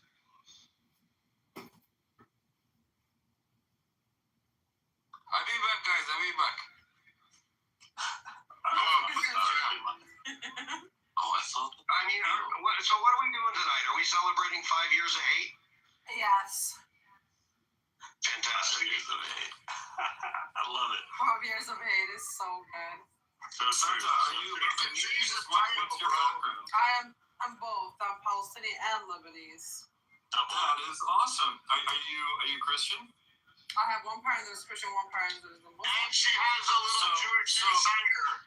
So my roommate at Hebrew U, Marwan, was literally exact same background as you. He was Lebanese, Christian, and you would call him Arab Israeli or Palestinian Israeli, whatever. You know, a lot of interfaith marriages in Lebanon. He was my roommate, and I think he had Muslims in his family and Christians. That's right. Yeah, we went to Hebrew U together. Wait, you're a Jew? I'm a big Jew. You're a Jew? I'm a Jew? I'm like, I get out here. Hold on. What did you say? I'm extra Jew. Yes. Okay, good. Yeah, that's right. That's right. You guys pretty though. Trip to the Benland couch time here watching the Jews normalize. I'll file a report with Norm tomorrow morning. You know, this is good, bro. I'm glad the Harvard educated Jews came back, bro. I had to sit up here and debate fucking The base for the fins in 83 is driving me nuts. Why don't you just ask us now? Just Google it. According to the West Vigilance Bureau, I lost the 1983 Tri-County Spelling Bee. That is gold!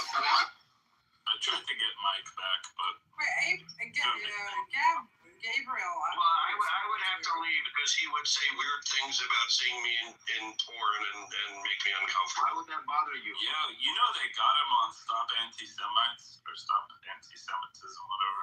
No, I didn't know that. Finally had his big break. Wow. Yeah, I know he's been auditioning for years, but he never quite made it to the big time. So that's great. Good for him. He's a big hitter. No cap. No cap. Okay. So what were you saying? Or say it? Sorry, no, it's the first time I speak to you. I've never seen you here. You don't know Gabriel? No, I've never. Gabriel was the king of the Jews for a long time. Really? Before wasn't there a whole civil war between Gabriel? Who was it? It was you and was it BB? No. Wait, did you say Fly tonight? No, it was not BB. No, I never fought with them. No, but there was a civil war. I don't like how quiet on the Yeah. Why isn't he speaking? That's all Jewish I think all of us are a little uncomfortable with this quietness. Question. Gabriel, did you defend Nora Bendora when she was? She's Why would anyone defend her? It's a genuine question. He knew her. Is she in the audience? Yeah, that's what he's asking. How's You get hung up on Nora doing? Is she doing better? That video was not. The last I spoke to her, she seems to be doing better. Okay, good. Yeah, that wasn't a good moment. The only real good Jew. I don't recall saying anything about it. Andrew Meyer is the greatest Jew. I actually didn't recognize. I didn't connect the person in the video to. How heavy could it be? Hey, you're supposed to hold garbage, not become it. Come on, just bought these back. Classic banana peel. Really? Great. Locked up. In 83, it's driving me nuts. Why don't you just ask us? Nah, I'll just Google it. According to the web, John Kitover logged the 1983 Tri-County Spelling Bee. What do you got for us? They call me. Gabriel, somebody drops the shit into you on here and do something? Prince.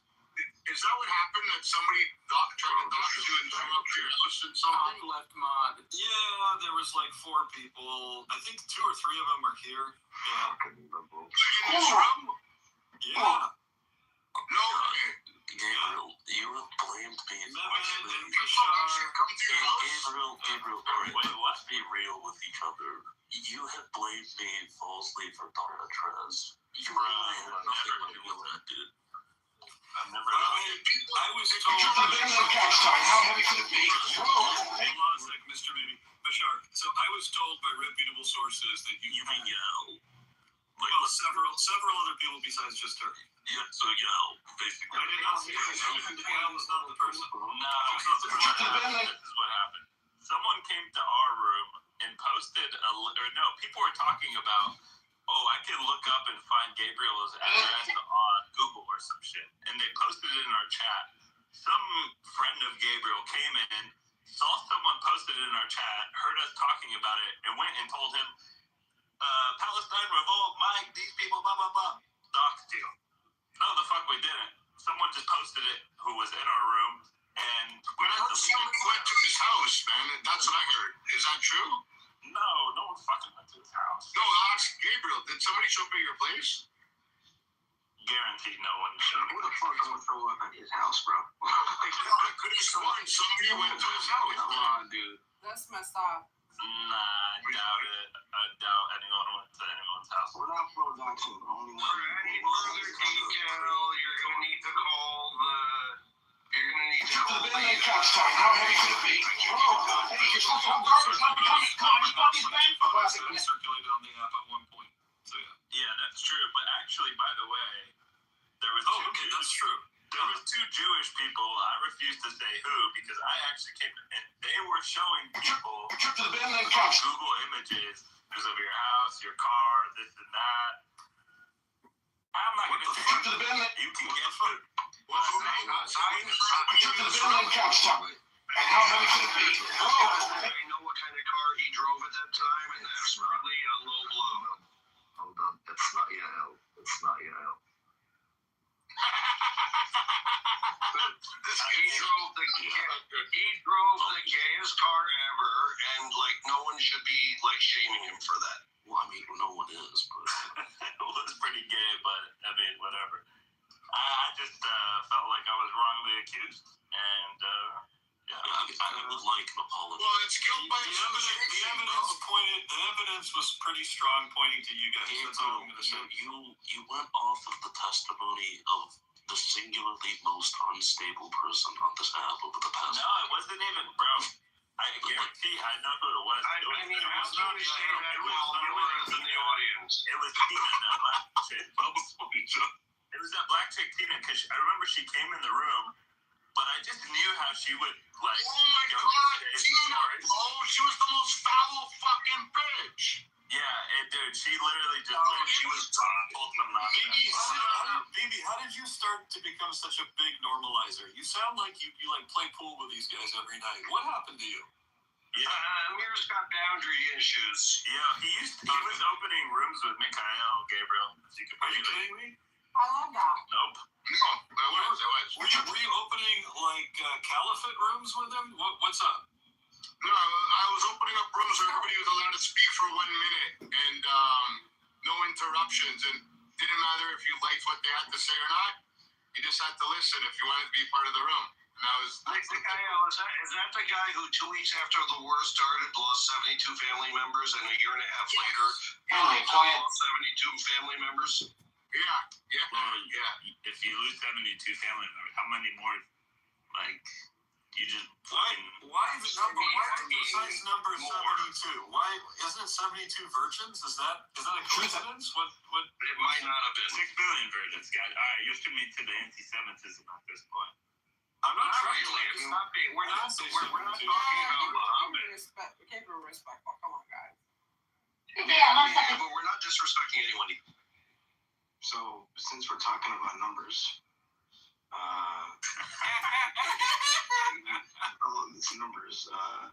it recently came to my attention that. No, but that's not even funny because Jack already did that joke. I didn't even make the joke, bro. No, I know, but you're trying to be funny. Say it, pineapple on pizza. You don't get spun out, bro. Can you just relax, please? Wait, what is it? Mikhail is a Christian Muslim? I used to be able to land my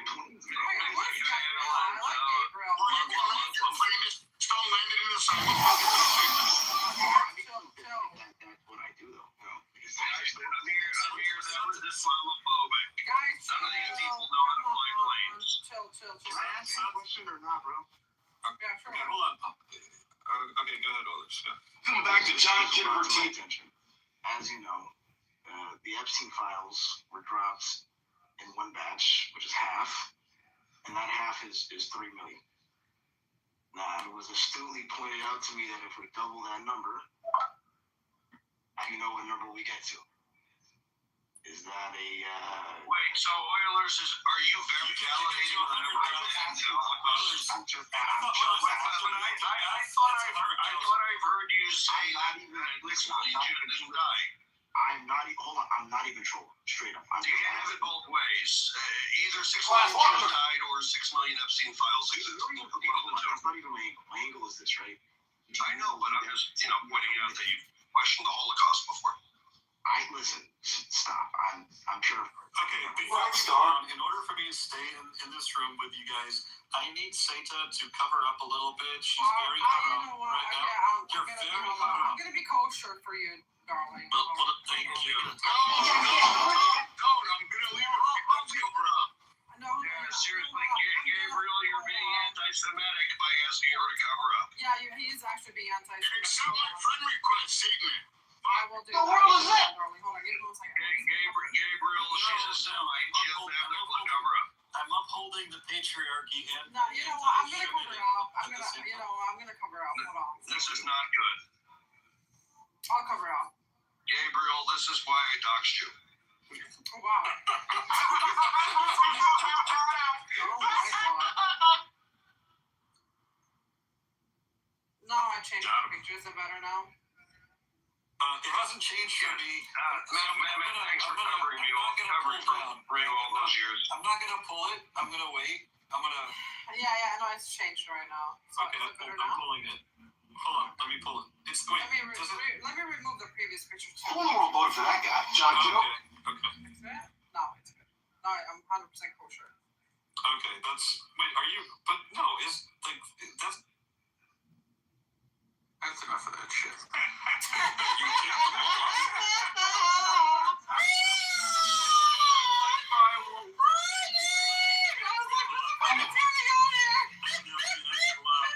my god, bro. Fuck this shit. I texted you that you're telling me a perfect song. God, they're insufferable.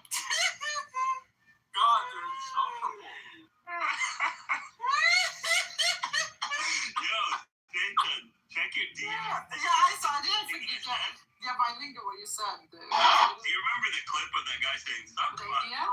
dick, motherfucker. No, I don't know. Because you played so many clips. How do you not know that clip? That's Gabriel. Wait, let me read it for you. You played so many clips that I even know which one you're talking about. Yeah, let me play it. It's this one. Should I go to my Rothschild's meeting tonight? Try to close all the banks? Dude, are you high? I laugh pretty loudly because I'm not a Jew on bended knee, motherfucker. Suck my big kosher dick, motherfucker. Fucking Jew-hating bigot.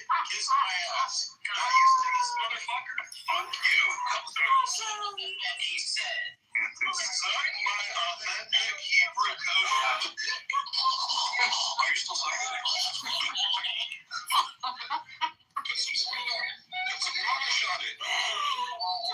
Put some polish on it. It used to be bad. You can't handle it. Suck my dick. Oh. People are talking and they're hanging around a whole group of people. That's a lot worse than dick sucking. Nobody's talking that way. We're just talking about people. Nobody's talking that way. Yeah, that's the guy. I don't remember him, dude. I don't remember anyone at this point. George? His name was George. Yeah, his name is not Gabriel. Yeah, he changed it. But the thing is, though, when I came on this app, I wasn't. So the thing is, I didn't hang out in like in English rooms. I was like mostly in German rooms. So I used to go into your rooms. I remember you guys. Like I remember you. I used to be most of the time in the audience. You know what I mean? Yeah, I see. You probably weren't on the app. When did you get on it? I was on the app, but I'm telling you, I used to be in Scandinavian German rooms. But then when I went on to the English rooms, I remember you guys used to open a lot of like pro-Palestinian rooms with Alana and other people. I remember that. I used to be in the audience though. I used to be in the audience. The whole crew. That's when I thought when Bashar was Lebanese, I was like, Lebanese man. I don't give a fuck. We're all fucking minorities here. Every shit is such a ridiculous minority.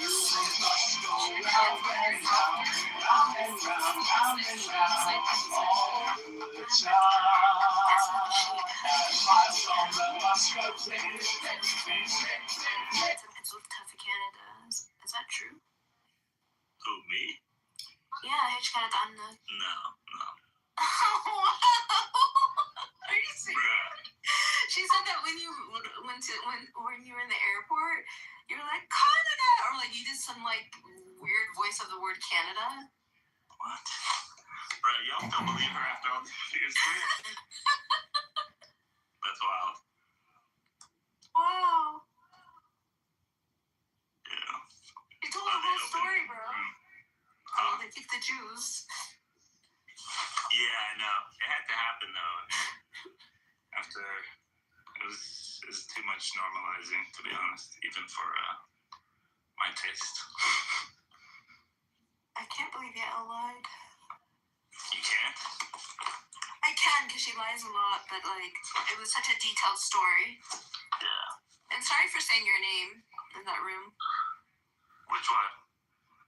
Like 6 months ago, I was like, I said your name. You're like, why are you saying my name, bro? Yeah, you came at me, like attacked me. I was just like, bro, whatever. Yeah. All right, here at Kitover Clinic, we specialize in deep.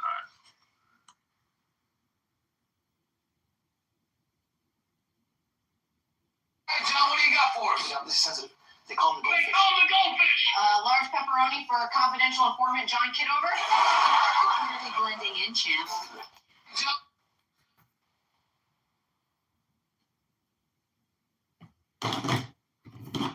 Hello?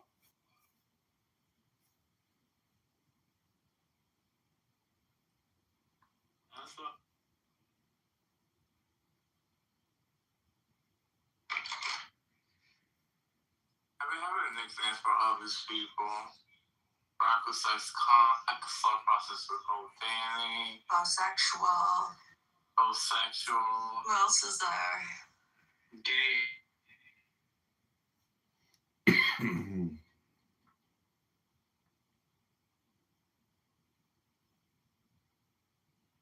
Just an angry little fag. I like this new like man. What's up with What's up the repeated, what up, Jeff? Like Jeff, like you're just going to troll. It's funny. I just watched the South Park. Like literally, I think it's still in my copy. No, Jeff, dude, we are religious people. Like, I'm actually like low key impressed by this. Like, yes. No. I mean, it isn't going to take that away. But I just watched the South Park about the difference between fags and homosexuals. It was very funny.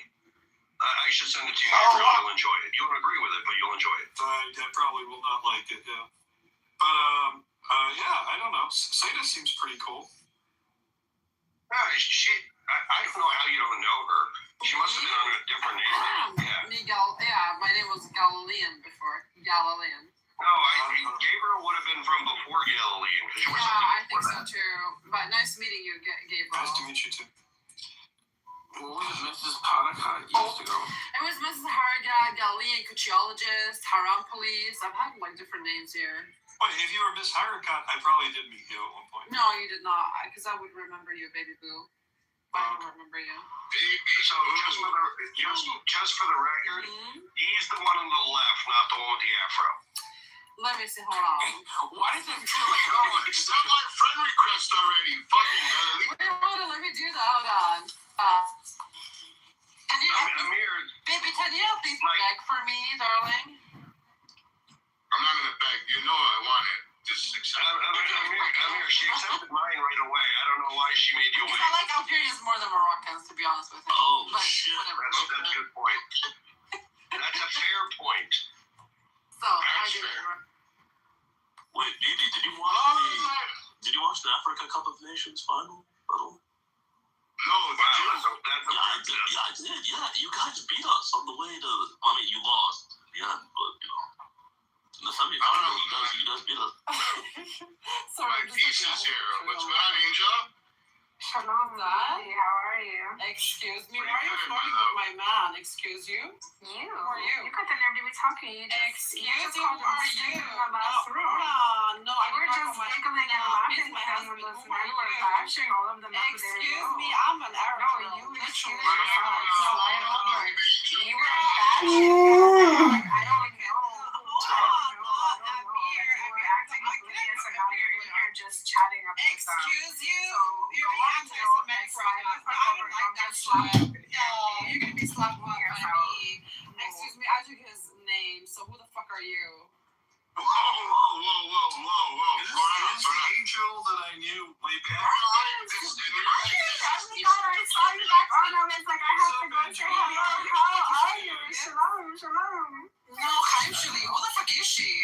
Oh, hold on. I just need to point out for management here, we're witnessing a war between an angel and Satan, and I think this is a harbinger of what's to come. Well, honey, an Arab girl will always be superior to everyone else. So Amir is mine. That's okay. Can I not call you Amir? You're fucking the sister. One thing I know for sure is that he's not going to claim you as his wife in front of me.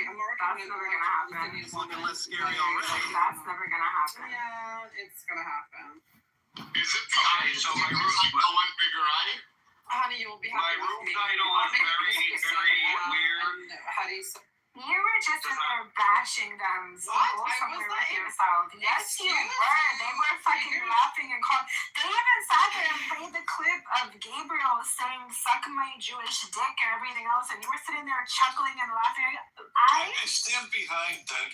Me too. That shit was fun. That was funny, to be honest. I'm not gonna lie. And you sat there and acted like you didn't know anybody. And No, but I do. I actually, genuinely, jokes aside, I really do not know who Gabriel is. I heard that clip, but I was laughing. So then why were you in there? Why were you in there just bashing him though? Because we were all in there before they got kicked out by Prince or someone. I don't know who kicked them out. So then why are you in here trying to suck one of their dicks? Because Amir is Because it's kosher. Exactly. She said put some relish on it and she got excited. Excuse me, what do you mean? I am a Jew myself. I'm a half Goyim. Half Shabbat. I know who Angel doesn't eat flesh, so. Amir, you better fucking I know, it's fucking it's cannibalism. Play your cards right.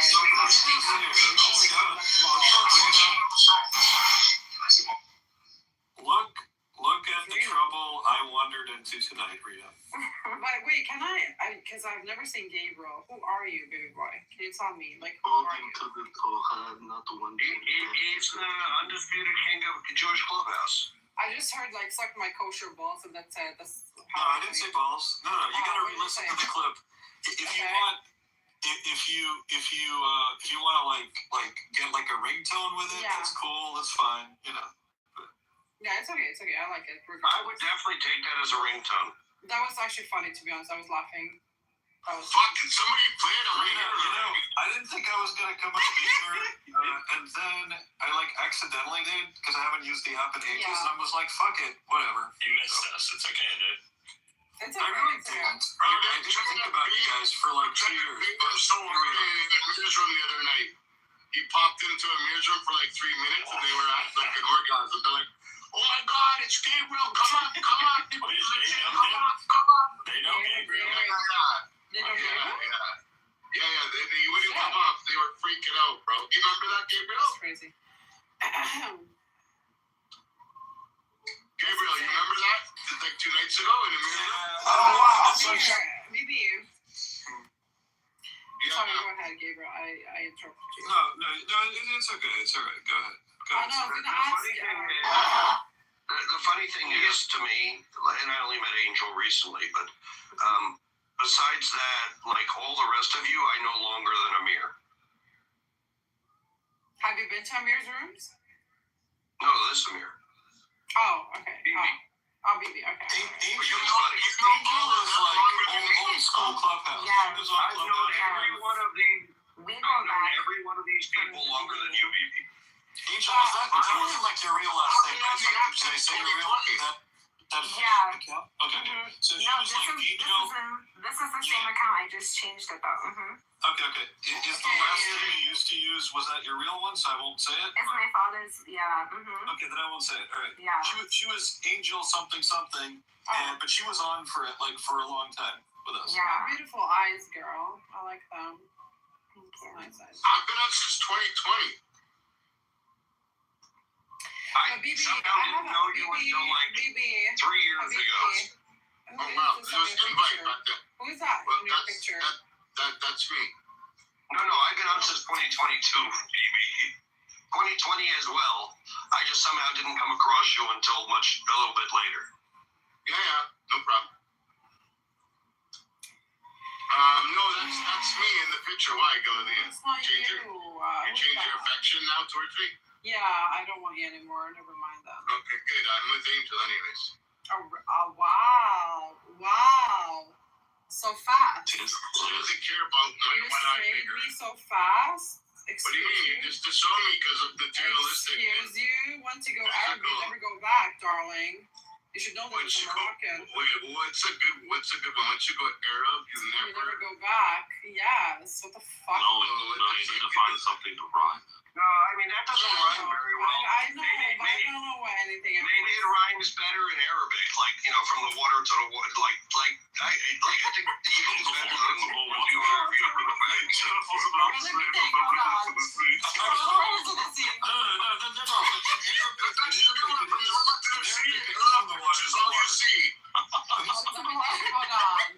In Arabic, it is from the water to the water. That's the problem. You're not an Arab, so you don't understand that. Like in Arabic, this saying actually it flows way better.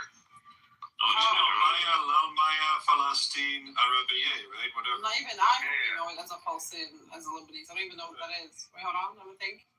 From the water to the water, Palestine is Arab. It's like an Arab supremacy. Min May la May? Arabic. Yeah. Min la Bahar la Bahar or Min la May? No, Min al May la May, yeah. I don't know, to be honest with you, darling. I have no clue. Well, that's okay. We do more research. Of course you do. Mm-hmm. Oh, gosh. Oh, damn.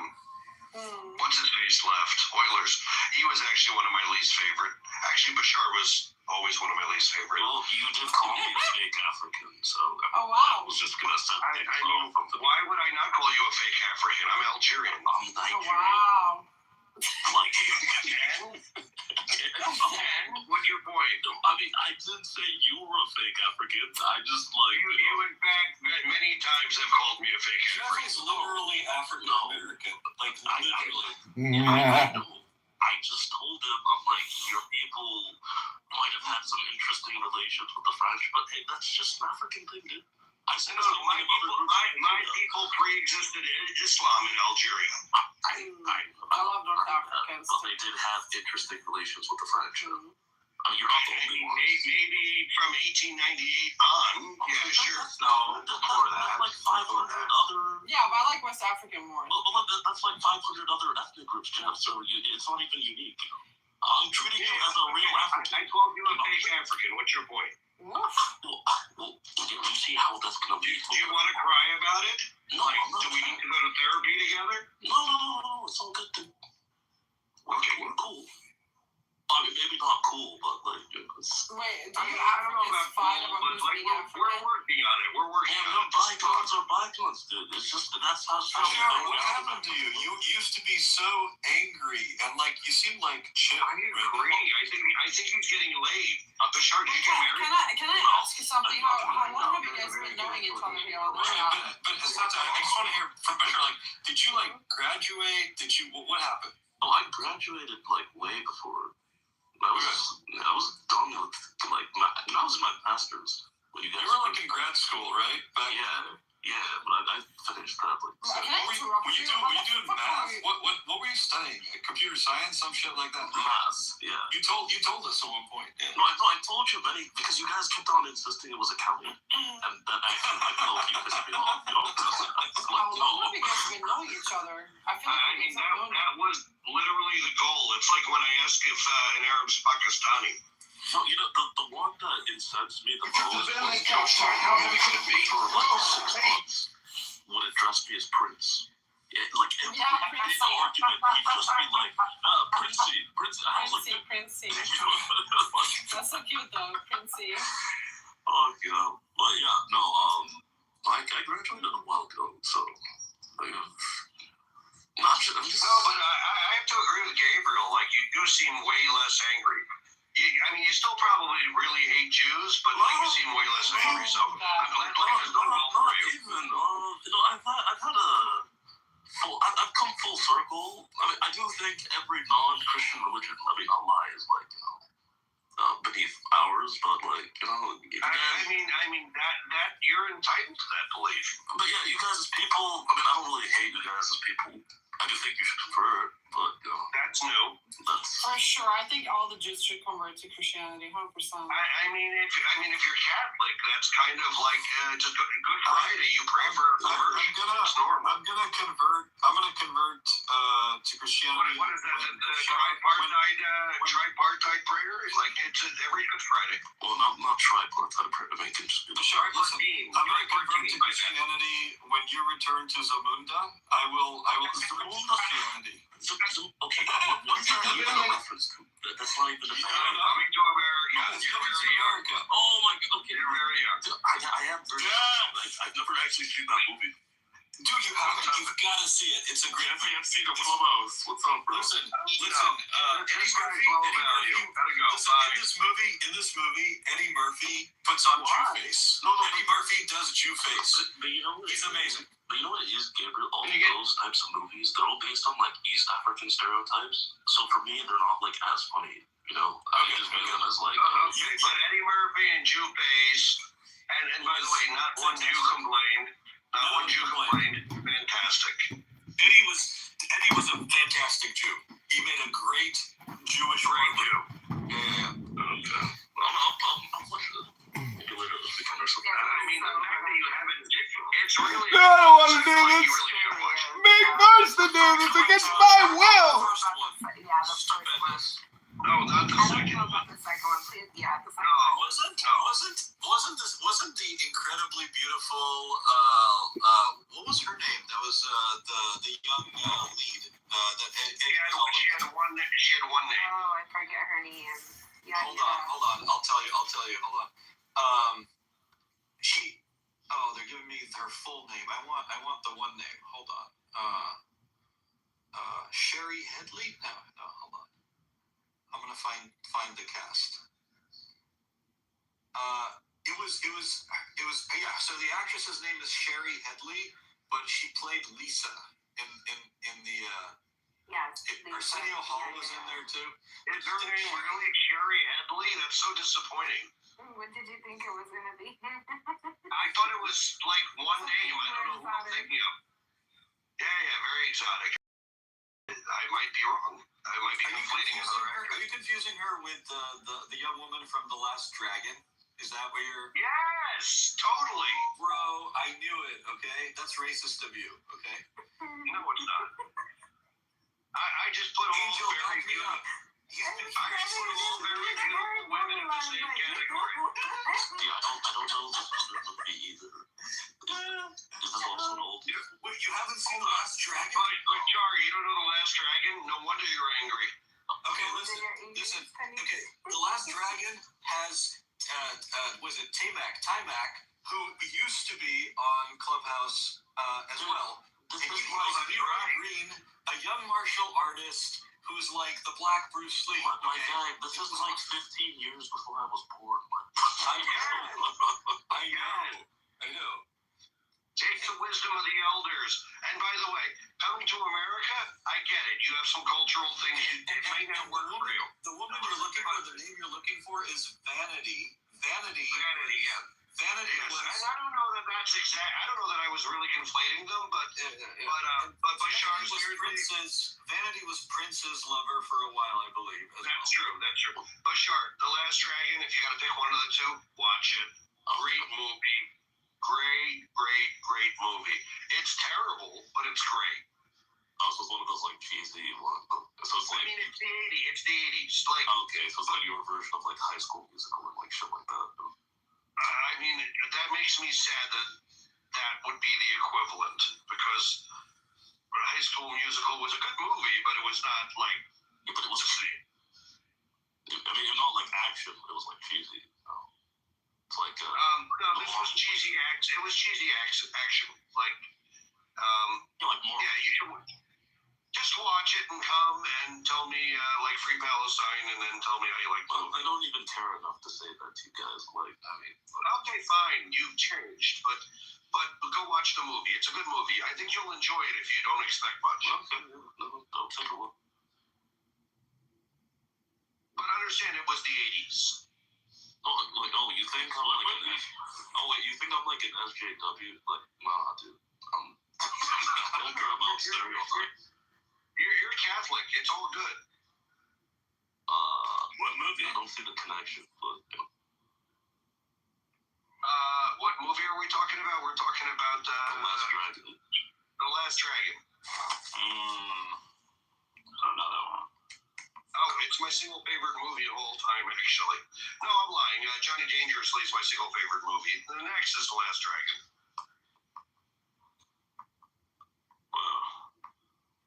Dude, this shit has 4 Rotten Tomatoes, 57%. Yeah. It's amazing. Oilers has got Jew face going on in his PTR. Why are you being such a hurry?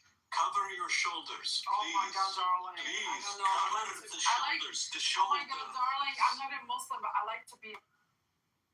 What the fuck? I hit the wrong button. Sorry. Yeah, I hit the wrong button. I said I like to be. I said, although I'm not a Muslim, but I like to be a harami girl. I needed to do that because I'm really tired of Gabriel telling you to cover up. I find it anti-Semitic. That is anti-Semitic, actually, because I'm fully Semite. So, Gabriel, behave. Okay, fine. I'll allow it.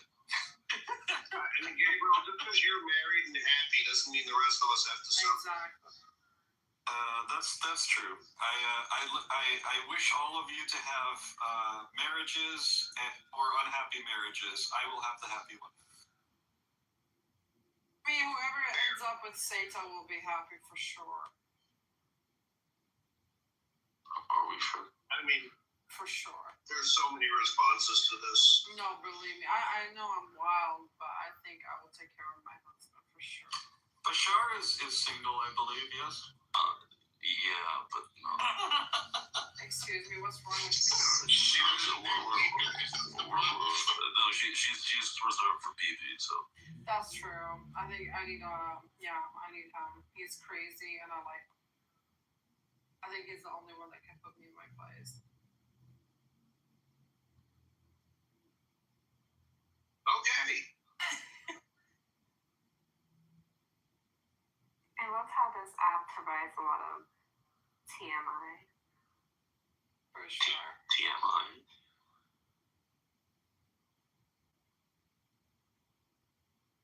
It's like when your jaw locks up. Oh no, that's TMJ. Sorry. Oh my god. Well, no, I think it's more like when you get caught out doing something you shouldn't. No, that's TMZ. Wait, I thought that was the leader of the UAE. Oh fuck, no, that's MBZ. Sorry. Okay. Anyways, hi Joe. So good evening. I was able to catch them making fun of you guys in the last room, Gabriel, and they played your clip. They played it when I first entered. Like I entered, they're like, "Oh shit, it's good." So they play it to announce my entrance, and then they play it when I leave, kind of like a WWE Raw kind of thing. So I asked, first of all, I'm very honest as a person, okay?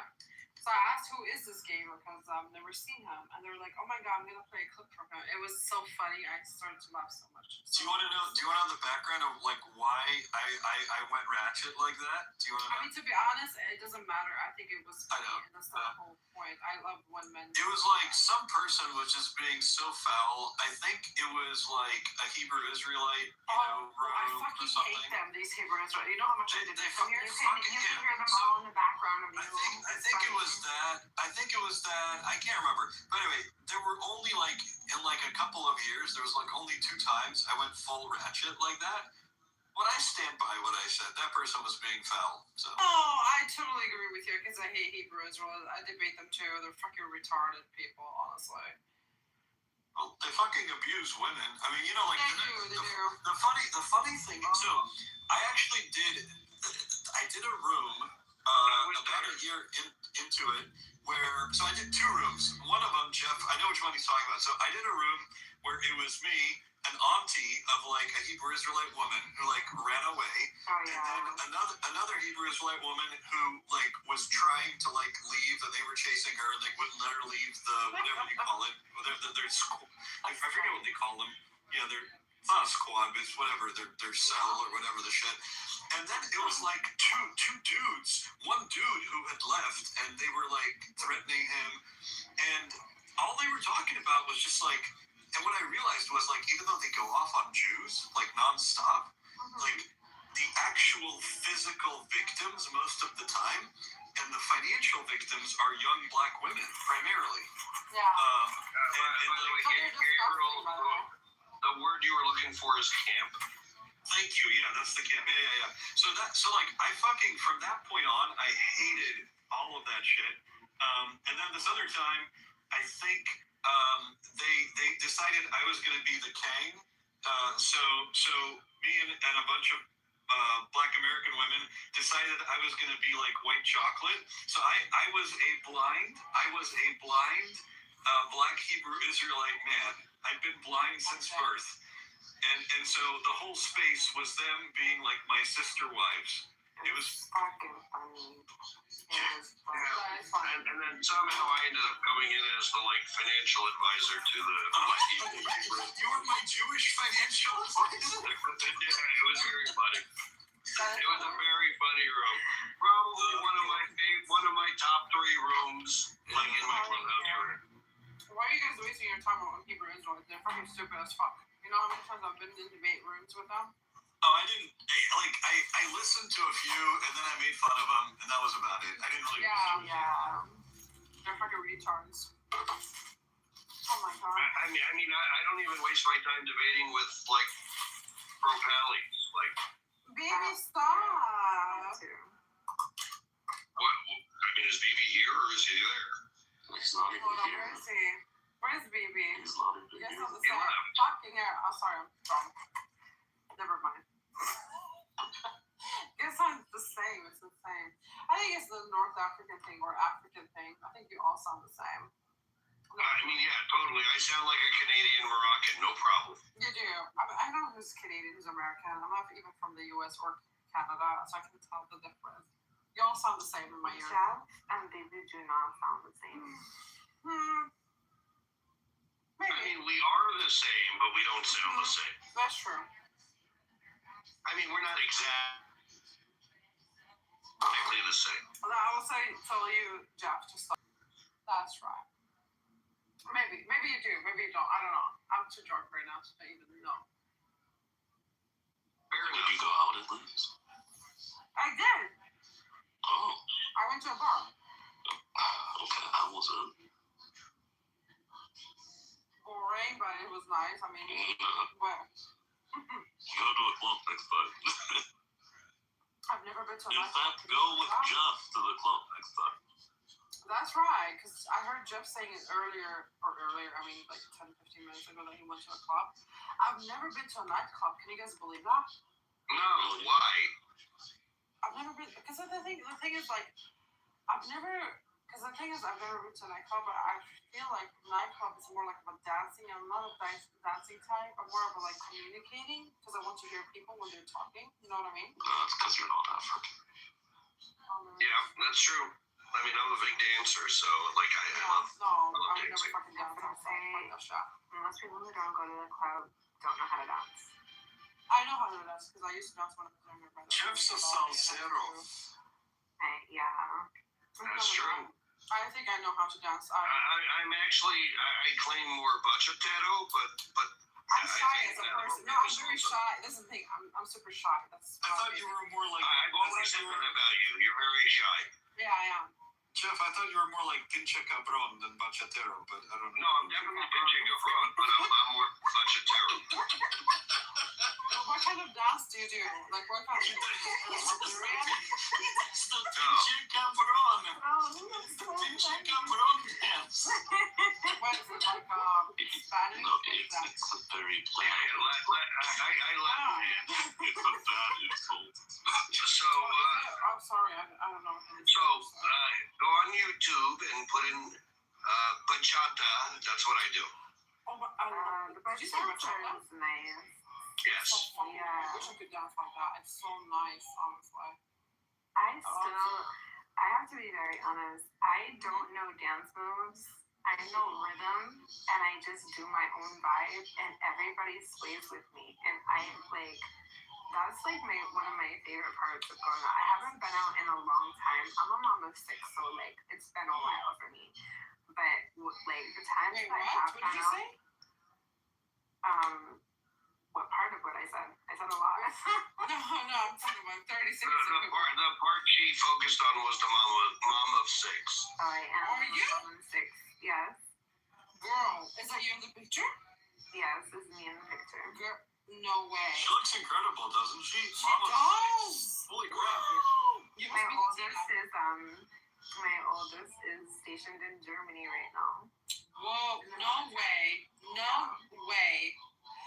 Girl, if My I look youngest like is that, 5. no way. Oh my god.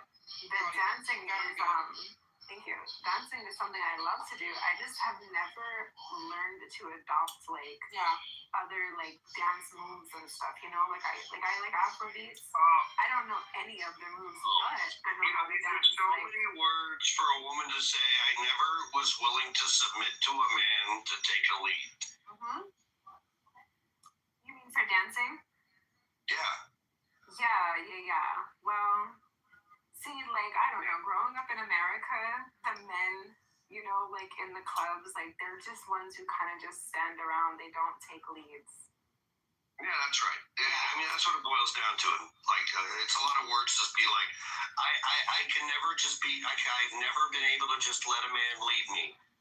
Yeah, Jeff, you probably got like real, like swag moves, you know? Like, I can see, because I saw your one picture when you looked like you were dancing, and the girl looked so, like, Oh, like she was just in heaven. It looked like an effortless move, and it was a great photo. Whoever took it, you know which one I'm talking about? You're standing in a square. I don't, because there's not just one. Yeah. So it looks like you're standing in a square of people, but you're dancing with this girl, and she's like bent all the way back. Sounds like Tuesday. And her knee is up. Her leg is up in the picture. But she's probably Colombian. I don't know. Oh wait, hold on, because I can scroll through you. I didn't know I can scroll through you. Oh, let me see if I can find this one. Oh, you have way more photos. I've been trying to catch up to everybody. I'm getting lots of photos of her. It's not a competition. So, Bashar, I like the less angry version of you. Merci beaucoup. Great. You have family there or not? Just like vacation. Actually, it's funny. I planned the trip. But the black hue is. Oh, the black me? Yeah, you like that? There's a black Jeff. Where's a black Jeff? I'll make it my PTR. Give it a second. What? It looks so great. I mean, if his face wasn't as dark as it was, you would not know that wasn't him. Oh yeah, the one. See, she's in the red dress. That one. Oh yeah, she actually is Colombian. Okay, PTR Gabriel. Okay, I'm PTRing. Oh my goodness. See, this is why black Hebrew Israelites banged out against your community, dude. That's Jeff, what am I looking at here? Is this, what is this exactly? Tell me. This is AI turning an actual picture of me into a black man. But listen, Gabriel, it's what prompts did you? And also, did you ask for like a two-tone? Like, did you ask for like head? Make the head like mocha and like the body something like different. You're like, I want this one's Arabian chocolate and this one's like cafe. What did you? Right, it looked like she told the prompt like make me look like smooth chocolate. Yeah, like the body is milk chocolate and then like the top is like dark chocolate. What are you doing? Hey, Gabriel, you don't understand how the sun. People like the face is lighter than the rest of the body. God damn. I see angels. I mean, it's AI. What do you want? Well, Jeff, I didn't know you were a Berber. I didn't know you were a Berber. I mean, technically, am I Berber? I don't know if I can claim that one. I mean, I think you can. Amazigh. We don't like Berber. Amazigh. We just say Berber. So the nature of how close the Jews were with the Amazigh, that's not very well documented. Yeah. We got along really well. That's documented. But, did the Jews consider themselves Amazigh? I don't know. I think it's not clear. I get the sense that there was some intermarriage because, we have, No, there definitely was intermarriage. Hen Mazig, who is Amazigh and Jewish, right? So we got some. Yeah, there definitely was intermarriage, but what I know is that the Jews of North Africa at times considered themselves Arab culturally, but I don't really have enough to go on to say were we Amazigh? It was so long ago, right? The Amazigh were suppressed since 689. Yeah, history is something, isn't it?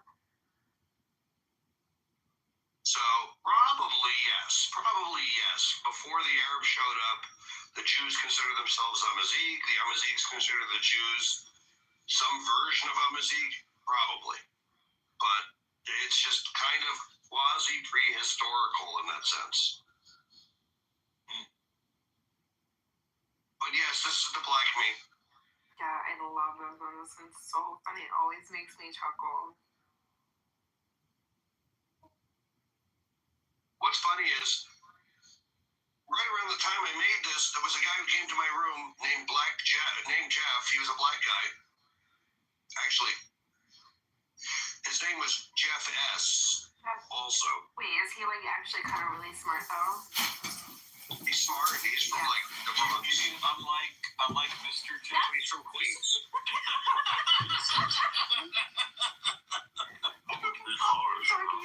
You like the smart Jeff? What? Oh no. Yeah, fuck you, Gabriel. I'm on Team Zach. Yeah, and Jeff, you'll always have Cena. That's true. So, Gabriel, I don't know if you heard earlier, Zach moved to Miami. Is that real? Like for real? I mean, you know him. He never really lives in any one place. Yes. It's just a matter of time until that Jewish community excommunicates him. The San Francisco people did. Then he went to New York. Then all the sushi eaters hated him, and all the New York Jews hated him. So now he's gonna run out. He's got 196 Jewish communities to run through at this point. But yeah, it was a little weird. I saw him a month ago or 2 months ago, and he's like, "Oh yeah, I'm thinking of moving." Like, okay, fine. And then I saw him last week. He's like, "I moved." I'm like, "Fuck, man." No, whatever.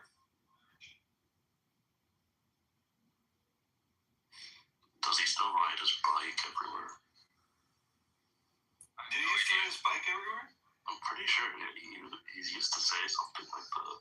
You know what I remember him he used to do is I did meet him on video one time. I saw him, and it was like a bunch of us got into like a Google Hangout, I think, or a Zoom.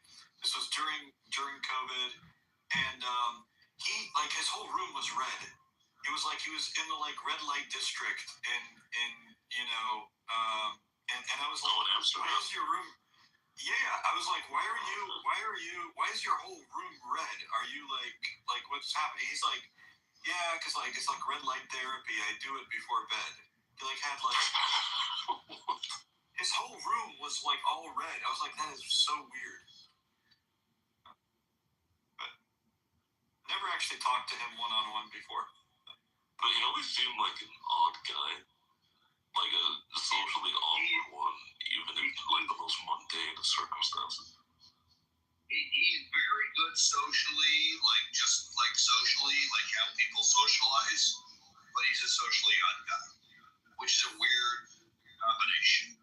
Well, for neurodivergent people, that could be masculine. I don't know if he is or not. Yes.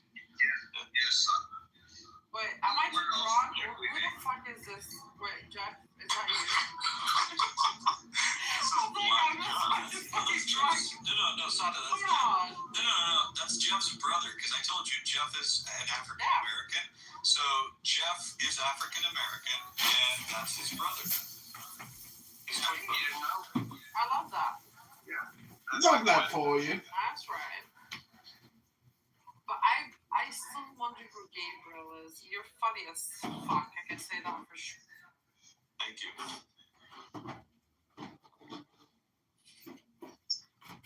Gabriel's my brother. So can I finally get an apology for not doxing you, Gabriel? Dude, all I'm gonna say is you seem like a much more sane and maybe even kind of nice person right now. So that's what I can say. The shit that was happening back then was kind of messed up. Zach was part of it.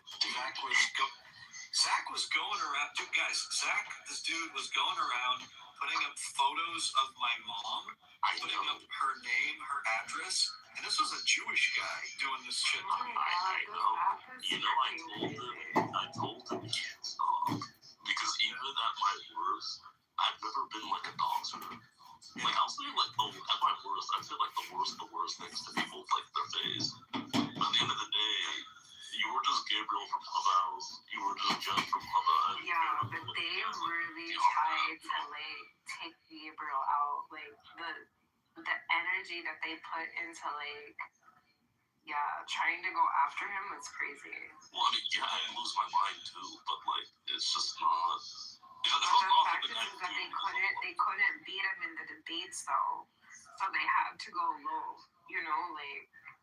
That's just. That's I mean, even if you lose a debate to someone, to like try to find someone. You need to go after their parents or their job or their person.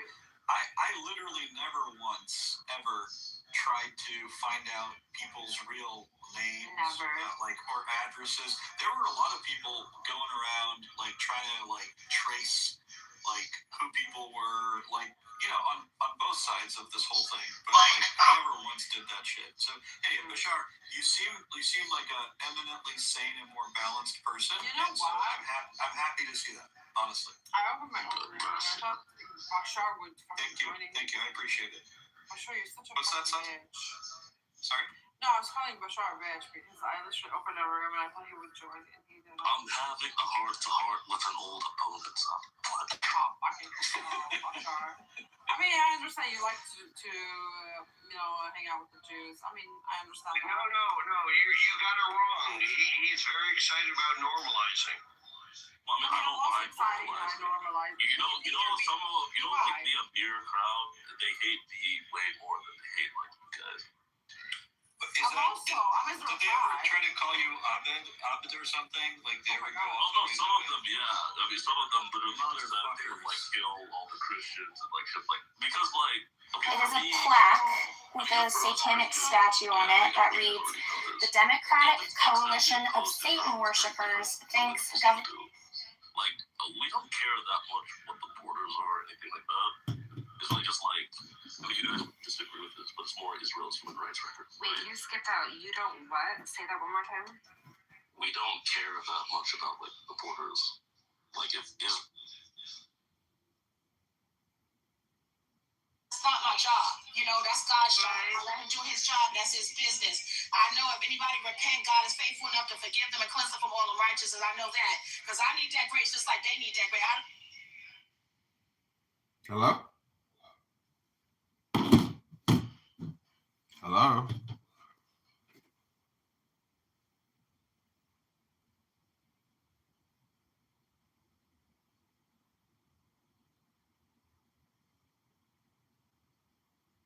The manifestation of Nuit, the unveiling of the company of heaven. Every man and every woman is a star. Every number is infinite. There is no difference. Help me, O warrior lord of Thebes, in my unveiling before the children of men. Be thou Hadit, my secret center, my heart and my tongue. Behold, it is revealed by Iwas, the minister of Hurupar Krat. The cobs is in the coup, not the coup in the cobs. Worship then the cobs, and behold my light shed over you. Let my servants be few in secret, they shall rule the many and the known. These are fools that men adore, both their gods and their men are fools.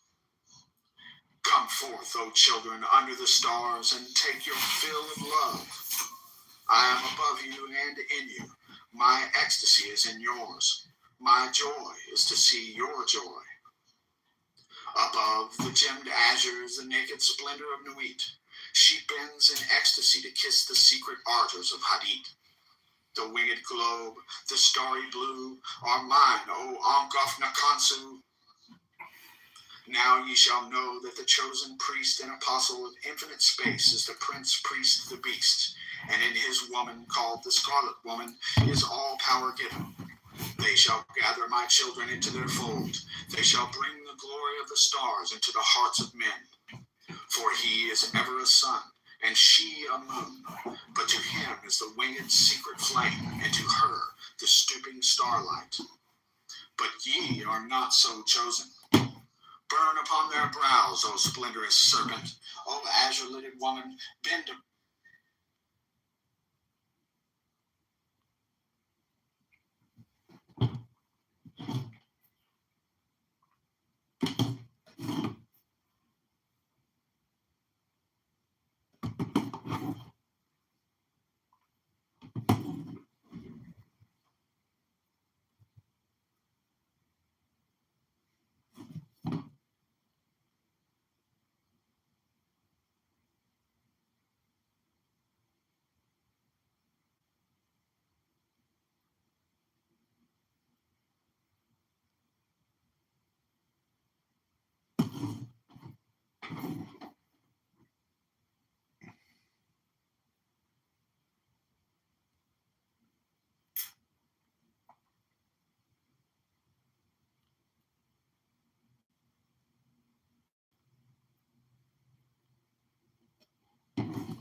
Okay, this is Jewish Kabbalah Meditation with Eliphas Levi.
Science will never be able to perform the work of faith any more than faith can decide in a matter of science. An affirmation of faith with which science is rash enough to meddle can then be nothing but an absurdity for it.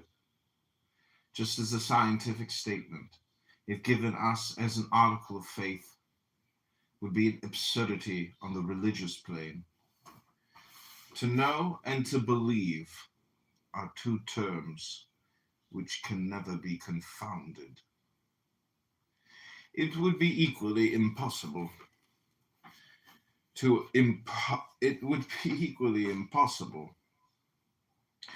oppose the one to the other. It is impossible, in fact, to believe the contrary of what one knows without ceasing.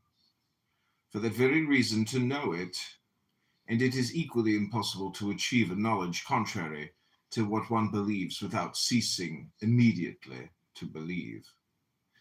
To deny or even to contest the decisions of faith in the name of science is to prove that one understands neither science nor faith. In fine, the mystery of a God of three persons is not a problem of mathematics. The incarnation of the Word is not a phenomenon in obstetrics. The scheme of redemption stands apart from the criticism of the historian. Science is absolutely powerless to decide whether we are right or wrong in believing or disbelieving dogma. It can only observe the results of belief. And if faith evidently improves men, if moreover faith is in itself considered as a physiological fact, evidently a necessity and a force, science will certainly be obliged to admit it and take the wise part of always reckoning with it. Let us now dare to affirm that there exists an immense fact equally appreciable both by faith and science, a fact which makes God visible in a sense upon earth, a fact incontestable and of universal bearing. This fact is the manifestation in the world beginning from the epoch when the Christian revelation was made of a spirit unknown to the ancients, of a spirit evidently divine, more positive than science in its works, in its aspirations, more magnificently ideal than the highest poetry, a spirit for which it was necessary to create a new name, a name altogether unheard in the sanctuaries of antiquity. Subnote, who, however, had the word laid aside against the time when Paul should give it a meaning.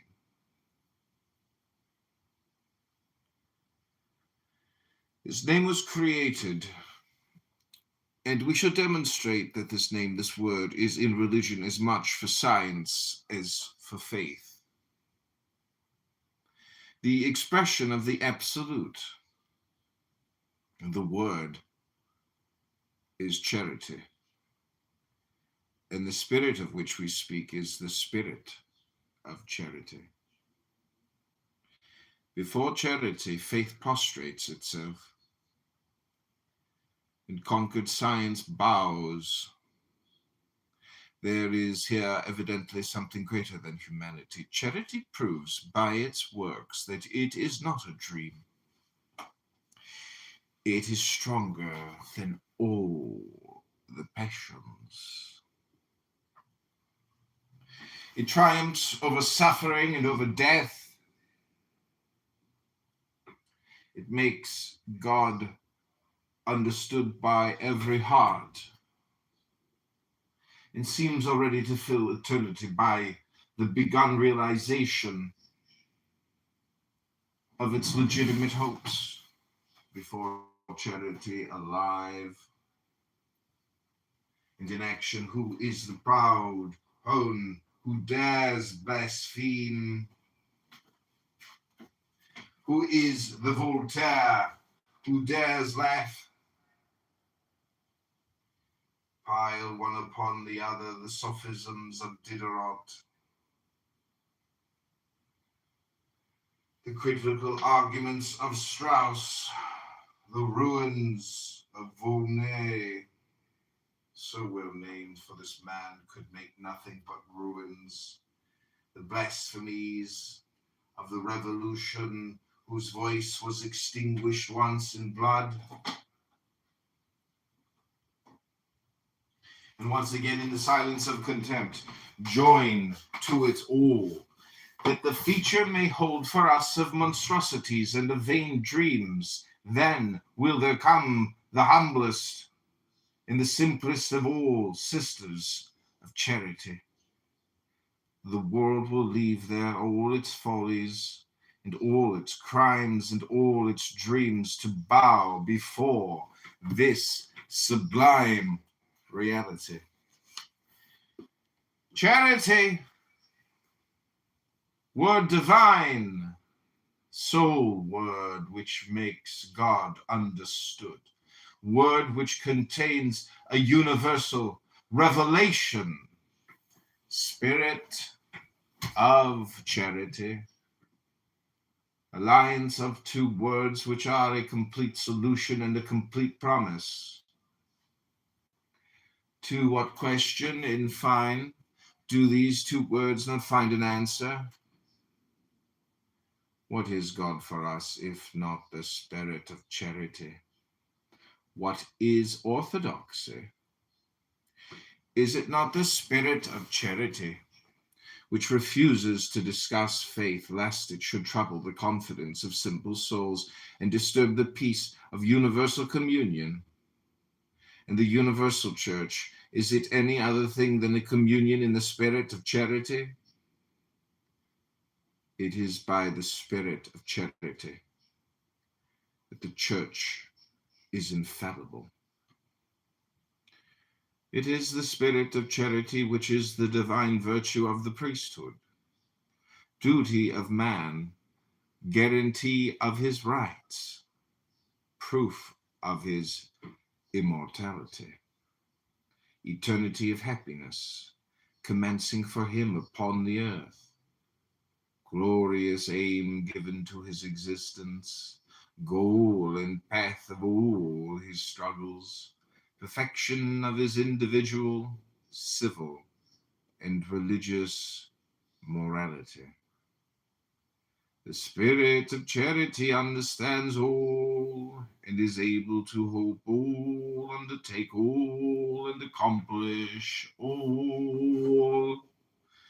It is by the spirit of charity that Jesus, expiring on the cross, gave a son to his mother in the person of Saint John, and triumphing over the anguish of the most frightful torture, gave a cry of deliverance and of salvation, saying, Father, into thy hands I commend my spirit.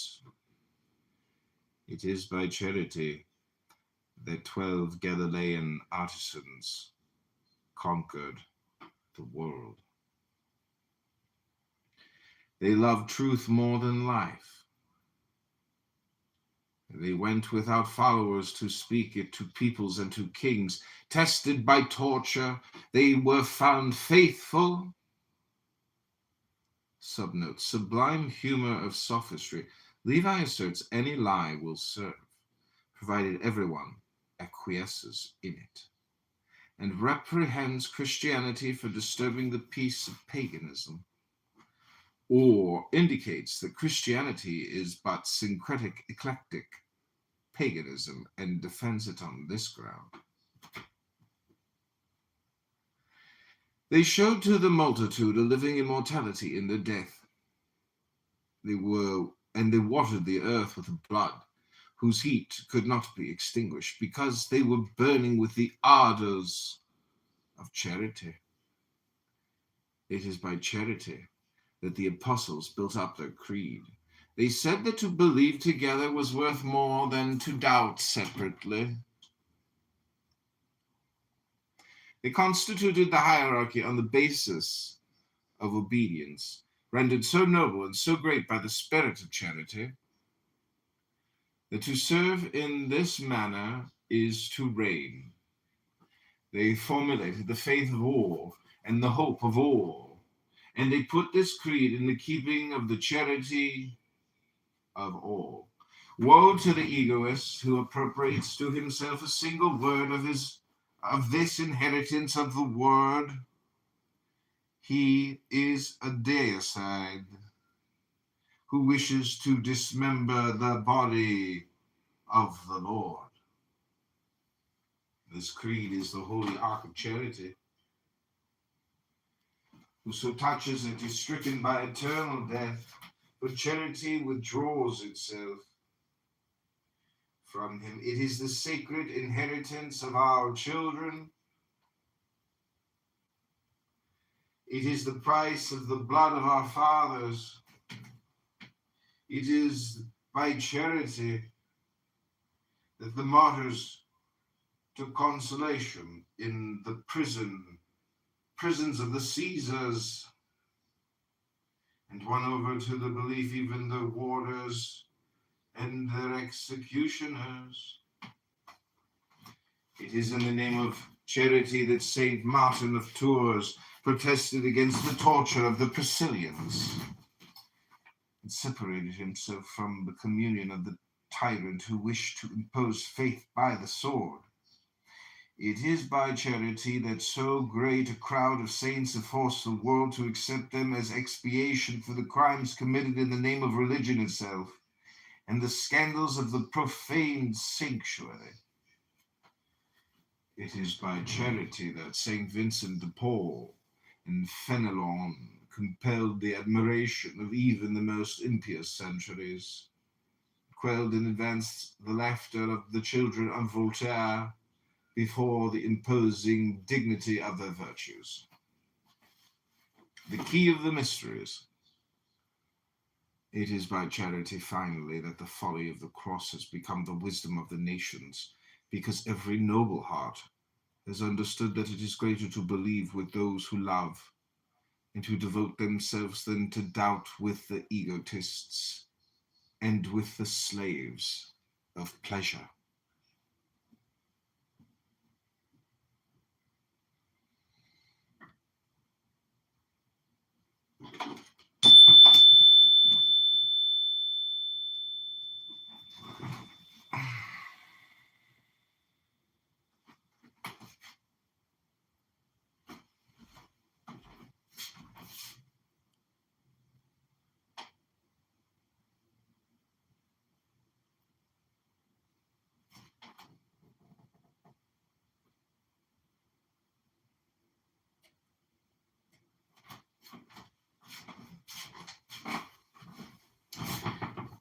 This is the subnote. The Priscillianist heresy was disturbing the church, especially in Spain. The Emperor Maximus, a Spaniard, was inclined to put it down with a strong hand and confiscate the heretic's property. The Gallic clergy hounded him on, and the councils of Bordeaux and Saragossa encouraged him. Two Spanish priests Ithacus and Edicus clamored for the heretics' punishment by the secular arm, but St. Martin of Tours, stalwart champion of orthodoxy as he was, resisted, and in 385 he went to Treves. To plead for the persecuted Priscillianists, he prevailed so long as Martin stayed at court. The Ithacan party was foiled. When he left, they had the upper hand again. Maximus gave the suppression of the heretics into the hands of the unrelenting Evodius. Priscillian was killed. Exile and death were the fate of his followers. Heresy blazed the stronger, and a worse persecution was threatened. Then St. Martin left his cell at Marmontier and set out a second time to Treves. News of the old man coming along the road on his ass reached his enemies. They met him at the gate and refused him entrance. But, said Martin, he come with the peace of Jesus Christ. Such was the power of his presence that they could not close the city gates against him. But the palace doors were closed. Martin refused to see the Ithacans or to receive the communion with them. The fury at this is eloquent testimony of their sense of his power.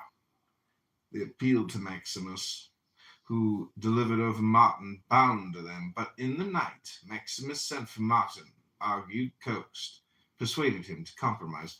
The schism would be great, he persisted, if Martin continued to exasperate the Ithacans. Martin said he had nothing to do with persecutors. In wrath, the emperor let him go and gave orders to the tribunes to depart to Spain and carry out a rigorous inquisition.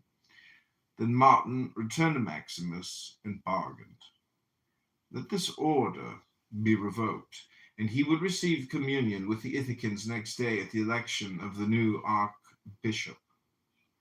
The order was revoked, and Martin kept his word, but when he knew the cause of humanity's safe, he departed, and on his way back to Tours experienced a great agony. Why had he had dealings with the Ithacans? In a lonely place, he pondered sadly. An angel spoke to him. Martin, you do right to be sad, but it was the only way. Never again did he go to any council. He was wont to say with tears that if he had saved the heretics, he himself had lost power over men and over demons. They have outraged the meaning of the episode, who explained Martin's protest as merely against the surrender of the church to secular power.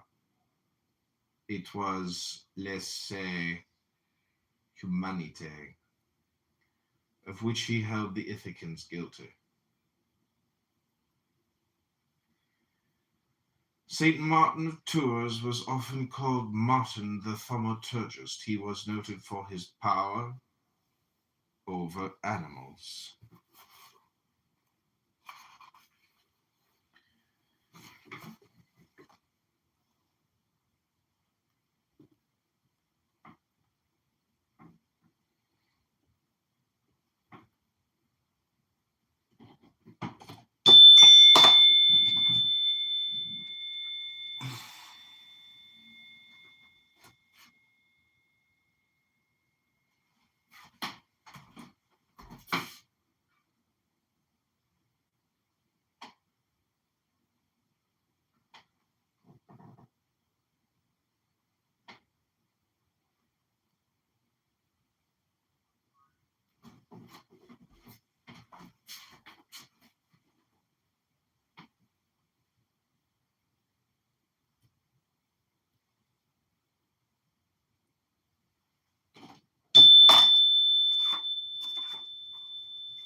Concealed from the leopard, do thou feed at thy pleasure. Resemble all that surroundeth thee, yet be thyself, and take thy pleasure among the living. This is that which is written, lurk in the book of the law. Chapter 20. Samson. The universe is in equilibrium. Therefore he that is without it, though his force be but a feather, can overturn the universe. Be not caught within that web, O child of freedom. Be not entangled in the universal lie, O child of truth. Chapter 21. The Blind Webster. It is not necessary to understand. It is enough to adore. The God may be of clay. Adore him. He becomes God. We ignore what created us. We adore what we create. Let us create nothing but God. That which causes us to create is our true father and mother. We create in our own image, which is theirs. Let us create, therefore, without fear. For we can create nothing that is not God. Chapter 22. The Despot. The waiters of the best eating houses mock the whole world. They estimate every client at its proper value. This I know certainly, because they always treat me with profound respect. Thus they have flattered me into praising them thus publicly. Yet it is true, and they have this insight because they serve, and because they can have no personal interest in the affairs of those whom they serve. An absolute monarch would be absolutely wise and good. But no man is strong enough to have no interest. Therefore, the best king would be pure chance. It is pure chance that rules the universe. Therefore, and only therefore, life is good. Chapter 23. Skidoo. What man is at ease in his inn? Get out. Wide is the world and cold. Get out. Thou hast become an initiate. Get out. But thou canst not get out by the way thou camest in. The way out is the way. Get out. For out is love and wisdom and power. Get out. If thou hast tea already, first get you tea, then get O, and so at last get out. Chapter 24. The Hawk and the Blind Worm. This book would translate beyond reason into the words of reason.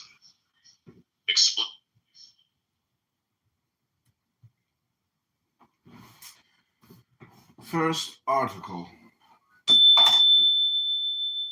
Solution of the first problem. The true God. God can only be defined by faith. Science can neither deny nor affirm that he exists. God is the absolute object of human faith. In the infinite, he is the supreme and creative intelligence of order. In the world, he is the spirit of charity.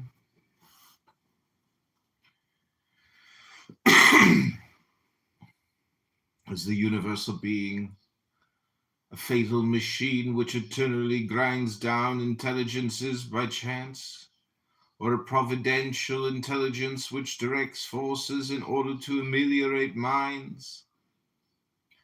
The first hypothesis is repugnant to reason. It is pessimistic and immoral. Science and reason ought then to accept the second. Yes, Proudhon, God is an hypothesis, but an hypothesis so necessary that without it, all theorems become absurd, doubtful. For initiates of the Kabbalah, God is the absolute unity which creates and animates numbers. The unity of the human intelligence demonstrates the unity of God. The key of numbers is that of creeds, because signs are analogical figures of the harmony which proceeds from numbers. Mathematics could never demonstrate blind fatality, because they are the expression of the exactitude, which is the character of the highest reason. Unity demonstrates the analogy of contraries. It is the foundation, the equilibrium, and the end of numbers. The act of faith starts from unity and returns to unity. The sign of the Grand Arcanum in hoc signo vinces. Meditate, mediate, celeste, ecclesiastique, exode, directe, covrone,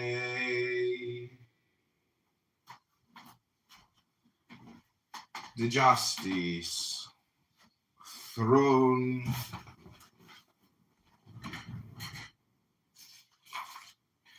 We shall now sketch out an explanation of the Bible by the aid of numbers. For the Bible is the book of the images of God.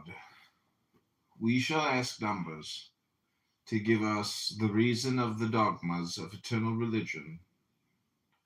Numbers will always reply by reuniting themselves in the synthesis of unity. The following pages are simply outlines of Kabbalistic hypotheses. They stand apart from faith, and we indicate them only as curiosities of research. It is no part of our task to make innovations in dogma, and what we assert in our character as an initiate is entirely subordinate to our submission in our character as a Christian. Subnote 1. This passage is typical of the sublime irony of Levi and the key to the whole of his paradoxes. Sketch of the prophetic theology of numbers. Chapter 1. Unity.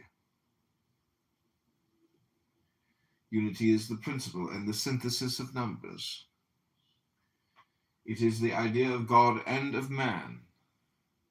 It is the alliance of reason and faith. Faith cannot be opposed to reason. It is the idea of God and of man. It is the alliance of reason and of faith. Faith cannot be opposed to reason. It is made necessary by love. It is identical with hope. To love is to believe and hope. And this triple outburst of the soul is called virtue. Because in order to make it, courage is necessary. But would there be any courage in that if doubt were not possible? Now, to be able to doubt is to doubt. Doubt is the force which balances faith, and it constitutes the whole merit of faith. Nature herself induces us to believe, but the formulae of faith are social expressions of the tendencies of faith that are given epoch. It is that which proves the Church to be infallible, evidentially and in fact. God is necessarily the most unknown of all beings because he is only defined by negative experience. He is all that we are not. He is the infinite opposed to the finite by hypothesis. Faith, and consequently hope and love, are so free that man, far from being able to impose them on others, does not even impose them on himself. These, says religion, are graces. Now is it conceivable that grace should be subject to demand or exaction? That is to say, could anyone wish to force men to a thing which comes freely and without price from heaven? One must not do more than desire it for them. To reason concerning faith is to think irrationally. Since the object of faith is outside the universe of reason. If one asks me, is there a God? I reply, I believe it. But are you sure of it? If I were sure of it, I should not believe it. I should know it. The formulation of faith is to think irrationally, since the object of faith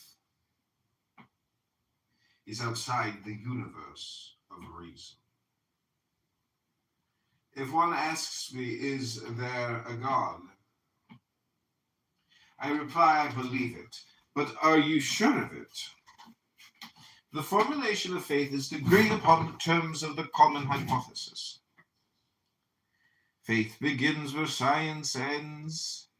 To enlarge the scope of science is apparently to diminish that of faith.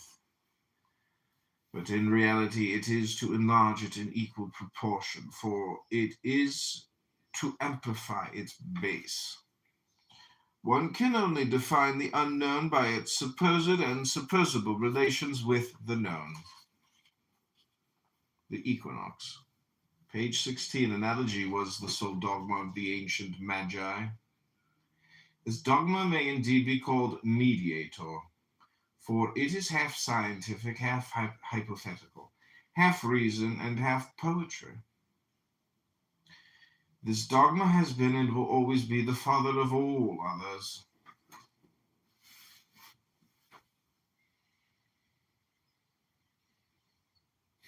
What is the man God?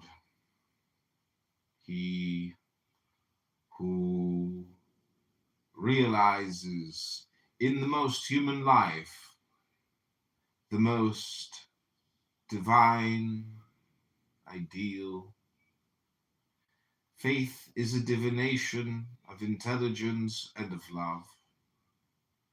When these are directed by the pointings of nature and of reason, it is then of the essence of the things of faith to be inaccessible to science, doubtful for philosophy, and undefined for certainty.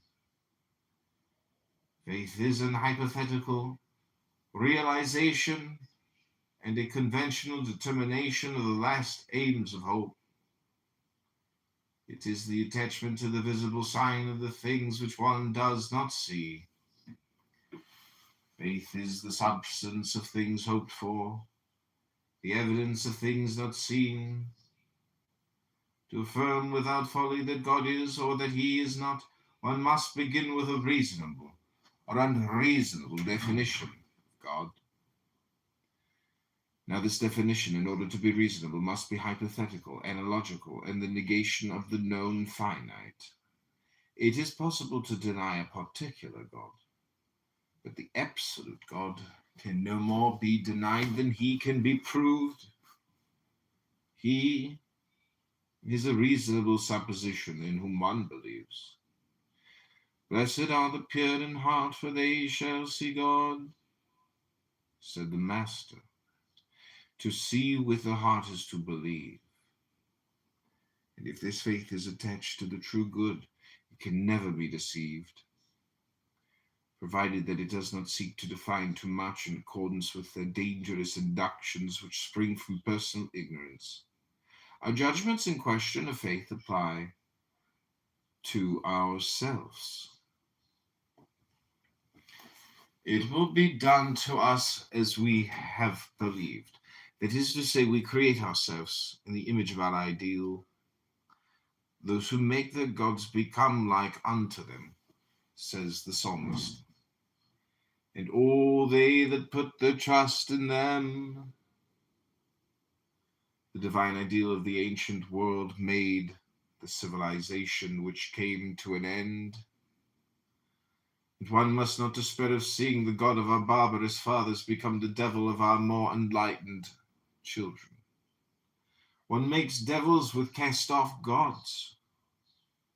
And Satan is only so incoherent and so formless because he is made up of all the rags of ancient theogonies.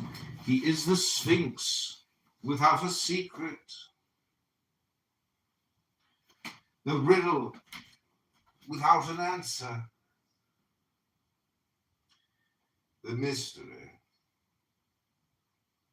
without truth, the absolute without reality and without light. Man is the Son of God because God manifested, realized, and incarnated upon earth, called himself the Son of Man. It is after having made God in the image of his intelligence and of his love that humanity has understood the sublime word who said, "Let there be light." Man is the form of the divine thought, and God is the idealized synthesis of human thought. Thus the word of God reveals man, and the word of man reveals God. Man is the God of the world, and God is the man of heaven. Before saying God wills, man has willed. In order to understand and honor Almighty God, man must first be free. And he obeyed and abstained from the fruit of the tree of knowledge through fear. Man would have been innocent and stupid as the lamb, skeptical and rebellious as the angel of light. He himself cut the umbilical cord of his simplicity, and falling free upon the earth, dragged God with him in his fall. And therefore, from this sublime fall he rises again glorious with the great convict of Calvary, and enters with him into the kingdom of heaven. For the kingdom of heaven belongs to intelligence and love, both children of liberty. God has shown liberty to man in the image of a lovely woman, and in order to test his courage, he made the phantom of death pass between her and him. Man loved and felt himself to be God. He gave for her what God had just bestowed upon him, eternal hope. He leapt towards his bride across the shadow of death. Man possessed liberty. He had embraced life. Expiate now thy glory, O Prometheus. Thy heart ceaselessly devoured cannot die. It is thy vulture. It is Jupiter who will die. One day we shall awake at last from the painful dreams of a tormented life.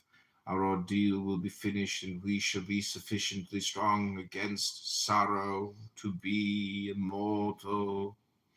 Then we shall live in God with a more abundant life, and we shall descend into his works with the light of his thought. We shall be borne away into the infinite by the whisper of his love. We shall be without doubt the elder brethren of a new race, the angels of posterity, celestial messengers. We shall wander in immensity, and the stars will be our gleaming ships. The key of the mysteries.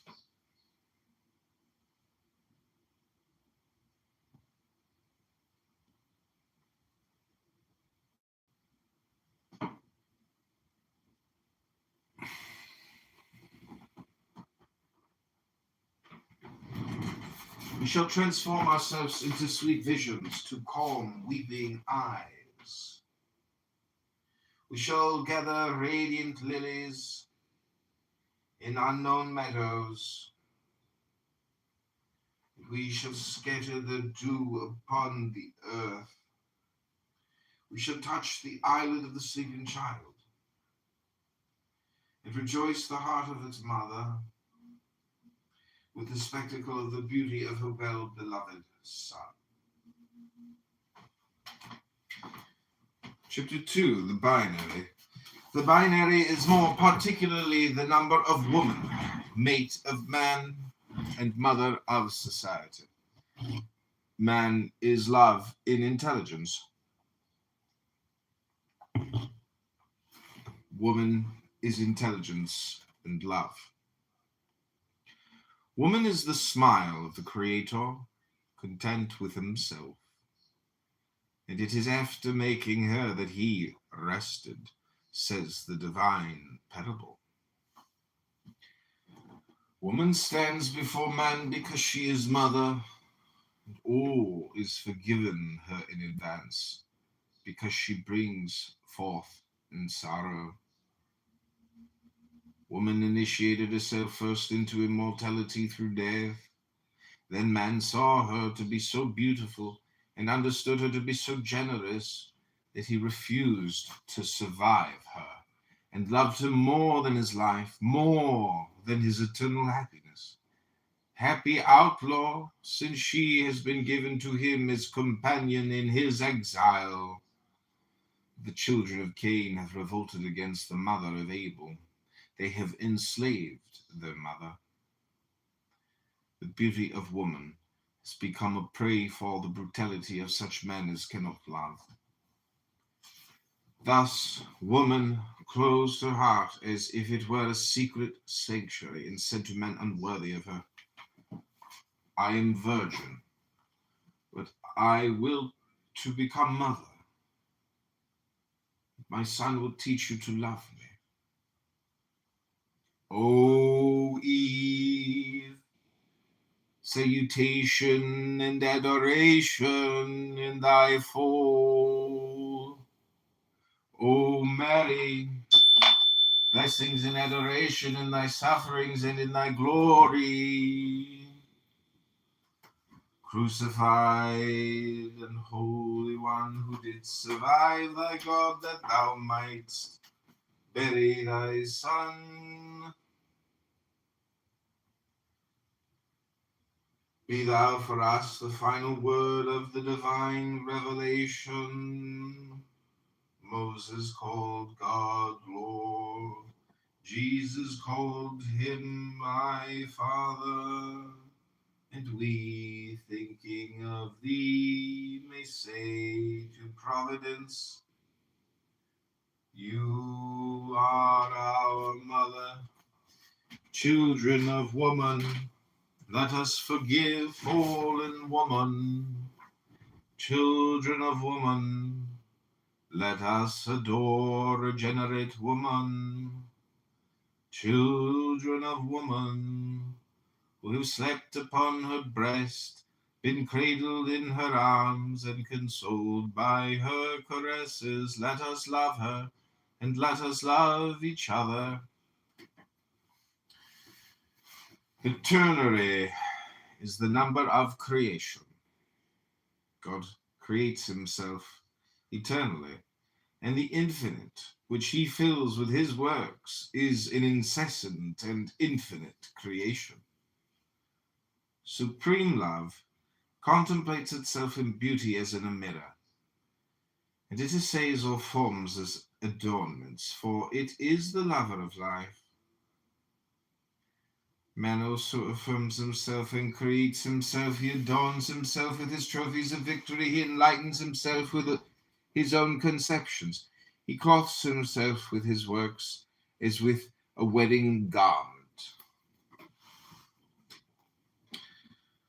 The great week of creation has been imitated by human genius, divining the forms of nature. Every day has furnished a new revelation. Every new king of the world has been for a day the image and the incarnation of God. Sublime dream which explains the mysteries of India, justifies all symbolisms. The lofty conception of the man-God corresponds to the creation of Adam, and Christianity, like the first days of man in the earthly paradise, has been only an aspiration and a widowhood. We wait for the worship of the bride and of the mother. We shall aspire to the wedding of a new covenant. Then the poor, the blind, the outlaws of the old world will be invited to the feast and will receive a wedding garment. They will gaze the one upon the other with inexpressible tenderness and a smile that is ineffable, because they have wept so long. The quaternary is the number of force. It is the ternary completed by its product, the rebellious unity reconciled to the sovereign Trinity. In the first fury of life, man, having forgotten his mother, no longer understood God, but as an inflexible and jealous father. The somber Saturn, armed with his parricidal scythe, set himself to devour his children. Jupiter had eyebrows which shook Olympus. Jehovah wielded thunders which deafened the solitudes of Sinai. Nevertheless, the father of men, being on occasion drunken like Noah, let the world perceive the mysteries of life. Psyche, made divine by her torments, became the bride of Eros. Adonis, raised from death, found again his Venus in Olympus. Job, victorious over evil, recovered more than he had lost. The law is a test of courage. To love life more than one fears the menaces of death is to merit life. The elect are those who dare. Woe to the timid. Thus the slaves of law, who make themselves the tyrants of conscience, and the servants of fear, and those who begrudge that man should hope, and the Pharisees of all the synagogues and of all the churches, are those who receive the reproofs and the curses of the Father. Was not the Christ excommunicated and crucified by the synagogue? Was not Savonarola burned by the order of the sovereign pontiff of the Christian religion? Are not the Pharisees today just what they were in the time of Caiaphas? If anyone speaks to them in the name of intelligence and love, will they listen?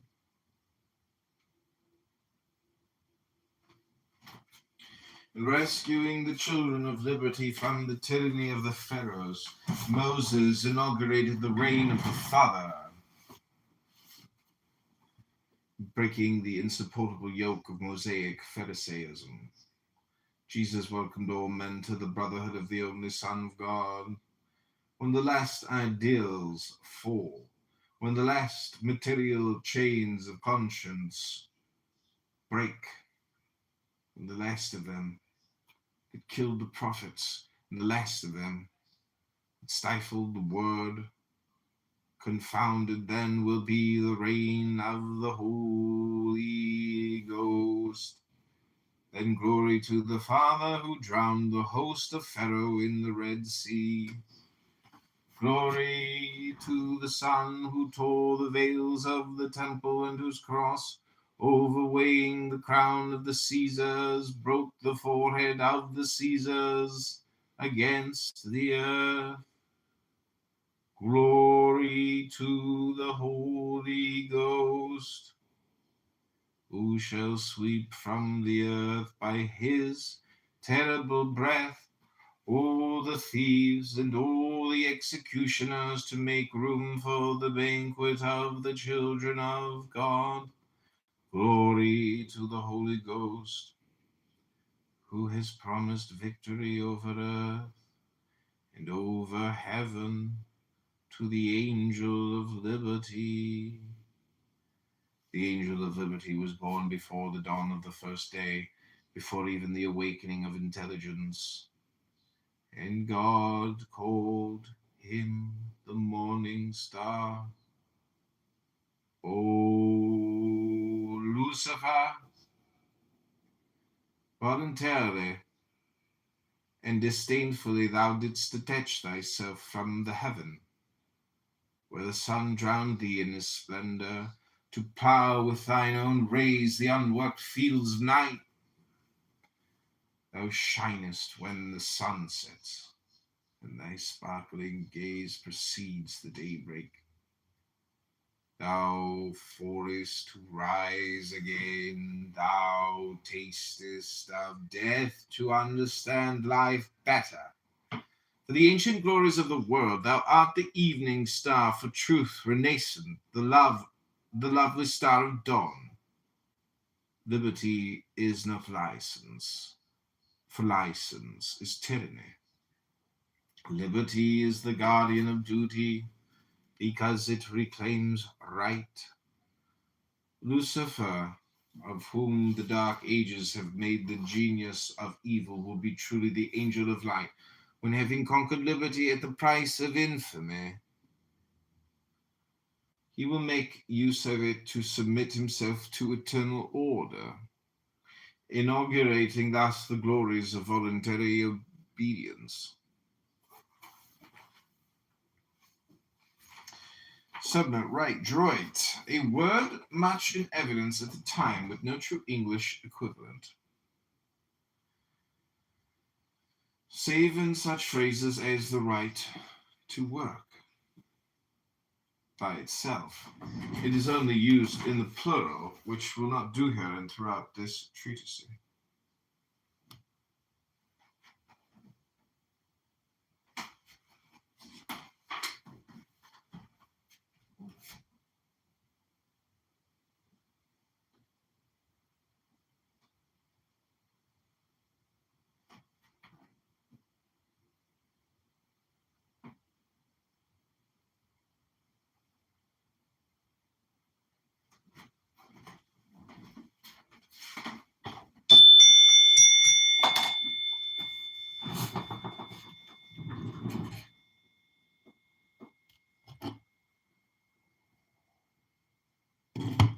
Right is only the root of duty. One must possess in order to give. This is how a lofty and profound poetry explains the fall of the angels. God hath given to his spirits light and life. Then he said to them, love. What is to love? Replied the spirits. To love is to give oneself to others, replied God. Those who love will suffer, but they will be loved. We have the right to give nothing, and we wish to suffer nothing, said the spirits, hating love. Remain in your right, answered God, and let us separate. I and mine wish to suffer, and even to die, to love. It is our duty. The fallen angel is then he who from the beginning refused to love. He does not love, and that his whole torture he does not give, and that is his poverty. He does not suffer, and that is his nothingness. He does not die, and that is his exile. The fallen angel is not Lucifer, the light bearer. It is Satan who calumniated love. To be rich is to give. To give nothing is to be poor. To live is to love. To love nothing is to be dead. To be happy is to devote oneself. To exist only for oneself is to cast away oneself, and to exile oneself in hell. Heaven is the harmony of generous thoughts. Hell is the conflict of cowardly instincts. The key of the mysteries. The man of right is Cain, who kills Abel from envy. The man of duty is Abel, who dies for Cain for love. Such has been the mission of Christ, the great Abel of humanity. It is not for right that we should dare all. It is for duty. Duty is the expansion and the enjoyment of liberty.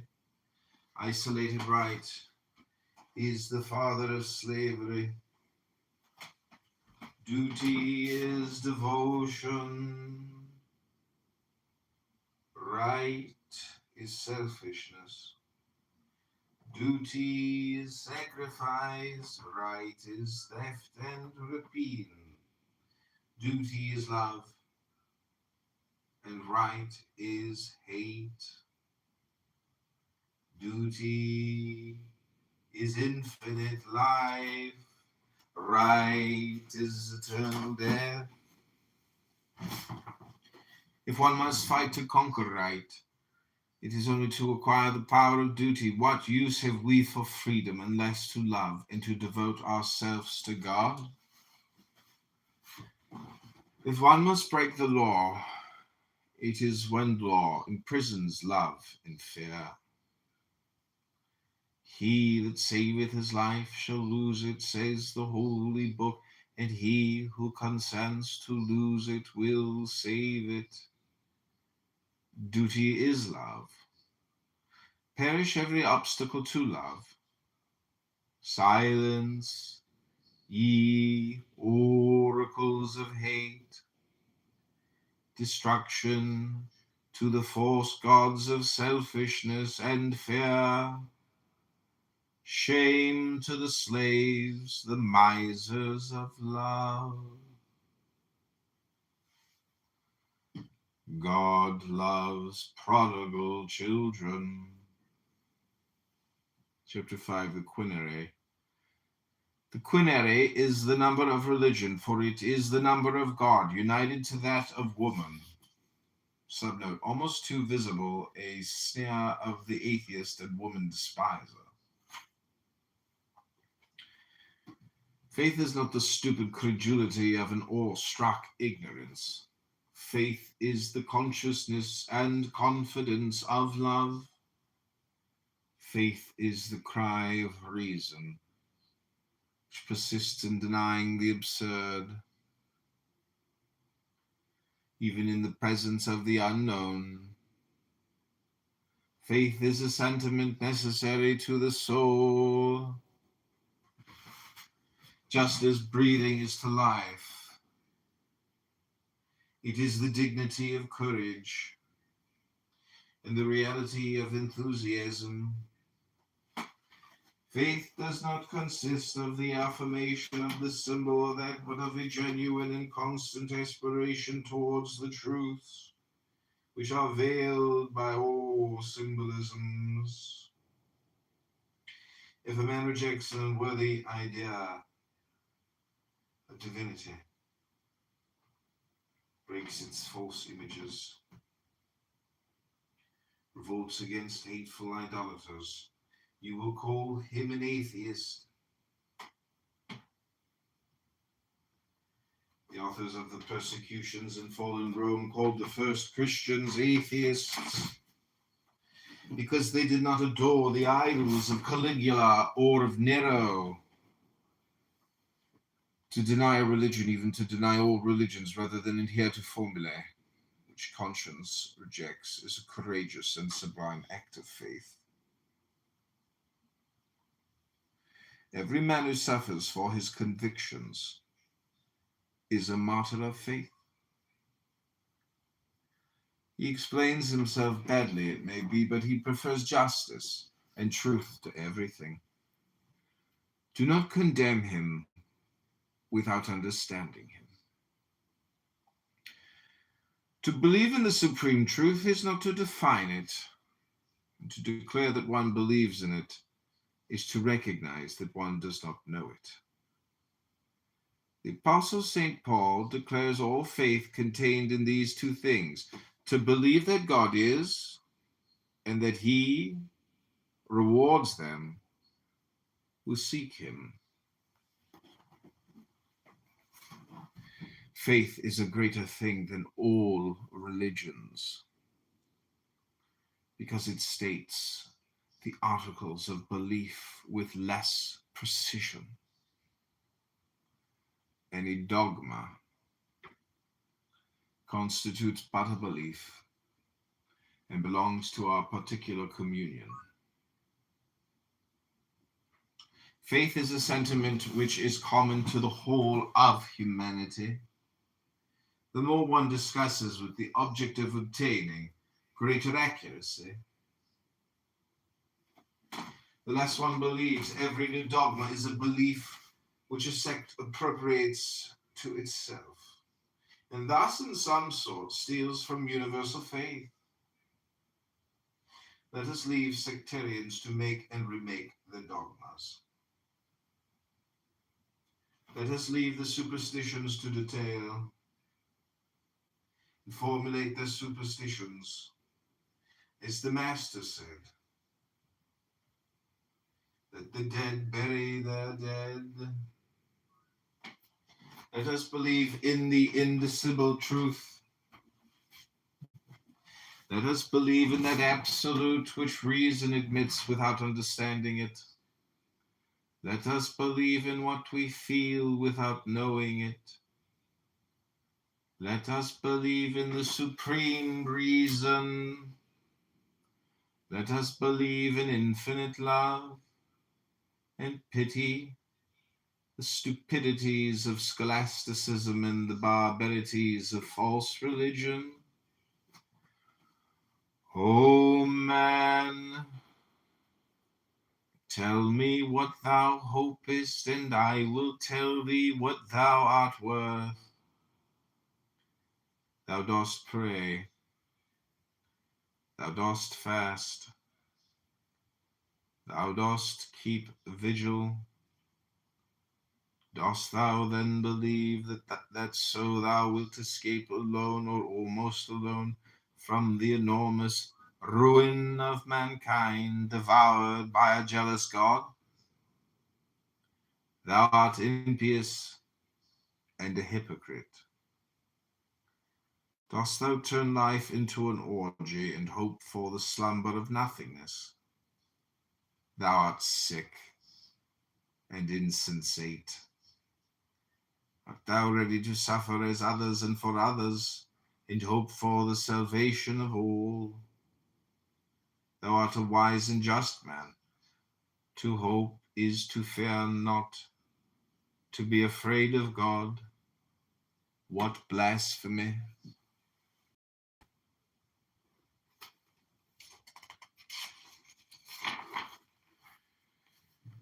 The act of hope is prayer.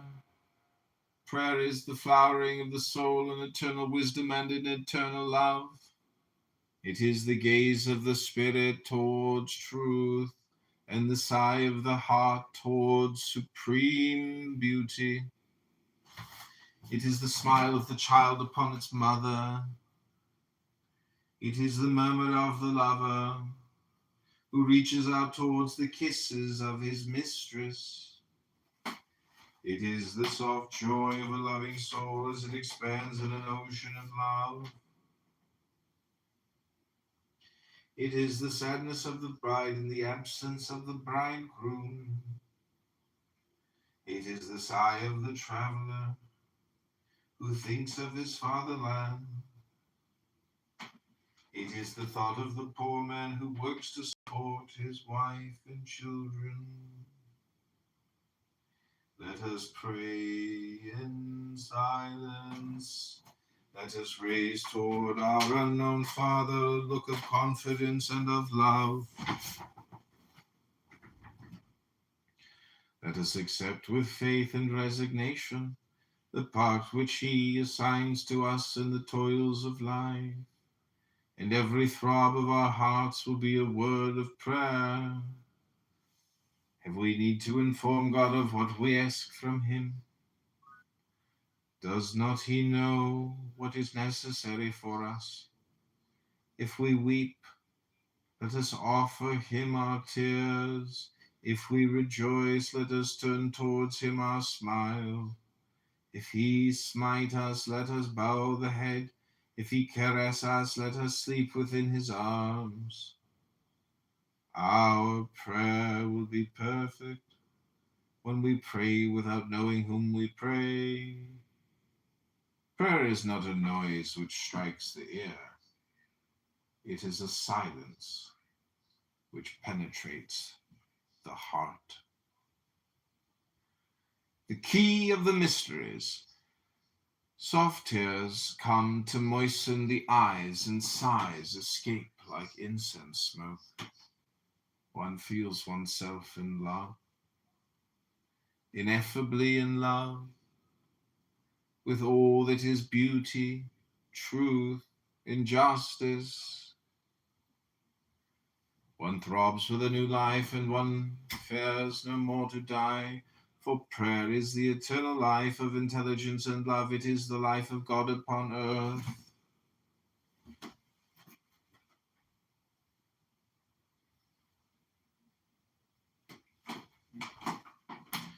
Love one another.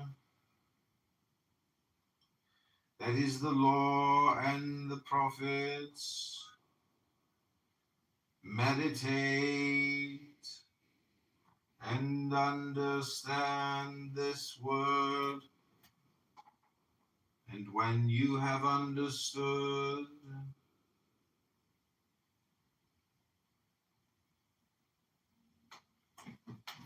read no more, seek no more, doubt no more, love.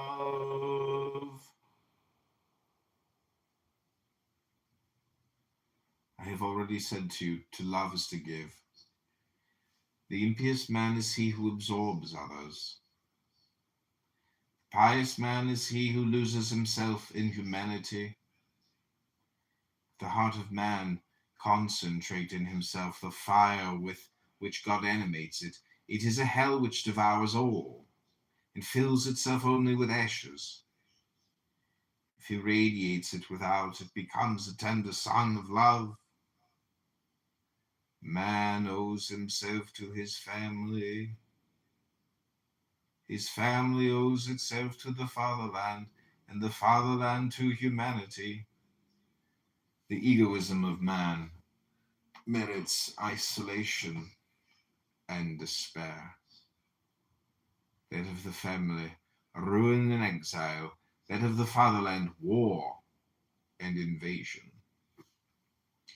The man who isolates himself from every human love, saying, I will serve God, deceives himself.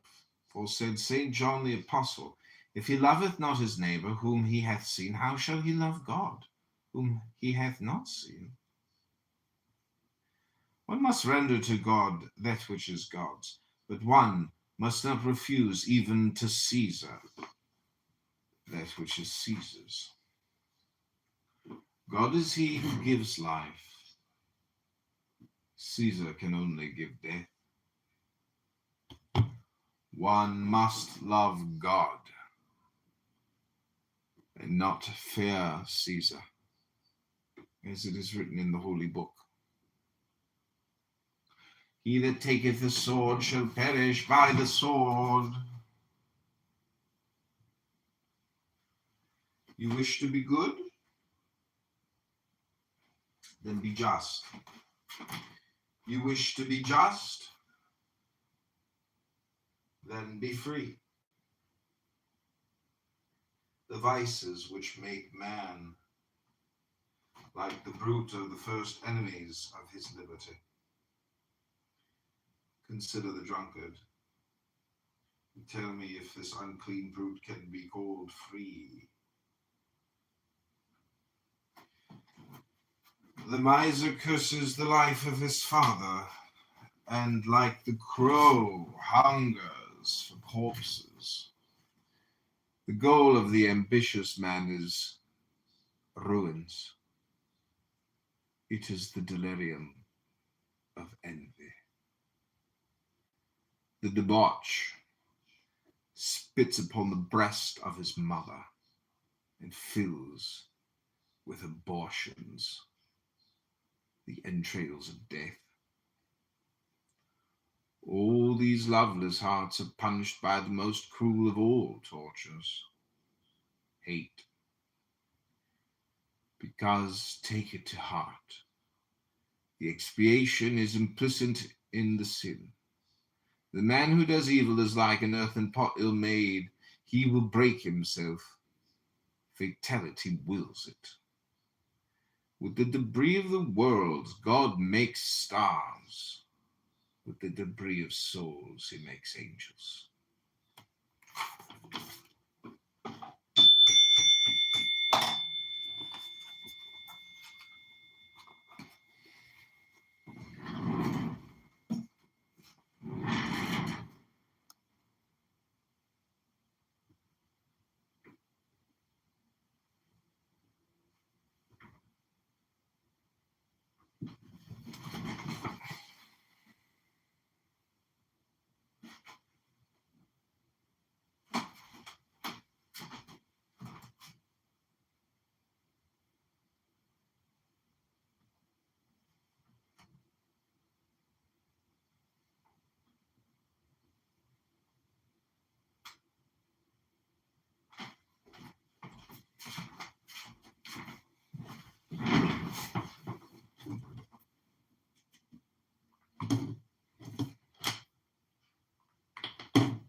Trust is truth shall be thy shield and buckler. Thou shalt not be afraid for the terror by night, nor for the arrow that flies by day, nor for the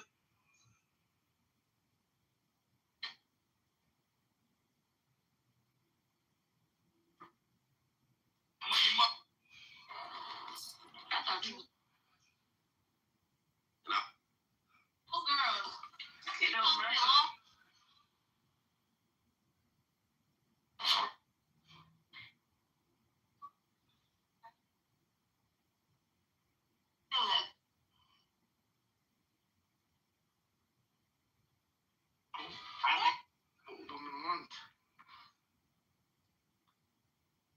So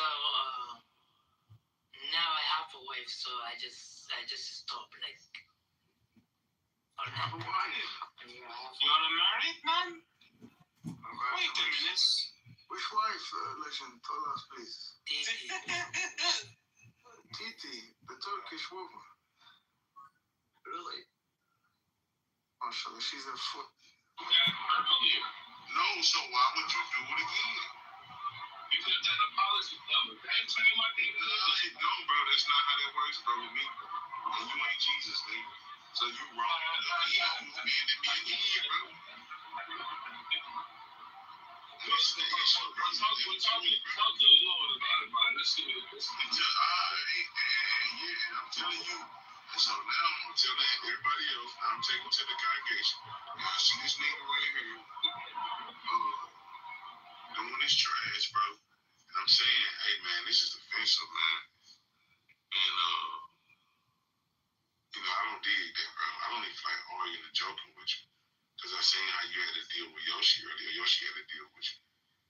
And I like having fun a lot, but that was extremely immature. And now you get right back at it again. I don't understand how people school with having non-believers break down scriptures.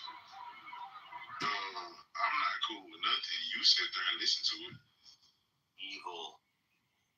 And so there's all I don't have to explain the problem of the word is there to you because you're already familiar with that one. Yeah. But my neighbor is a Satanist and he kicks his dog and he beats up his children and he sells fentanyl to the kids next door. Yeah, that's good enough.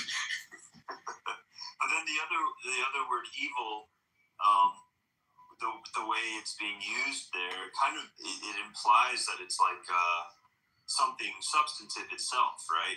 Oh yeah, of course. Your neighbor is made out of evil or something like this. Yeah, bullshit. Yeah.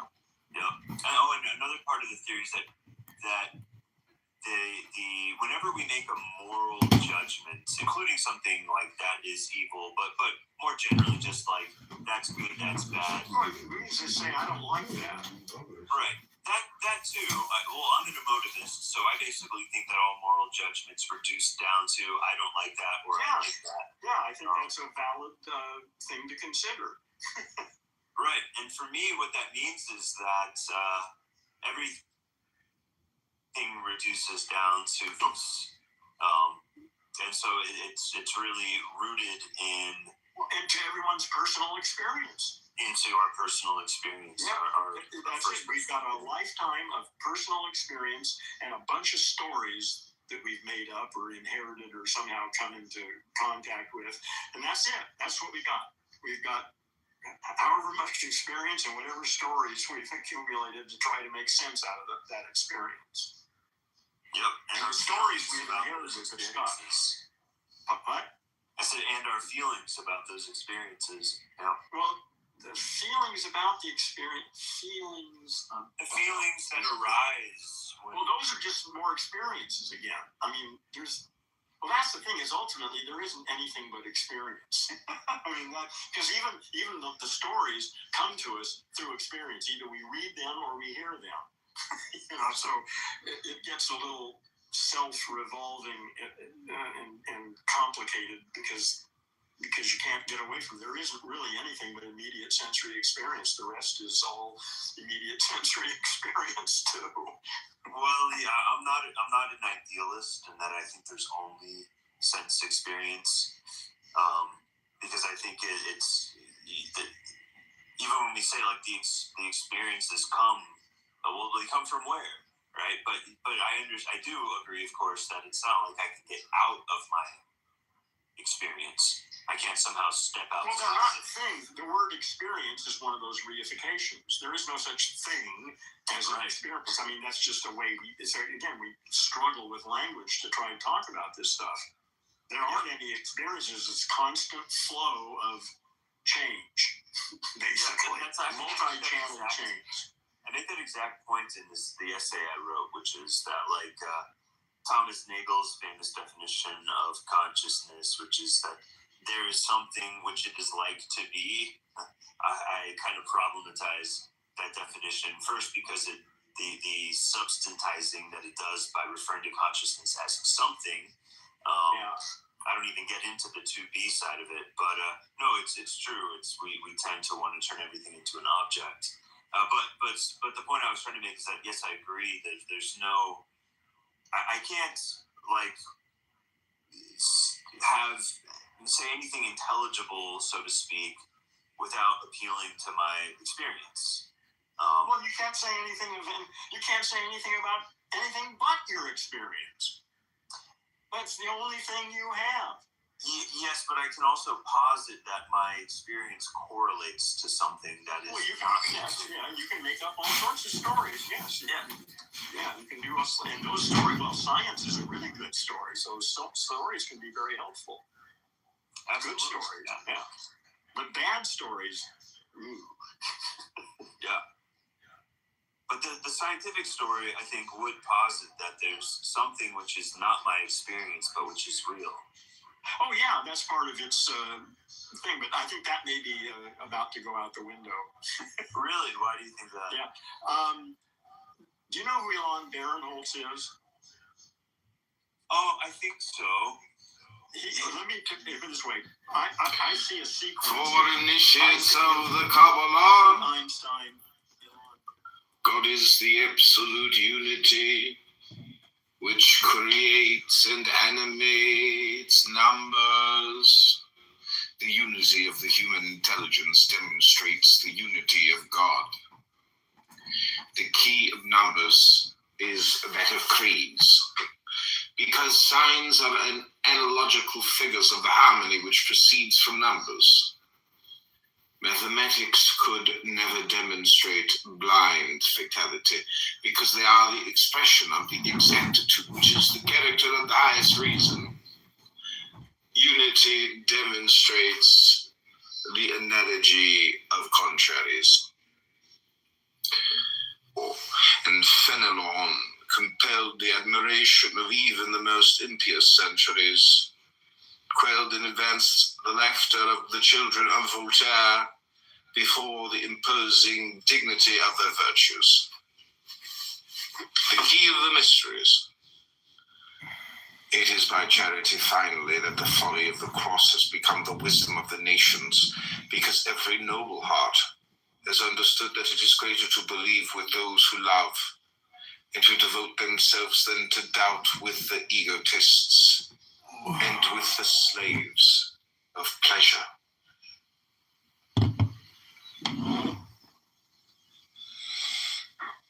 And we indicate them only as curiosities of research.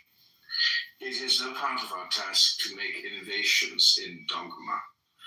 And what we assert in our character as an initiate is entirely subordinate to our submission in our character as a Christian. Note 1. This passage is typical of the sublime irony of Levi and the key to the whole of his paradoxes. Sketch of the prophetic theology of numbers. Chapter 1, Unity. Unity is the principle and the synthesis of numbers. And we indicate he had saved the heretics, he himself had lost power over men and over demons.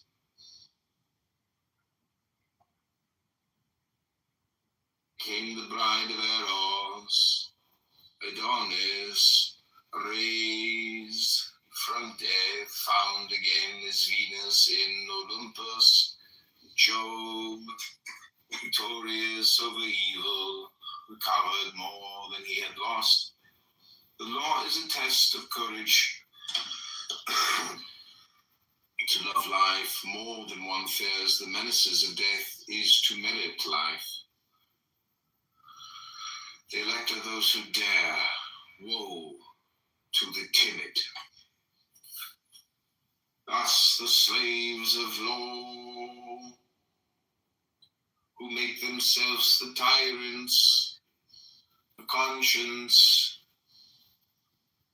Then man saw her to be keep vigil.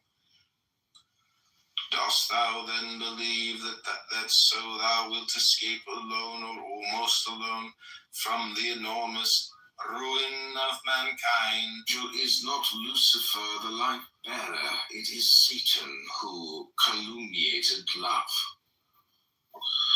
To be rich is to give. To give nothing is to be poor. To live is to love. To love nothing is to be dead. To be happy is to devote oneself. To exist only for oneself is to cast away oneself. Does not he know what is necessary for us? If we weep, let us offer him our tears. If we rejoice, family owes itself to the fatherland, and the fatherland to humanity, by the most cruel of all tortures, hate. Because, take it to heart, the expiation is implicit in the sin. To ourselves.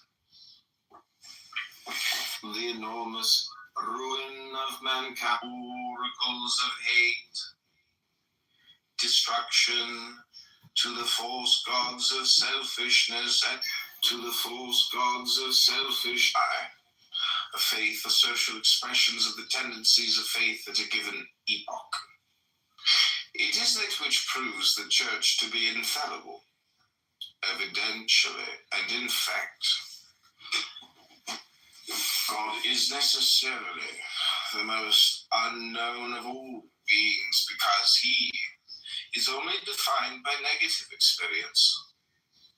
He is all that we are not. He is the infinite opposed to the finite by hypothesis. Faith, and consequently hope and love, are so free that man, far from being able to impose them on others, does not even impose them on himself.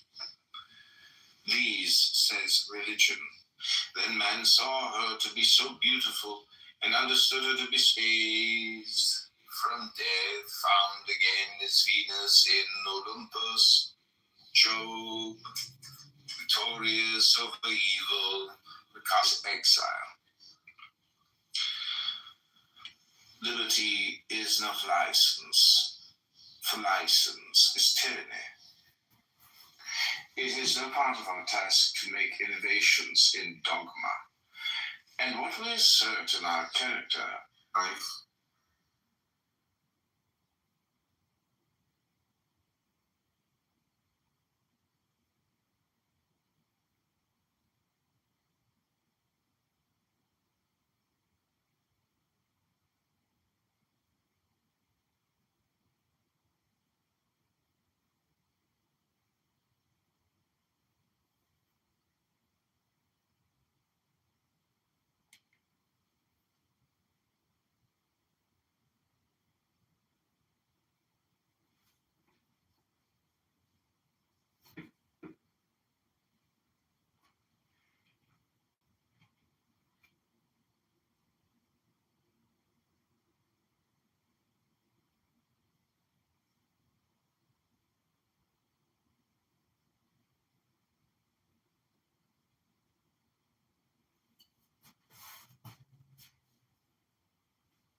Trip to the bin, then couch time. How heavy could it be?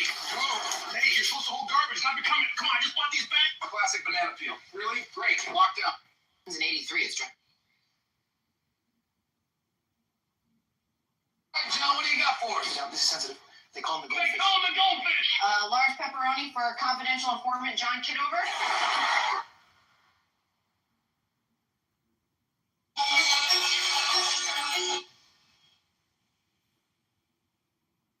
associated with atheists and anarchists. They picked up these appalling blasphemies from their lying and lawless lips. I had no doubt that a few more years of experience of the advantages of the company of Christian gentlemen would wean him from these incoherent and infantile paradoxes. I hastened, however, to change the subject. I reminded him of the time boot and saddle, he said with brusque bonhomie. Friend Thornley is getting impatient. Green clapped his hand on his head and pressed my hand. You poor man, he said. How I pity a man who is tortured to the limit of endurance by the fact of his being a man. Literally, that is like.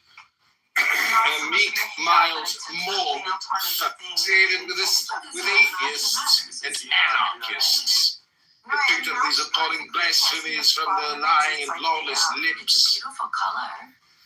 I had no doubt that a few more years of experience of the advantages of the company of Christian gentlemen would wean him from these incoherent and infantile paradoxes. I hastened, however, to change the subject. I reminded him of the time Putin settled. He said with brusque bonhomie, Friend Thornley is getting impatient. Green clapped his hand on his head and pressed my hand. You poor man, he said. How I pity a man who is tortured to the limit of endurance by the fact of his being a man. A meek, mild, morbid, associated with atheists and anarchists. It picked up these appalling blasphemies from their lying and lawless lips. I had no doubt that a few more years of experience of the advantages of the company of Christian gentlemen would wean him from these incoherent and infantile paradoxes. I hastened, however, to change the subject. I reminded him of the time Putin settled. He said with brusque bonhomie, Friend Thornley is getting this kind of... I was thinking that too. Yes, she sex. Oh, wow. Sunshine, no wind, 72 degrees on the... No. I'm telling you. Oh my god. Wait, is that her on the front right? Is that not Malibu? Daddy, did you have a Daddy? I thought that was Malibu for a second. Daddy, did you have a nose job? No. No, what the fuck? Her nose looks better in this picture than it does now. Ew. So I think her nose looks smaller now. My eyebrows look like shit. Like, I don't know. Look at the shape of them. No, Danny, this is not you. If this is you, you're a tranny. No, she's not. Stop being mean to her. No, this isn't you. Like, This is a tranny man. That's me. Yeah, that is me. Look, they're pushing me out of the way because they're like, why the fuck are you in the middle of I our forgot to picture? screenshot that. Can you send me the screenshot, please? Oh, did you remove it already? Yeah. I have it. Wait, shit. Wait, I got it, actually. Never mind. What are you gonna do with it? Like, Listen, No, I got it. I need to... do with this picture? Danny, do what you want with it, but I'm gonna get in the shower and wash my balls, and I'm gonna try to not think about you. Oh my... Guys, do you all know the meme where you're trying to put your charger in the plug against the wall and you can't find it? I'm that meme right now. Do you know what I'm talking about? I screenshot the picture of Malibu, Sahi. Oh my gosh, it's so annoying. Go in. This is what's... Take that picture down. I know. I love how Dimitri is the one sharing. There's more. I love this photo so much. I might frame it. Let's go, Danny. So he has more pictures of me from Dimitri that he didn't post. So what is he saving it for a rainy day? Whatever. You were close. Real close. Going for one Hey, Johnny, get turbo. Call me back. See what happens. Stars that high tonight, guidance land with your own Welcome to Quantum Mechanics. Come back to John Kitover TV. Tonight we're unlocking relaxation through hypnosis and meditation 80 style. Any volunteers? How about you, Linda? Just keep your eyes on this watch. Breathe in. Say it. Pineapple on pizza isn't that bad.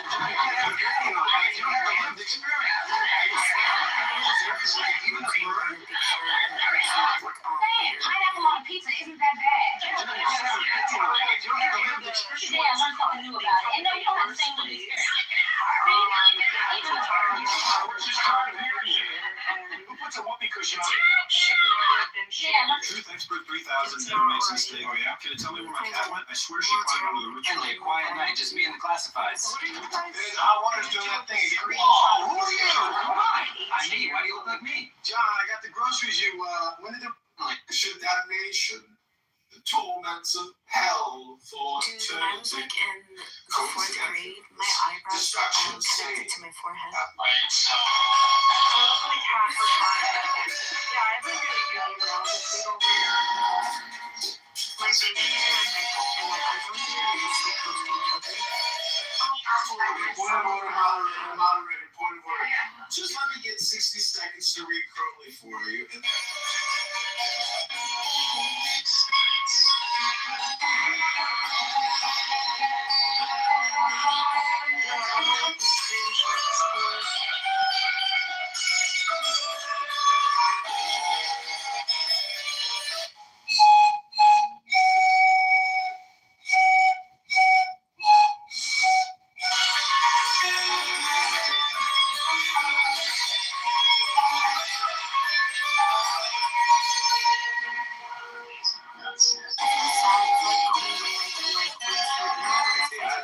Filters.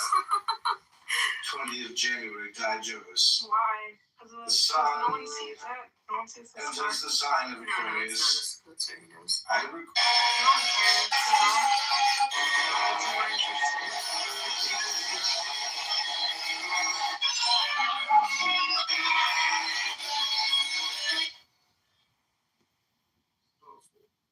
I need to go to sleep. It's past my bedtime. I don't know why I slept such a weird time. That we have right now, and I'm seeing like the benefits